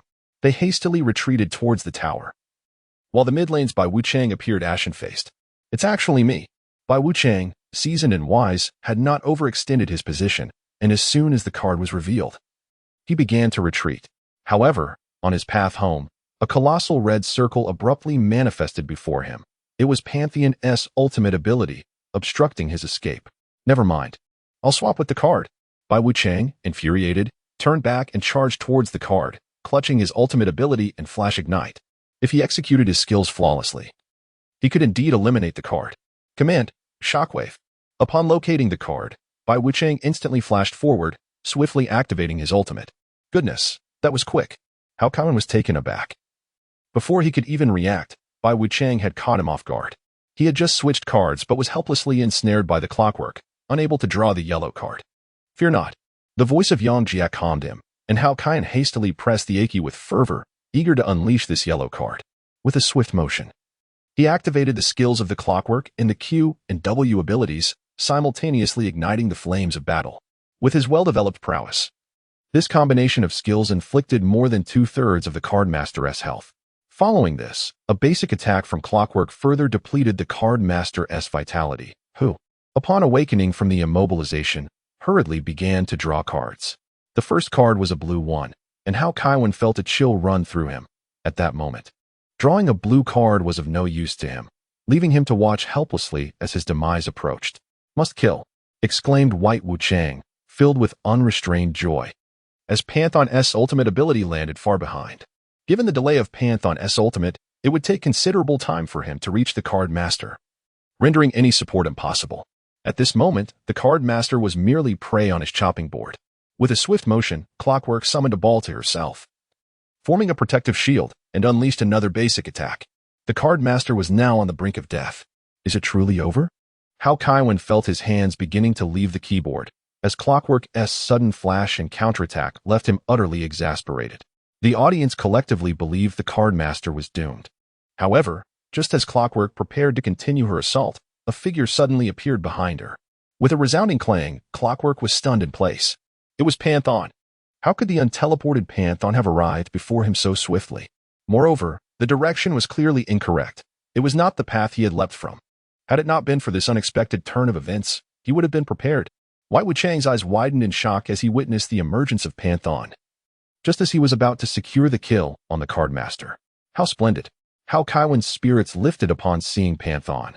The timely support from his ally was nothing short of miraculous. Throw the red card. Yang Jie's composed voice resonated in his headphones as Hao Kaiwen fervently nodded. A red card was hurled into the fray. With a resounding crack, the card exploded upon contact with the Clockwork figure, who had just regained consciousness from the disorientation induced by Pantheon, only to be once again slowed down. You shall not escape death. At this moment, Yang Jie finally felt a sense of relief, for the decelerated Clockwork could not catch up to the cards, while he could effortlessly affix himself to the Clockwork's basic attacks. With a flurry of strikes, the piercing spear was unleashed in rapid succession, causing the Clockwork's health to plummet dramatically.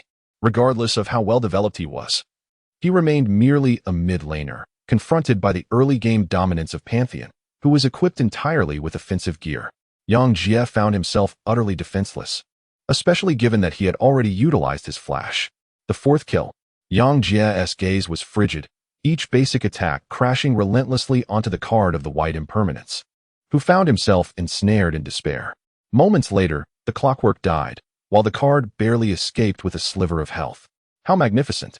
It was only at this juncture that the audience collectively marveled. Just when everyone anticipated the demise of the card, Yang Jie revealed that as long as he was present, the card would remain unharmed. But how did Pantheon suddenly materialize before the clockwork? The commentator, Snow, elucidated the mystery, while everyone's attention was fixated on the card. Pantheon had cancelled his ultimate and executed a teleport, precisely arriving at a nearby ward on the battlefield, swiftly engaging in the fray. Indeed, he had led the clockwork to believe he would leap behind him with his ultimate, yet in reality, he had opted for a teleport to assist in the battle. How astute. Even Lu Xia could not help but express admiration. Yang Jie, playing as Pantheon, selected the summoner spells Flash and Teleport, an unconventional choice for a support role. This strategy proved invaluable as it disoriented the opposing Oriana. Centered around Pantheon, the synergy of multiple global ultimates showcased the ambitious global strategy that Team 7 aimed to execute. As Snow thoughtfully remarked, were Yang Jie able to hear his words through the soundproof headset, he would undoubtedly agree. In this match, amidst the four heroes equipped with global abilities, Pantheon indeed served as the pivotal force, uniquely possessing two teleportation skills. This combination of teleportation and ultimate allowed him to swiftly appear on the battlefield at any given moment. Winning this match was imperative. The first game needed to be a resounding success. Observing the staggering kill count of 40, Hao Kaiwen, barely escaping with his life, felt a surreal sensation. Had he not witnessed the performances of Team Changfeng, he might have mistaken them for a weaker team. In reality, Team Changfeng was robust, and Team 7's impressive performance could be attributed solely to Yang Jie. In terms of individual capability, Yang Jie's Pantheon indeed surpassed his teammates. Yet Team Changfeng's overall strength remained formidable. It was uncertain how they would respond. Snow continued to provide impartial commentary. "Ah, they are attempting to take the dragon," exclaimed Lu Xia suddenly. As she spoke, the camera shifted to the dragon pit, revealing Lucian, Thresh, and Elise from Team Changfeng engaging the dragon. What a timely decision. Within Team 7, Card's health is critically low, Caitlyn is on the top lane, and Pantheon just returned home after pushing the mid lane wave. Moreover, Pantheon lacks teleportation, allowing these three to seize the opportunity to slay the dragon. This must be Team Changfeng's counter-strategy, Lu Xia noted. Indeed. While the dragon offers limited economic benefits at present, relinquishing it would nonetheless be a blow to Team 7's morale. Snow nodded in agreement. Under the broadcast's lens, the first dragon's health diminished to half, yet Team 7 appeared unresponsive. Were they truly willing to forfeit this dragon? Following the season's revision, the dragon's power had been reduced, making it considerably easier to defeat. Under the guidance of Wang Zihao, the remaining three members of Team Changfeng were positioned within the dragon's vicinity, with Thresh, Lucian, and Elise attacking at a steady pace, swiftly reducing the dragon's health. As of this moment, Team 7 remained inactive. I told you, these amateurs lack significant competitive experience. No matter how strong Yang Jie is, a team devoid of experience cannot establish the rhythm of a professional match. Wang Zihao lazily executed a basic attack with his Lucian. Indeed, how could they possibly comprehend such high-level pacing? We are attacking so rapidly that by the time they realize what is happening, the dragon will already be slain. The Haven T placed a single ward near the dragon, truly a grassroots team. Black Wuchang added, initially gripping his smite tightly, but now he felt a sense of ease. However, at that moment, a sudden darkness enveloped his vision. Who turned off the lights? A novice player might have thought their computer malfunctioned. Yet the experienced members of Team Changfeng immediately recognized what had transpired. Nocturne had activated his ultimate, Darkness, with Nocturne's thunderous roar echoing across the arena. The skies above Team Changfeng darkened ominously. He is already level 6. Wang Zihao exclaimed, startled. He had just seen Nocturne at level 5, but now he had rapidly ascended. The three instinctively gravitated towards the positions of their teammates. As Nocturne's ultimate concluded, the surroundings remained devoid of Team 7. And neither Nocturne nor Rek'Sai had reached level 6, leaving Wang Zihao unperturbed. What is there to fear? It's merely a Nocturne. Approaching would only lead to his demise. Let us continue our assault. Besides, Nocturne requires vision to engage. Here, we possess none. We simply need to stick together. Wang Zihao chuckled. However, as if fate conspired against him, just as he completed his sentence, a figure descended from above. Pantheon. Pantheon appeared almost instantaneously as Nocturne's ultimate faded, catching Wang Zihao and his teammates entirely off guard. How did he get here? Black Wuchang gasped in disbelief. It's his ultimate. Wang Zihao clenched his fists, realizing that all his teammates, including himself, had overlooked a crucial detail. While Pantheon had utilized his teleport, his ultimate remained available. Previously, when Pantheon eliminated Oriana, his ultimate had not yet landed, leaving it on a brief cooldown of 10 seconds. It was still ready for deployment. Pantheon's ultimate boasted substantial initial damage, increasing at the center of impact. Given their current pace in defeating the dragon, Pantheon would land before the dragon perished, ensuring that all nearby would suffer significant damage. Indeed, mere moments ago, a massive red circle materialized around the dragon, indicating the impending arrival of Pantheon's ultimate. However, Nocturne's ultimate coincided, and under the shroud of darkness, Team Chafeng remained oblivious to Pantheon's approach. The outcome was inevitable. With a thunderous crash, Pantheon's ultimate erupted, sending a tremendous cloud of dirt soaring. And none of the three engaged in slaying the dragon escaped unscathed. Lucian, with the least health, lost a third of his life. A solitary Nocturne posed a slight increase in danger while attempting to slay the dragon, but with the addition of Pantheon, it was a different story altogether. The convergence of two global ultimates meant that Team 7 would effectively arrive with two heroes simultaneously. The impact felt as if it had struck Team Changfeng themselves, leaving them reeling. Is this what they call a blackout strategy? Black Wuchang murmured. Forget about blackouts. We must eliminate him. Wang Zihao shouted in fury. They needed to dispatch Pantheon swiftly. Otherwise, they risked losing the dragon as well. Black Wuchang nodded, and the three prepared to confront Pantheon. Meanwhile, Team 7 was not without their own challenges, particularly Xiao Lele, her delicate face taut with tension as her hands trembled upon the mouse. Moments prior, she had been incessantly murmuring to herself, at this time, the second wave of red and blue buffs will respawn perfectly, granting me all the experience, allowing me to level up to 6. This is my first ultimate. I must execute it flawlessly. At that moment, Xiao Lele anxiously observed the dragon's pit, awaiting the moment vision would reveal itself. Indeed, until that very instant, Team 7 remained unaware of how far their opponents had progressed in slaying the dragon. Yet, this did not hinder Yang Jie from unleashing his ultimate. No words? No problem. I am the vision. Just heed my call to unleash your ultimate. Yang Jie smiled reassuringly at Xiao Lele. His teammates were considerably inferior to their opponents, so at the outset, Yang Jie instructed that they would not establish too many vision points in order to conserve their resources. He would rely on his extensive experience to discern the opponent's actions. While the other members of the 7th class team may indeed lack professional experience, Yang Jie was not among them. Since his introduction to League of Legends, he had trained and played alongside professional players, making him the most familiar with the nature of competitive matches in this setting. He quietly calculated the timing of the disappearance of the three opponents, and when he deemed it appropriate, he signaled Xiao Lele to unleash his ultimate ability, simultaneously leaping into action. With three opponents unaccounted for, it was evident they were attempting to secure the dragon if they dared to engage. They should not blame him for being unforgiving. With a cold smile, Yang Jie maneuvered Pantheon to land, utilizing the cover of the lights-out tactic, making his arrival utterly undetectable. As he approached the ground, visibility returned, and Yang Jie assessed the angle, landing, flashing, and stunning Thresh before swiftly repositioning to strike with a spear thrust. The sound of multiple strikes echoed. At this angle, the E-skill, the Heart Piercer, managed to ensnare all three opponents within its grasp, causing simultaneous damage to them.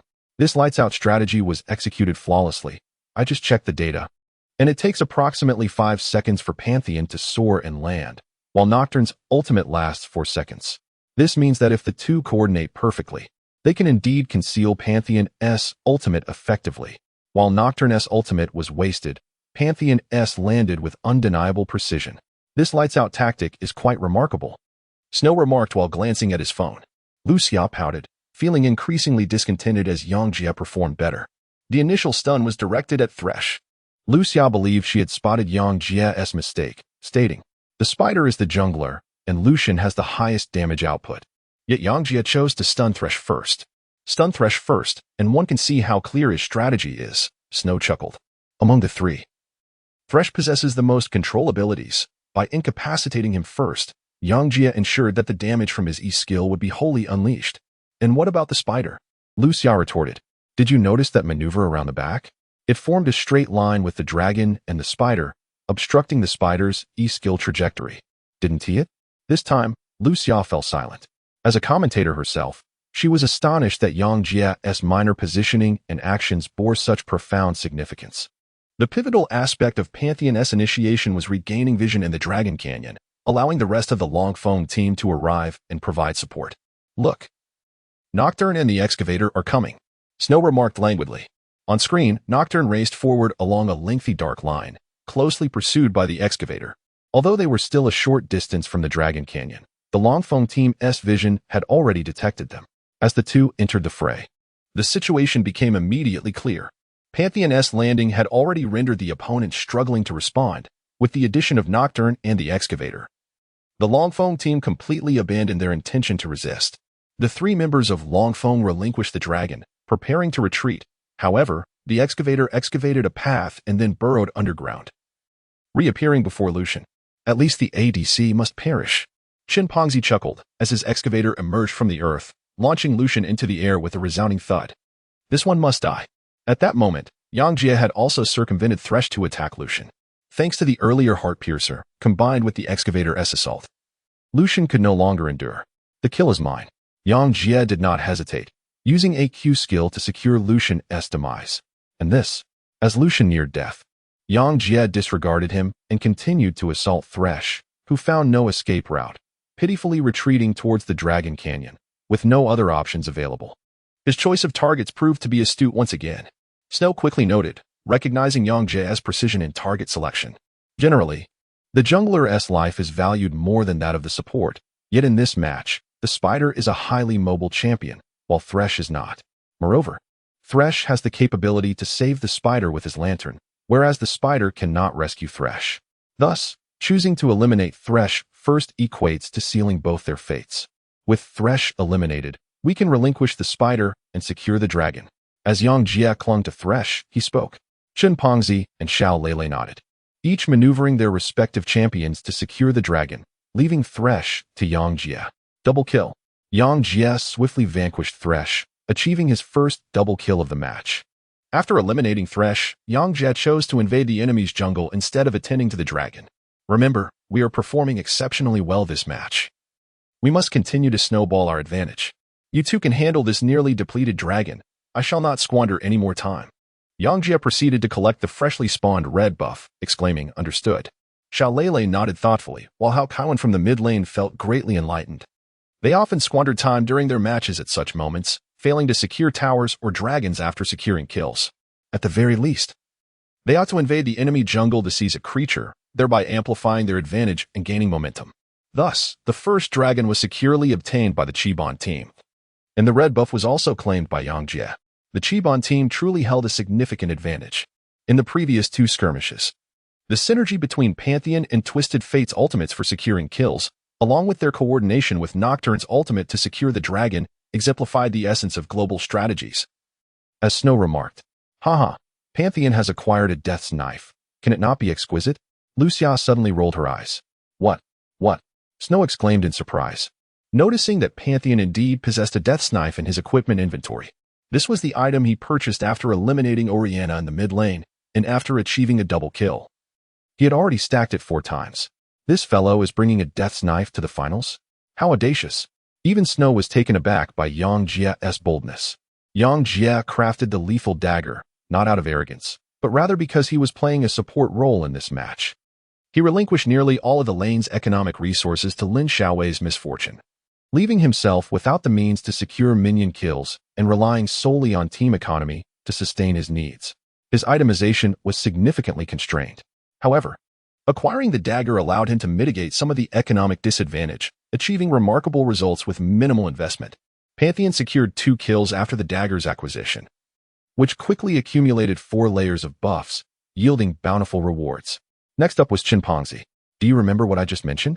After claiming the enemy's red buff, Yang Jie instructed, rest assured, leave it to me. Qin Pengzi nodded, recalling that the 7-class team had only rehearsed this particular strategy.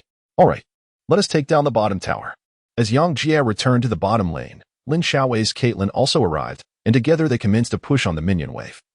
Directing their efforts towards the first tower of the 7th class team, Wang Zihao hurried to the bottom lane for defense. Having previously attempted to face off against Yang Jia without success, he now seized the opportunity to engage. However, as a core member of the Changfeng team, he did not arrive alone, accompanied by his jungler, the Spider from the Black Wuchang. In this match, the Spider had been utterly ineffective, becoming a mere source of income for the opposing team. Frustrated by this, upon witnessing Yang Jie and Lin Xiaowei push the wave so deeply, he felt a surge of excitement. This time, there was nowhere for them to escape. With a 3-on-2 advantage and Nar capable of teleporting in, both Wang Zihao and the Spider brimmed with confidence. "I'll feign a misstep. You can use your lantern to pull the Spider in," Wang Zihao confidently instructed his support. Thresh. With that, he slid forward and struck Caitlyn twice. Clang. As anticipated, Pantheon leapt in to stun him. "Fool, you've fallen for it." Thresh immediately cast weakness on Pantheon. "With this debuff, let us see how you fare." Wang Zihao chuckled. Pantheon's damage was contingent on his abilities, and with weakness applied, his combo would be rendered nearly ineffective. Meanwhile, Thresh tossed a lantern to a distance behind them, prompting the Spider to rush over and activate it, hastening to the battlefield. 3 against 2? This feigned misplay was exceedingly successful. Commentator Snow adjusted his glasses, commending Wang Zihao's deceptive strategy. Indeed, it's more advantageous to eliminate Pantheon first rather than Caitlyn. Lucia also became engrossed in the unfolding drama. In the frame, Thresh cast his hook. Pantheon dodged momentarily, but it appeared Yang Jia had made a misstep, directly colliding with Thresh's hook. "Caught!" Lucia exclaimed with delight. Although Pantheon initiated the attack, the situation swiftly tilted unfavorably for the 7th class team, making it evident to all that Pantheon was in grave peril. Death was merely a matter of time. Yet, just as the Spider, Thresh, and Lucian prepared to strike Pantheon, an earth-shattering roar reverberated throughout the Summoner's Rift. It was a piercing beastly howl, reminiscent of an ancient creature resurrecting. In the new game version, 2 heroes announced their ultimate abilities in a manner that resonates across the battlefield. One is the Undying Warrior, Shaun, and the other is the newly unveiled champion, the Excavator. When these champions unleash their ultimates, their roars echo throughout the arena, and in the game's lore. The Excavator is depicted as a mother beast whose call sends all beasts scattering, allowing her to teleport to any excavated burrow. It's the Excavator's ultimate. Lucia quickly searched for the 7th class team's jungler, the Excavator, and soon spotted him on the minimap. How far can he reach? Snow pondered, beginning to grasp Yang Jia's intentions. The Excavator from the 7th class team was on the move towards the skirmish in the bottom lane. Heading directly for a tunnel he had previously excavated, making his choice without hesitation. Indeed, Lucian was baiting, and Pantheon was no less a lure. His collision with Thresh's hook was also a calculated provocation. It was clear now that the Changfeng team had fallen into the trap. The Excavator moved swiftly. Upon his arrival at the battlefield, the Spider coincidentally made its entrance, transforming the team fight into a 3-on-3. Teleport. As if this were not enough, both top laners simultaneously initiated their teleportation. The 7th class team S Nocturne and Changfeng team S Nar were en route to the battlefield as well. This was about to get thrilling. With Nocturne also possessing teleportation, it was akin to executing a global strategy once more.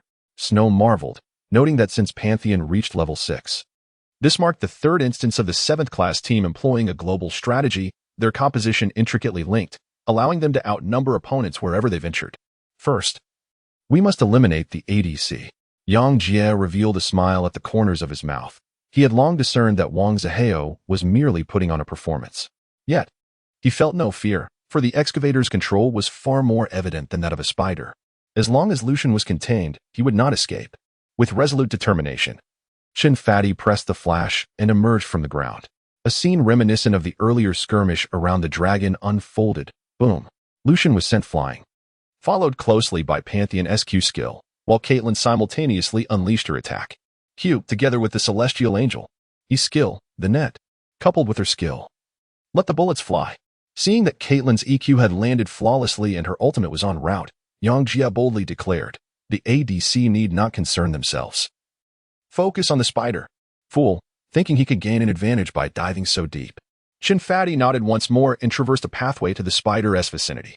At that moment, Nar and Nocturne teleported in. However, Nar was only half charged with rage in his small form, while Nocturne was fully equipped with his abilities. Nocturne launched a pathway forward, closing in on Gnar, deploying his E-skill upon him. Poor Gnar, who anticipated that upon landing he would engage Caitlyn, found instead that she had retreated with her E, and his true adversary had become Nocturne. A gunshot rang out. Caitlyn's bullet pierced through the throng, striking Lucian down. Lucian fell, while Gnar found himself left behind. In desperation, Gnar struck at Nocturne, landing a couple of blows before realizing something was amiss. This Nocturne was far too resilient. After such a prolonged period of development, Nocturne had opted for a giant belt, entirely forsaking the pursuit of attack power. Lin Xiaowei, delighting in targeting Nocturne from behind, soon forced Gnar to expend his flash. Yet, there was little respite ahead, for Pantheon and the Excavator were still hot on his heels. The second one, Yang Jie turned around, skillfully using Pantheon to stun Gnar, while Lin Xiaowei followed closely, landing a critical shot that eliminated Gnar. At this moment, the Spider and Thresh had already retreated beneath the tower. "Shall we attack the tower or secure a kill?" Lin Xiaowei inquired. "Do you desire a triple kill or a double kill?" Yang Jie replied with a smile. "Of course, I want a triple kill." Lin Xiaowei chuckled. "Very well. You all go in directly." Yang Jie approached the tower, launching AQ skill towards the Spider. With a resounding thud, the Spider was struck, prompting the tower to retaliate against Yang Jie. However, since Yang Jie cast his skill from a distance, remaining well outside the tower's range, he felt no fear of its assault. Retreat. Both the Spider and Thresh recognized their inability to contend with each other and began to withdraw. Yet, Nocturne carved out a path, followed closely by the Excavator. Ultimately, the outcome was clear. Thresh escaped while the Spider met its demise. A triple kill. Lin Zhao's smile was so broad it seemed almost uncontainable. "Brother Jie, this global strategy is truly formidable. Wherever we go, we always outnumber the opposition, and it feels exhilarating." Shinpongzi exclaimed, unable to contain his enthusiasm. "Hiki, such is the nature of our strategy," came the measured response. Yang Jie responded that this lineup was conceived after he comprehensively assessed the strengths of both sides yesterday. Due to the significant disparity in power on his side, he had no choice but to adopt a risky strategy. The advantage of the global strategy lies in the ability to engage multiple foes with fewer allies. And with the cooperation of himself and Lin Xiaowei, the opposing team had no opportunity to catch their breath. Furthermore, the dual teleportation of Pantheon and Nocturne amplified the effectiveness of the global strategy, making it increasingly difficult for the adversary to defend. This time, having secured 3 assists, Yang Jie's Pantheon had accumulated 3 layers of his killing blade, thereby enhancing his attack power once again. With 3 of their players eliminated and our minion wave at our disposal, we shall push straight to the second turret. Capturing the first turret instilled an overwhelming sense of confidence in the 7th squad, prompting Shinpongzi and Xiao Lele to consider further advancing. "If we do not press forward, we shall retreat directly. Remember, for the next minute, we shall not engage in team fights. If we encounter anyone on the lanes, let us be as elusive as possible." Yang Jie countered their enthusiasm. "Why?" Shinpongzi inquired in confusion. "Just glance at the cooldowns of the other's ultimate skills, and you will understand," Yang Jie explained. Shinpongzi was taken aback. He turned to observe the screens of Xiao Lele on his right and Hao Kaiwan on his left, realizing that both of their ultimates had a considerable cooldown remaining, as did his own. Now it makes sense, Shinpongzi comprehended, as did Xiao Lele and Hao Kaiwan simultaneously. While the global strategy allows for rapid team support, it has 2 drawbacks. Firstly, because ultimates are voluntary skills, we lack 1 damage-dealing ability compared to most heroes. Secondly, the cooldowns of global heroes' ultimates are generally lengthy. In our current situation, we must exercise caution. This caution is predicated on both sides being of equal strength. But I need not elaborate on the disparity in this match, do I? In a one-on-one engagement, we would undoubtedly lose. Hence we must be even more prudent. Yang Jie elucidated. Hao Kaiwan nodded. His card S ultimate indeed had a long cooldown, but as Yang Jie suggested, by playing cautiously for a minute, he would soon regain his ultimate, and at that point, they would not need to be as cautious. Consequently, the audience witnessed a peculiar scene. Despite being in a position of advantage, the 7th squad maintained a full defensive stance, entirely foregoing their offensive initiatives. At the 10-minute mark, the 7th squad suddenly became active again, with Pantheon leading the top lane, Nocturne in the bottom lane, while the others advanced the mid-lane minions, effectively splitting into 3 routes for simultaneous progression. This split-pushing tactic, particularly in a favorable scenario, is indeed challenging to counter. If we send someone to confront Pantheon, they would surely be outmatched. If we engage Nocturne, we risk him escaping. If we ignore them, We fear that they will push the minion waves deep into our territory. The Changfeng team finds themselves in a dilemma. Lu Xia expressed his views on the situation. Indeed, if I were the commander of the Changfeng team, the only viable strategy would be to initiate a team fight in the mid lane. With Thresh in play, there is a chance to catch them off guard. Snow pondered aloud. No sooner had he spoken than the Changfeng team adopted this very tactic, with all 5 members positioning themselves in their F4 jungle. Thresh poised to hook the mid lane Caitlyn. What a cunning setup.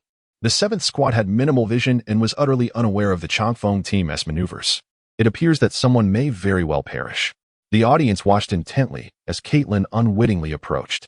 Haha, the grassroots team operates this way. We have not placed a single ward in our jungle, and with no vision to push so deep, what audacity do we possess? Wang Zihao was confident that the 7th squad was inexperienced, leading his 5 teammates to ambush Caitlyn, eagerly anticipating her entry into Thresh's hook range. Suddenly, a crimson glow illuminated above the heads of the 5. The 5 swiftly realized it was the activation of Card's ultimate. As the fateful red light revealed the positions of the Changfeng team, Lin Xiaowei's Caitlyn became aware of the ambush and promptly retreated with a net, leaving Wang Zihao and his team, who had lain in wait for over half a minute, stunned as their anticipated prize slipped from their grasp. Haha. You thought to ambush me, but you've been discovered. Lin Xiaowei triumphantly chuckled, glancing at Yang Jia, who had insisted on activating Card's ultimate when he sensed the enemy had been absent for too long. Under Card's ultimate, no hero can conceal their whereabouts. The 5 exposed characters provided ample vision for the 7th squad, allowing Lin Xiaowei to escape. By the time the beleaguered Changfeng team emerged from the F4 canyon, the 3 members of the 7th squad pushing mid had already vanished without a trace. In this match, not only can we utilize Nocturne to extinguish the lights and hunt down foes, but we can also employ Card's ultimate to provide vision.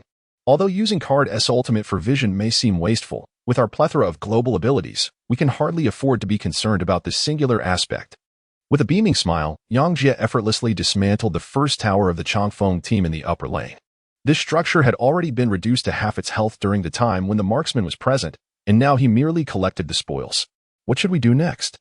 Hao Kaowen inquired, as the 7th class team was entirely reliant on Yang Jia, who had single-handedly guided them to the finals, meticulously controlling nearly every detail.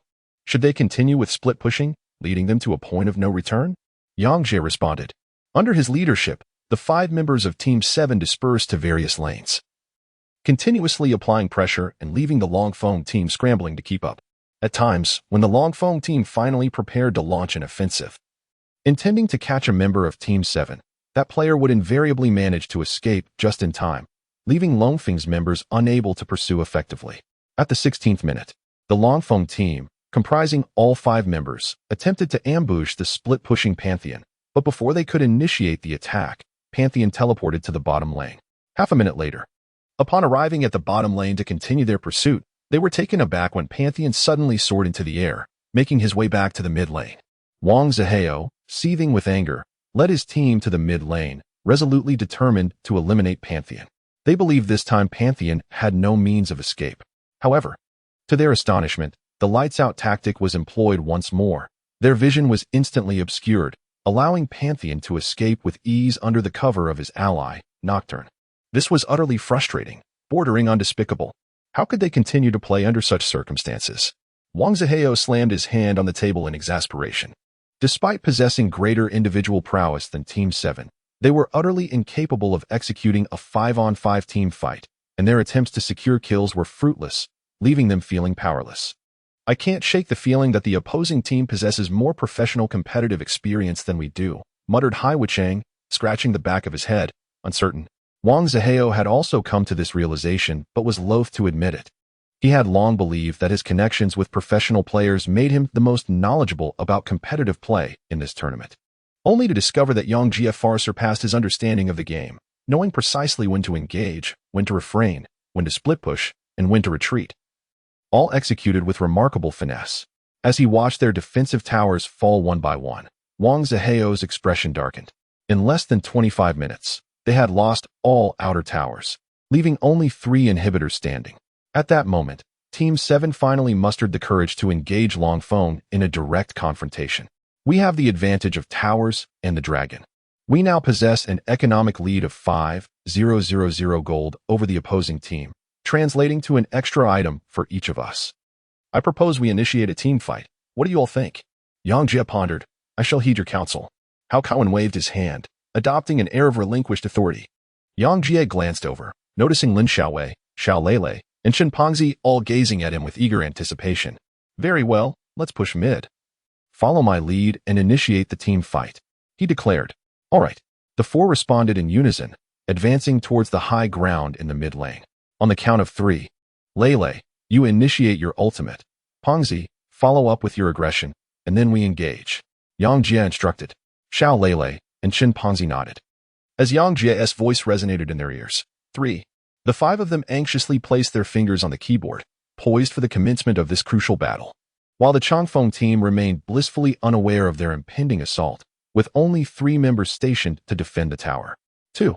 Yang Jie observed the clockwork and spider of the Longfeng team retreating outside and quickly counted to 3. 1. As his voice resonated, Xiao Lele promptly pressed the R key. The nightmare shouted, Darkness. Instantly, the entire arena was shrouded in gloom. Simultaneously, Yang Jie employed the same tactic once more. Taking advantage of the nightmare's cover to unleash his ultimate ability in a concealed location behind the enemy's defensive tower. Excavator. Yang Jie continued to orchestrate the overall strategy. And Shen Pengzi's excavator responded promptly, burrowing into the ground to create a den, which was soon followed by a sudden emergence from the earth. Bang! Although he merely collided with a Nar, with his towering presence, the team was now primed for engagement. Lele charged forth towards the ADC. Upon the issuance of Yang Jie's third command, Xiao Lele instinctively hurled a large projectile from his grasp, aimed directly at the ADC. A resounding crash echoed, marking the moment Pantheon descended upon the ground. Yang Jie rushed forth from behind the opposing crystal towards the tower, targeting the same foe as Xiao Lele, the ADC Lucian. At this moment, Lucian, ensnared by the terror of nightmare, was frantically retreating, inadvertently stepping into Yang Jie's striking range. Perish! Yang Jie unleashed a skill set, instantly depleting Lucian's health. The damage was astonishing. The audience gasped, yet they understood how the support from Team 7 achieved such immense damage. As evidenced by the 20-layer kill blade in Pantheon's inventory, this team fight was executed with remarkable synergy. Team Chafeng had no chance to react before their ADC was annihilated. Snow adjusted her glasses, praising Team 7 relentlessly. The initiation was swift. 4 out of 5 players possessed global mobility skills, converging in an instant. Lucia shook her head, her ample bosom rising and falling, having already concluded that Wang Zihao could not win this match. Indeed, by the time Oriana and Elise arrived on the battlefield, Nar and Lucian lay lifeless, leaving only Thresh desperately clinging to life under the tower, while Team 7 had yet to lose a single member. The excavator was exceptionally resilient. It had endured for so long without perishing. Snow remarked. In truth, Shen Pengzi's excavator was devoid of offensive equipment, clad entirely in defensive gear, sufficient to withstand tower damage and absorb punishment. Yang Jie primarily sought his control abilities. With such a robust front line, Lin Xiaowei's Caitlyn relished the opportunity to strike, requiring minimal effort, simply clicking from the back line. As she clicked, Lucian was reduced to a sliver of health, and with continued clicks, Nar was felled, followed by Thresh. A triple kill. The system could only announce 1 kill at a time, and by the time Lin Xiaowei's triple kill was revealed, the tower had lost half its health. Bai Wuchang, witnessing his teammates fall, gritted his teeth and decided to take a risk, commanding Oriana to ensnare Black Wuchang's spider, allowing it to plunge into the fray. Black Wuchang swiftly approached the excavator and immobilized it. Command, Shockwave. The skill was executed, and the excavator was finally pulled back and slain. Alongside it fell Xiao Lele's Nocturne and Hao Kaowen's card, delivering a devastating blow to 3 opponents, a seemingly flawless ultimate. However, Bai Wuchang felt no joy. Before him stood an unexpected Pantheon. Flash to kill me. Bai Wuchang's eyes nearly bulged out. Moments ago, Pantheon had been under the tower. Yet now he suddenly flashed in to stun him, as if the flash had been reserved for this very moment. Furthermore, after executing a combo, Pantheon latched onto him, but abruptly retreated mid-attack. Why? Bai Wuchang fumed. Did he not even merit the opportunity to be slain? Nearly a second later, he discovered the answer as the sound of a gunshot echoed in his ears. Bang! Caitlyn's ultimate arrived. Approaching 30 minutes into the match, Caitlyn's equipment was lavish. Her ultimate capable of inflicting damage far exceeding his remaining health. A quadruple kill.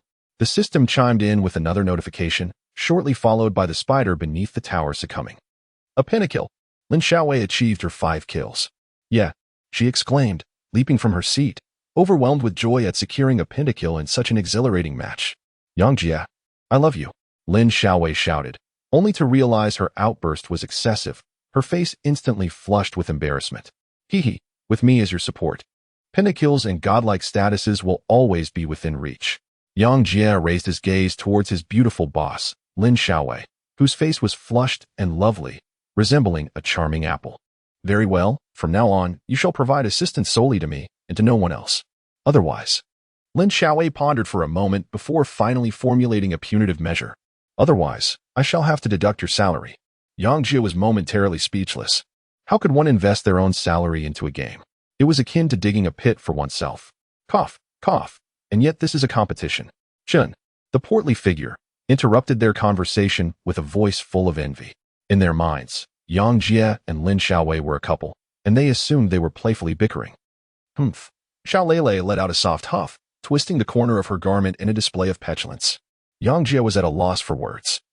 How could a mere game manage to offend both parties? Lin Xiaowei playfully stuck out her tongue, having noticed Xiao Lele's expression. She smiled faintly and returned to the game. At that moment, the match was nearing its conclusion. The 5 members of Class 7's team, accompanied by a wave of minions, decisively demolished the enemy's 2 outer turrets and, amidst the disruption caused by the resurrected opponents, secured the enemy's nexus. Thus, the first match was triumphantly won. With such a promising start, they continued to employ their global strategy in the subsequent 2 matches, achieving further victories. Hao Kaiwan emphatically punched his fist, as Class 7's reputation was firmly established. However, Yang Jia wisely tempered his enthusiasm. We cannot rely on this strategy for the next match. We must change our approach. Why not? Hao Kaiwan inquired, perplexed. The rationale is quite straightforward. The global strategy heavily depends on specific levels and heroes. We won this match solely due to our element of surprise in the next match.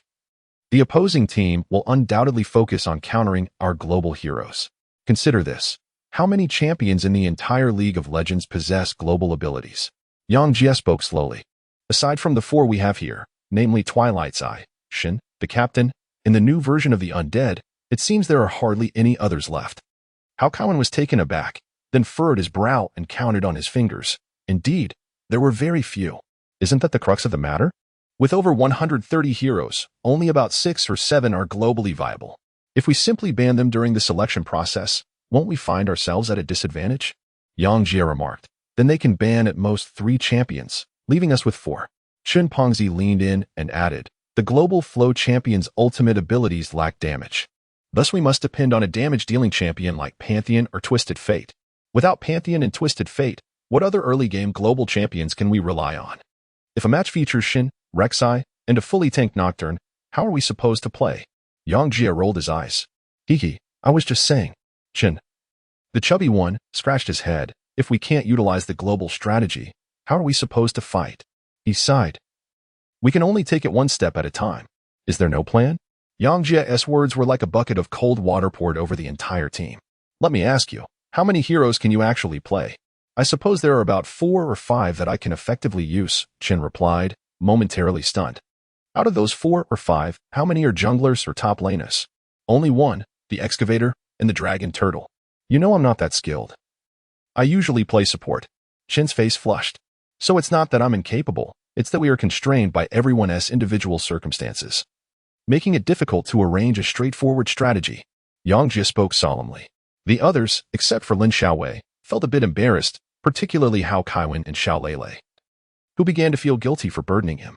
Yet, how could we not win the next round with a different strategy, given how exhilarating this victory was? Chen Pengzi protested. The reason for our triumph lies in the fact that you and Lele did not engage in a direct confrontation, and both of you farmed in the jungle without fear of the opposing jungler's incursions. You should ask the class monitor about his experiences in the mid lane. Yang Jia gestured towards Hao Kaiwan. Upon seeing Chen Pengzi and Xiao Lele turn their gaze towards him, Hao Kaiwan couldn't help but smile wryly. Perhaps you haven't noticed, but from the start until the first ultimate ability was unleashed, I only managed to last hit 20 minions in a full 7 minutes, falling nearly 40 behind the opposing Oriana, which is almost a third of her count. Indeed, This is considering the class monitor's reasonable skill and the fact that he utilized a champion like Cardmaster, who is relatively easy to farm with. Had he chosen a different champion, such as LeBlanc, he might have found it utterly impossible to even step onto the lane. Yang Jie remarked that this time, Lich and the Fatty had nothing to say. The disparity in strength between them and their opponents was glaringly apparent. This reality was evident during the team battles, yet Yang Jie orchestrated the rhythm so masterfully that he effortlessly carved through the opposition, creating a splendid opportunity for himself. In retrospect, one might argue that this match required me to build entirely defensively, but was that truly due to a lack of skill? Xiaolei sighed, as she had once believed herself to be of great utility. Now, reflecting upon it, she realized that throughout the match, she had merely been casting her ultimate ability and playing a supplementary role. However, it would be unfair to dismiss her contributions entirely. The crowd control from the Nightmarish E ability and the team acceleration from the Q ability were indeed beneficial. Yang Jie pointed out that unexpectedly, Xiaolei became even more disheartened, feeling that despite her prolonged efforts, she had contributed little to the team as a mere support. Following Yang Jie's analysis, everyone realized that their victory was indeed a stroke of luck, had it not been for Yang Jie's astute tactical design and exceptional on-the-spot command. It would have been impossible to secure this match. This predicament should not be blamed on you and Lele, for you were merely substitutes. The true fault lies with my lofty ambitions for honor, as well as those who promised to join yet lacked the courage to do so. After hearing Jieji's words, Hao Kaowen clenched his teeth and remarked that while the second match would indeed be challenging, it was not insurmountable. We simply cannot employ the same tactics. Instead, we shall devise a different strategy. Yang Jie comforted everyone. Indeed, Hao Kaowen nodded. In such circumstances, he could only choose to trust Yang Jie. There was a 10-minute intermission between the matches. After exchanging a few words, Hao Kaowen stepped outside to make a phone call, while Lin Xiaowei insisted on going to the restroom and glanced at Yang Jie, seemingly hoping he would accompany her. Yang Jie has known Lin Xiaowei for quite some time, and his understanding of her gaze is profound. Therefore, he stands up, preparing to follow Lin Xiaowei outside. I will also use the restroom. Yang Jie briefly stated something before departing from the player bench. Can Yang Jie truly secure victory in the next match? Avoiding Yang Jie's classmates, Lin Xiaowei inquired about some heartfelt sentiments. I am uncertain as well. The strategic framework of League of Legends is extensive, yet few tactics are suitable for overcoming stronger opponents. As you have observed, my classmates predominantly possess skills at the gold and silver tiers, and even with diligent on-the-spot performance, they merely reach the platinum level. Defeating opponents of the master tier is far from a simple endeavor. Yang Jie forced a smile. Are you still going to fight? Knowing full well that victory is beyond reach? Lin Xiaowei shot him a glance. Well, since I have made a commitment, I must see it through to the end. It is my principle. Moreover, with 3 members of Team 7 suddenly departing, if I do not participate, this competition will lose all suspense. However, if you feel the odds are insurmountable and do not wish to compete, feel free to withdraw. It was I who brought you into this, and you shouldn't have been involved in the first place. Yang Jie said seriously. Well, you truly are the player I have chosen, since you are determined to compete. Why should I refrain? If by some chance we can achieve victory against the odds, it would undoubtedly elevate my reputation. Lin Xiao smiled, her beautiful eyes radiating a glow of trust. Her words warmed Yang Jie's heart, enveloping him in a comforting sensation from his heart to his mind. Thank you. Yang Jie replied. Yes. Then contemplate the strategy while we devise a plan, Lin Xiao suggested. Yang Jie nodded, standing still as he meticulously searched for the tactics lodged in his mind, moving forward in a daze while deep in thought. Lin Xiaowei, noticing Yang Jie's excessive tension, offered a sly smile as she grasped his arm, urging him to continue onward. Halfway through their journey, Yang Jie was suddenly startled by a piercing scream. Ah? He looked up, only to collide with the soft front of a girl, nearly stumbling backward. It was Lucia. The spirited Lucia was clad in her usual attire that accentuated her alluring figure, and as she was preparing for a live broadcast, she had adorned herself in vibrant and eye-catching fashion, appearing quite enchanting. However, her expression was far from charming. Yang Jie, why are you running into the ladies' restroom? Are you out of your mind? Lucia exclaimed, her brows knitted in disapproval. Yang Jie hesitated for a moment, unable to articulate his thoughts. When he turned back to find Lin Xiaowei, he discovered her suppressing a smile. No wonder she had been leading him along. She had cleverly lured him into the women's restroom. Truly, the heart of a woman can be most treacherous. However, One might say he had inadvertently stumbled upon fortune amidst misfortune, for it was Lu Xia who emerged. Had it been someone less well endowed, he might have found himself in a rather embarrassing predicament. Lu Xia shot Yang Jia a glare, then cast a meaningful glance at Lin Xiaowei. Congratulations on winning the first round, but that will be the extent of your triumph. When the next round arrives, banning the Pantheon card should render your global strategy ineffective. Lu Xia said with a hint of disdain directed at Yang Jia. For reasons unknown, Lu Xia felt a surge of anger whenever she encountered Yang Jia. Perhaps a lingering effect from the events that transpired in Lin Xiaowei's closet that fateful night. Lin Xiaowei wished to protest, yet found herself at a loss for words. This intelligent and quick-witted girl seemed to lose her assertiveness in Lu Xia's presence, likely due to the kindness Lu Xia had previously shown her, which remained vivid in her memory. Well, you can focus on your commentary. There's no need for your concern. The only thing that can be banned is a tactical system. But you cannot ban my favorite heroes. Yang Jia responded to Lu Xia's glare, asserting that a gentleman does not engage in conflict with a lady. Yet this does not imply that he is intimidated by her. What hero do you excel at? Are you a mid laner, top laner, or ADC? If you choose ADC, who in your team will bear the damage in the mid game? If you opt for mid lane, what if the top lane fails and the other two lanes are overwhelmed? Should you select top lane, how will you manage when ADC and mid lane require assistance? A singular player cannot compensate for the inadequacies of a lesser skilled team, even with Xiao Wei. She does not possess the caliber of a true champion, rendering her unable to contend with the opposing team. In summary, your teammates are utterly incompetent. Lu Xia retorted without mercy. Sister Lu Xia, please refrain from speaking further. We have our own strategies and shall not be led to ruin. Lin Xiaowei felt that Lu Xia's words were excessive and frowned. Worry not about my teammates. Perhaps you should focus on whether your boyfriend can secure a victory. Yang Jia felt a surge of anger. Lu Xia not only criticized him, but also disparaged all his teammates, which was truly excessive. As they were engrossed in conversation, a sudden sharp sound of a clap resonated nearby. Yang Jia turned around and saw Hao Kaowen standing at the entrance of the men's restroom. His face was flushed like a balloon, and for some unknown reason, his phone had fallen to the ground. What puzzled the onlookers the most was the faint traces of tears at the corners of his eyes. It was merely an accidental drop. While trying to conceal his embarrassment, Hao Kaowen bent down to retrieve his phone. Yang Jia understood that it was Lu Xia's words that caught Hao Kaowen's attention.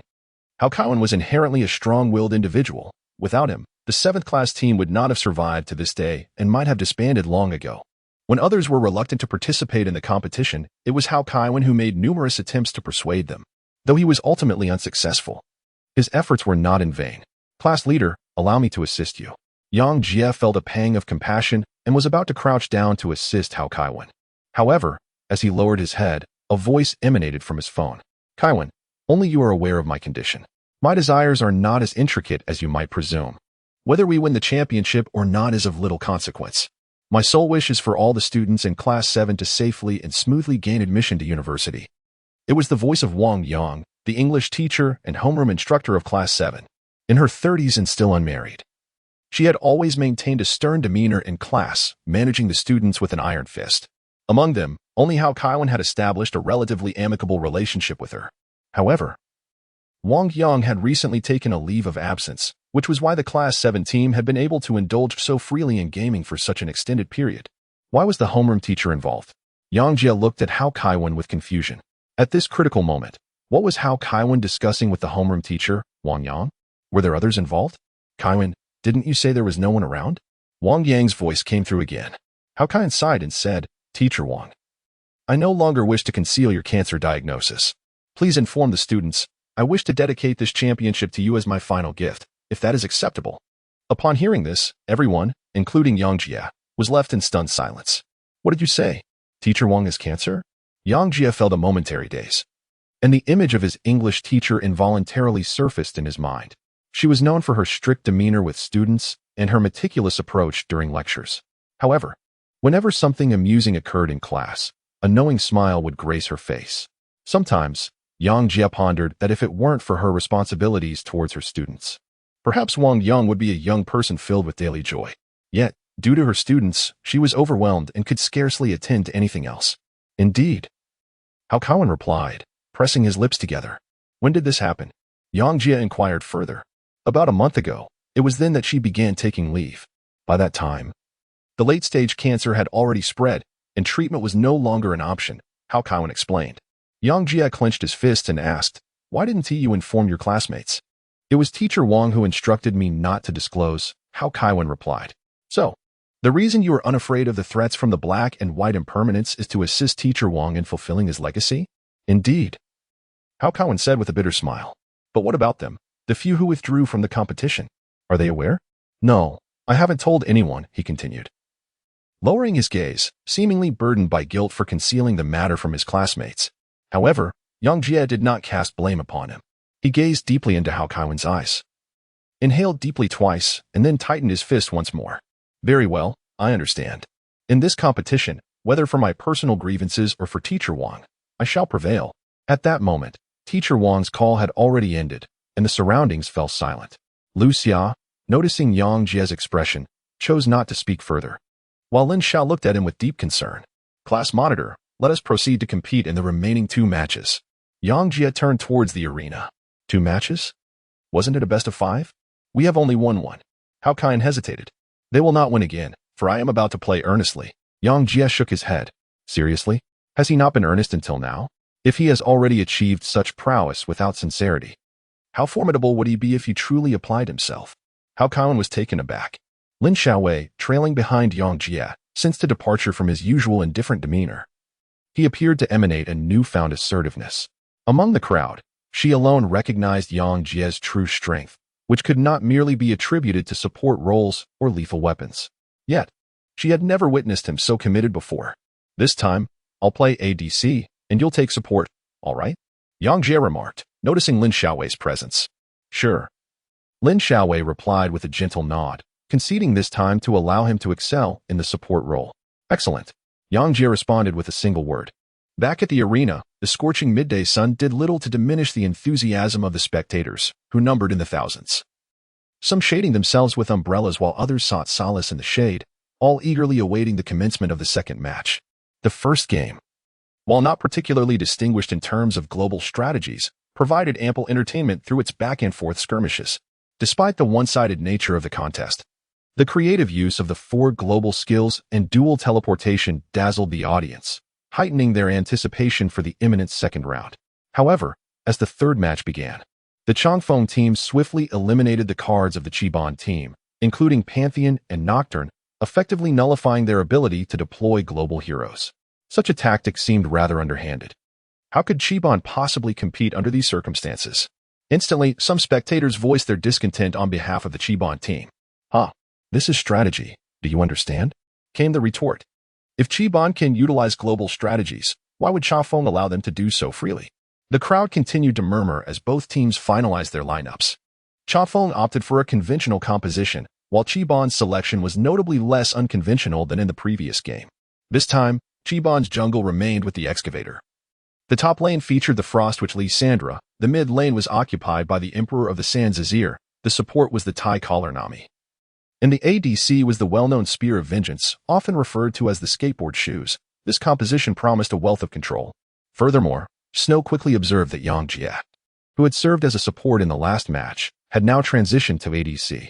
Lu Xia nodded, noting that Yang Jie had used a myriad of champions during this tournament, and thus his shift to ADC did not provoke widespread astonishment. However, as someone privy to Yang Jie's reputed seriousness in gameplay, she was eager to witness the extent of his dedication. Earlier, she had discreetly messaged Wang Zihao, cautioning him to be wary of Yang Jie's potential prowess, to which Wang Zihao replied reassuringly that as long as Yang Jie refrained from employing tricks, victory was within reach. Could one truly feel reassured? Lu Xia let out a wry smile. Yang Jie was undeniably formidable, not only in skill but also in strategic deployment. Now, with the announcement of his earnest intent to play seriously, she could only wonder about the heights he might reach. As anticipated, the moment the game commenced, the pace adopted by the Chiban team diverged significantly from the previous round. This time, rather than guarding 5 entrances, all 5 members launched an incursion into the jungle of the Changfeng team. With the side swap in the second round, Chiban found themselves in the lower region. After placing a ward in their own red buff jungle, they maneuvered towards Changfeng's red buff through their blue buff area. In a level 1 skirmish, Chiban boasted the control of Nami and the excavator, alongside Lysandra's pursuit, thus holding an advantage in the early engagement, as Snow assessed. However, Lu Xia pointed out that Changfeng had already established vision in the river's triangular entrance, effectively revealing Qiban's intentions. Indeed, it seemed Qiban was oblivious to this development as they continued their advance, congregating at the red buff. Were they truly intent on claiming it? While such maneuvers might go unnoticed in casual games, Changfeng, with professional aspirations, could easily counteract this by sending their jungler to Qiban's red for a buff exchange, ensuring neither side incurred a loss. As the clock ticked to 1:30, Qiban remained steadfast, seemingly committed to securing the buff, while Changfeng remained unhurried, with their jungler and support preparing to invade Qiban's red buff with the intention of swapping buffs. Although a buff exchange would typically yield no detriment to either side, Qiban's 5 players clustered in one location raised concerns. Surely they would suffer in terms of minion experience. There was a risk of falling behind, potentially leading to a detrimental cycle of being perpetually suppressed. Snow found this perplexing, unable to provide an explanation, and Lu Xia, equally bewildered, pondered whether Qiban had lost their sense of direction. How could that be? Yang Jie, while appearing unassuming, was notoriously cunning in gameplay, rarely making errors. Could such a strategist truly falter in command? A minute later, the realization dawned upon them. They had almost judged the situation. Qiban had indeed exchanged red buffs with Changfeng, yet they had secured more than just a singular buff. As the audience observed, at the 140 mark, as the red buff neared respawn, the mid laner Azir returned to lane to engage normally, while 2 of his teammates, Nami and the Spear of Vengeance, stealthily approached Changfeng's stone golem, elegantly navigating the gap between Changfeng's first and second turrets. Just as the initial wave of minions arrived in the top lane, Yang Jie unleashed the initial strike with his skateboard shoes. The hero, Vengeful Spirit, possesses a unique ability to execute a short-distance displacement with each attack, akin to a rhythmic dance of strikes. With each blow, Yang Jie deftly leapt, delivering 2 swift assaults before the ranged minions could reach him. At that moment, the minions began to converge, collectively targeting the skateboard shoes. Yet, Yang Jie remained unperturbed, continuing to maneuver and strike, drawing a cluster of minions towards the vicinity of 2 stone golems. Violence ensued. Yang Jie's skate shoes suddenly unleashed their prowess. With a deft application of his E-ability, he diminished the health of an entire wave of minions by more than half. Snow's mouth gaped in astonishment. While he had witnessed Alchemist push past minions before, he had never seen an ADC daring to do so at level 1. Yet, Yang Jie executed his maneuvers with such finesse that each strike was followed by a leap, rendering the melee minions incapable of landing a hit on him, leaving only 3 ranged minions as a potential threat. However, even with this, by the time he finished off the wave, he had lost nearly half of his own health. But his ally Nami quickly replenished some of it with a healing spell. Was Nami specializing in healing rather than crowd control? Upon witnessing this, the members of the Changfeng team turned pale. They had avoided an early skirmish precisely out of fear of Nami's crowd control. Yet this Nami had not even learned a control ability, leaving them infuriated. The same tactic that the 7th class team SADC, the skate shoes, could successfully employ due to skill and champion advantages was unattainable for Changfeng's Lucian. It wasn't he that Wang Zihao lacked strength, but rather that his champion simply lacked the capability. Thus, the Changfeng team could only watch helplessly as the 7th class team intercepted a minion wave between the 2 towers, allowing them to effortlessly push their first wave beneath the tower. However, their frustrations were far from over, just as they were regaining normalcy in their lanes. The 7th class team's jungler and top laner ceased farming in the jungle. After finishing off the red buff, they bypassed the other jungle camps and made their way directly to the first tower in the top lane. At this moment, the first wave of minions for the 7th class team had barely entered the tower, while their skate shoes and Nami were already dismantling it. This was when Snow finally grasped the 7th class team's intention. Not only did he comprehend it, but the entire audience did as well. They aimed to take down a top tower right from the start. Speed push strategy, Lu Xia exclaimed. This tactic was even rarer than global strategies, as it entailed considerable risk. If the tower could not be destroyed or if the pace was slow, the gap between the opposing lanes would only widen. Was such a significant risk worth taking? Snow furrowed his brow. Almost simultaneously with his thoughts, the system displayed the notification that the top lane tower had been destroyed. A wave of 6 minions could not withstand the onslaught against the tower, yet the 7th class team astonishingly had their top laner and jungler tank the damage, absorbing it effectively. What a gamble, Snow repeated, believing that the 7th class team had no other options. But to his surprise, they unveiled a new tactic in this match. In just 3 short minutes, the 7th class team had taken down the Changfeng team's south top lane tower, a feat no one had anticipated. However, simultaneously, everyone understood that gathering 4 players to push an outer tower would ultimately hinder the development of all 4. Thus, the Changfeng team, aside from their astonishment, did not panic. It seemed that the top lane was no longer an option. I must stick with the jungler. This match, the Changfeng team's top laner remarked, as Isnar had witnessed the entire process of 4 members from the 7th class team pushing the top lane. Yet he was too weak to intervene and could only watch helplessly as they dismantled the tower. How infuriating. Why won't this guy confront me directly in lane? Wang Zihao seethed, his veins bulging, completely at a loss for how to exert his strength. While pushing lanes, his Lucian, accompanied by support Thresh, lacked the speed to take down the tower so swiftly, and their first wave of minions had also suffered significant damage from the enemy minions, rendering them incapable of enduring the tower's assault for long. Should I assist in pushing a wave? He Wuchang hesitated. As he was playing Lee Sin in the jungle and currently positioned in the bottom lane due to a buff exchange at the start. No need. I want to see what trick Yang Jie is hiding up his sleeve. Wang Zihao retorted defiantly. What is Yang Jie secretly plotting? Even the members of Team 7 have yet to fully grasp the situation. They merely stumbled into the turret and dismantled it, without comprehending Yang Jie's strategy. However, Yang Jie is acutely aware of the significance behind his actions. He instructs Xiao Leilei's top laner and Chen Pengzi's jungler to clear the upper jungle, while he and the support remain behind. Continue to push the lane. He commands Lin Xiaowei. Lin Xiaowei, controlling Nami, levels up her healing ability at the first opportunity and uses it to sustain him, allowing him to withstand the initial wave of minions. With the Spear of Vengeance in hand, he leaps and strikes, traversing the remnants of the turret to persist in pushing the lane.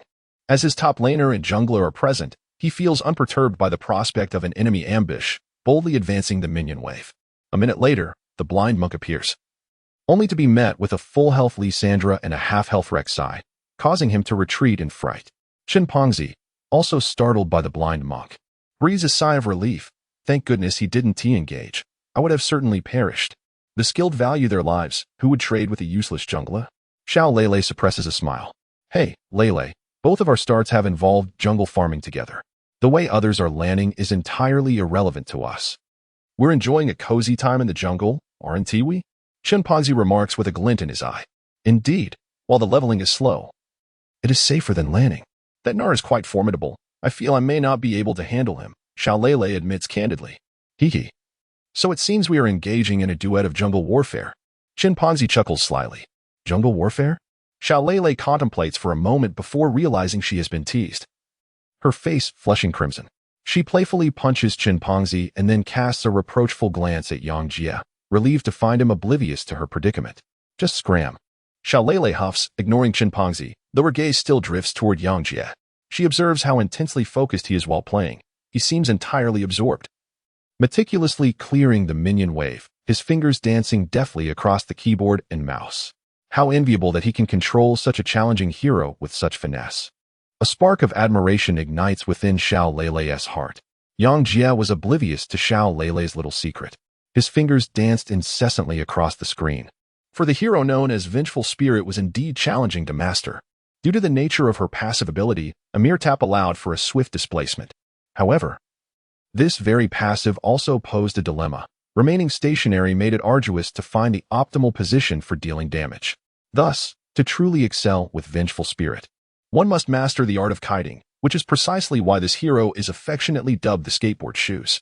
Yang Jie's skate shoes glided effortlessly as he swiftly mastered the E-skill, clearing minions with remarkable speed, far surpassing Lucian in the bottom lane.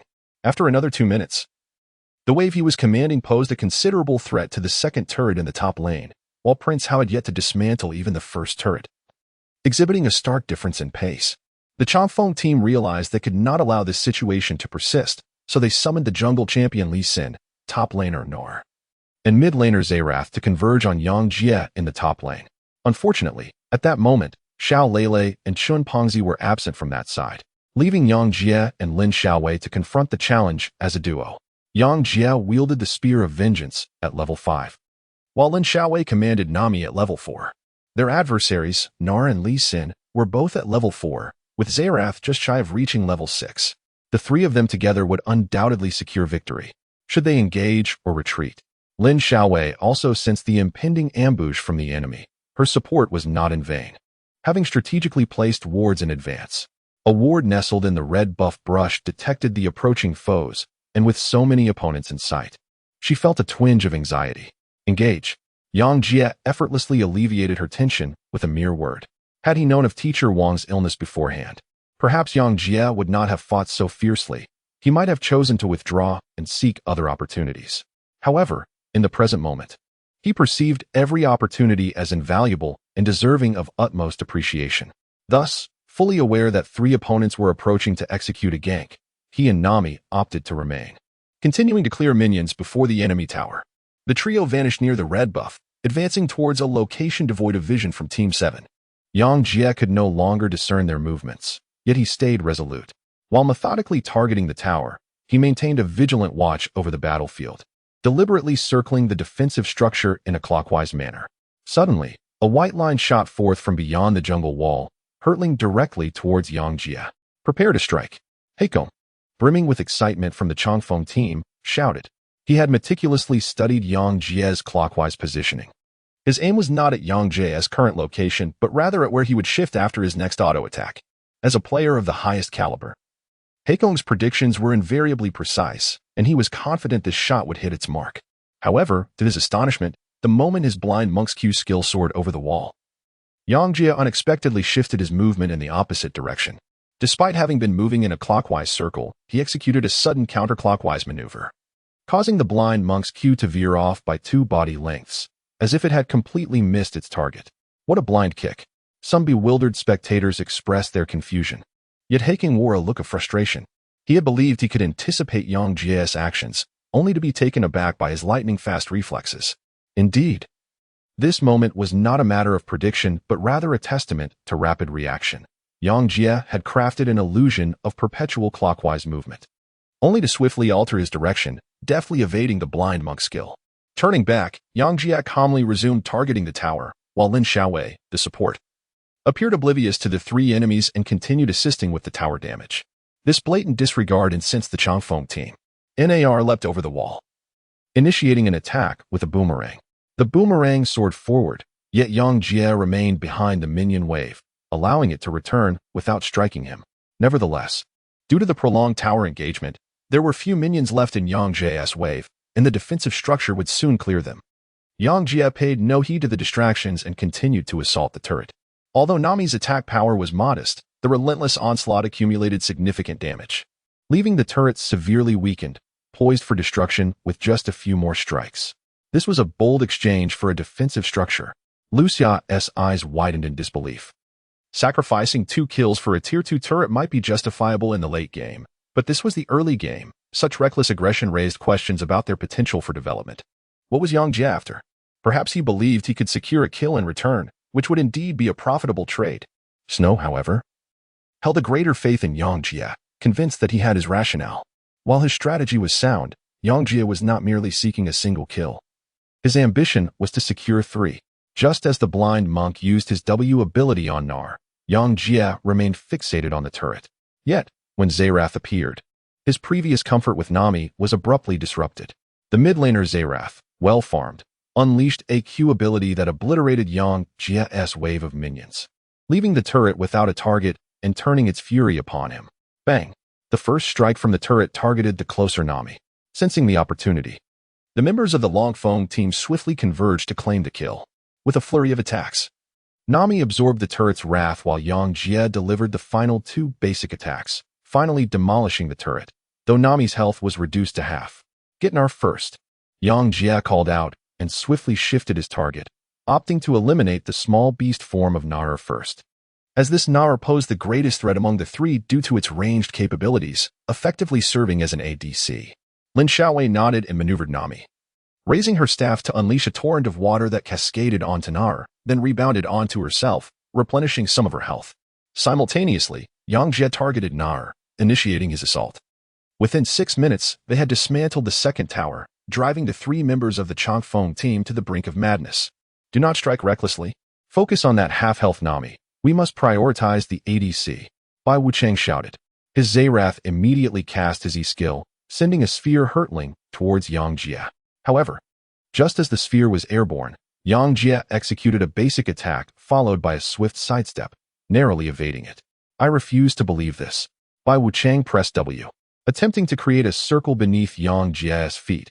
Such a wide area was not easily evaded by a mere basic attack. Yet, as the W skill was unleashed, Yang Jie moved once more. In an astonishing display, he activated his flash, targeting the nearby bush by the second tower. This sudden maneuver left the Changfeng team momentarily disoriented, their minions mindlessly attacking Nami instead. Curse it, both skills wasted. Bai Wuchang's veins bulged in frustration, as with Black Wuchang's Q and Na's Q. Yang Jie had evaded 4 skills in mere seconds.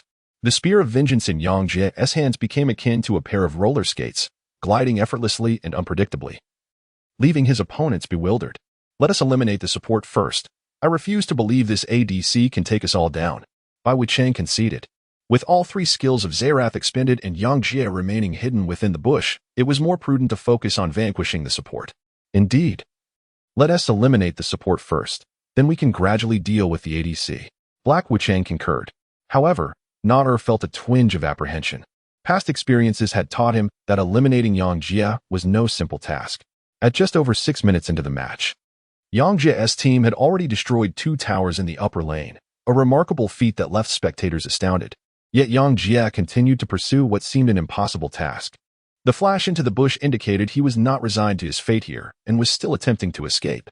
Many in the audience harbored doubts regarding the necessity of using flash to avoid W, given that Zerath's E-skill was a stun while W merely dealt damage. Even seasoned commentator Snow found himself puzzled by Yang Jie's thought process. In truth, amidst the arena, including both spectators and players, only Yang Jie understood his intentions. Among all 5 positions, the ADC requires the most space to output damage. At the 6-minute mark, with his ally Nami unable to provide adequate protection, Yang Jie had no choice but to carve out his own space.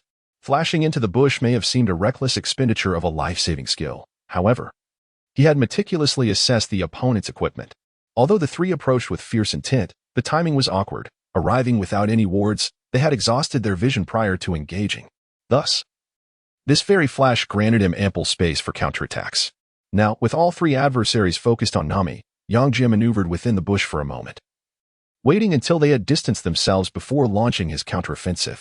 He initiated an attack, striking the enemy with the least health, the blind monk, and seizing the opportunity, Yang Jie emerged from the bush. Bubble. Accelerate. Yang Jie shouted. Lin Xiaowei nodded.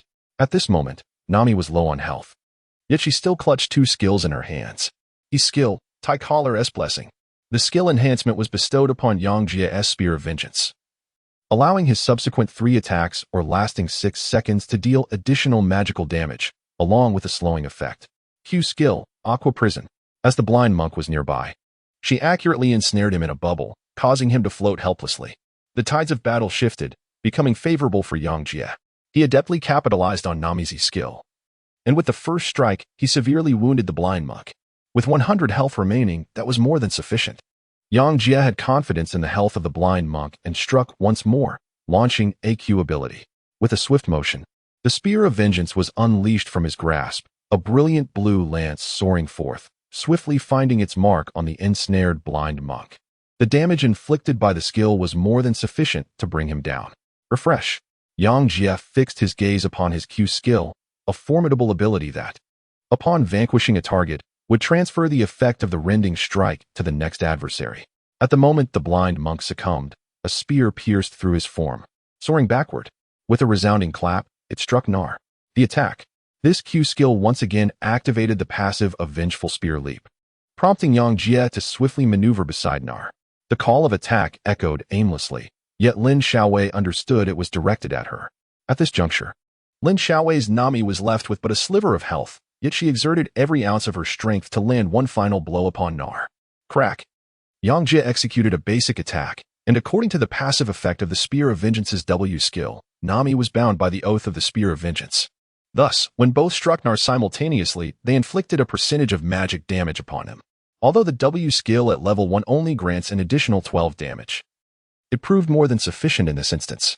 As a result, the audience witnessed Yang Jie land a single spear thrust followed by a basic attack. causing Nar to lose one-third of his health. The blind monk fell, Nar was struck. And the members of the Changfeng team could only watch in disbelief as young Jie danced around the battlefield, while they, clad in skate shoes, were rendered powerless against the Spear of Vengeance. Their last hope was to eliminate Nami. After dispatching her, Nar was left with two-thirds of his health, while Zerath was at full health and the Spear of Vengeance retained two-thirds. Despite having the numerical advantage, Nar and Zerath sought to retreat. The relentless agility of this ADC extinguished any desire they had to engage in battle. However, Yang Jia landed a second blow on Nar, bolstered by Nami's effects. Signaling his intent to continue the assault, regardless of their thoughts, he would press on. The top and mid laners of the Changfeng team exchanged glances, ultimately resolving to persist in their attack.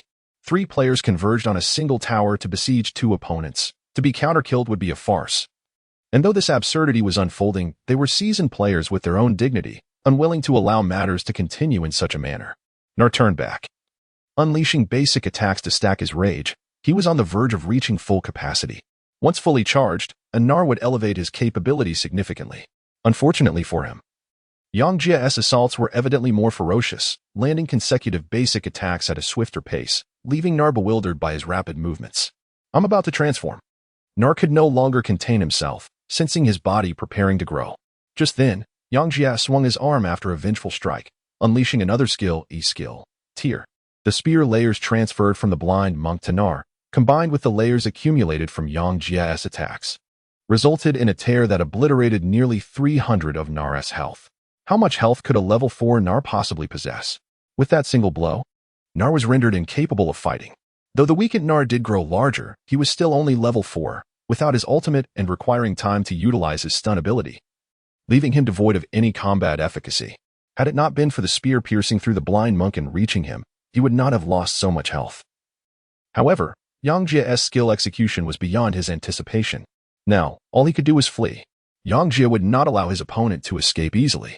Taking advantage of the deceleration effect triggered by his E-skill, he followed up with a final basic attack, leading to the demise of NAR. Double kill. For Bai Wuchang, who had been continuously participating in the assault, this double kill seemed almost surreal. Just half a minute ago, the 3 of them were convinced of their impending victory, believing they could eliminate 2 enemies effortlessly.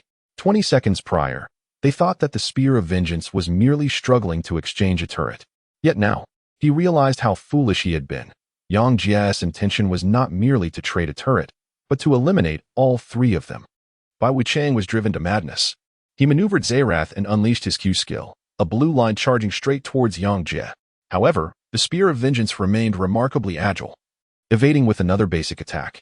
At this moment, the Spear of Vengeance, having sustained considerable damage from minions and enemies alike, was down to just over 200 health. Yet he showed no sign of relinquishing his offensive, continuously repositioning to strike at Zerath. For any other ADC, a mere wave of minions would have depleted a significant portion of their health. Nevertheless, the Spear of Vengeance maintained a constantly shifting position, allowing only the ranged minions from the Changfeng team to target him, rendering the melee minions utterly ineffective. With no hope of relying on the minion wave, Bai Wuchang could only engage with his basic attacks against the Spear of Vengeance. 1 hit, 2 hits, 3 hits. Zerath had regained his E-skill, and with a swift motion, he unleashed it. This time, it connected. Bai Wuchang was on the verge of exultation. After a series of 5 consecutive skill casts, he finally landed a hit. However, just as he felt elated, his screen abruptly faded to gray. Why? I still had over 200 health. Bai Wuchang's face turned ashen. The tier has reset, murmured the fallen NAR. This statement left Bai Wuchang in a daze. Yes, the E-skill resets upon eliminating a target. How could he have forgotten? How could he have overlooked such a crucial detail? Yet, in retrospect, even if he had remembered, would it have made a difference? Among all his options, only his flash could have allowed him to escape the range of the tier, but then he would have certainly met his end. He felt utterly lost. This Spear of Vengeance was simply beyond his capability to contend with. This was not a foe of the same caliber. Previously, he had thought Yang Jia merely strong, stronger than both himself and He Wuchang. But now he realized that Yang Jia was not just strong. He was overwhelmingly powerful, almost beyond description. If he considered his own skill to be a score of 50, then Yang Jia undoubtedly surpassed 90, with strategies that were beyond his comprehension. Triple kill. The resounding announcement echoed throughout the Summoner's Rift, accompanied by the sight of 3 lifeless bodies below. The vital positions of mid, top, and jungle had all succumbed, and Yang Jie's actions felt like a slap in their faces. Though he too fell to minion assault 3 seconds later, he had already achieved a glorious demise. Everyone knew that without the interference of minion waves, Yang Jie might have performed even better. This was astonishing. If I were in his place, I would have been tempted to slam my keyboard and surrender.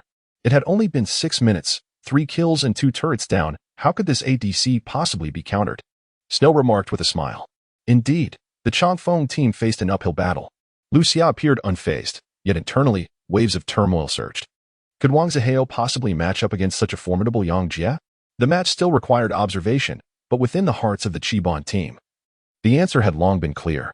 I never realized he was this strong, Lin Xiaowei murmured. She knew Yang Jie better than anyone. Yet even she had not anticipated his ability to secure a triple kill under such adverse conditions. It was worth noting that aside from casting 2 skills, she had contributed little. This triple kill was entirely the result of Yang Jie's prowess. Brother Jie is spectacular. This game surpasses the last in sheer brilliance. So, are you still considering a kill knife? Shen Pongzi rubbed his hands together. Just moments ago, he and Hao Kaiwan had rushed to this location, only to find that the fray had already concluded before they could provide assistance. No, let us play it safe this time. Yang Jie shook his head. After 6 minutes, he emerged with a formidable great sword and a swift short sword, once again making his way onto the lane. His decision to forego the killing blade was not due to a lack of confidence in his hero, but rather because his objective in this match was not to slay enemies, but to push the lanes. This time, he ventured not to the top lane, nor to the bottom lane. Brother Jie, am I really going to the bottom lane? Hao Kaiwan questioned Yang Jie's strategy with some skepticism. Indeed, now that Lucian has demolished our next tower, he will surely head to the top lane to continue his farming. You should go to the bottom lane. Your opponent will be that disabled Gnar. There is no need to fear, just pressure him relentlessly. Yang Jie instructed. Sure thing. This Zerath is making my life miserable. If I hadn't chosen Azir in this game to use sand soldiers for last hitting, I might not even reach level 5. Hao Kaiwan cheerfully proceeded to the bottom lane, where he fortuitously encountered Gnar. Meanwhile, the jungler from Class 7, the Excavator, along with the top laner Lee Sandra and the support Nami, rushed to the top lane to thwart Lucian's tower push. As for Yang Jie himself, he ventured into the mid lane, much to everyone's surprise. Zerath, you say? Perfect. I shall face you in battle, demolish your tower twice, and then proceed to the bottom lane for more fun. Yang Jie pondered casually. ADC in the mid lane? The audience was once again astonished. Under Yang Jie's command, the 7th class team executed a complex lane swap that completely disrupted the rhythm of the Changfeng team. Wang Zihao finally managed to free himself to push the top lane. Yet faced with the trio of Nami, Rek'Sai, and Lee Sandra, even with a better farm, he found it difficult to seize any opportunity for a kill. In the bottom lane, Gnar, seeing 3 enemies in the top lane, thought he could sneak in some farm, only to unexpectedly encounter a Zerath. Hao Kaiwan's skills could only be deemed mediocre, however. Zerath cleared waves far too swiftly, and before long, Gnar was rendered incapable of even approaching the lane. As for the mid lane, the situation was even more tragic. Bai Wuchang never anticipated that while Yang Jie was playing ADC, he would still have the chance to face him in lane. His Zerath had been farming quite well in the early stages, surpassing Hao Kaiwan's Zerath in minion kills by a significant margin, yet facing a formidable spear of vengeance. He felt the pressure mounting. In the mid lane, the contest hinged on whose skill accuracy was superior, but could Yang Jie truly land his abilities this match? Recalling the disheartening incident where he hit only 1 out of 5 skills, a shadow of doubt loomed over Bai Wuchang's heart. Meanwhile, Yang Jie paid little mind to how Zerath was faring. Upon entering the lane, he immediately began clearing minions. Swish, bam. Minion kills, stacking them up. With a deft flick of his Q ability, he obliterated a minion, simultaneously stacking the damage. Despite Zerath's long range, he could not touch Yang Jie, who completely dominated the minion wave. In such circumstances, Bai Wuchang had no choice but to rely on his jungler for assistance. Soon enough, the blind monk arrived on the scene. Bai Wuchang had learned enough lessons. He lay in wait in the brush for a chance to land AQ. Oh dear. If the Spear of Vengeance was careless in the mid lane, it would be disastrous if the blind monk landed a strike. Snow remarked. In solo mid, vision is paramount. Even Hao Kaiwan never neglected wards. In a final of this caliber, Yang Jie, without placing any vision, was leading minions in the mid lane, a grave mistake. Who knows? Perhaps he believed his skills were sufficient. Lucia scoffed. I've just realized that the Spear of Vengeance had indeed placed a ward. His W skill could function as a vision tool. Unfortunately, the W ghost was positioned above while the blind monk approached from below. Snow identified the issue. Just as the two were conversing, Hei Wuchang's blind monk finally made his move. A kick. The blind monk soared in. Utilizing his skill after lying in ambush for half a minute, striking Yang Jie directly. Without hesitation, Hei Wuchang activated his second Q, propelling himself rapidly to Yang Jie's side. Oh no, he has been hit, Snow exclaimed. In the early game, the blind monk's damage was substantial.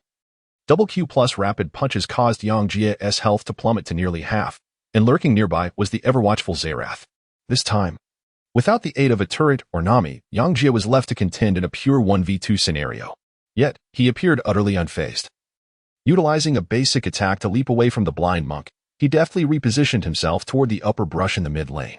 However, the blind monk's E-skill provided a slow effect, and a single leap was insufficient to escape the range of his basic attacks. The blind monk pursued relentlessly, with Zerath hot on his heels. Bam! The Spear of Vengeance leapt again, this time toward the upper brush.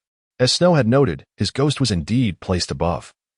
Thus he was closer to that brush. With these two movements, he swiftly entered the brush. The moment he stepped in, the blind monk lost sight of him. However, this time, Hei Wuchang had learned his lesson. As soon as Yang Jie entered the brush, he planted a ward. There would be no escape. Snow shook his head, convinced that Yang Jie was in dire straits. Yet, Yang Jie refused to surrender. He maneuvered his character, executing another basic attack to leap once more. This was his third escape, and the blind monk's slowing effect dissipated, allowing the Spear of Vengeance to finally create some distance.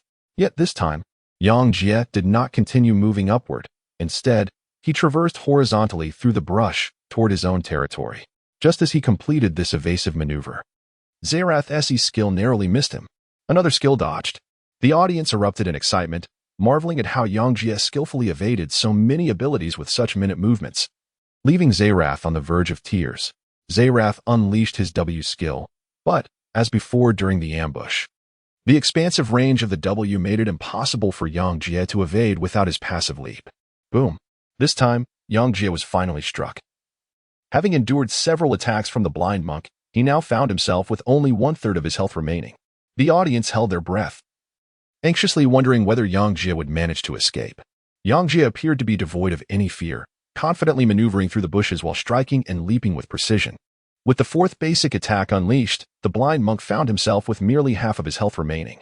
However, he managed to touch the ward he had placed, granting himself a brief respite in the form of additional armor. Frustration welled within Hei Wuchang as he lamented that had he known, he would not have placed the ward prematurely, which effectively deprived him of a method to approach his opponent. A gnawing intuition suggested that Yang Jie had entered the brush deliberately to obscure his vision, thereby rendering the agile blind monk incapable of pursuing effectively. Yet, there was no turning back. Both he and Bai Wuchang had no reason for regret as they relentlessly pursued the vengeful spear. Their efforts bore fruit, as the vengeful spear was left with a mere 100 health points. Just moments ago, the vengeful spear had dazzled them with a stunning display of skill, and now, without a flash to escape, even if he reached the very edge of the bushes, he could not evade capture. For his passive ability could not traverse such a wide barrier. Just as the two believed they had secured the kill, an unforeseen turn of events unfolded before them. Yang Jie raised his arm, and suddenly, a figure appeared beside him. It was the Thai caller Nami. Bai Wuchang and Hei Wuchang immediately sensed something was amiss. Before they could react, Nami shot forward like an arrow, striking the blind monk with a resounding smack. How had Nami traversed the wall and managed to hit them? Prior to the emergence of the vengeful spear, such a feat would have been impossible for her. But with the ultimate ability of the vengeful spear, everything had changed. The R ability, Fate's Call. His ultimate could summon his vow bearers to his side or hurl them away, sending enemies flying at the moment of release. This maneuver completely disoriented the pursuing blind monk. Ha! Caught in an ambush, were you? It was only at this moment that Yang Jie exhaled deeply. He had been darting through the mid lane, luring them with his movements through the brush, all to set the stage for Nami's entrance. Methodically, he had led them to this wall, deceiving them from the dead angle on the other side. Higi, if you wish to slay my ADC, you might as well wait another 2 years. Lin Xiaowei did not hesitate to activate her ability, unleashing a colossal wave that surged horizontally through the brush. The crest of the wave instantly lifted the blind monk, and combined with the previous knockup, he was rendered a target for a full 2 seconds, accomplishing nothing. Die. Yang Jia unreservedly unleashed his E ability, tearing through the already weakened blind monk. The tides of battle shifted abruptly, startling Zerath. Yet, before he could react, Nami's great wave surged toward him. Bai Wuchang gritted his teeth and decisively activated his flash, leaping to the opposite side of the wave. However, upon landing, a bubble suddenly appeared beneath his feet. The prison of crystal waters. This bubble ensnared him instantly. Xiaowei was becoming increasingly formidable. Yang Jia offered her a compliment, then swiftly pursued. Clap, clap, clap. With those 3 strikes, empowered by Nami's skill, the frail Zed's health plummeted rapidly. Fortunately, he had been at full health prior, granting him a chance to retreat back to the tower. Do not fret. I shall save you, exclaimed the top laner Nar from the Changfeng team, activating his teleport. At this moment, teleportation was the only means to provide support on the battlefield. However, Yang Jie and Lin Xiaowei overlooked this teleportation and continued their chase after Zed. What initially began as a pursuit alongside the blind monk for the Spear of Vengeance abruptly transformed into a chase by Nami and the Spear of Vengeance. Bai Wuchang, feeling frustrated, maneuvered Zed back, and as the defensive tower loomed closer, Yang Jie's skill became available. This time, it was his Q skill. The Azure Spear did not target Zed as its primary victim but was instead hurled at a minion, slaying it before continuing its trajectory towards Zed. Consequently, the tear stacks accumulated from the fallen minion transferred to Zed. E-skill tear. Yang Jie observed the skill's accuracy and promptly followed up with the tear skill. In an instant, all the spears on Zerath detonated, leaving him with an insignificant sliver of health. If it had been any other ADC, the attack's interruption would have resulted in considerable delays. However, the Spear of Vengeance's unique ability allowed for simultaneous movement and attack, enabling Yang Jie to claim the last vestige of Zerath's health. Double kill. With this triumph, Yang Jie was left with just over 200 health points. At this moment, Gao, who had just teleported in, found himself in an awkward position. He had intended to provide assistance, but with the enemy already deceased, he was left with no choice but to confront the severely weakened Yang Jie. Don't throw this away. Prince Hao of the Longfeng team suddenly shouted, causing Gao to retreat. Upon reflection, although Gao boasted a considerable health pool, Yang Jie had a notorious track record of dispatching foes while on the brink of death. The prospect of Gao charging in was indeed perilous. Prince Hao's outburst signified that his patience had reached its limit. How long had it been? Not even 10 minutes. And the Spear of Vengeance had already secured 5 kills. Meanwhile, he had diligently farmed nearly 100 minions. But Yang Jie had matched his minion count and outperformed him in kills by 5, effectively granting him an additional Storm Blade, resulting in a significant disparity in damage output. How could they hope to contend in the upcoming Dragon and Baron fights? Moreover, it was even more frustrating for him that after claiming those 2 kills, the Spear of Vengeance had driven Gao back and swiftly began dismantling their mid-lane turret. He aims to tear down our base, Prince Hao lamented, gazing at the wreckage of the 2 defensive towers behind him, filled with indignation. In response to his words, no one on the Longfeng team dared to speak. As they were at a loss for words, Yang Jie had been formidable in the first match, but in the second, he had grown even stronger, instilling a sense of despair within them. The vengeful spear, wielded by Yang Jie, effortlessly dismantled the tower in the mid lane. However, both the mid laner and jungler of the Changfeng team had perished, leaving only the top laner, Nar, to guard the tower. Nar, paralyzed by fear, could do nothing but watch helplessly as the vengeful spear continued its assault. In a single wave of minions, the vengeful spear had already reduced the tower's health to nearly half. Fortunately, the timely resurrection of the blind monk, Zed, offered a glimmer of hope. Yet, the resurrected monk was infuriated by another action from Yang Jie, causing his nose to wrinkle in indignation. Yang Jie leisurely strolled into the very bush where the previous calamity had unfolded.